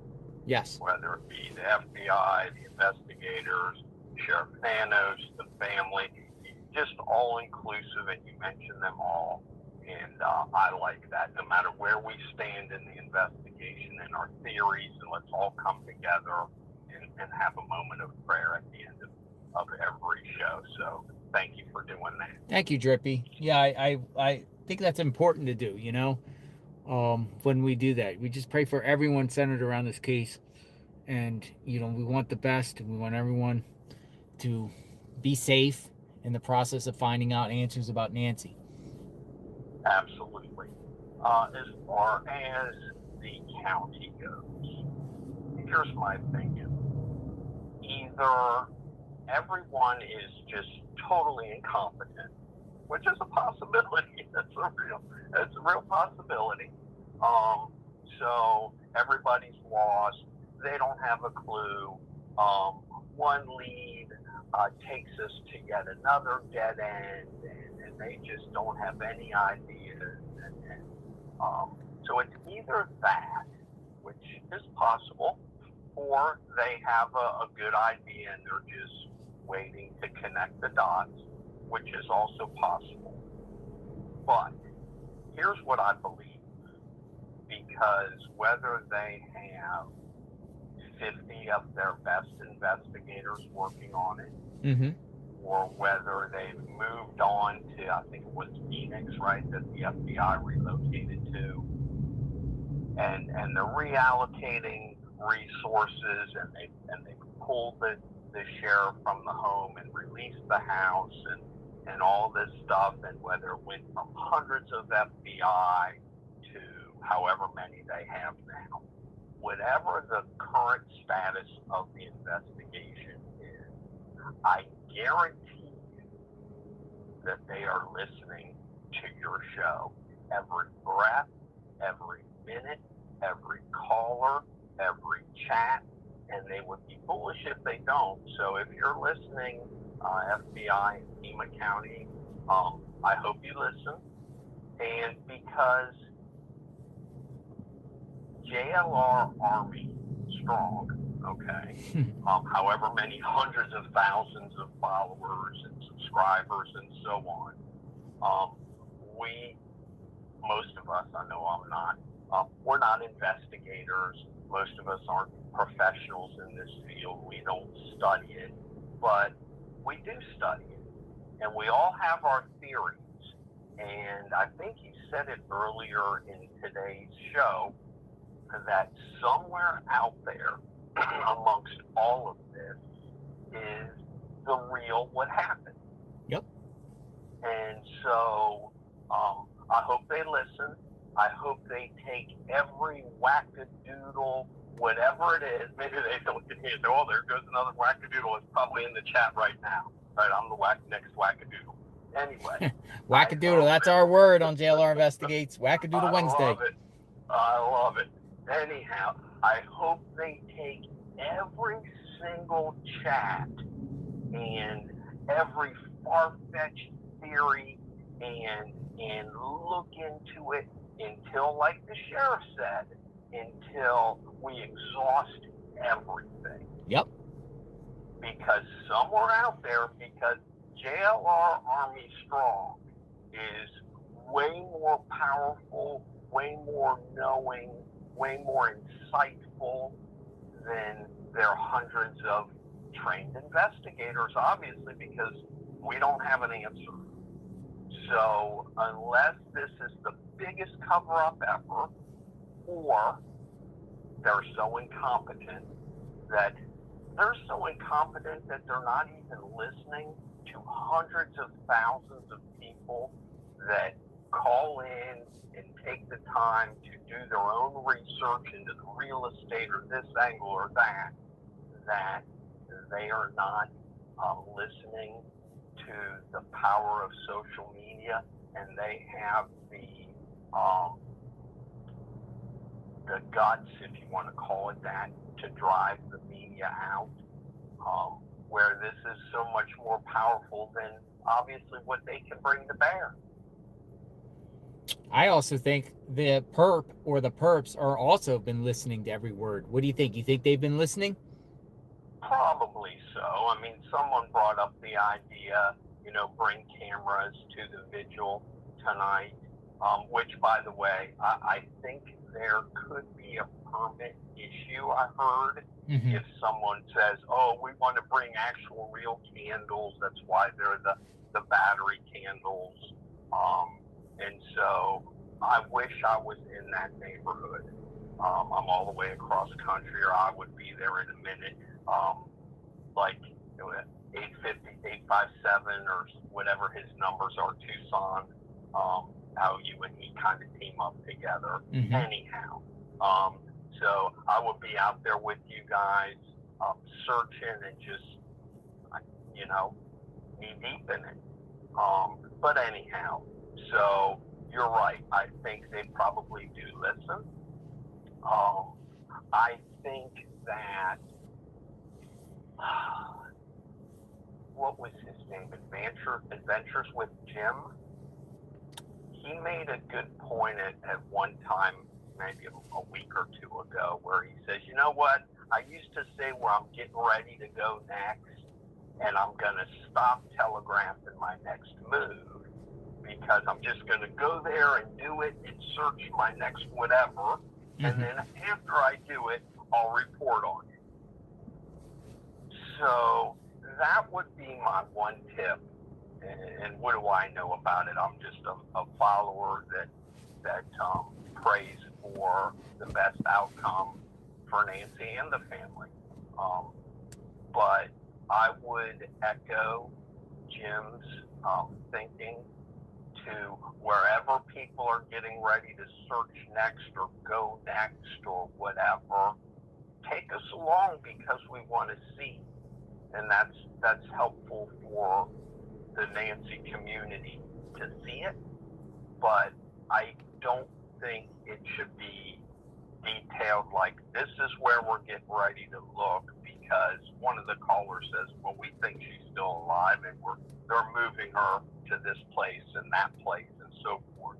If they get a tip, then maybe they would do that, or they put her behind a building in a dumpster. Uh-oh, they're getting ready to search behind the building. We better get her out of there. Yeah. Kind of thing.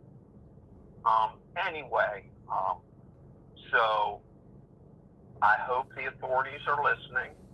If they're not, they're foolish and they really don't want to solve it, and they are as incompetent as I think they might be. Well, whatever. But they need to take every lead and take it as far as it'll go and solve it already. Somebody, one more point, then I'm gonna let you get on to your next caller. All right.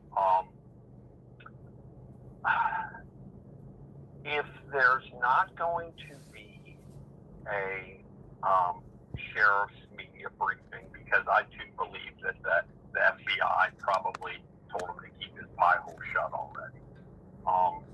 So if there's not going to be that, which obviously there isn't, and there's not going to be an FBI statement, because obviously there isn't. Cash Patel is out drinking with the hockey team. Well, he is. He was. I judge no man. I'm just saying. Yeah. Then some kind of, whether it's an attorney, a family representative, I don't know what they would say. I don't know what that briefing would look like. Would they take questions? Wouldn't they? Just somebody to, whether it's to thank the public for their care and concern or their prayers, whether it's to, whatever it looks like, just some kind of face that says, we're continuing to work on this. I don't know. I like most of us, feel like left out. And we wait. And it's a terrible thing to have to wonder about. Thanks for the call, Drippy. Do I call you Drippy or Willow? Whatever you want to call me. A Drippy Willow is the end of a fireworks display. Oh, they're beautiful. Where those gold willows drip down. That's a Drippy Willow. Oh, yeah. I love grand finale of fireworks. Exactly. So You that's can't what beat grand that's all finales. about. Absolutely. But thank you again, JLR, for the prayers. We just got to keep praying hard, and I think I will echo most of us that says stay as long as you can. Stay as long as we can. Yeah, we might just do forums. As long as we just have, the true crime talk radio and just let the people just speak and just keep taking calls until Nancy's found, and let how people think. And hopefully we get a scene. Hopefully we get an arrest. I would love to, report that I'm at the sheriff's office. They have somebody in custody. Absolutely. And it's going to happen. It's just a matter of when. I believe that. I think that there's, I hope they know more than what they are showing us. But the inconsistencies, and oh my gosh, you would need to keep me on for another hour to talk about all the botched, and we all know. We use the word botched a lot. Botched. We do, and it's a shame. And I don't know. I can't even get into the Epstein thing and all the other stuff. There's so many theories out there. I've never seen a case, and I'm a court TV fanatic, okay? Uh-huh. So I watch a lot of this kind of stuff. And I've been following you for the duration and so on. I've never seen a case where there are this many theories, and they are all as plausible as the next. Yes. I concur with you. 100% concur on you that. There's so many plausible theories here that it's just because of lack of information, but anything is possible. Right. Oh, one more thing. Actually, one more thing. There are only a couple photos of her that I've seen. There is the thought, did she get beat up? Did she get injured? Was it, she scraped herself out the door and then trickled some onto the front step, or those droplets because someone assaulted her, whatever. We don't know. But there is one of the few few pictures that have been circulated. I feel like it's the one where she's got like the necklace or the pendant on, where it's not just a tight headshot, it's a larger photo of her. Where if you look at, I'm trying to think which arm, but you'll see it on her forearm is a fairly large bandage type, Band-Aid type bandage. Yeah. So I didn't see that one. Anyone has noticed that, but it's one of the more common photos that have been circulated well after this story broke. So what do you think about the bandage? Well, I mean, as we know, elderly folks with thin skin, and they bruise easy, and they bleed easy if they, like, you know, rub up against something, you know, whatever, it could be anything, and they get a nick. And so, I mean, someone says, well, their theory was she hurt herself somehow. She went back into the house to, like, dab it or whatever with the tissue, I think they said. And then, I don't know if she would put a Band-Aid on that one. I'm not saying that the photo is necessarily that particular incident, but it just shows that it's not it doesn't appear to be in an area where she had blood taken from her, like at a doctor's appointment, for example, where it's more of the inside part of your arm. It looks more like it's on her forearm. So, you know, look back at the most recent pictures that they've shown of her, and you'll see it's a very obvious large-sized Band-Aid. Appreciate your time, Drippy. All right. Stay safe. JLR, Thank you. Thank you again, and thank you for the prayers, and let's bring her home. Let's bring Nancy home. Have a great day. Thank you, JLR. God bless you. God bless you too. All right. Good call. Thank you, Drippy. Thank you, Drippy. All right, let's continue.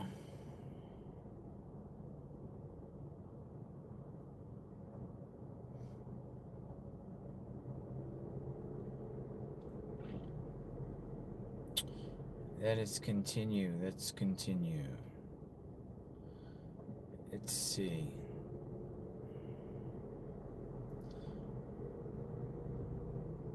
So in the next couple hours, there's going to be possibly a vigil at the KVOA.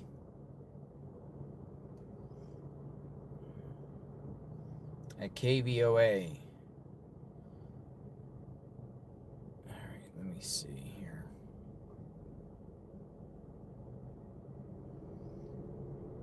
Anybody else want to chat?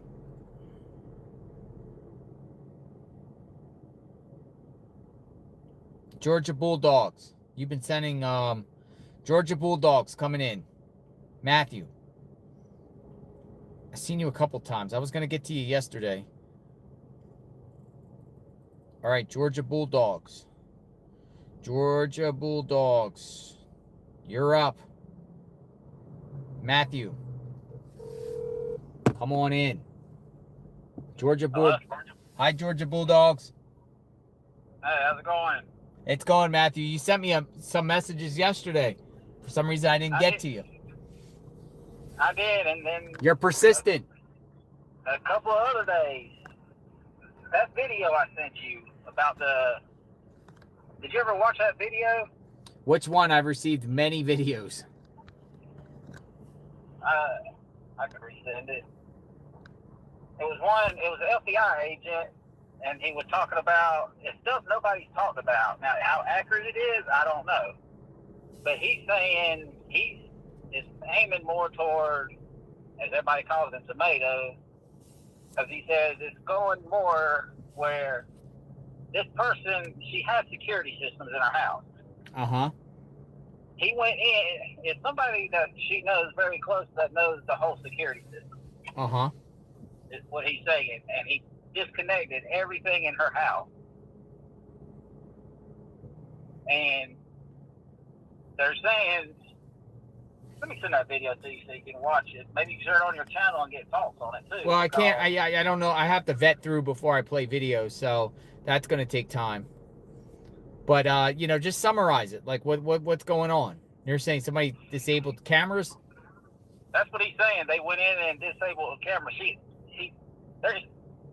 This FBI agent saying that she had a whole security system around her house. Well, we know she had Nest by Google. But she also had a security system. Like if somebody would have broke the window, it would have had a siren like they got now. She already had one. That's why you saw Comcast out there. They had to reset it, refix everything. Or not Comcast, whoever that was out there them 2 days. Uh-huh. They set up the whole new system. And they're saying if somebody she's related to went in, disconnected all that.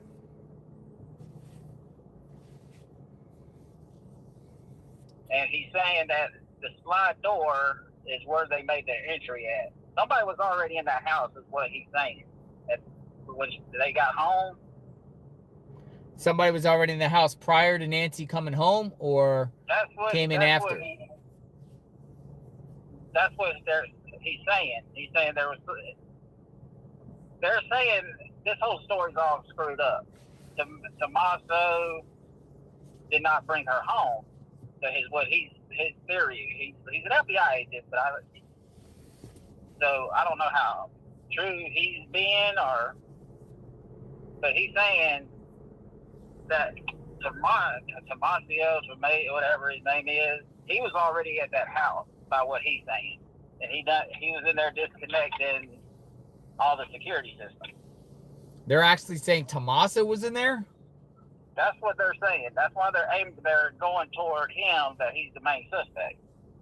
Yeah, shoot me the video. I'll take a look at it and comment on it. Maybe I'll get you back in for feedback. But yeah, send me the video again. Yeah, I'll definitely send it again. That's interesting. Anything else you'd like to add? And there's another thing that a lot of people's not talking about. The bedding. Well, maybe it has been mentioned. I think I did hear somebody talk about her bedding. The bedding was completely gone. That they took the sheets and everything off her bed. Who and where's this bedding coming from? Because I'm hearing this on the internet, but what's going on with this bedding? That was another thing on his channel. This FBI. Do you know the FBI person's name? Look on the video right now. Who are we talking about here? Let me go to that video real quick. All right. Yeah, we need sources on this. Is this somebody's theory, or is this a statement of facts? All right. Here it is right here. Well, come on. Thing.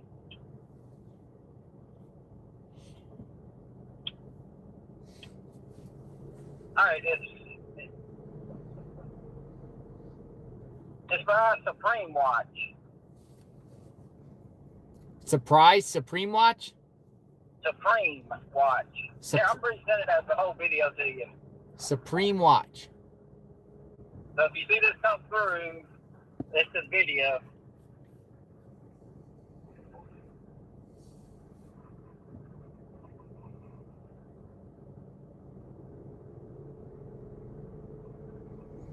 All right. Well, how about this? I'll take a look at it, and I'll share my theory on it later. Yeah, because it goes on to saying at the beginning, it's not an act of a terrorist intruder. It's somebody that knows Nancy, that's related to Nancy. So this is coming from an individual called Inside Job. FBI zeroes in on Nancy Guthrie's son-in-law after security cameras damaged, and it brings some person on the channel Supreme Watch. Yeah, that's him. And if you listen to it, he's a retired FBI agent. So he's not on this case, but it will tell you everything and in there, and he talks about the bedding being taken away. He talks about everything. So I don't know if somebody that knows him has gave him insight. I don't know how FBI works. I don't know if ex-FBI talked to former FBI agents about cases. I don't know. it sounds like he has some good theories from the actual FBI agent that's not been mentioned in anything. Yeah. All right. Well, I'll take a look. Alrighty. Thank you, Georgia Bulldogs. Thank you. All right. Take care. Thank you. Bye-bye. All right. We have somebody that has been very persistent here by the name of Lisa Carter. I have some great theories, Lisa Carter says. I am from Michigan. All right, Lisa. We're going to hear your great theories. See what you have to say. I'm going to listen in. Hi, if you record your name and reason for calling, I'll see if this person is available. Hey, JLR Investigates. Looking for Lisa. Thanks. Please stay on the line. All right.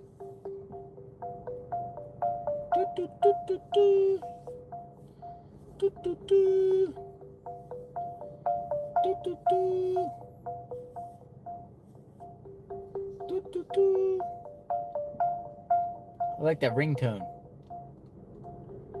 Ah. I'm sorry, this person is not available. If you All right. Well, I tried.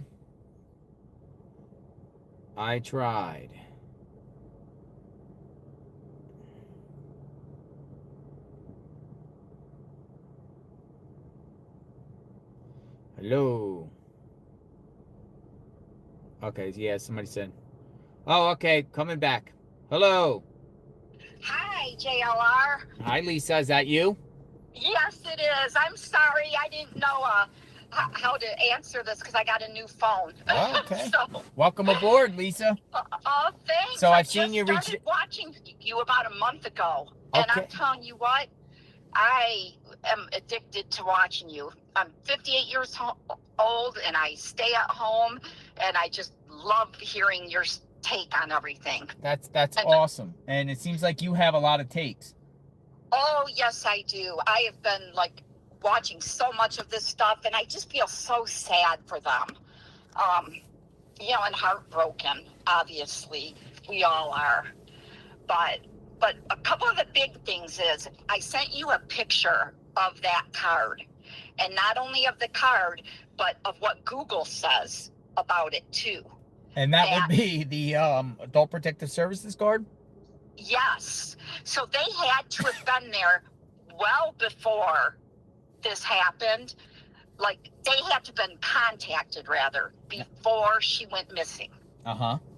So if she went missing on Saturday night, Sunday morning, whichever the sheriff's saying, so they would have been contacted either Thursday or Friday because it takes them 1 to 4 days for an investigator to go out to interview people. So they wouldn't go the first day of the call? No, because especially if it was Saturday or Sunday, they wouldn't go the first day. Yeah. So they say, I did research, and it says it takes them 1 to 4 days in Tucson. That department, it's called APS, but Yes. it's also called DES or something like that. There's another word for it too. So it appears, it just to remind the viewers, it appears this is in reference to a APS card that was in the door of the house while authorities were there, the first day. It was there on Monday, correct? Yes. Yep. It was sure there, was. It was there on Monday. So that, a photographer, a journalist took a picture, this little card, Adult Protective Services, I believe the sheriff responded to that, though. Didn't they say that, Nancy was reported missing and then a neighbor called Adult Protective Services and they came? That doesn't make sense. That does not make sense. But that's what the sheriff said, correct? That's kind of what the sheriff said. That's what he said, but that isn't what happened because she had to have been, the lady's name on the card was, I think, Debbie or something. She had to have been contacted 1 to 4 days before she even arrived there. So that was well before she even went missing. So how could the neighbor call if she's not missing yet? Yeah, I mean, a lot A lot of people did, but would they come for that though? A neighbor? And why would a neighbor call APS anyway? Right. No neighbor would call on something like that. If you haven't seen her, she didn't show up for church, you would call the kids. And she did. She called the daughter and son-in-law. So now the other thing, JLR, is this advanced investigator for adult protective services. I looked at the card. An advanced investigator, it investigates into allegations of abuse, neglect, and exploitation of vulnerable adults and financial. Financial, dun dun dun. Yes. Yep. That was the big one, is that the financial. That caught my eye. So this had to have happened before anything came up. So you think there was an investigation reference to Nancy by Adult Protective Services opened up before she vanished? Yes. Yep. I think that something happened, and I think that day she went over there to surprise them because she wanted to talk to them, and without giving them notice. And that's what I think, because I think, why did she take an Uber? That doesn't make sense. Unless if they show us her Uber record that she took Uber a lot, I don't buy it. I mean, do you think that? I don't know. I don't know what to think. Again, I don't know what to think anymore. Yeah. I want to hear all your thoughts and everyone's thoughts about this, and how everyone thinks, because my mind is all over the map, and you could take me down every rabbit hole. Every single scenario that people presented here is not far-fetched, unless somebody comes on and says aliens abducted her. Right, exactly. Well, I'll tell you what, JLR, you need to watch. That wasn't The Interview Room. I have to remember who it was. Oh, Angelette Levy. Mm-hmm. She had Mel from 777 on, and he showed a video, and you can actually see somebody else with a flashlight or a phone right there, almost like they had a key to the house and were going in. I will send you the article, the Google thing, YouTube. I will send it to you. But yeah, so Mel at 777 broke that open, and that was last night. And you can see, it's clear as day, there is like somebody standing there because there's a light, and not the light that was in the bike light. Mm-hmm. This is somebody using a phone light or a flashlight, probably not a phone, but like a flashlight or something. And who would have a key to the house? Tomasio and Annie. And I'm not saying Annie's involved, and I don't think that Tomasio did anything to hurt his mother-in-law, but I do think he must have been into some weird stuff or illegal stuff or owed money, and they were coming after him. Because also on another show, they had a company that they made it sound like it's not Clutch Your Pearls, but the girl that always goes on with him. And she had a company that supposedly she was involved with, Annie was involved with. Mm-hmm. And it kind of follows suit with those two people that were at the site yesterday, Mm-hmm. That were dressed in skimpy clothes, and they just didn't fit in. It kind of, the business, it's like a theater for adults. It's a little wild, and I'll have to find the name of it out again. I should have saved that. And I'll send that to you too, because I looked at the website and I was like, wow, they are into some wild stuff. And not that that's a crime, it's not. But it just makes you wonder, were they into something else? Or was Tomasio? Well, Tomasio, and so you're saying Annie and Tomasio could be victims themselves in a sense? Somebody wanted to get revenge on them and do this? Yes, that's exactly what I think. That is exactly. I think that something got away from him. He got into too much trouble with something. And I hope I'm wrong. But wouldn't he But be I sharing with authorities, anyone he had a beef with? Maybe he is. And maybe that's why they said they cleared him and her, but they're keeping his car. Because maybe there's DNA of the person that they know took Nancy, and it's in the car. So that's why they're not releasing it to Annie and Tomasio.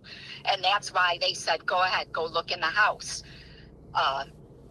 Go take pictures in the house. Do whatever you want.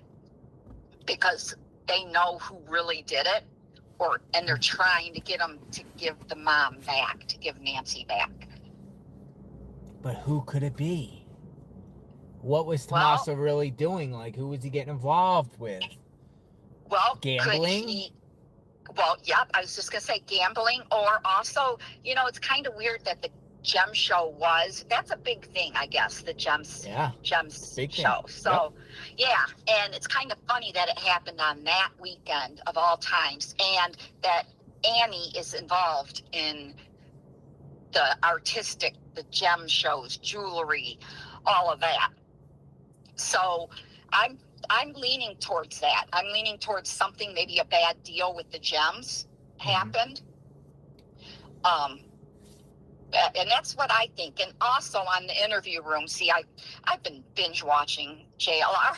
Yeah. On the interview room, that Derek that got arrested. Uh-huh. How did he get Annie and Tomasio's phone number one, to text them? And if you listen to them on the interview room, they're sure he's involved somehow. They really think that Derek is involved somehow. He was too familiar with saying, basically, when are you going to get me my money? When are you going to get me my Bitcoin? In the text. But wouldn't he be purging and saying things to the FBI? What he knows, if it's more about someone telling him to retrieve the money or ask them, or... Oh yeah, he's probably squealing like a pig right now. Him and Tomasio and Annie. They're probably they're probably helping the FBI, which they should. They need to get this, get their mom back. So that's what I think. That's my philosophy. And I think it might be a bad Gem deal that went bad with something with her, and maybe Tomasio had set it up, and she didn't know about it at first or something. So much unknowns, Lisa Carter. What's that? So many unknowns. Oh, there is. But these are very fascinating things. And like the person holding that light, there is a light there, JLR. There is. You do believe so? And I think they had a key. And that's what Mel said. Mel said, how would they get in? They had a key. And it makes sense because we really don't know. Besides Ashley Banfield, which I just think she's wonderful, about the back door being open, they could have just opened that to leave and left it open. And they went through the front door. And maybe they started to take her out the front door and then brought her back in and went out the other way. What do you think, JLR? I don't know. Do you think it's kind of odd that they were at dinner and it was maybe a birthday dinner or something? Well, that's what some people said, a birthday dinner, because her birthday was on the 27th? Right. And if that's the case, wouldn't there be pictures? How old is their son? You never hear anything about their son. How old is he? Is he a teenager? Is he an adult? Some people have reached back to me and said there's no way those underage children are involved in any way, shape, or form. Oh, I don't doubt that. I don't think he's involved. I'm just saying he could have taken that night. There would be pictures, because kids take pictures all the time. So there would be pictures of Nancy and maybe Annie and Tommaso and all of them playing cards or eating dinner. You would think. Yeah, I mean, that's what kids do. And they post it onto Facebook or whatever, Instagram. all that stuff. They When do was the all last that. time? When was the last time Nancy was over at Annie and Tommaso's prior? Yes, that's a good question. When? And is this a frequent thing that she does, goes to dinner there? Or was this like not even a birthday dinner? Maybe she surprised them and they said, oh, stay for dinner. And then she like told them, I'm not going to help you guys anymore money wise. Or I got an interesting phone call. Somebody's threatening me.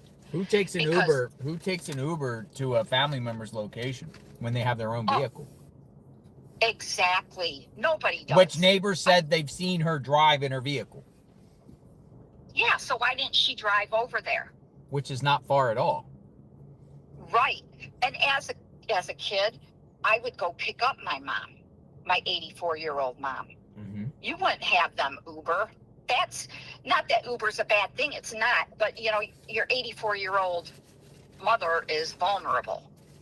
So I think she wanted the element of surprise. So that's why she didn't drive her car, because she just wanted to go there without her vehicle so that they wouldn't be aware that it was her and knock on the door and go in. That is one of my things that I Why think. did law enforcement go there 2 nights in a row? One night they didn't do the work, but the next night they go and they start taking pictures at night. Yep. In the garage. Exactly. Yep, exactly. And there's got to be pictures of that night, I'm telling you. And what was she wearing? You never hear anything like that night. Yeah, she was at home and she probably got in her pajamas. But before that, you think that they would say she was last seen wearing this outfit.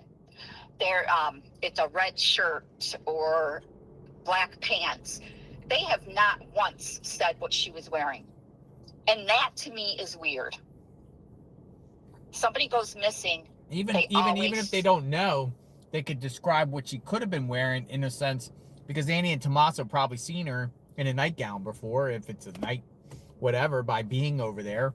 She has a caretaker, apparently. Somebody has to know what she wears when she goes to bed. Some people wear the same attire when they go to bed. Exactly. So they have to know that. Or even at the worst, they need to say, this is what she was wearing when she was at dinner. This is the outfit she was last seen in. Mm-hmm. Because we still really don't know. JLR, we don't know if she even got changed. They could have been in the house right when she got home. Somebody could have been in the house right when she got home. And they could have been like holding her basically hostage for that period of time.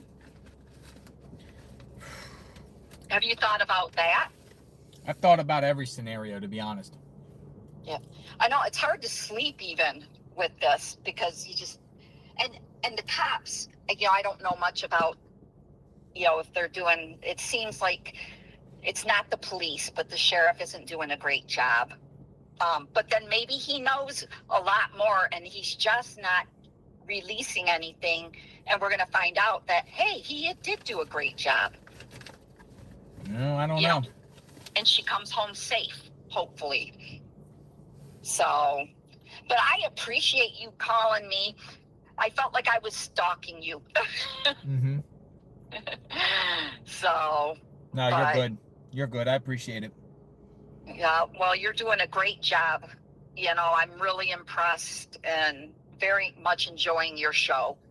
Yeah, we're keeping our eye on Nancy and we're covering the case. So, Lisa, thank you. Oh, thank you. And then I'm going to send you some stuff, so look at it, okay? Okay, thank you. Okay, thanks, JLR. Take care. Bye-bye. Bye-bye. Tim says he wants to talk.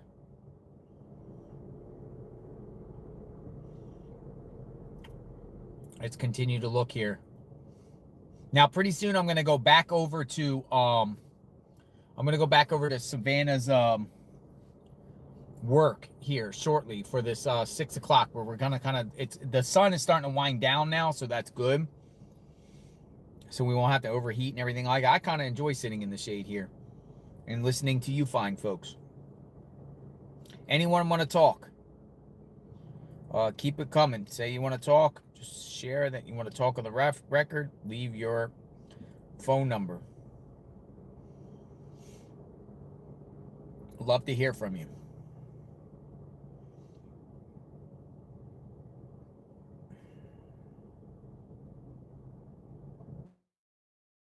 Speak. You have Jody has a few thoughts. All right, Jody, you're coming in the chat. Jody, you're coming in the chat. Let's see what Jody has to say. A couple more callers and then we're going to move. Hello? Hi, Jody. Hi, JLR. I didn't think that you would call. Well, here I am. How are you? Sorry, nervous. Good. Oh, you don't have to be nervous. I really don't have a theory, but the first thing, have you watched the mob crew video? I have not. Okay, he breaks the video down really well. He's on the porch. Now, is Sue Ellen's house across the street and up the hill a little bit? Mm-hmm. Okay. Yeah. And you can see her house in the video. There's some lights, and there's the no outlet sign. Okay. When the suspect pulls the weeds, he looks off to the left. You can see a light flash on and off, and there's an accomplice. A lot of people think there's an accomplice there on there. You know, I haven't seen any concrete evidence. It's very hard. Eyes can be deceiving. I know people can, do enhancements and everything on videos. I'm not so sure. I think there's an accomplice in this case, but I haven't seen any concrete proof.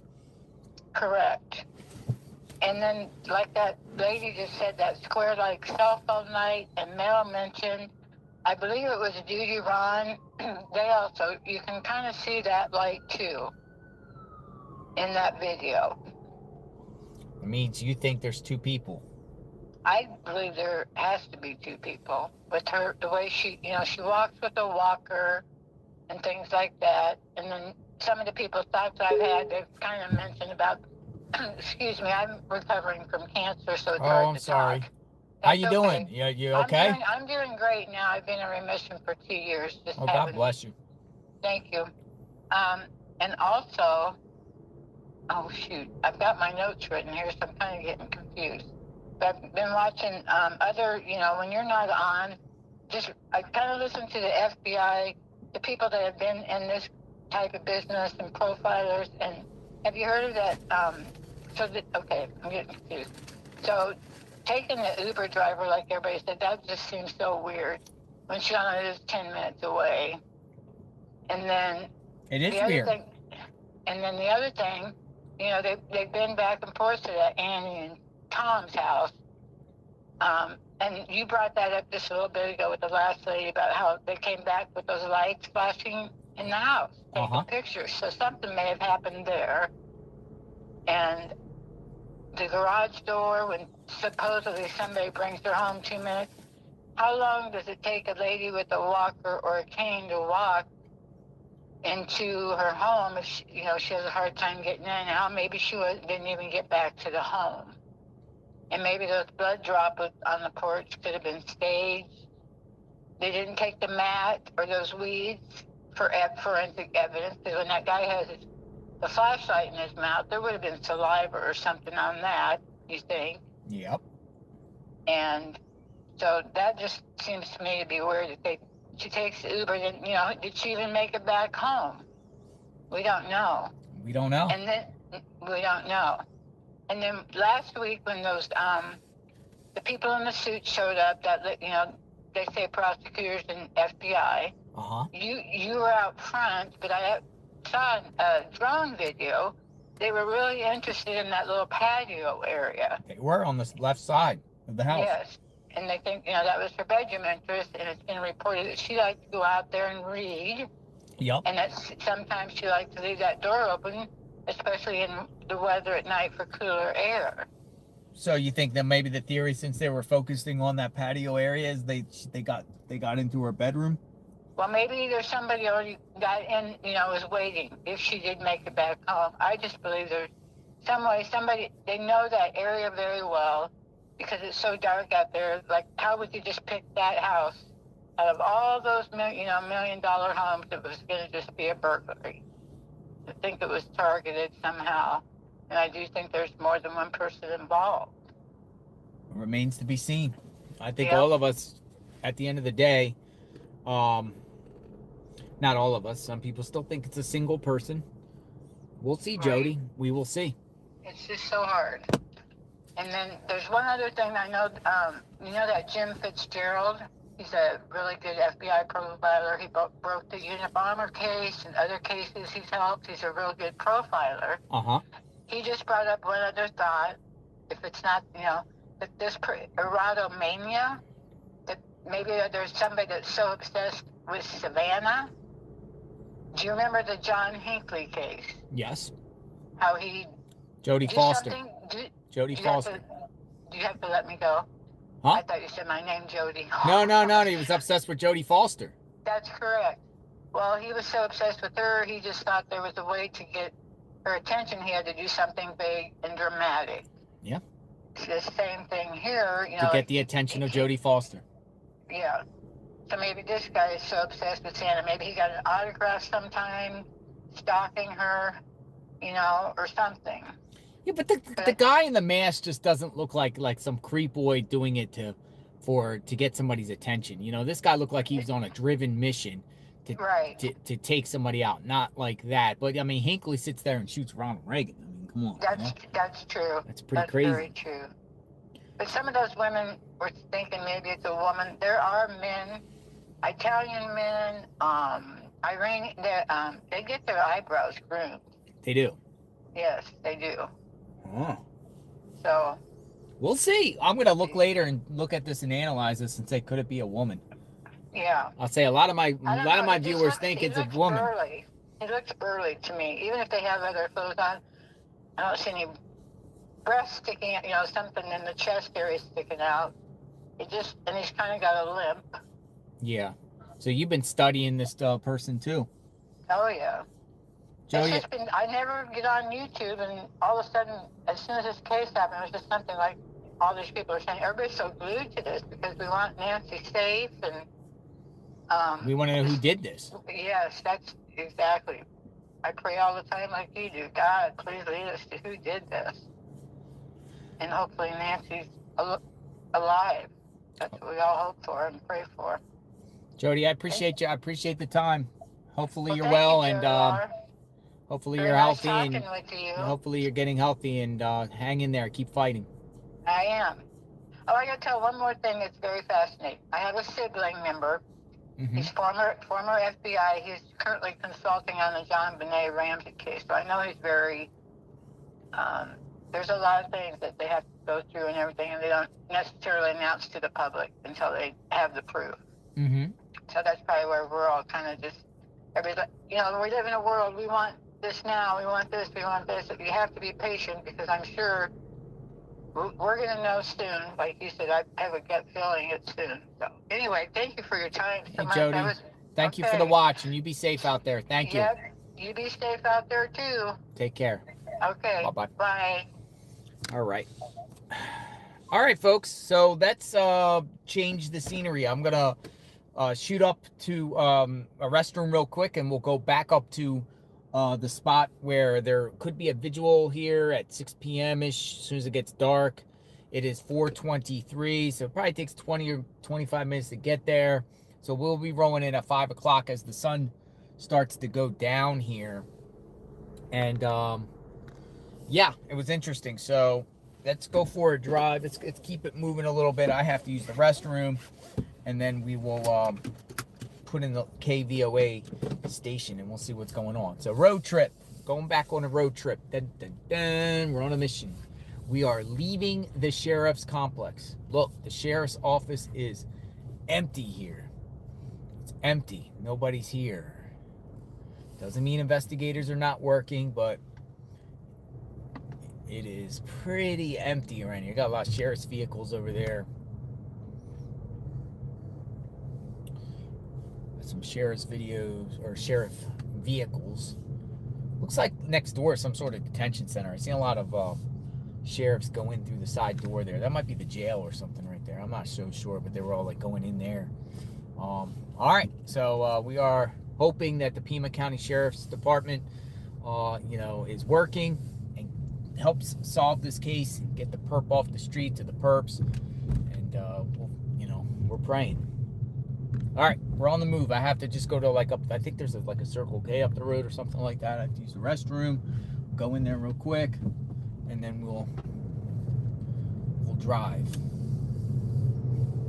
We're driving back on the road again. On the road again. We're back on the road again. All right. Yeah, I see a bathroom up ahead. So we're gonna go inside the Circle K. There's a Circle K here. So I'm on Benson Highway. The Benson Highway.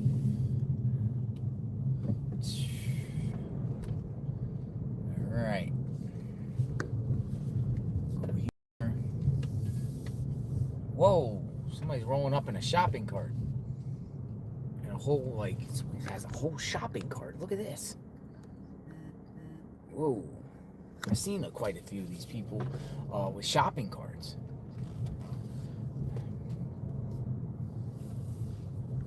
There's another one with a shopping cart. I don't know where they're getting these shopping carts. Where are they getting the shopping carts at? There's another one with a shopping cart. Pretty wild. So give me a few minutes. I'm actually gonna go here. I have to go in real quick. I'm actually gonna clean the windshield while I'm here. Be back in a few. Actually, is this too hot? No, it's not bad. All right, be back in a second.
Alright, let's go see what's going on with this visual thing. JLR Investigates. I gotta put that KVOA address. Elm Street. We're going to 209 Elm Street. We are... Oh, it's not that far. It's 16 minutes away. Turn left for Historic US 80. Then you'll take your first right onto Historic US 80. All right. Your route avoids road closures in 1 mile. You're on the best route. You should reach your destination by 4:45 p.m.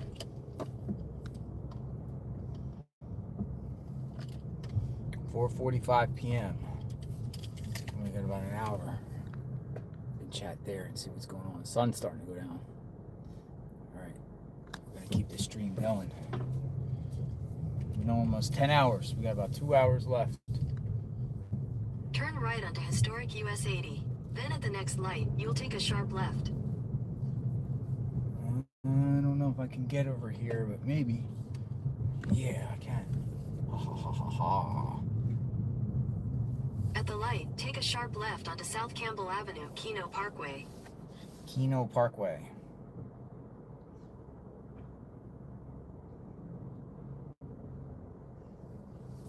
All right, making a left at Keno Parkway. Keno. Sharp left. Traffic. Getting towards the end of the day. There we go. Clean the windshield some. On the road again. We're back on the road again. Road trip.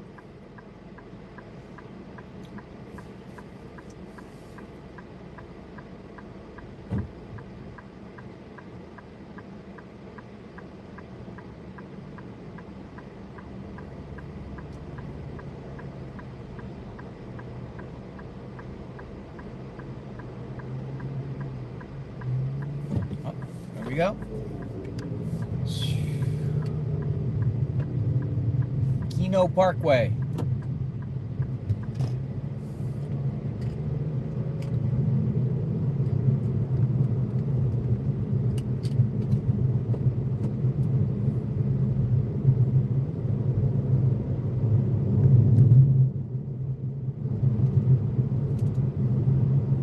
Crossing I-10. Road again.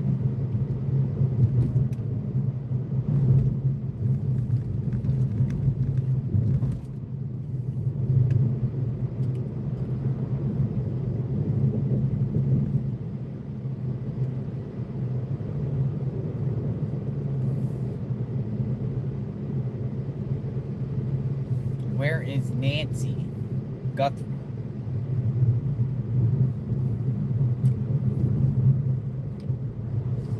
Road again. We are driving on the road again.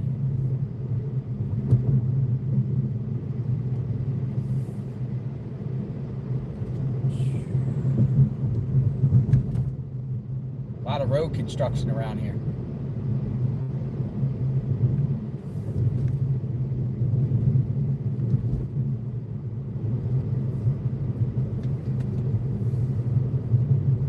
So 2.2 miles, I'll be turning left.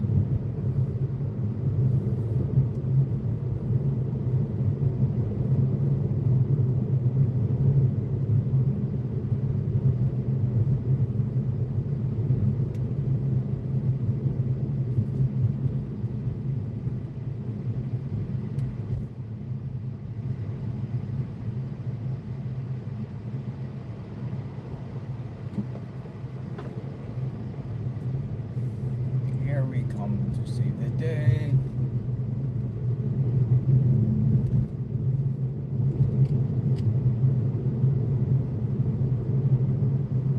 Here we go to save the day.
2.9 miles, we'll be making a left. We're on our way to KVOA, Savannah Guthrie's old station that she started out at. Road trip. I see a lot of people still care, a lot of people still in the chat. We are Nancy's Army.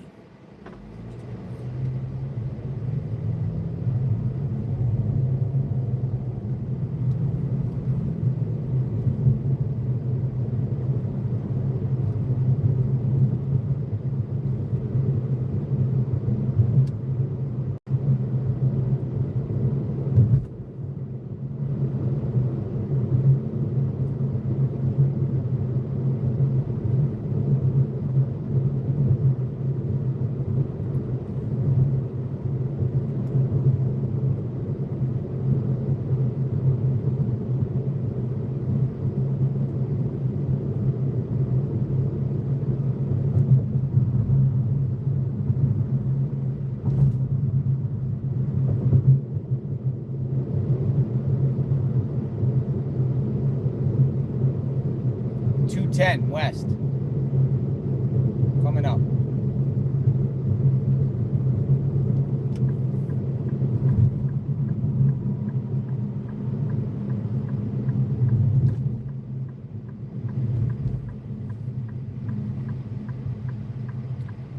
West. Oh, they got Jersey plates.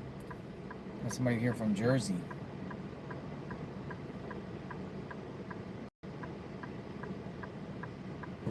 There we go.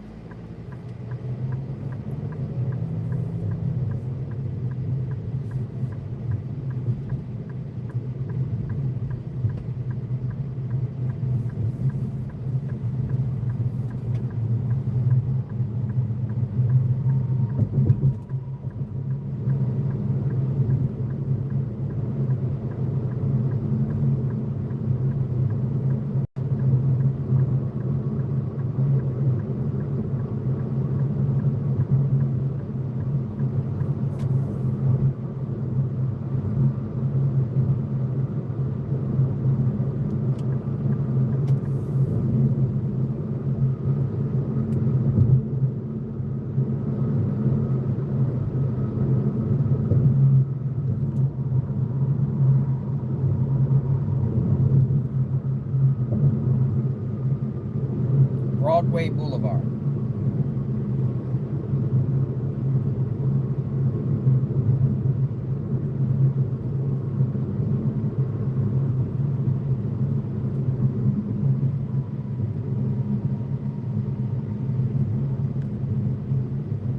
As the sun starts to go down.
.4 miles, turn left.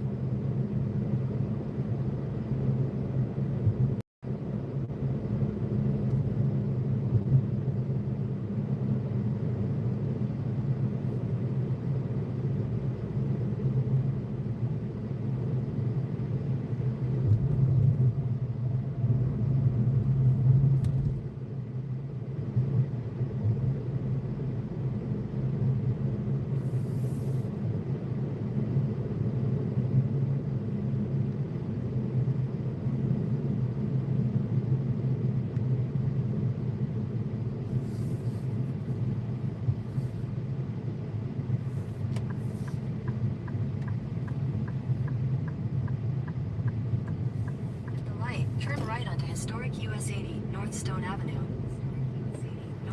Stone Avenue.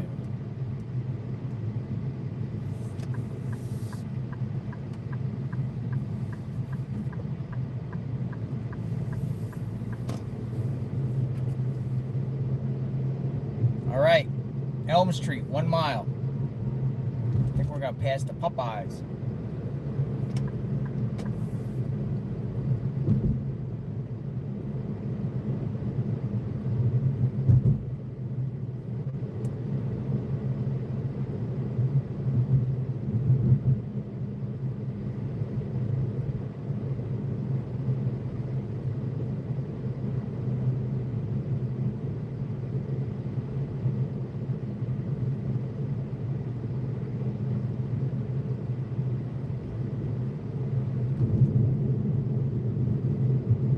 Yep, passing the Popeyes. There it is.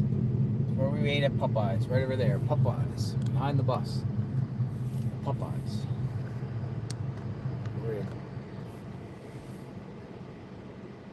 We are almost there at KVOA.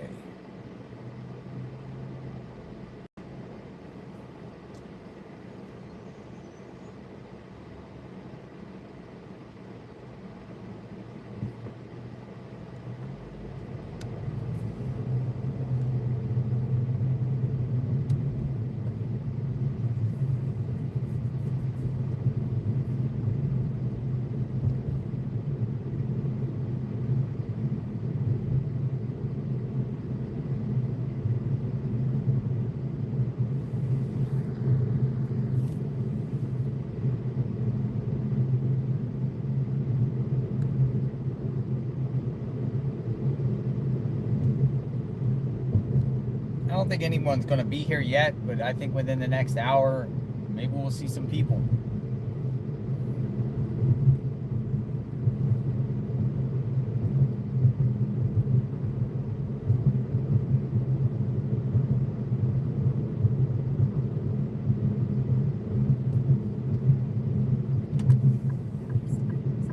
Elm Street. We made it to Elm Street.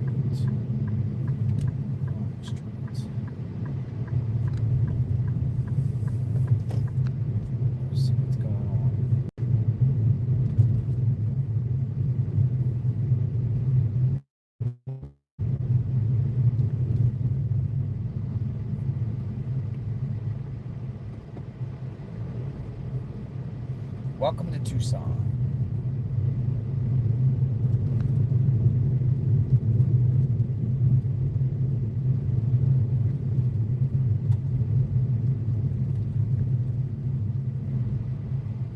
All right, nobody's here except me. I'll bring Nancy home. Let's turn around here and go on this building here. It's nice and cool here. Looks like, yeah, it's the shade.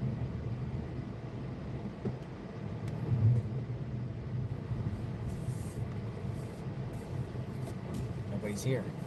But here it is. I'll bring Nancy home.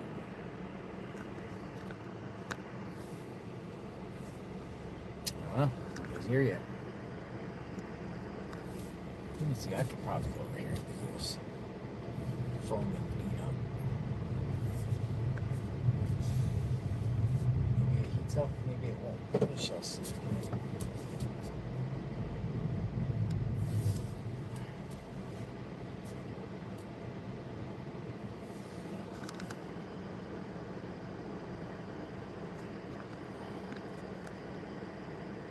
All right. In the meantime, we'll kind of just sit here. It's something at 6 p.m. they say. Candlelight. Let's have some conversations while we're here.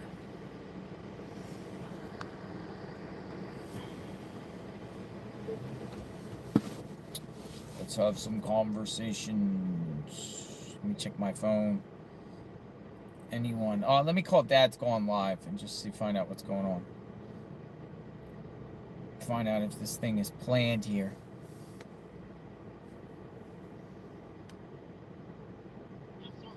Hello, how's it going? I don't have you on speaker, but I am live right now. Is there something going on here at the KVOA tonight?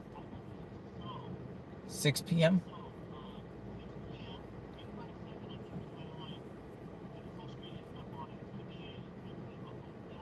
A hope gathering.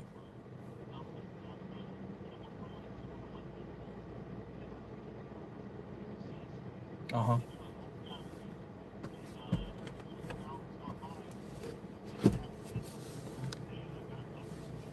Do you have candles? Does anyone have candles? You bought a 130 battery operated candles. Wow.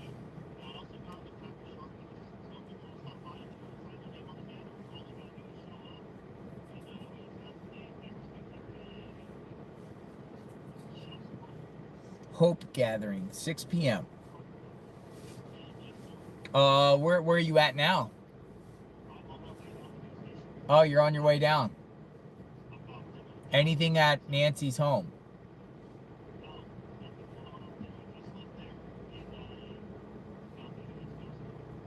All right, I'll see you down here soon. All right, bye-bye. A hope gathering, he said. Anybody want to chat in the meantime while we wait for this hope gathering? Anyone want to chat? I want to chat. Let's talk. Corey Vogel. Corey Vogel. Corey, you're up in the pipeline while we wait for this hope gathering.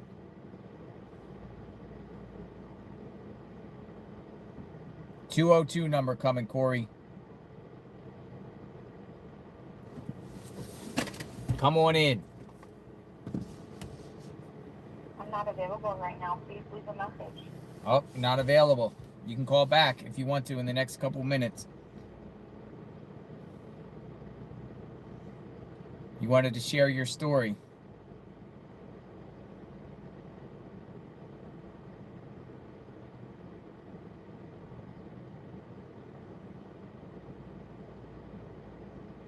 Barrel sulfuric acid. Gloria wants to talk about sulfuric acid.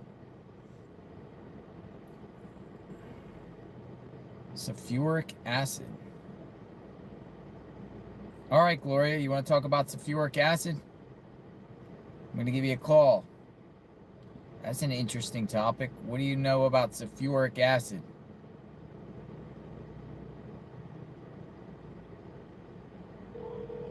Come on in, Gloria. Sulfuric acid.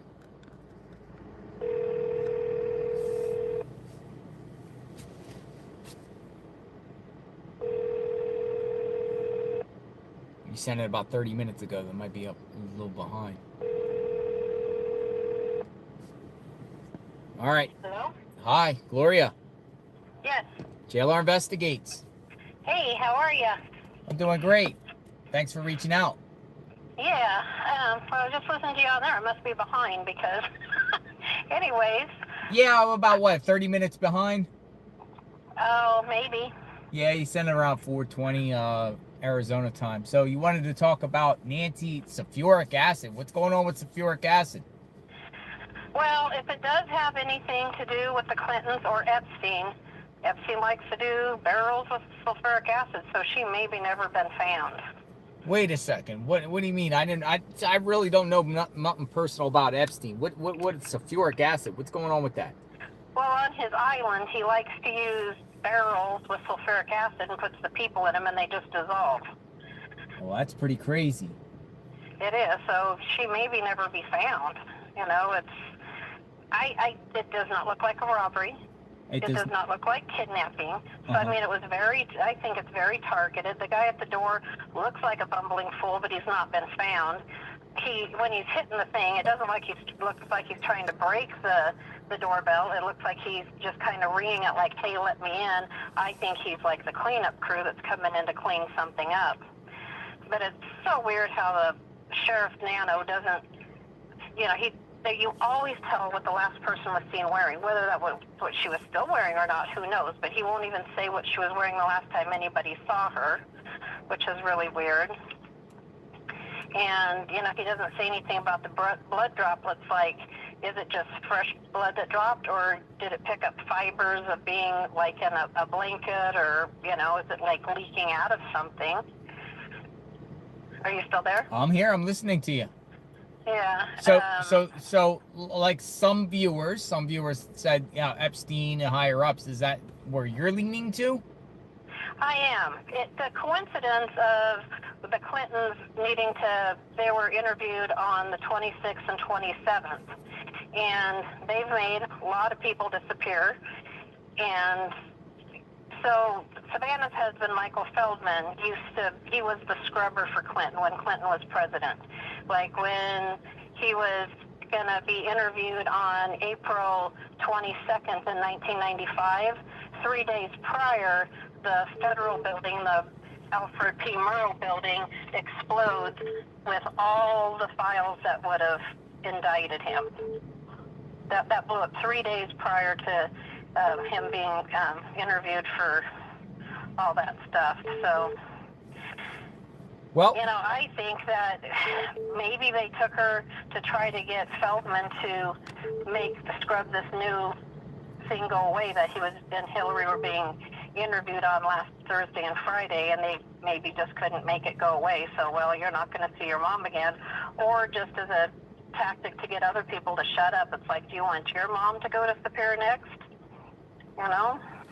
A lot of unknowns. You know, some people are open-minded to it. Others say no connection to Clintons or no connection to Epstein whatsoever. No. Right. And but then, if she was still alive, a lot of people say she can't live without her medicines. I've seen several hospice patients when, you know, they get close to dying, the family says just take them off all their meds and let them go. And then they, like, for a month or so, make this remarkable comeback. It's like when they get taken off their meds, you know, they eventually do go after a while, but it's amazing how so many will start thriving when their medicines are actually removed. So if they were holding her, there is a chance that she could be making it without her meds. But I honestly don't think that we're going to see her again, which is really sad. I just can't even imagine. We got Brian Enton just arrived to the scene. Oh, nice. He just drove past. That was Brian Enton. He's probably coming to come check out what's going on. If something's going on here. Right. Yeah. Well, I appreciate it. Anything else you would like to add, Gloria? I don't think so. I'm just very thankful that you're there and just keeping us all informed, because we're not getting anything really from the news. All that's on the news now is just the war. Yeah. So might have took over this story. Like a hot potato, huh? Might have took over this story, like, basically is, you know, maybe media outlets like, hey, we're gonna move on. Right. And the other thing I wanted to ask you is, who takes care of your cat when you're away? I've seen you have a kitty cat. Oh, my kitty cat is missing me. My kitty cat is well fed. Litter box, water, fresh water. Everything's good on my end. Nice. That's wonderful. It's got to be hard being away from home that much. It's been a long time. Well, I'll bet that, you know, my kitty cat will get plenty of fancy feast. But I mean, just for you too, just being away from home that long, that has to be Hey, really I hard. sign up for this. I'm with it. I'm with it. Yeah. I'm with it. You know, I'm in no rush to go anywhere except find out what happened to Nancy, and we're all on this. We're all on this together. We all are glued to our screens. I'm sure, just like you, me, constantly refreshing our screens, constantly seeing if there's any breaking news, constantly seeing if there's an arrest, something. Because once you follow this case, you kind of want to see what's going to happen here. You can't let it go, and I can't let it go, and I want to know who did this, and I want to know where Nancy's at. The other thing they're not giving you guys any credit on is, like, I've seen, like, Nancy, what's her name? The reporter, Nancy Grace. Anyways, she's talking about how the FBI discovered the star on the jacket. And I'm like, no, that was on JLR's thing. That lady noticed that. It wasn't the FBI finding the star on the guy's jacket. Oh, really? She ran with that, huh? Well, I like the great Nancy Grace. I think she's a phenomenal person, and the people around her, I know them. They're great. Right, but she doesn't give you guys credit. She's giving the FBI credit for it, you know? Oh, and then when someone said something about blood in the hallway, I had heard that only one other time, and it was, I believe, on Fox News, and it was like one of their FBI experts said it, and I'm like, what? I've never heard that before. Did he just let something slip out that he wasn't supposed to slip out? Yeah. And then I wonder, when you had the caller earlier today that mentioned that, I wonder if she was listening to the same thing I was. I got Dad's going live here too. A big pickup truck. Look at this. Look at this. Look behind me. Right there. Boom. This big truck pulled up on me. I'm like, what in the heck? Am I being ambushed out here by somebody? Look at the great Brian Enton, Gloria. Right here. Look, Brian Enton's on the scene. Well, I've got your thing on, but like I said, I must be really behind because I'm seeing a bring her home sign. Bring her home for sure. All right. Thanks for the call. Where is that posted at? I'm sorry? Where is the bring her home sign posted at? At the KVOA headquarters. Wonderful. Well, keep up the good work. Thank you for the call. And be safe out there. All right. Thank you, Gloria. Have a good day. Thank you. Bye-bye. Bye-bye. All right. Here we are, folks.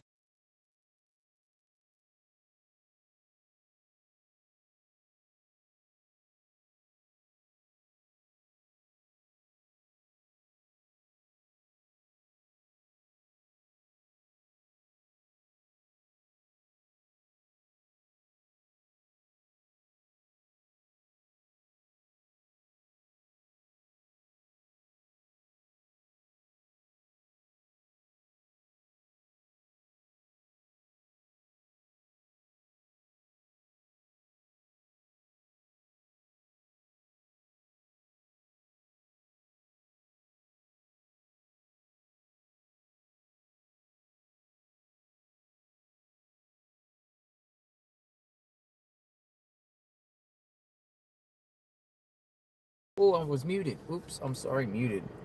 All right, well, I'm gonna go up here and sign this. Yeah, okay. Dad's going live here. I'm here. Sorry, I was muted. I don't know what happened. Dad's going live, Kane. Yes, Brian Enton's checking it out. All right, so the person from Illinois who I was calling before,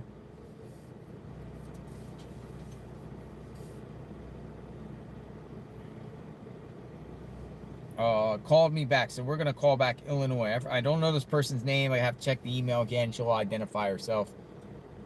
Let's listen in. Hello. I'm not available right now, please. Oh, not again.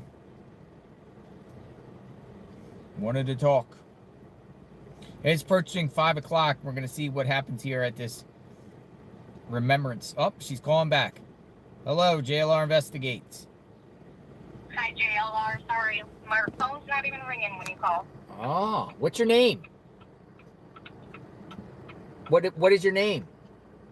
This is Corey. Hi, Corey. JLR Investigates. How are you? I'm doing well. How about yourself? Fantastic, Corey. Yeah, I knew you reached out, and then I just forgot your name because they're getting so many emails. And all right, what do you have to say tonight? So as far, I have a couple of theories, but the first thing I'd like to say is, I find it kind of shameful that the sheriff is pushing media out. In my message to you, I have a family member that was taken from us via homicide. Oh. It's an open investigation still for Whoa. the last 26 years, almost 27. What happened? It was my aunt, actually, and she was found stabbed to death. She was stabbed 27 times. Oh my goodness, I'm sorry.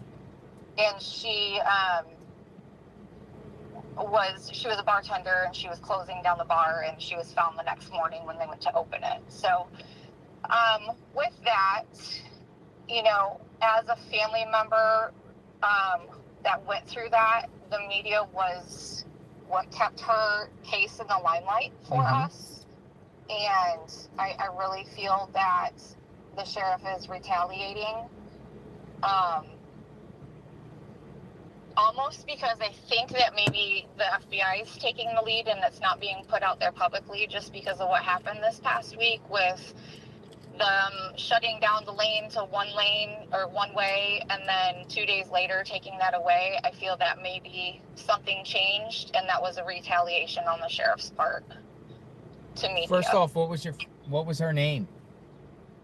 Lisa Mack, and this was in Michigan. Lisa Mack. Yep. There's actually been Cold Case Chronicles. They've done a series in regards to her case. It's a pretty ironic case. No one is arrested. No. Long story short, it happened directly behind the sheriff's department. And, Whoa. they have focused on one gentleman and one gentleman only. And this person is actually, he's been detained for the last 26 years on something unrelated. And he, from the last time I checked, he actually is possibly getting out this year, released. So the security for our family and, just because we don't know why. We don't know why this was done to her. We don't know any of that. It's very... It's eerie, when this first happened. Just you don't know, and my heart breaks and feels for Savannah and her family, and I'll get to just why I'm just saying Savannah's name. But you always are looking over your shoulder. You're not sure if they're going to come after you, or what the reason is behind any of it. Oh, I'm so sorry. Oh, thank you. So you've been following this case, you paying attention. Yeah. I'm sure you follow probably other unsolved and mystery cases because of your situation, right? I do, yeah. And I think I had, in my younger years, not a good intuition, I guess you could say, because I actually have two people that I was close with who are now in jail for life as well for murder. So, just doing that kind of stuff heightened my awareness and got me kind of into true crime and just following all of that stuff a lot more and opened my eyes to a lot of things, I feel. But yeah, my aunt's case really started all of it. Did you get the sheriff and the media attention you're saying at first with that? Initially, yes, yeah. And in the town that it was done for my aunt, it was like the first homicide or something like that in 20 years. Oh, wow. So it was a very small town type of situation. It wasn't normal. It wasn't something that was normal. The media helped keep it in the limelight, and they still every once in a while will do an article. The sheriff's office does not cooperate and stuff like that. But I don't want to make it about my aunt's case. This is about Nancy. Yeah. So what's your thoughts on Nancy? You think the sheriff's trying to shut it down? You said by doing... I think he's trying to shut media out. He's done with the speculation that he's getting from media and the negative attention he's getting from media. Mm-hmm. It just, going to one lane to help the neighborhood on Monday and then taking it away on Wednesday, it was just really ironic. I think he's retaliating, and we've all heard from other people that have been interviewed, he's pretty good at retaliating. I think he's taking it out on media now, and maybe it could have been at request of the family, but it was very odd. I don't think that Nancy ever made it home, to be honest with you. So you're on that something happened to her over at Annie and Tomaso's. Yeah, I mean, what they're doing, and they didn't canvass. I saw the day that you followed FBI to house to house to house. Yeah. They did not do that in Nancy's neighborhood, and that's where the crime supposedly occurred. They did it in Annie and Tomaso's neighborhood. Which is to put in perspective, it's numerous miles away. Why over there?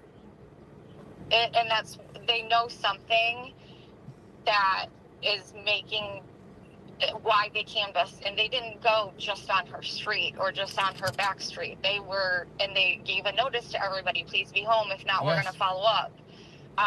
There's a reason why they're doing that. And, you know, and I don't know this actual fact for sure, but I believe that they went and they searched their house once and then they went back the one night and did the luminol type pictures. Is that correct? It looked like luminol at nighttime. They went the nighttime prior. They didn't really do anything, but they go after dark.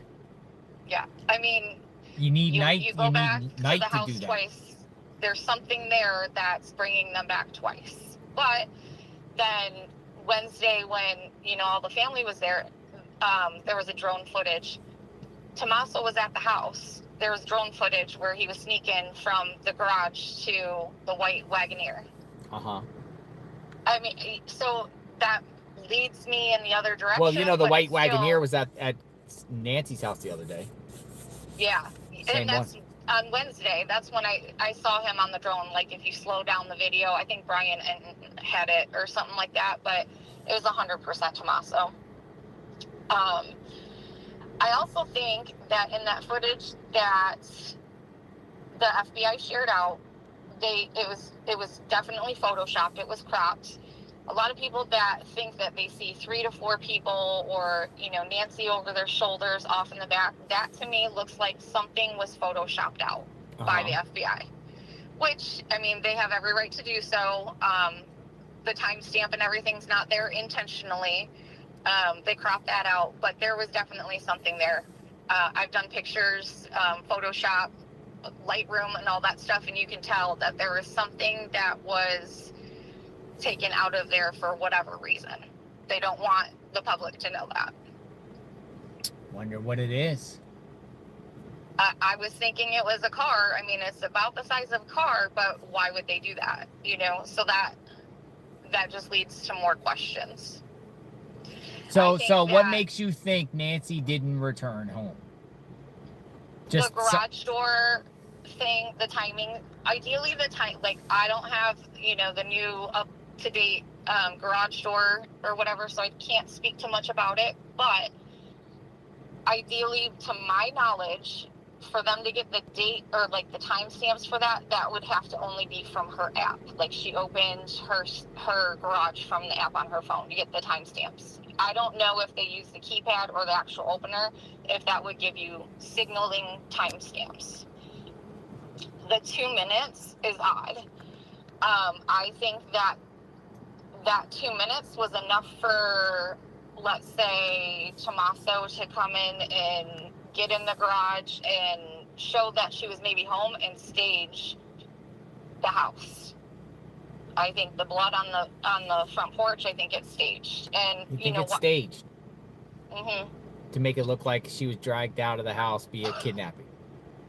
I think so. Just because it's not, I mean, it's just like a potential bloody nose. It's not enough.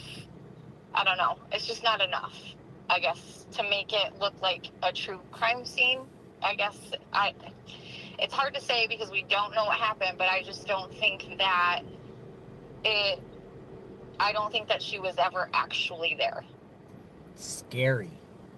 Because, you know, and I also, they say she got, you know, taken from her bed, you know, and this ends up not being true. Whoa. Well, and then, you know, like interview room, they were talking about, you know, how did Annie and Tommaso get into the house? That's a big question the next morning. Whoa, that is a good. Whoa, yeah. That's a good one. Was the front door unlocked? Did they go in the front door? Did they go in the garage? I mean, if this was me going to my parents' house, I wouldn't go around back to the back door to get in their house. So they wouldn't have known at that time that back door was open. Great point. So there's just a lot of things that about the whole Annie and Tommaso and the timeline that, you know, like John DePietro has said that it doesn't add up. Doesn't add up. You don't think the timeline adds up? It doesn't, no. The two, you know, plenty of people have said it. The 2 minutes, you know, she could have opened it after she was out of the car with her app and stuff and gotten in the house that way and then closed it after she, you know, got over the sensor mark of the garage, but it still doesn't make sense. It doesn't, you know, why did Tommaso not help her in? Was Was he angry? Is that why she wasn't helped in if she was even brought to the house?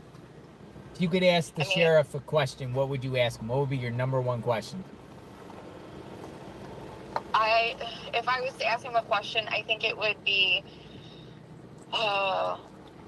why is it that he can't put the information out to media? And we all know that he's not doing well. I just don't think he's a good public speaker. However, why can't he have somebody speak for him to get the points across to the media all at one time? These one-off meetings that he was doing leads to a game of telephone, honestly. There's so much speculation, so much confusion that there's no way to know what the true story is. Where is Nanos right now? I mean, maybe at the gym. Who knows? Right? Is that kind of wrong? Let me ask you something, because I presented that. And let me just I'm just putting you on the spot and giving you your opinion. Is that wrong for a sheriff to go to the gym the next morning when somebody's missing and just go to the gym? I would think so, but I think he left what he would think of as like his peons. And I'm not saying that the deputies on the ground, boots on the ground, are that, but I think that that's his mentality. Just put it under him, like he's the mob boss. Put it under him, or all the people under him, and let them do it. Yep, I think that, at the time, I don't think he realized the seriousness of it, maybe. However, an 84-year-old woman living home alone that's missing is serious, in my opinion. Like, and it's captured everybody's hearts across America. My best friend and I, we take shifts watching your show just to keep the latest and greatest so that we don't miss out on anything. But it's why the cover-up? It does seem like a cover-up from Nanos. The information, like you said, he must listen to your channel, and then there's a statement that goes out. Why does he feel the need to clarify everything? If the public doesn't need to know, the public doesn't need to know. What seems to be happened on numerous times in this is all of you, the viewers, or people that we've encountered present something, we share it, the media is listening, then the media seeks comment from the sheriff's office about what was said, and then they respond. Yeah. That seems like that's what's happening. I just think that the confusion, and I think I read somewhere that it is not a requirement for Arizona to hold press briefings, etc. I don't remember what. So he's obviously standing behind that, but don't do one-on-one media meetings then. If you're not going to send a blank public statement to all media, then don't do them. Yeah, I know, right? That's so bizarre. Like, what I was told by one media outlet is Nanos, the PR people, tell these media journalists to come down, and he gives each one 10 minutes. And they have to present the type of questions they want to ask them. And I guess he approves some and disapproves others, whatever. And everyone gets a 10-minute slot. And I'm looking at my phone right now. You and I have been on the phone for almost 15 minutes. Do you think 10 minutes is enough to get the questions asked and answered by media? I'm sure that they have much greater questions than I have, or things that they want to discuss with them. Exactly.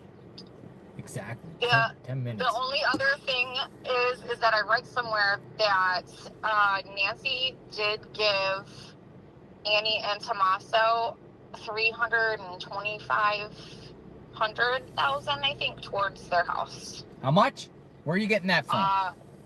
I would have to go looking again. I just kind of passed by it, but I did read it somewhere in all of my little investigating that I've been doing. And if that, there's for us crime junkies to prove that, because it would be gifted, but it is strange if that's the case.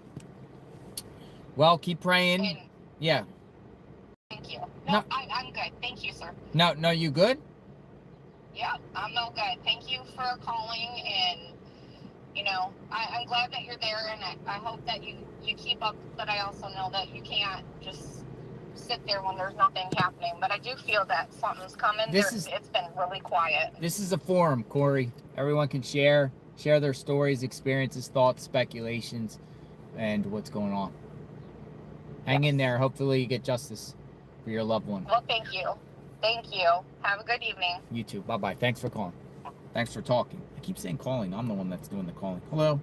Just want to say thank you for all your hard Hi, what's your work, name? sweetheart, Sandra. Hi, I've been Sandra. following you since, well, all the live streamers since day one, and you when you got here. Yeah. Day and night. So I just want to say thank you for all your hard work. Thank you. Thank you. You here Very for much the candlelight? Yeah, you know, and I got here and I was venting for 4 minutes only because I thought, Jesus Christ. I came from Miami, Florida, 19. Oh, you're from Miami? Yeah. So I love Miami. I came here from my mom who's I'm 81. from Florida. I know you are. I'm here from my mom who's 81. Okay. But point being is that you know how many cases you see on national TV, right? And before you know it, there's an organized community gathering to show support for people to feel, you know, together. I'm angry as heck. Nobody, the Tucson board of whatever the heck they are, the elected officials. Tucson. Nobody in the Pima County board of supervisors, and Catalina Hills is unincorporated, which is why the sheriff is there and not the. No one, and I cannot blame the family. They're so distraught they can't even think right now at this point. God bless them, you know. But no organized gathering of community for hope for Nancy. Something a month, nothing. How many times have you seen other places, half the size, or large cities, do something? You know. And I'm very angry about it, and I'm not going to forget it, these officials. And believe me, I vented today on Facebook on all their damn pages.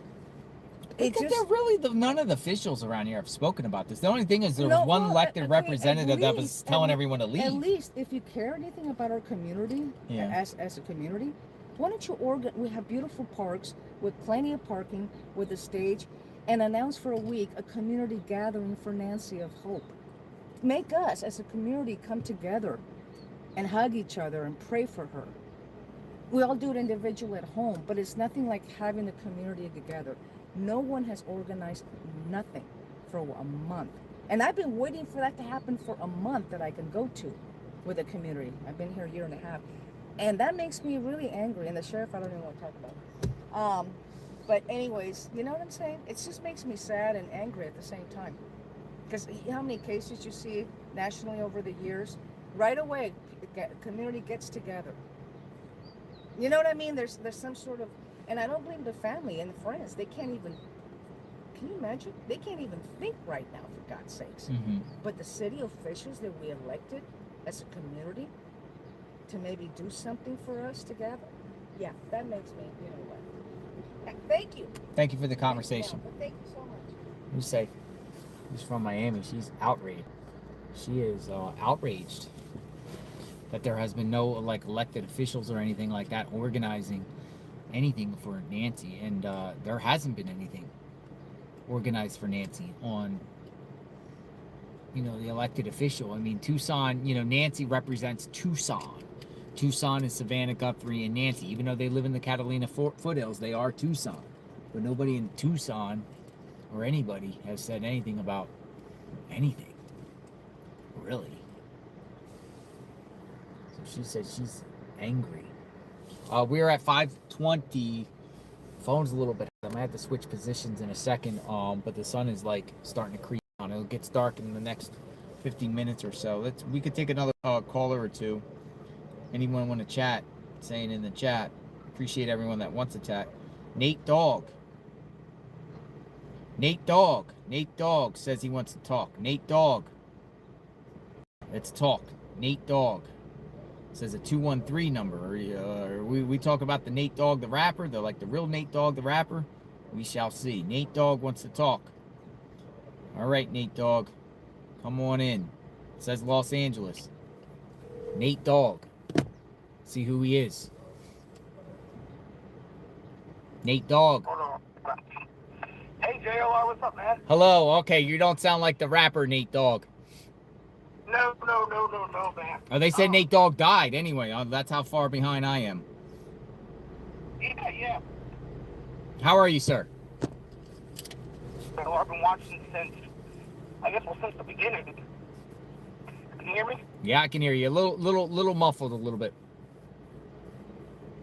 Okay, can you hear me now? Yeah, I can hear you. We can hear you. Yeah, this case is crazy, and it's very frustrating. From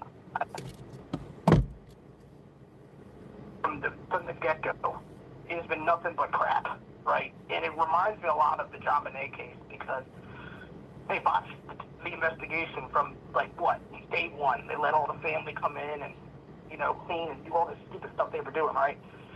I think the FBI... Can you hear me? Yeah. Okay, sorry. By the way, real quick, I do have autism, so if I sound like, whatever, I apologize. Oh, you have no apologies. Okay, I appreciate you. You're what you're doing out there, man, is great, and everything you said about the power of prayer, man, that it works, right? Because at the end of the day, good will always conquer evil, Yes. no matter what. Yes. And I'll tell you this: God's love for each and every single one of us is so strong, and His love for that family and for all the families. Maybe kind of emotional. The young lady that was just on talking about her aunt.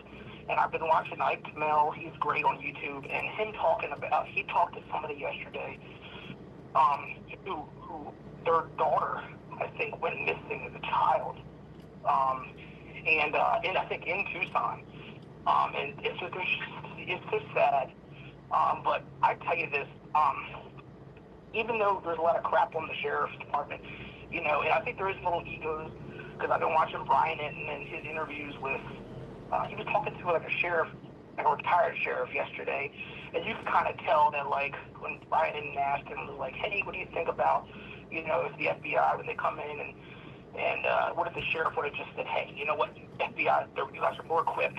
Let's rewrite the narrative, right? Like, hey, the sheriff guy says, hey, FBI, you guys are coming in, this is kind of a woman with a pretty big deal, take it. Wait, we'll back you up, we'll work side by side, whatever. You guys take the lead. And the retired sheriff guy had said, well, if the sheriff did that, then maybe our guys would have been like, wait a second, you don't trust us? You don't think we can do this? Yep. You don't think that we're equipped to do this? You know what I mean? And I just think that, man, it's God, all these egos, man, that's the thing, God, man, they don't, like you said I think a week or so ago, you were like, man, they just put their heads down, man. They're not for the crap. You know what I mean? They're y'all, they're just, we're here to do a job, and we're going to get it done. And I'll tell you this, though. I'll say one last thing, I'll let you go, JLR. Uh-huh. They're going to get these people. And whoever's responsible for this, I'm telling you, they better enjoy every single second on this planet that they have to breathe fresh air. Because when they come down, and the FBI and SWAT, they're going to come down on them like hellfire. Yep. And they are going to post their whole lives, their families. Yep. Their life, everything's done. It's all crap. Yep. And they better get ready for that, because it's coming. Here's the thing, Nate Dogg. Listen, the perp probably has a family. Most likely the family's not involved, but their family's going to get dragged through the mud. They're doing a selfish act here, and whoever the perp is, their family's going to get drawn into it. Everyone's going to be hounding the family of the perp, finding out and digging in on everything, and it's just that's how it works. And this perp has to realize that he's going to bring his family down too with him. You still there? And maybe he's... Yeah. And absolutely. Your phone's kind of cutting in and out, but do appreciate you, Nate Dogg. So, thanks for the call. I think your phone cut out. Yeah, but appreciate you. Spot on, Nate Dogg. You take care. All right, that was Nate Dogg. His phone was a little choppy.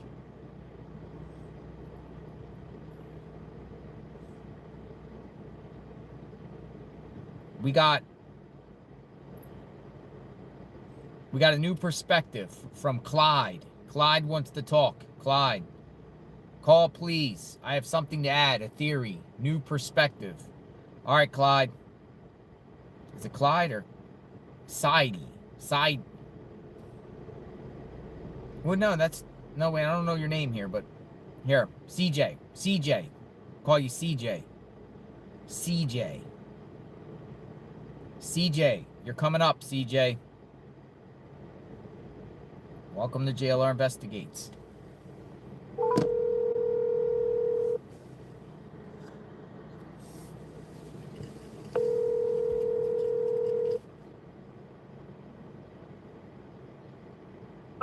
Hi, CJ. Hi, how are you? I'm great. How are you? That's good. I'm doing good. Thank I you. didn't read wanna the tell name. you- I didn't read the name properly. So CJ. Yes. And I just want to tell you, you are an amazing young man. You are professional, you are caring, and you're doing great. Thank you for all that you're doing. You're welcome, CJ. And I wanted Thank to you. just add, it's very sad what's going on, and it's very frustrating that there's no information being shared whatsoever, like everybody's saying, not even like, this is what Nancy was wearing when she was last seen. Why don't we know that?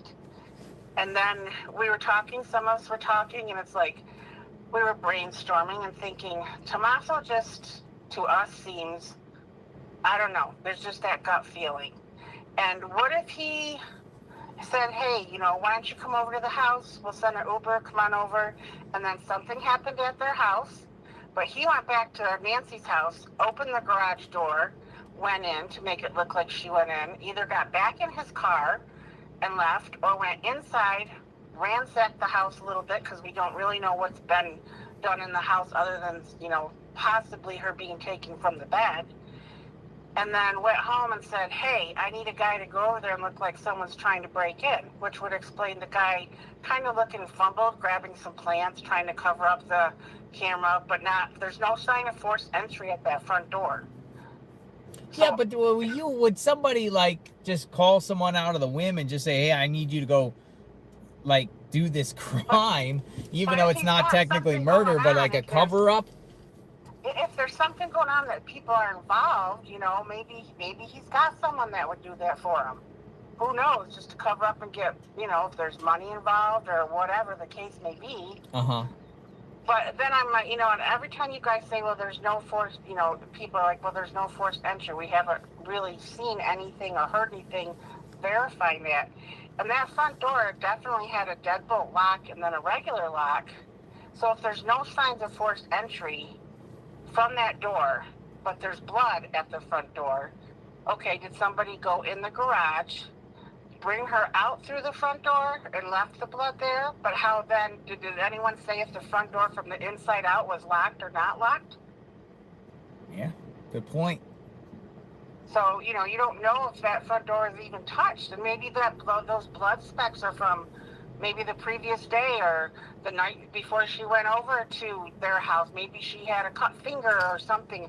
I mean, you don't know that that's from that specific time. It could have been there earlier that day or the night before. True. But my thinking is like, did they check to say, and we probably never know, was that door damaged on the inside or was it unlocked?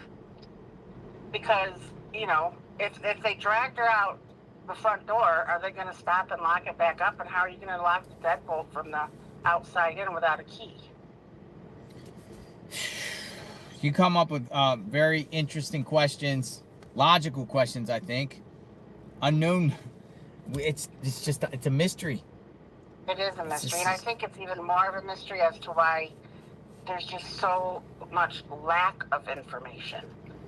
Like, when anyone goes missing, you always hear, well, the last time we saw them, this is what she had on. Why was that never released to the public? What if they thought, oh, that might be Nancy walking down the street, but, if they knew what she might have been wearing, it might have helped them more, it's very odd how it's just all so vague. Got a lot of cars arriving for this thing, I think. I think they're connected. That's a wonderful thing that you guys are doing. It looks like a lot of cars are coming in. I don't know who organized this. I'm here to document. Where are you from? I am from Syracuse, New York. Okay. Used to live up there. Yep, up here where it's snowing and cold, but I appreciate again everything that you're doing. I just started following you when this started, and I have it on morning tonight when you're on, and You are an amazing, amazing young man. You really are, and you can tell how much you care. We care for Nancy. We're like we're an army. We're Nancy's army, and we're gonna keep asking questions until there's answers. That's right, and I appreciate that. And I want you to take care of yourself and just know that you are appreciated. Thank you very much, and I appreciate that. Thank you, CJ, and you be safe. Thank you. Bye-bye. Thank you. Bye-bye. CJ. Thank you, CJ. Tim wants to talk. All right, Tim, we'll bring in Tim. Tim wants to talk. We'll bring in Tim. We're just waiting. We got about another half hour or so. We'll see what happens here. All right, Tim, come on in. Come on in, Tim. It rhymes. Come on in, Tim. How are you doing, sir? Hello, Tim. Hello. Thank you for reaching out. Yeah, so there's one thing with about your phone mount. You know, I know when 857 said, you know, oh, just saliva. Use a paper towel and a water bottle and just drip a little little bit of water on the paper towel. Yeah. And wet it, and it'll stick better. Yeah, it's been ever since I used saliva, it has been working. Yeah, well, it has been, but you know, you could use water instead. You're in rental cars, man. You don't know where those things have been. Yeah. I got a new rental car, believe it or not. This rental car is like literally brand new, and I got like 555 miles. Well, yeah, but you know, there's all kinds of. You've been in what, 3 or 4 different rental cars since you got down there? Yeah, keep switching up. I have to switch up tomorrow again. Yeah, so, you know, I mean, and not only that, the chemicals. So you keep putting, you know, the armor all it or something like that. So now your mount has that armor all on it. So Oh now no! you're licking that I gotta armor go brush my teeth. So what's going on with Nancy? Talk to me. So a lot of people mention that wrist tattoo. Yeah. Am I correct on that? So I've been hearing about the tattoo. Yeah. Yeah, so what my point is on that is maybe local gangs or clubs or something like that, a lot of them have to have the same tattoo. Okay? Uh-huh. So if you I don't know the area that well, I don't really have the time to research it, you know, but there is, you know, some places that you have to have, once you get into a club or a gang or something like that, you have to get this certain tattoo. Yeah, that's right? true. So maybe that wrist tattoo could be something that the FBI and the sheriff's department should be looking at. Gang member, gang initiation. Gang members. Exactly. Yeah. You know, some people say cartel, but then they also say like a low-level street gang type cartel. They could. I don't think it's low level. It's either set up or it's somebody that had this figured out. You know. I've also heard MS-13. People are saying MS-13 now. I don't know about the MS. Well, I mean, that would be cartel stuff. Yeah. You know, I agree. MS-13 is cartel stuff. So it's possible. So, and in Mexico, you can get, like, you can walk into any drugstore and get, you know, whatever drugs she needed to keep her living. You know what I mean? So if they move her across the border, they can get all the stuff. Mm-hmm. Otherwise, you know, they know somebody in the area that can sneak something out of a pharmacy. Some kind of manager at whether it's a CVS or a hospital or whatever the case is, they can sneak a couple pills out here and there and keep all her meds going. Yeah, some people said, you know, that she could be across the border. I don't think so, because I don't really see a Mexican element really adamant about, you know, looking into this matter. It was talked about, but I just don't think so. But who knows? Well, it's just, you know, people throw that out there, but it's just, you know. But if everybody's worried about their meds, they either need to know somebody, because it's going to get tracked. The meds are tracked. Yeah. You know, so they're going to know if somebody just took random medication. But if they also have if they know somebody or have somebody that has the same medication, they might also be able to just get some of their medication off the street, kind of thing. It's extremely easy to get stuff off the street. Yeah. I don't care where you go. It's extremely easy. Anything else you want to add? Just a tattoo thing. I think that should be something that's looking into. Tat.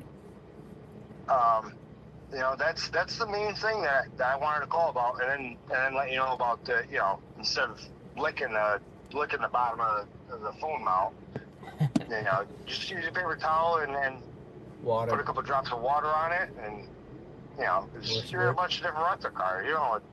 Armor all and stuff like that. So we're set. Tim, I appreciate the call. Thank you very much. Be safe. Hey, you got it, brother. Take it easy. Thank you. Bye-bye. Bye-bye. All right. Oh my goodness, so many people are sending theories.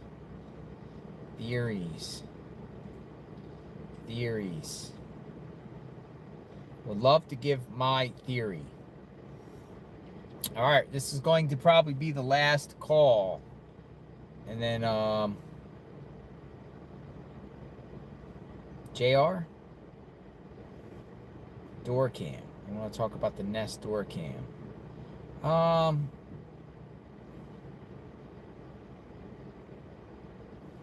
looking here. There's so many people want to talk.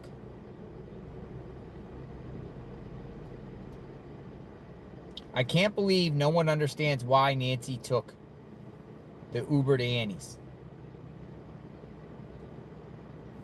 I would love to chat with you about that and what she was wearing. So let me talk to Terry.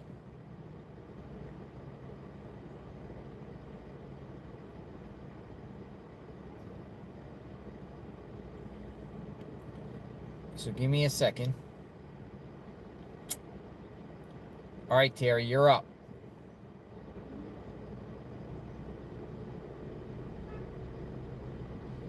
You are up, Terry. She's going to explain why Nancy took the Uber, she thinks. All right, here you go. Last call. Hi, JLR. Hi, Terry. How are you? I'm doing as well as can be expected when we have an 84-year-old woman out there missing and nobody can find her. Nobody can find her. So you say that you have a theory on why she took the Uber? I do. Shoot. Go ahead. I believe that she took the Uber because she's 84 years old. She does have a vehicle. She can drive, but she's probably like most of us older people, and she probably can't see well at night. So my theory is that Annie and Tommaso were busy and couldn't pick her up. So she took the Uber so she wouldn't have to drive back home by herself after dark. So with the agreement that I'll take the Uber over and then you take me home. Absolutely. Hey, elderly people, nighttime, vision. I've spoken to that's a good theory. I mean, that is a good theory. It's what I would do if we had Uber where I live. Some people are agreeing with you. They're saying exactly. As you get older, you can't see at night, right? Right. Some. The other thing is how they got in. There's that great big vase that's sitting by the front door. I think there was either a key in that vase or under that vase. Oh, interesting. You saw the vase. Yes. Under the key. A lot of people have little rocks by their house, right. Flower plants, different things a floor mat, put the key under the mat. Yeah, the other thing I find somewhat interesting, and I haven't really heard anybody mention it, but the foliage that he used to try to block the camera, at first I thought might have been in that vase, but then we can see him picking it up from somewhere. Uh-huh. But it's kind of odd to me that the blood droplets are under it, and if there were blood droplets on it, I would have thought they would have collected that to use as evidence. Ah. So if the blood droplets got there before the foliage got there. That's kind of interesting. It is.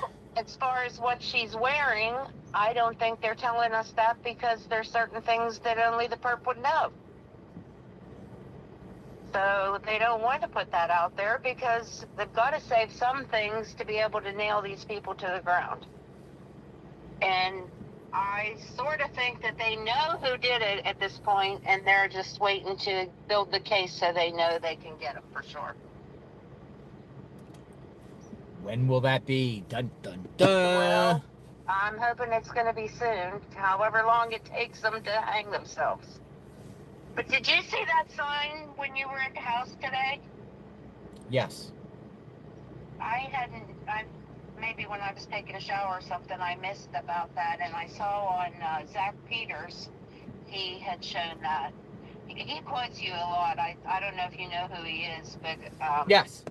I never followed him until this all started, and he brings up some really good points, but he is just devastated that that they're doing this. But I wonder, like, he sort of seemed like he thought the media or the police put that there, but that sounds to me like maybe the neighbors put it there. It is the neighbors.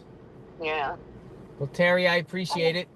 Thank you very much. Well, thank you for calling me. I've been following you for years. We just love you, and my husband follows you. We do it in separate rooms, but nice. Then when we sit down to eat, we compare notes. But I appreciate you calling. You stay safe out there.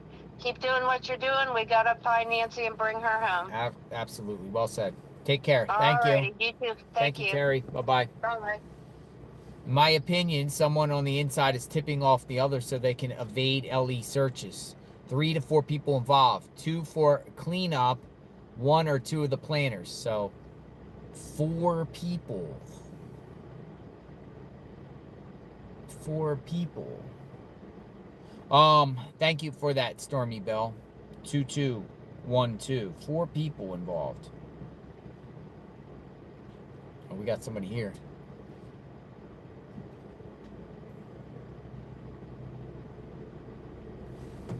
Hi, who are you looking for? Are you the father of King Hall? No. No. I also got another comment from Warrior, X7 Warrior, RMV. Sign my name on Nancy banner, X7 Warrior, RMV for Nancy. I will do that right now.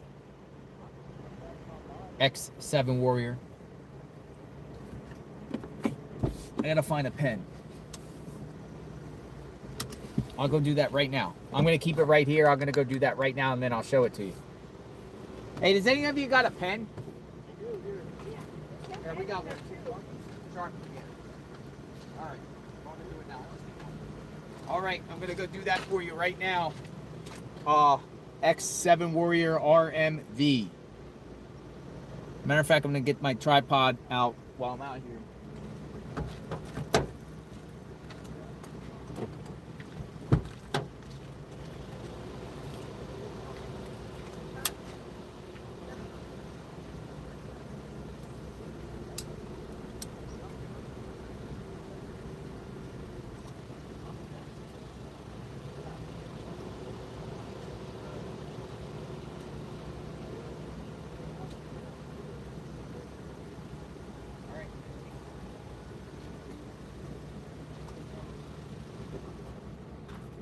All right, I'm gonna go do that right now for you.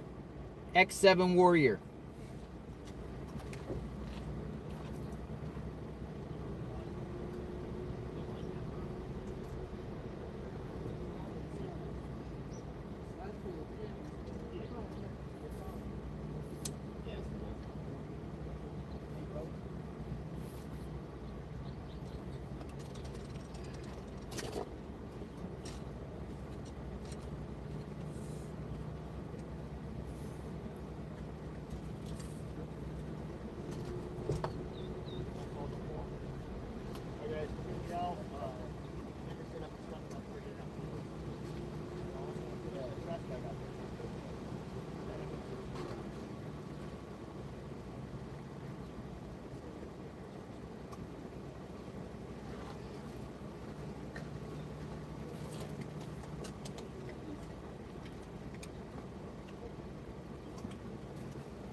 have 1,000 people trying to get you to sign it.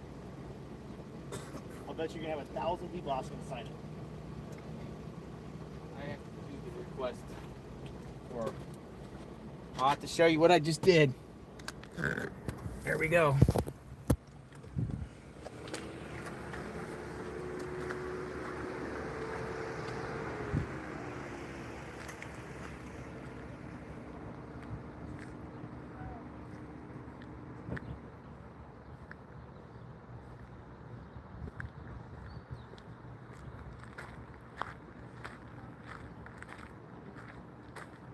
We did ours the other day, so this is for us right here. And then, there you go. There you go. There you go.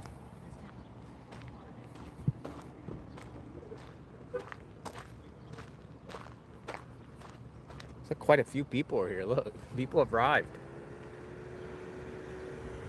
People have arrived. Sign my name, please. Oh, okay, Crime Junkie 17. I'll do it. I'll do it for you, Crime Junkie. Crime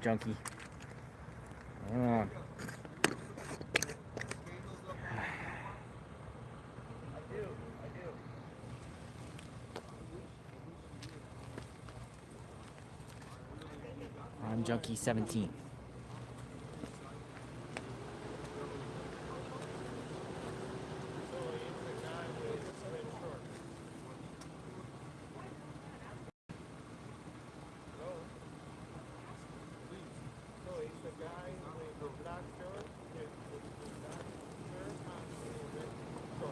Excuse me. You work for one of the local news stations?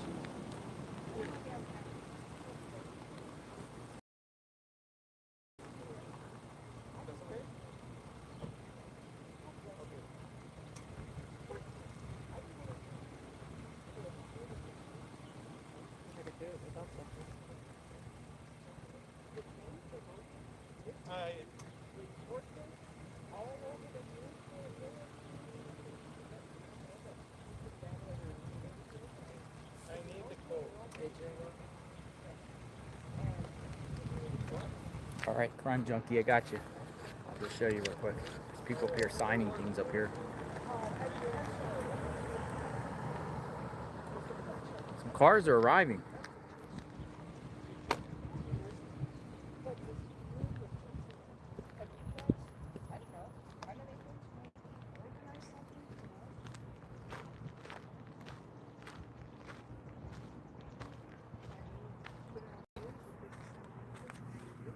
If you guys want to turn on a candle and leave it down there, I got candles right here. The batteries are down on that.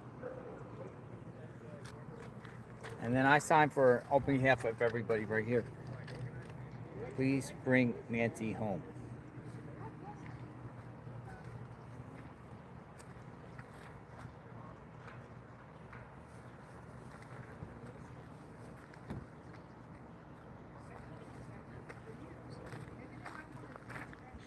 Quite a few people came out. For me? Yeah. How's it for me? Just a moment. Who do we give this to? I'll give this to Jacob right here. He's the organizer. Ah, okay. Yeah. Okay. Right there.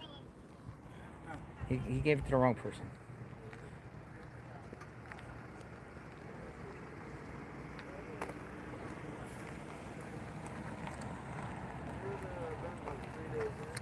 At the church.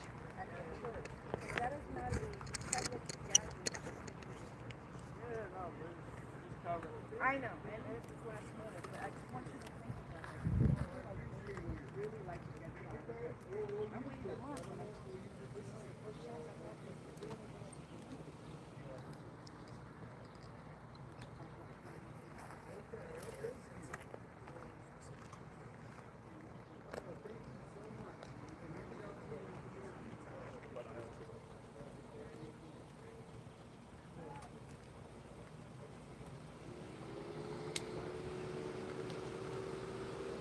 All right, so as soon as they light up candles, whatever, we'll see what's going on.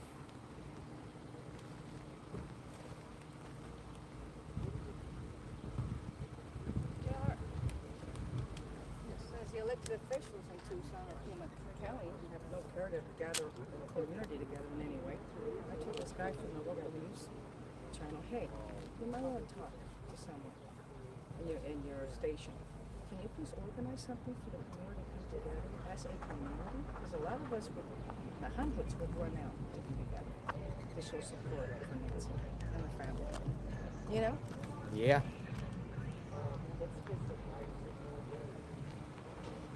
I said, you didn't even advertise this. Well, this was this morning, yeah, but you could have thrown it in the news today, couldn't you? Well, it looks like a lot of news are here. Because I think people need it. I'm not the only one feeling this way, Jill. You know, living in Tucson.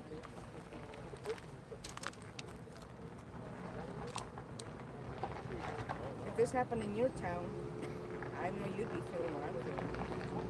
You know, the town. And I know you feel it because you've been working day and night with it. God bless you.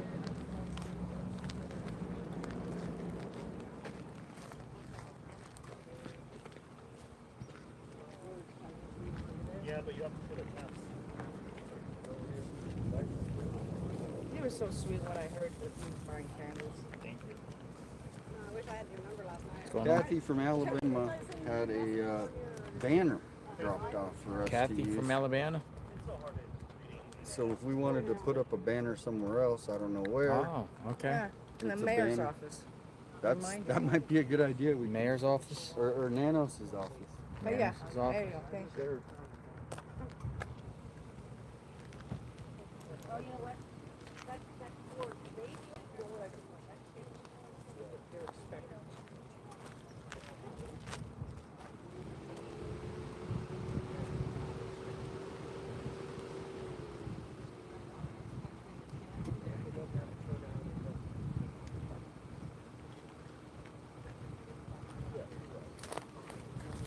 No, I said you should place a candle. Oh, candle. No, don't worry about it. Don't forget about that. I'm going to drive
want to hand out candles as people. We're giving some candles because they don't know. Dad's gone live. He's shy. He doesn't want to feel it. Oh, no, dude. No business. Just say, yeah, they got to pull the little tab, though, you know. Yeah. You can show them how. Is that a bunch of, huh? Oh, no. I'm not doing that yet. Did you guys put candles on top of the roof? Yeah, so they can grab them there if they want. I couldn't see from here exactly what that was. Yep, they can grab them.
Well, we just left her house.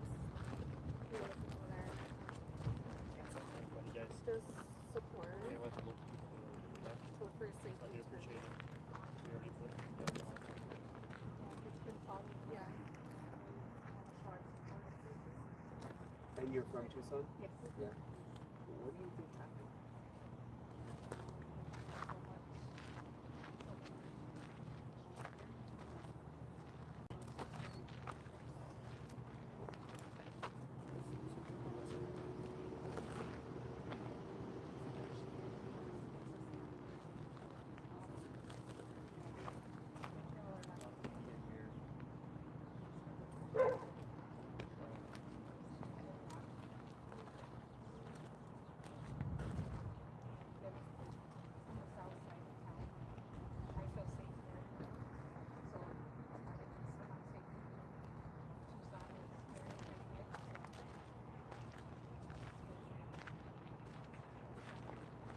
What are other people in town saying? Other locals?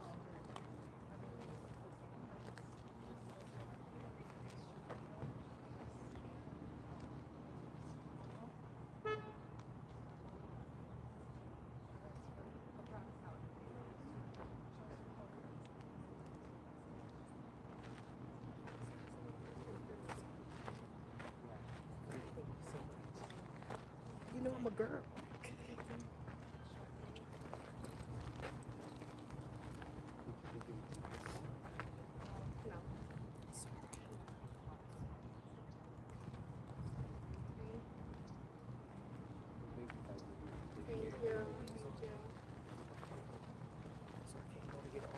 Jumping everybody's camera. Please tell y'all me I apologize. If you guys want to drop off, Yeah. you can sign it and leave a Okay. Thank you guys so much. Thank you. Yeah.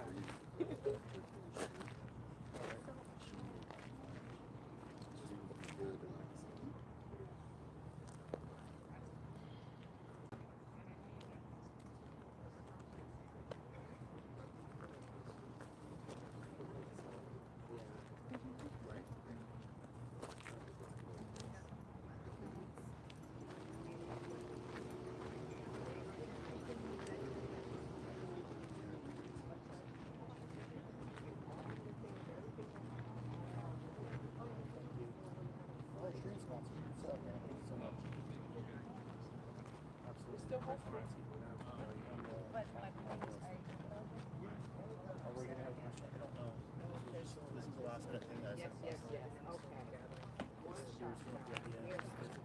Or you guys not being put on the national news. You know what I mean? Because I think the community needs this. I really do. Right, they love you. Sandy. Sandy? I got a bunch of candles on the mailbox. We want to light one and set it on the ground. I think it'd be super cool. Yeah, sweetie. I was actually thinking about You're lighting a candle? Yeah, they're little battery powered ones. I put a bunch on the mailbox, pulled the tabs, just flip Yeah, them I on, would like to and put them let along them glow overnight. the sign there. I think it's very sweet that you got those today. Yeah, thank you. Or yesterday. Where are they, honey? Are they over here? He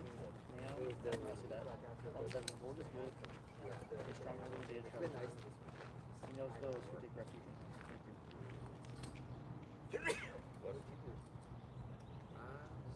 Chilled. I went to the house yesterday for a little while. I got a little sugar on the side. Went to the house just to check it out. Thank you so much for your notes. I got a few shirts. Hold up a banana. Organizing the set. I did, yeah. I don't know. I think the dog should be off for himself.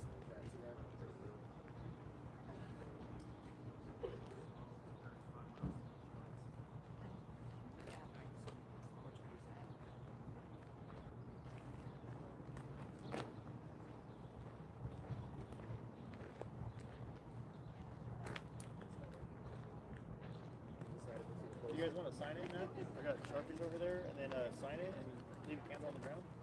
That way it'll be glowing overnight.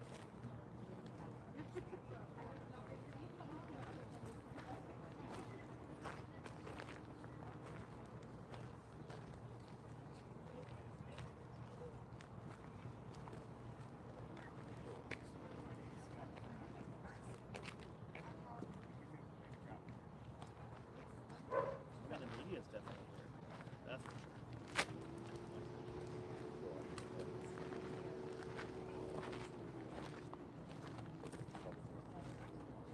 Yeah, it's more news than locals right now, but hopefully, if one person shows up, I'm happy. One person already showed up. Oh, so he does the answers. Did he deny it? So I don't have it.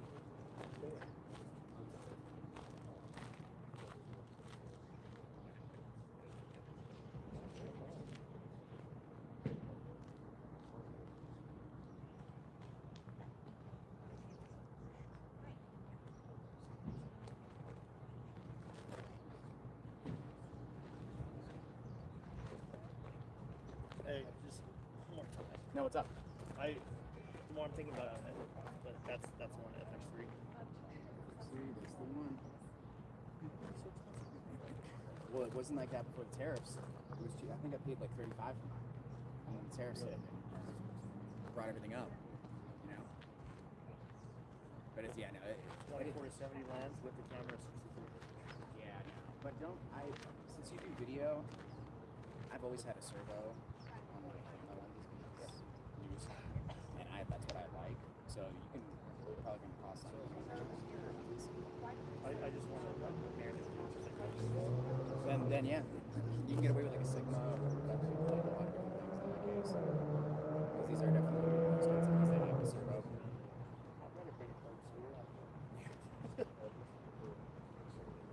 Yeah, but since we do a lot of live stuff like that, it's smooth zooms because hand cranking is the longer.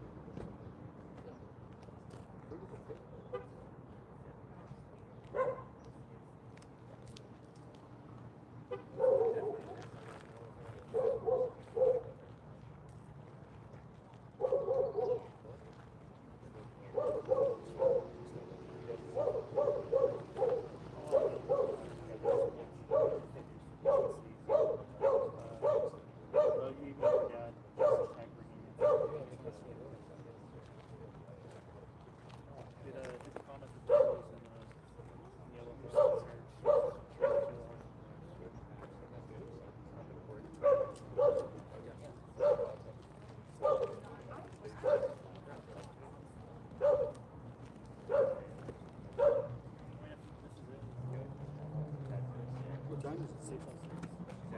Good, there's people. I mean, a lot of people, they show up fashionably late.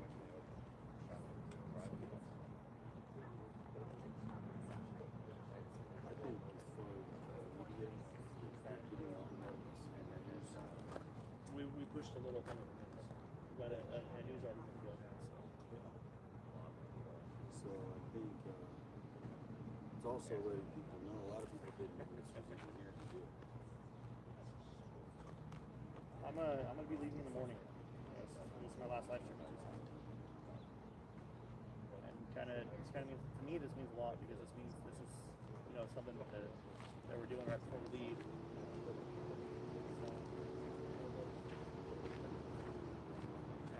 The only news station I contacted was Brian with News Nation. I have his camera guy's phone.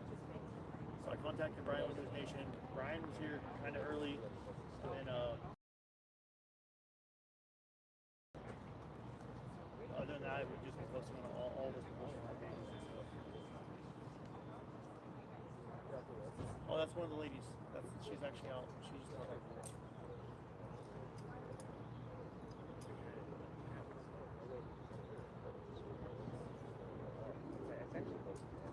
No, I'm not. I'm gonna be live streaming still. I'm just gonna be live streaming things.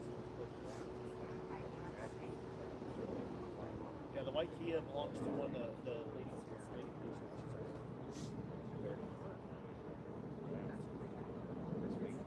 The world is lighting candles for you. Who all has a candle? Who all has a candle? I have a hotel until tomorrow morning. I check out tomorrow around 2. You got the media there now. Speak to Nancy.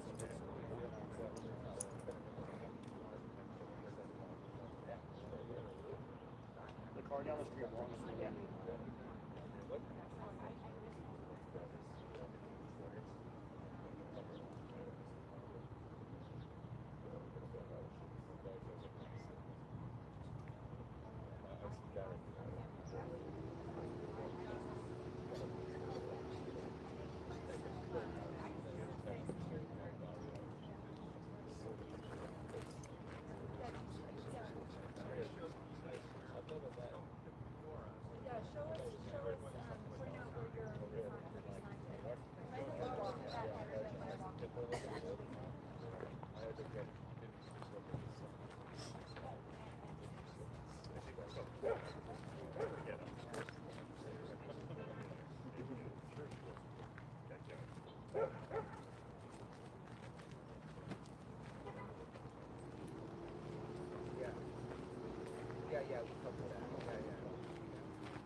Sometimes the timing changes, but right now it's scheduled for 7:30. Okay. Yeah. Okay. Thank you. Thank you. Bye-bye. Yeah, I got candles when he comes up.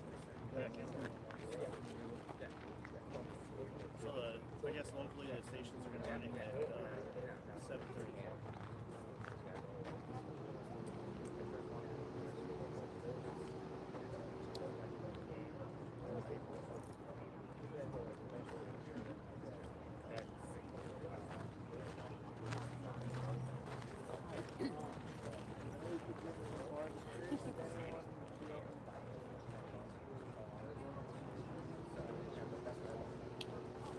Tell him right. Isn't this your station? So this is his station. And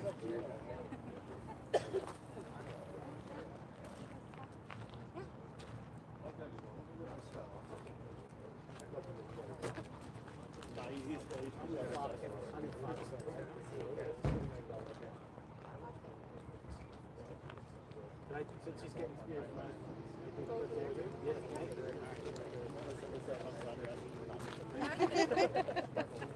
Thank you guys for coming. What I do.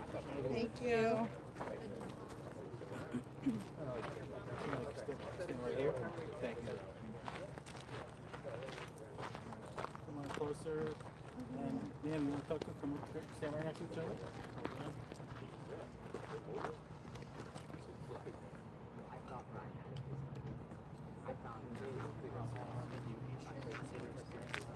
Okay, so just look at me the whole time and grab your name.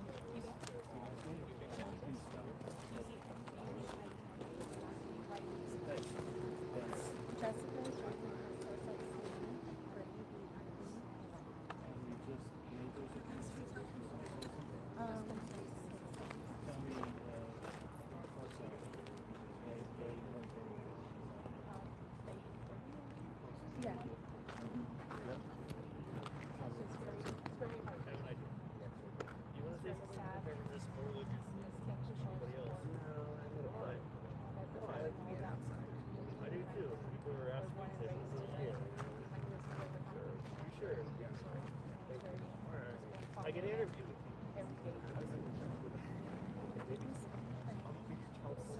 You'll see.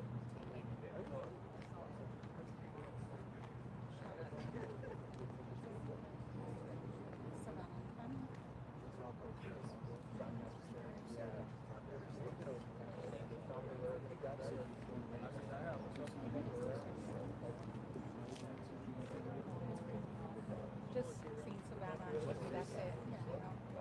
We don't even know where the mom lived or anything. That's just very, we live way on the other side of town.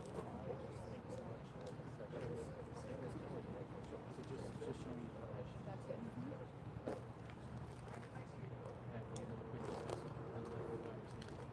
We haven't yet flowers.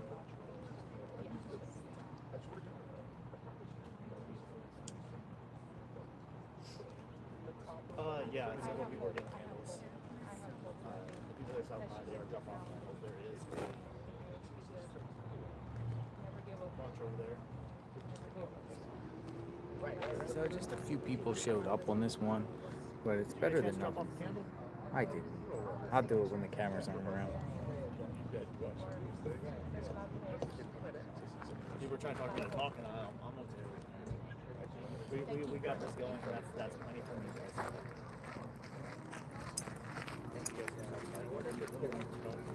Sorry for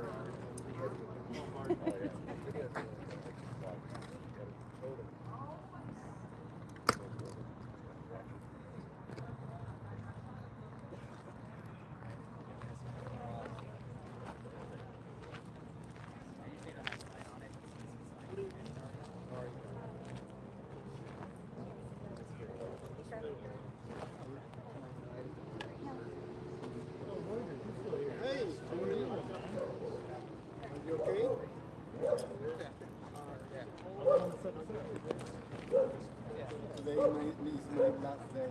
I'm going tomorrow. I'm from Colombia.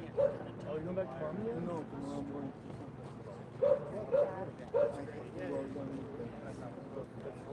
No, interviews. It's nothing about this. Joe left today. No?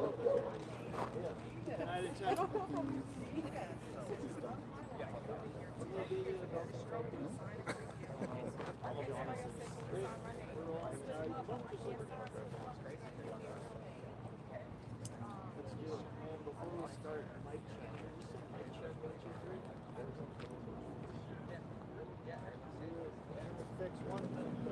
Mike's fine. I want to make sure the levels are high enough. Okay. Can you do that? Mike check one more time? The goal. Okay. Just go state your first and last name.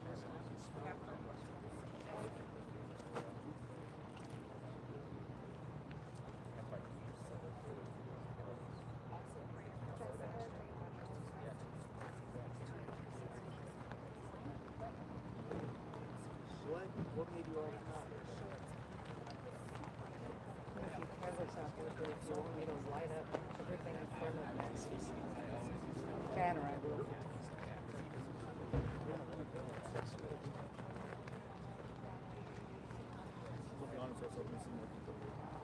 know what it is? We both found out about the idea last night. Okay. Yeah. We're about a month in now. What emotions do you have like coming here tonight?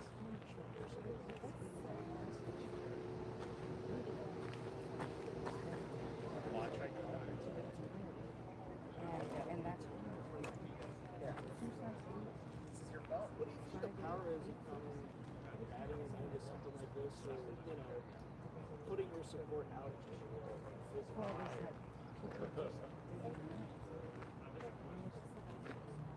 If you had given it, you know, lasted about 2 days.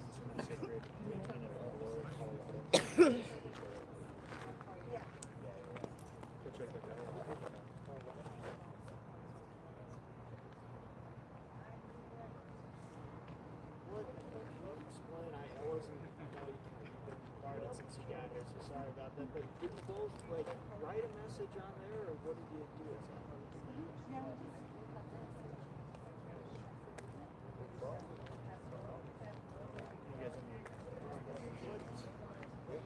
What is it about this story? Right there, top corner.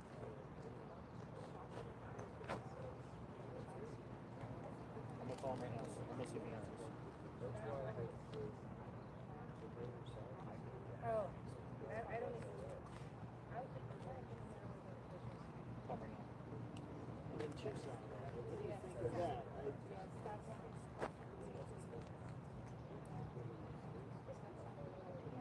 Hey Jim, it's Jacob. That's on live. How you doing, man? Hey, I'm here at the banner. And I was wondering, would you like me to sign your name on it? Okay. Well, I got you on the phone. I'm gonna walk up to sign it. They can't hear you. They can only hear me. So you want me to put exploring with Jim?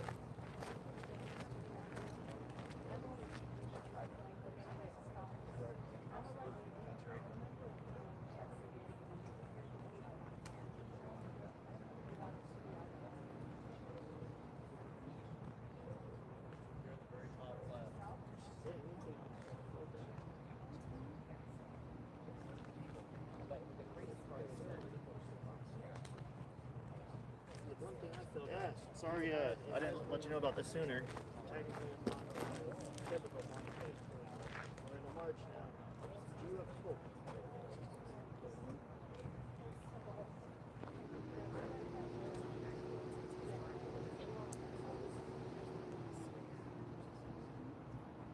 Oh, I'm sure. I'm gonna drive home tomorrow, so.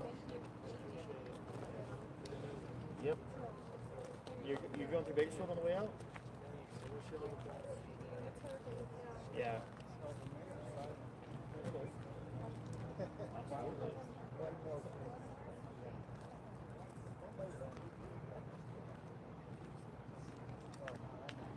Yeah.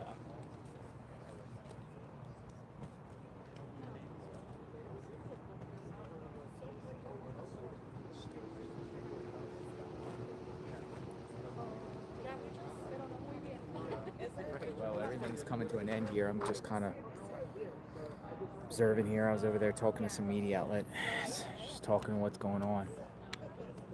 There's like more media here than people. A lot of media around here. There are people. Sorry, I'm watching my chat too. So, all right. Tomorrow we're gonna be back at it. I'll have to. Tomorrow. I gotta call you later, man. Go in my car. We'll touch base. Yeah.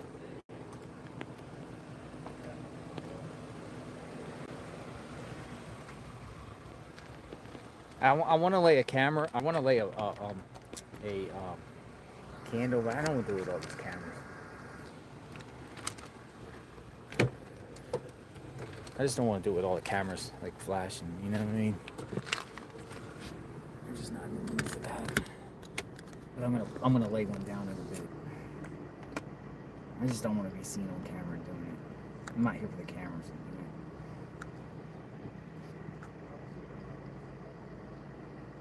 I'm gonna lay it.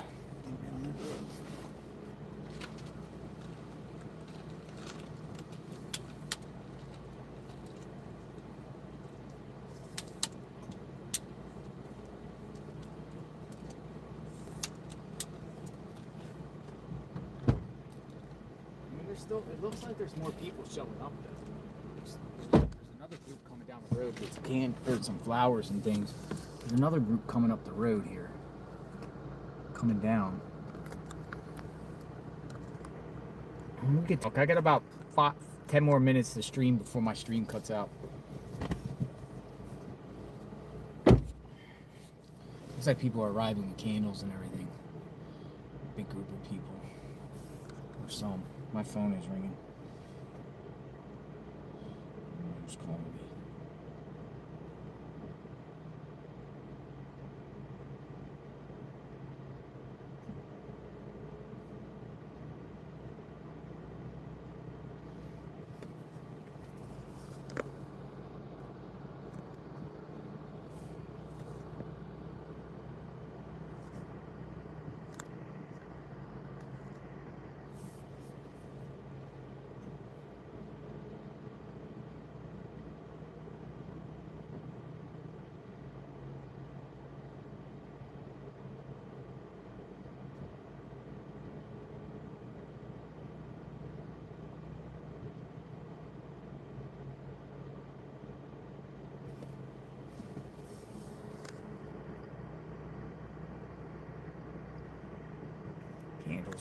Candles.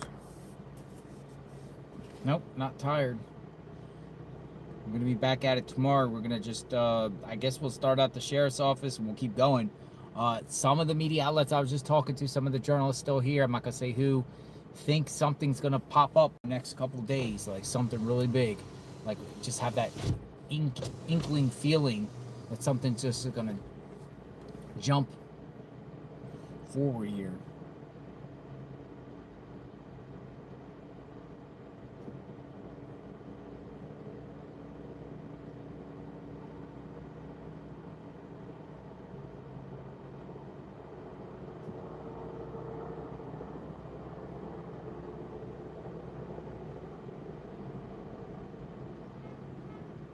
Chopper above the sky. Somewhere. Bring Nancy home. Oh, more people are coming. Trucks and everything. Pretty busy scene out here.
No, I'll probably be back in a bit.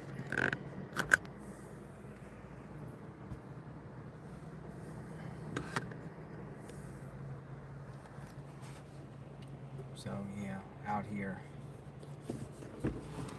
Alright, so I'm gonna sign off and light a candle. And remember about the stream about to run out. So, I'm out here in the field. We'll see what happens here.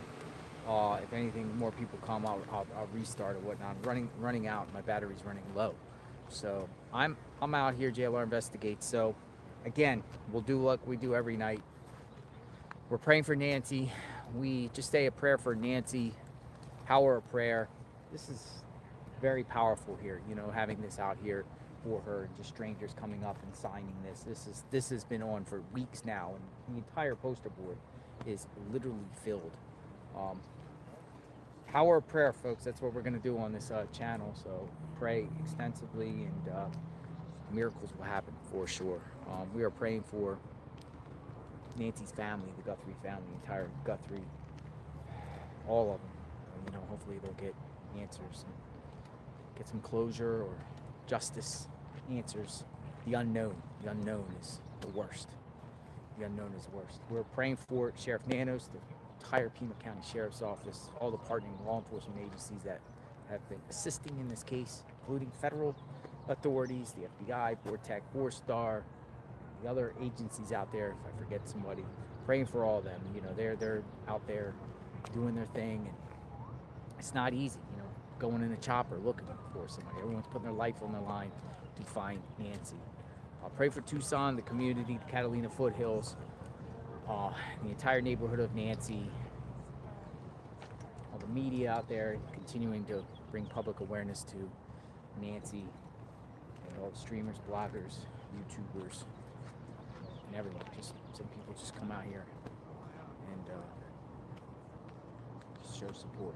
You know, we can and everything like that. So I am JLR Investigates. I'll be back tomorrow. We'll do more. We'll bring more public awareness. You know, if anything else breaks in the middle of the night, you'll hear it here on JLR Investigates. And you know, let's get a nighttime raid. Let's get a Sunday night raid going on.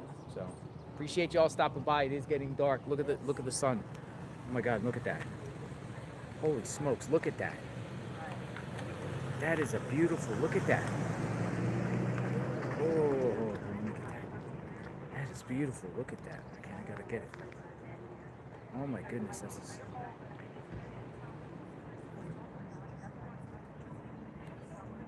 beautiful. Beautiful. All right, I am JLR Investigates. Be back later. More people arrive, I'll restart, but I don't think anything else is gonna go on. So let me know what you think. Bring Nancy home. We'll talk soon. Thanks for watching, folks. JLR Investigates.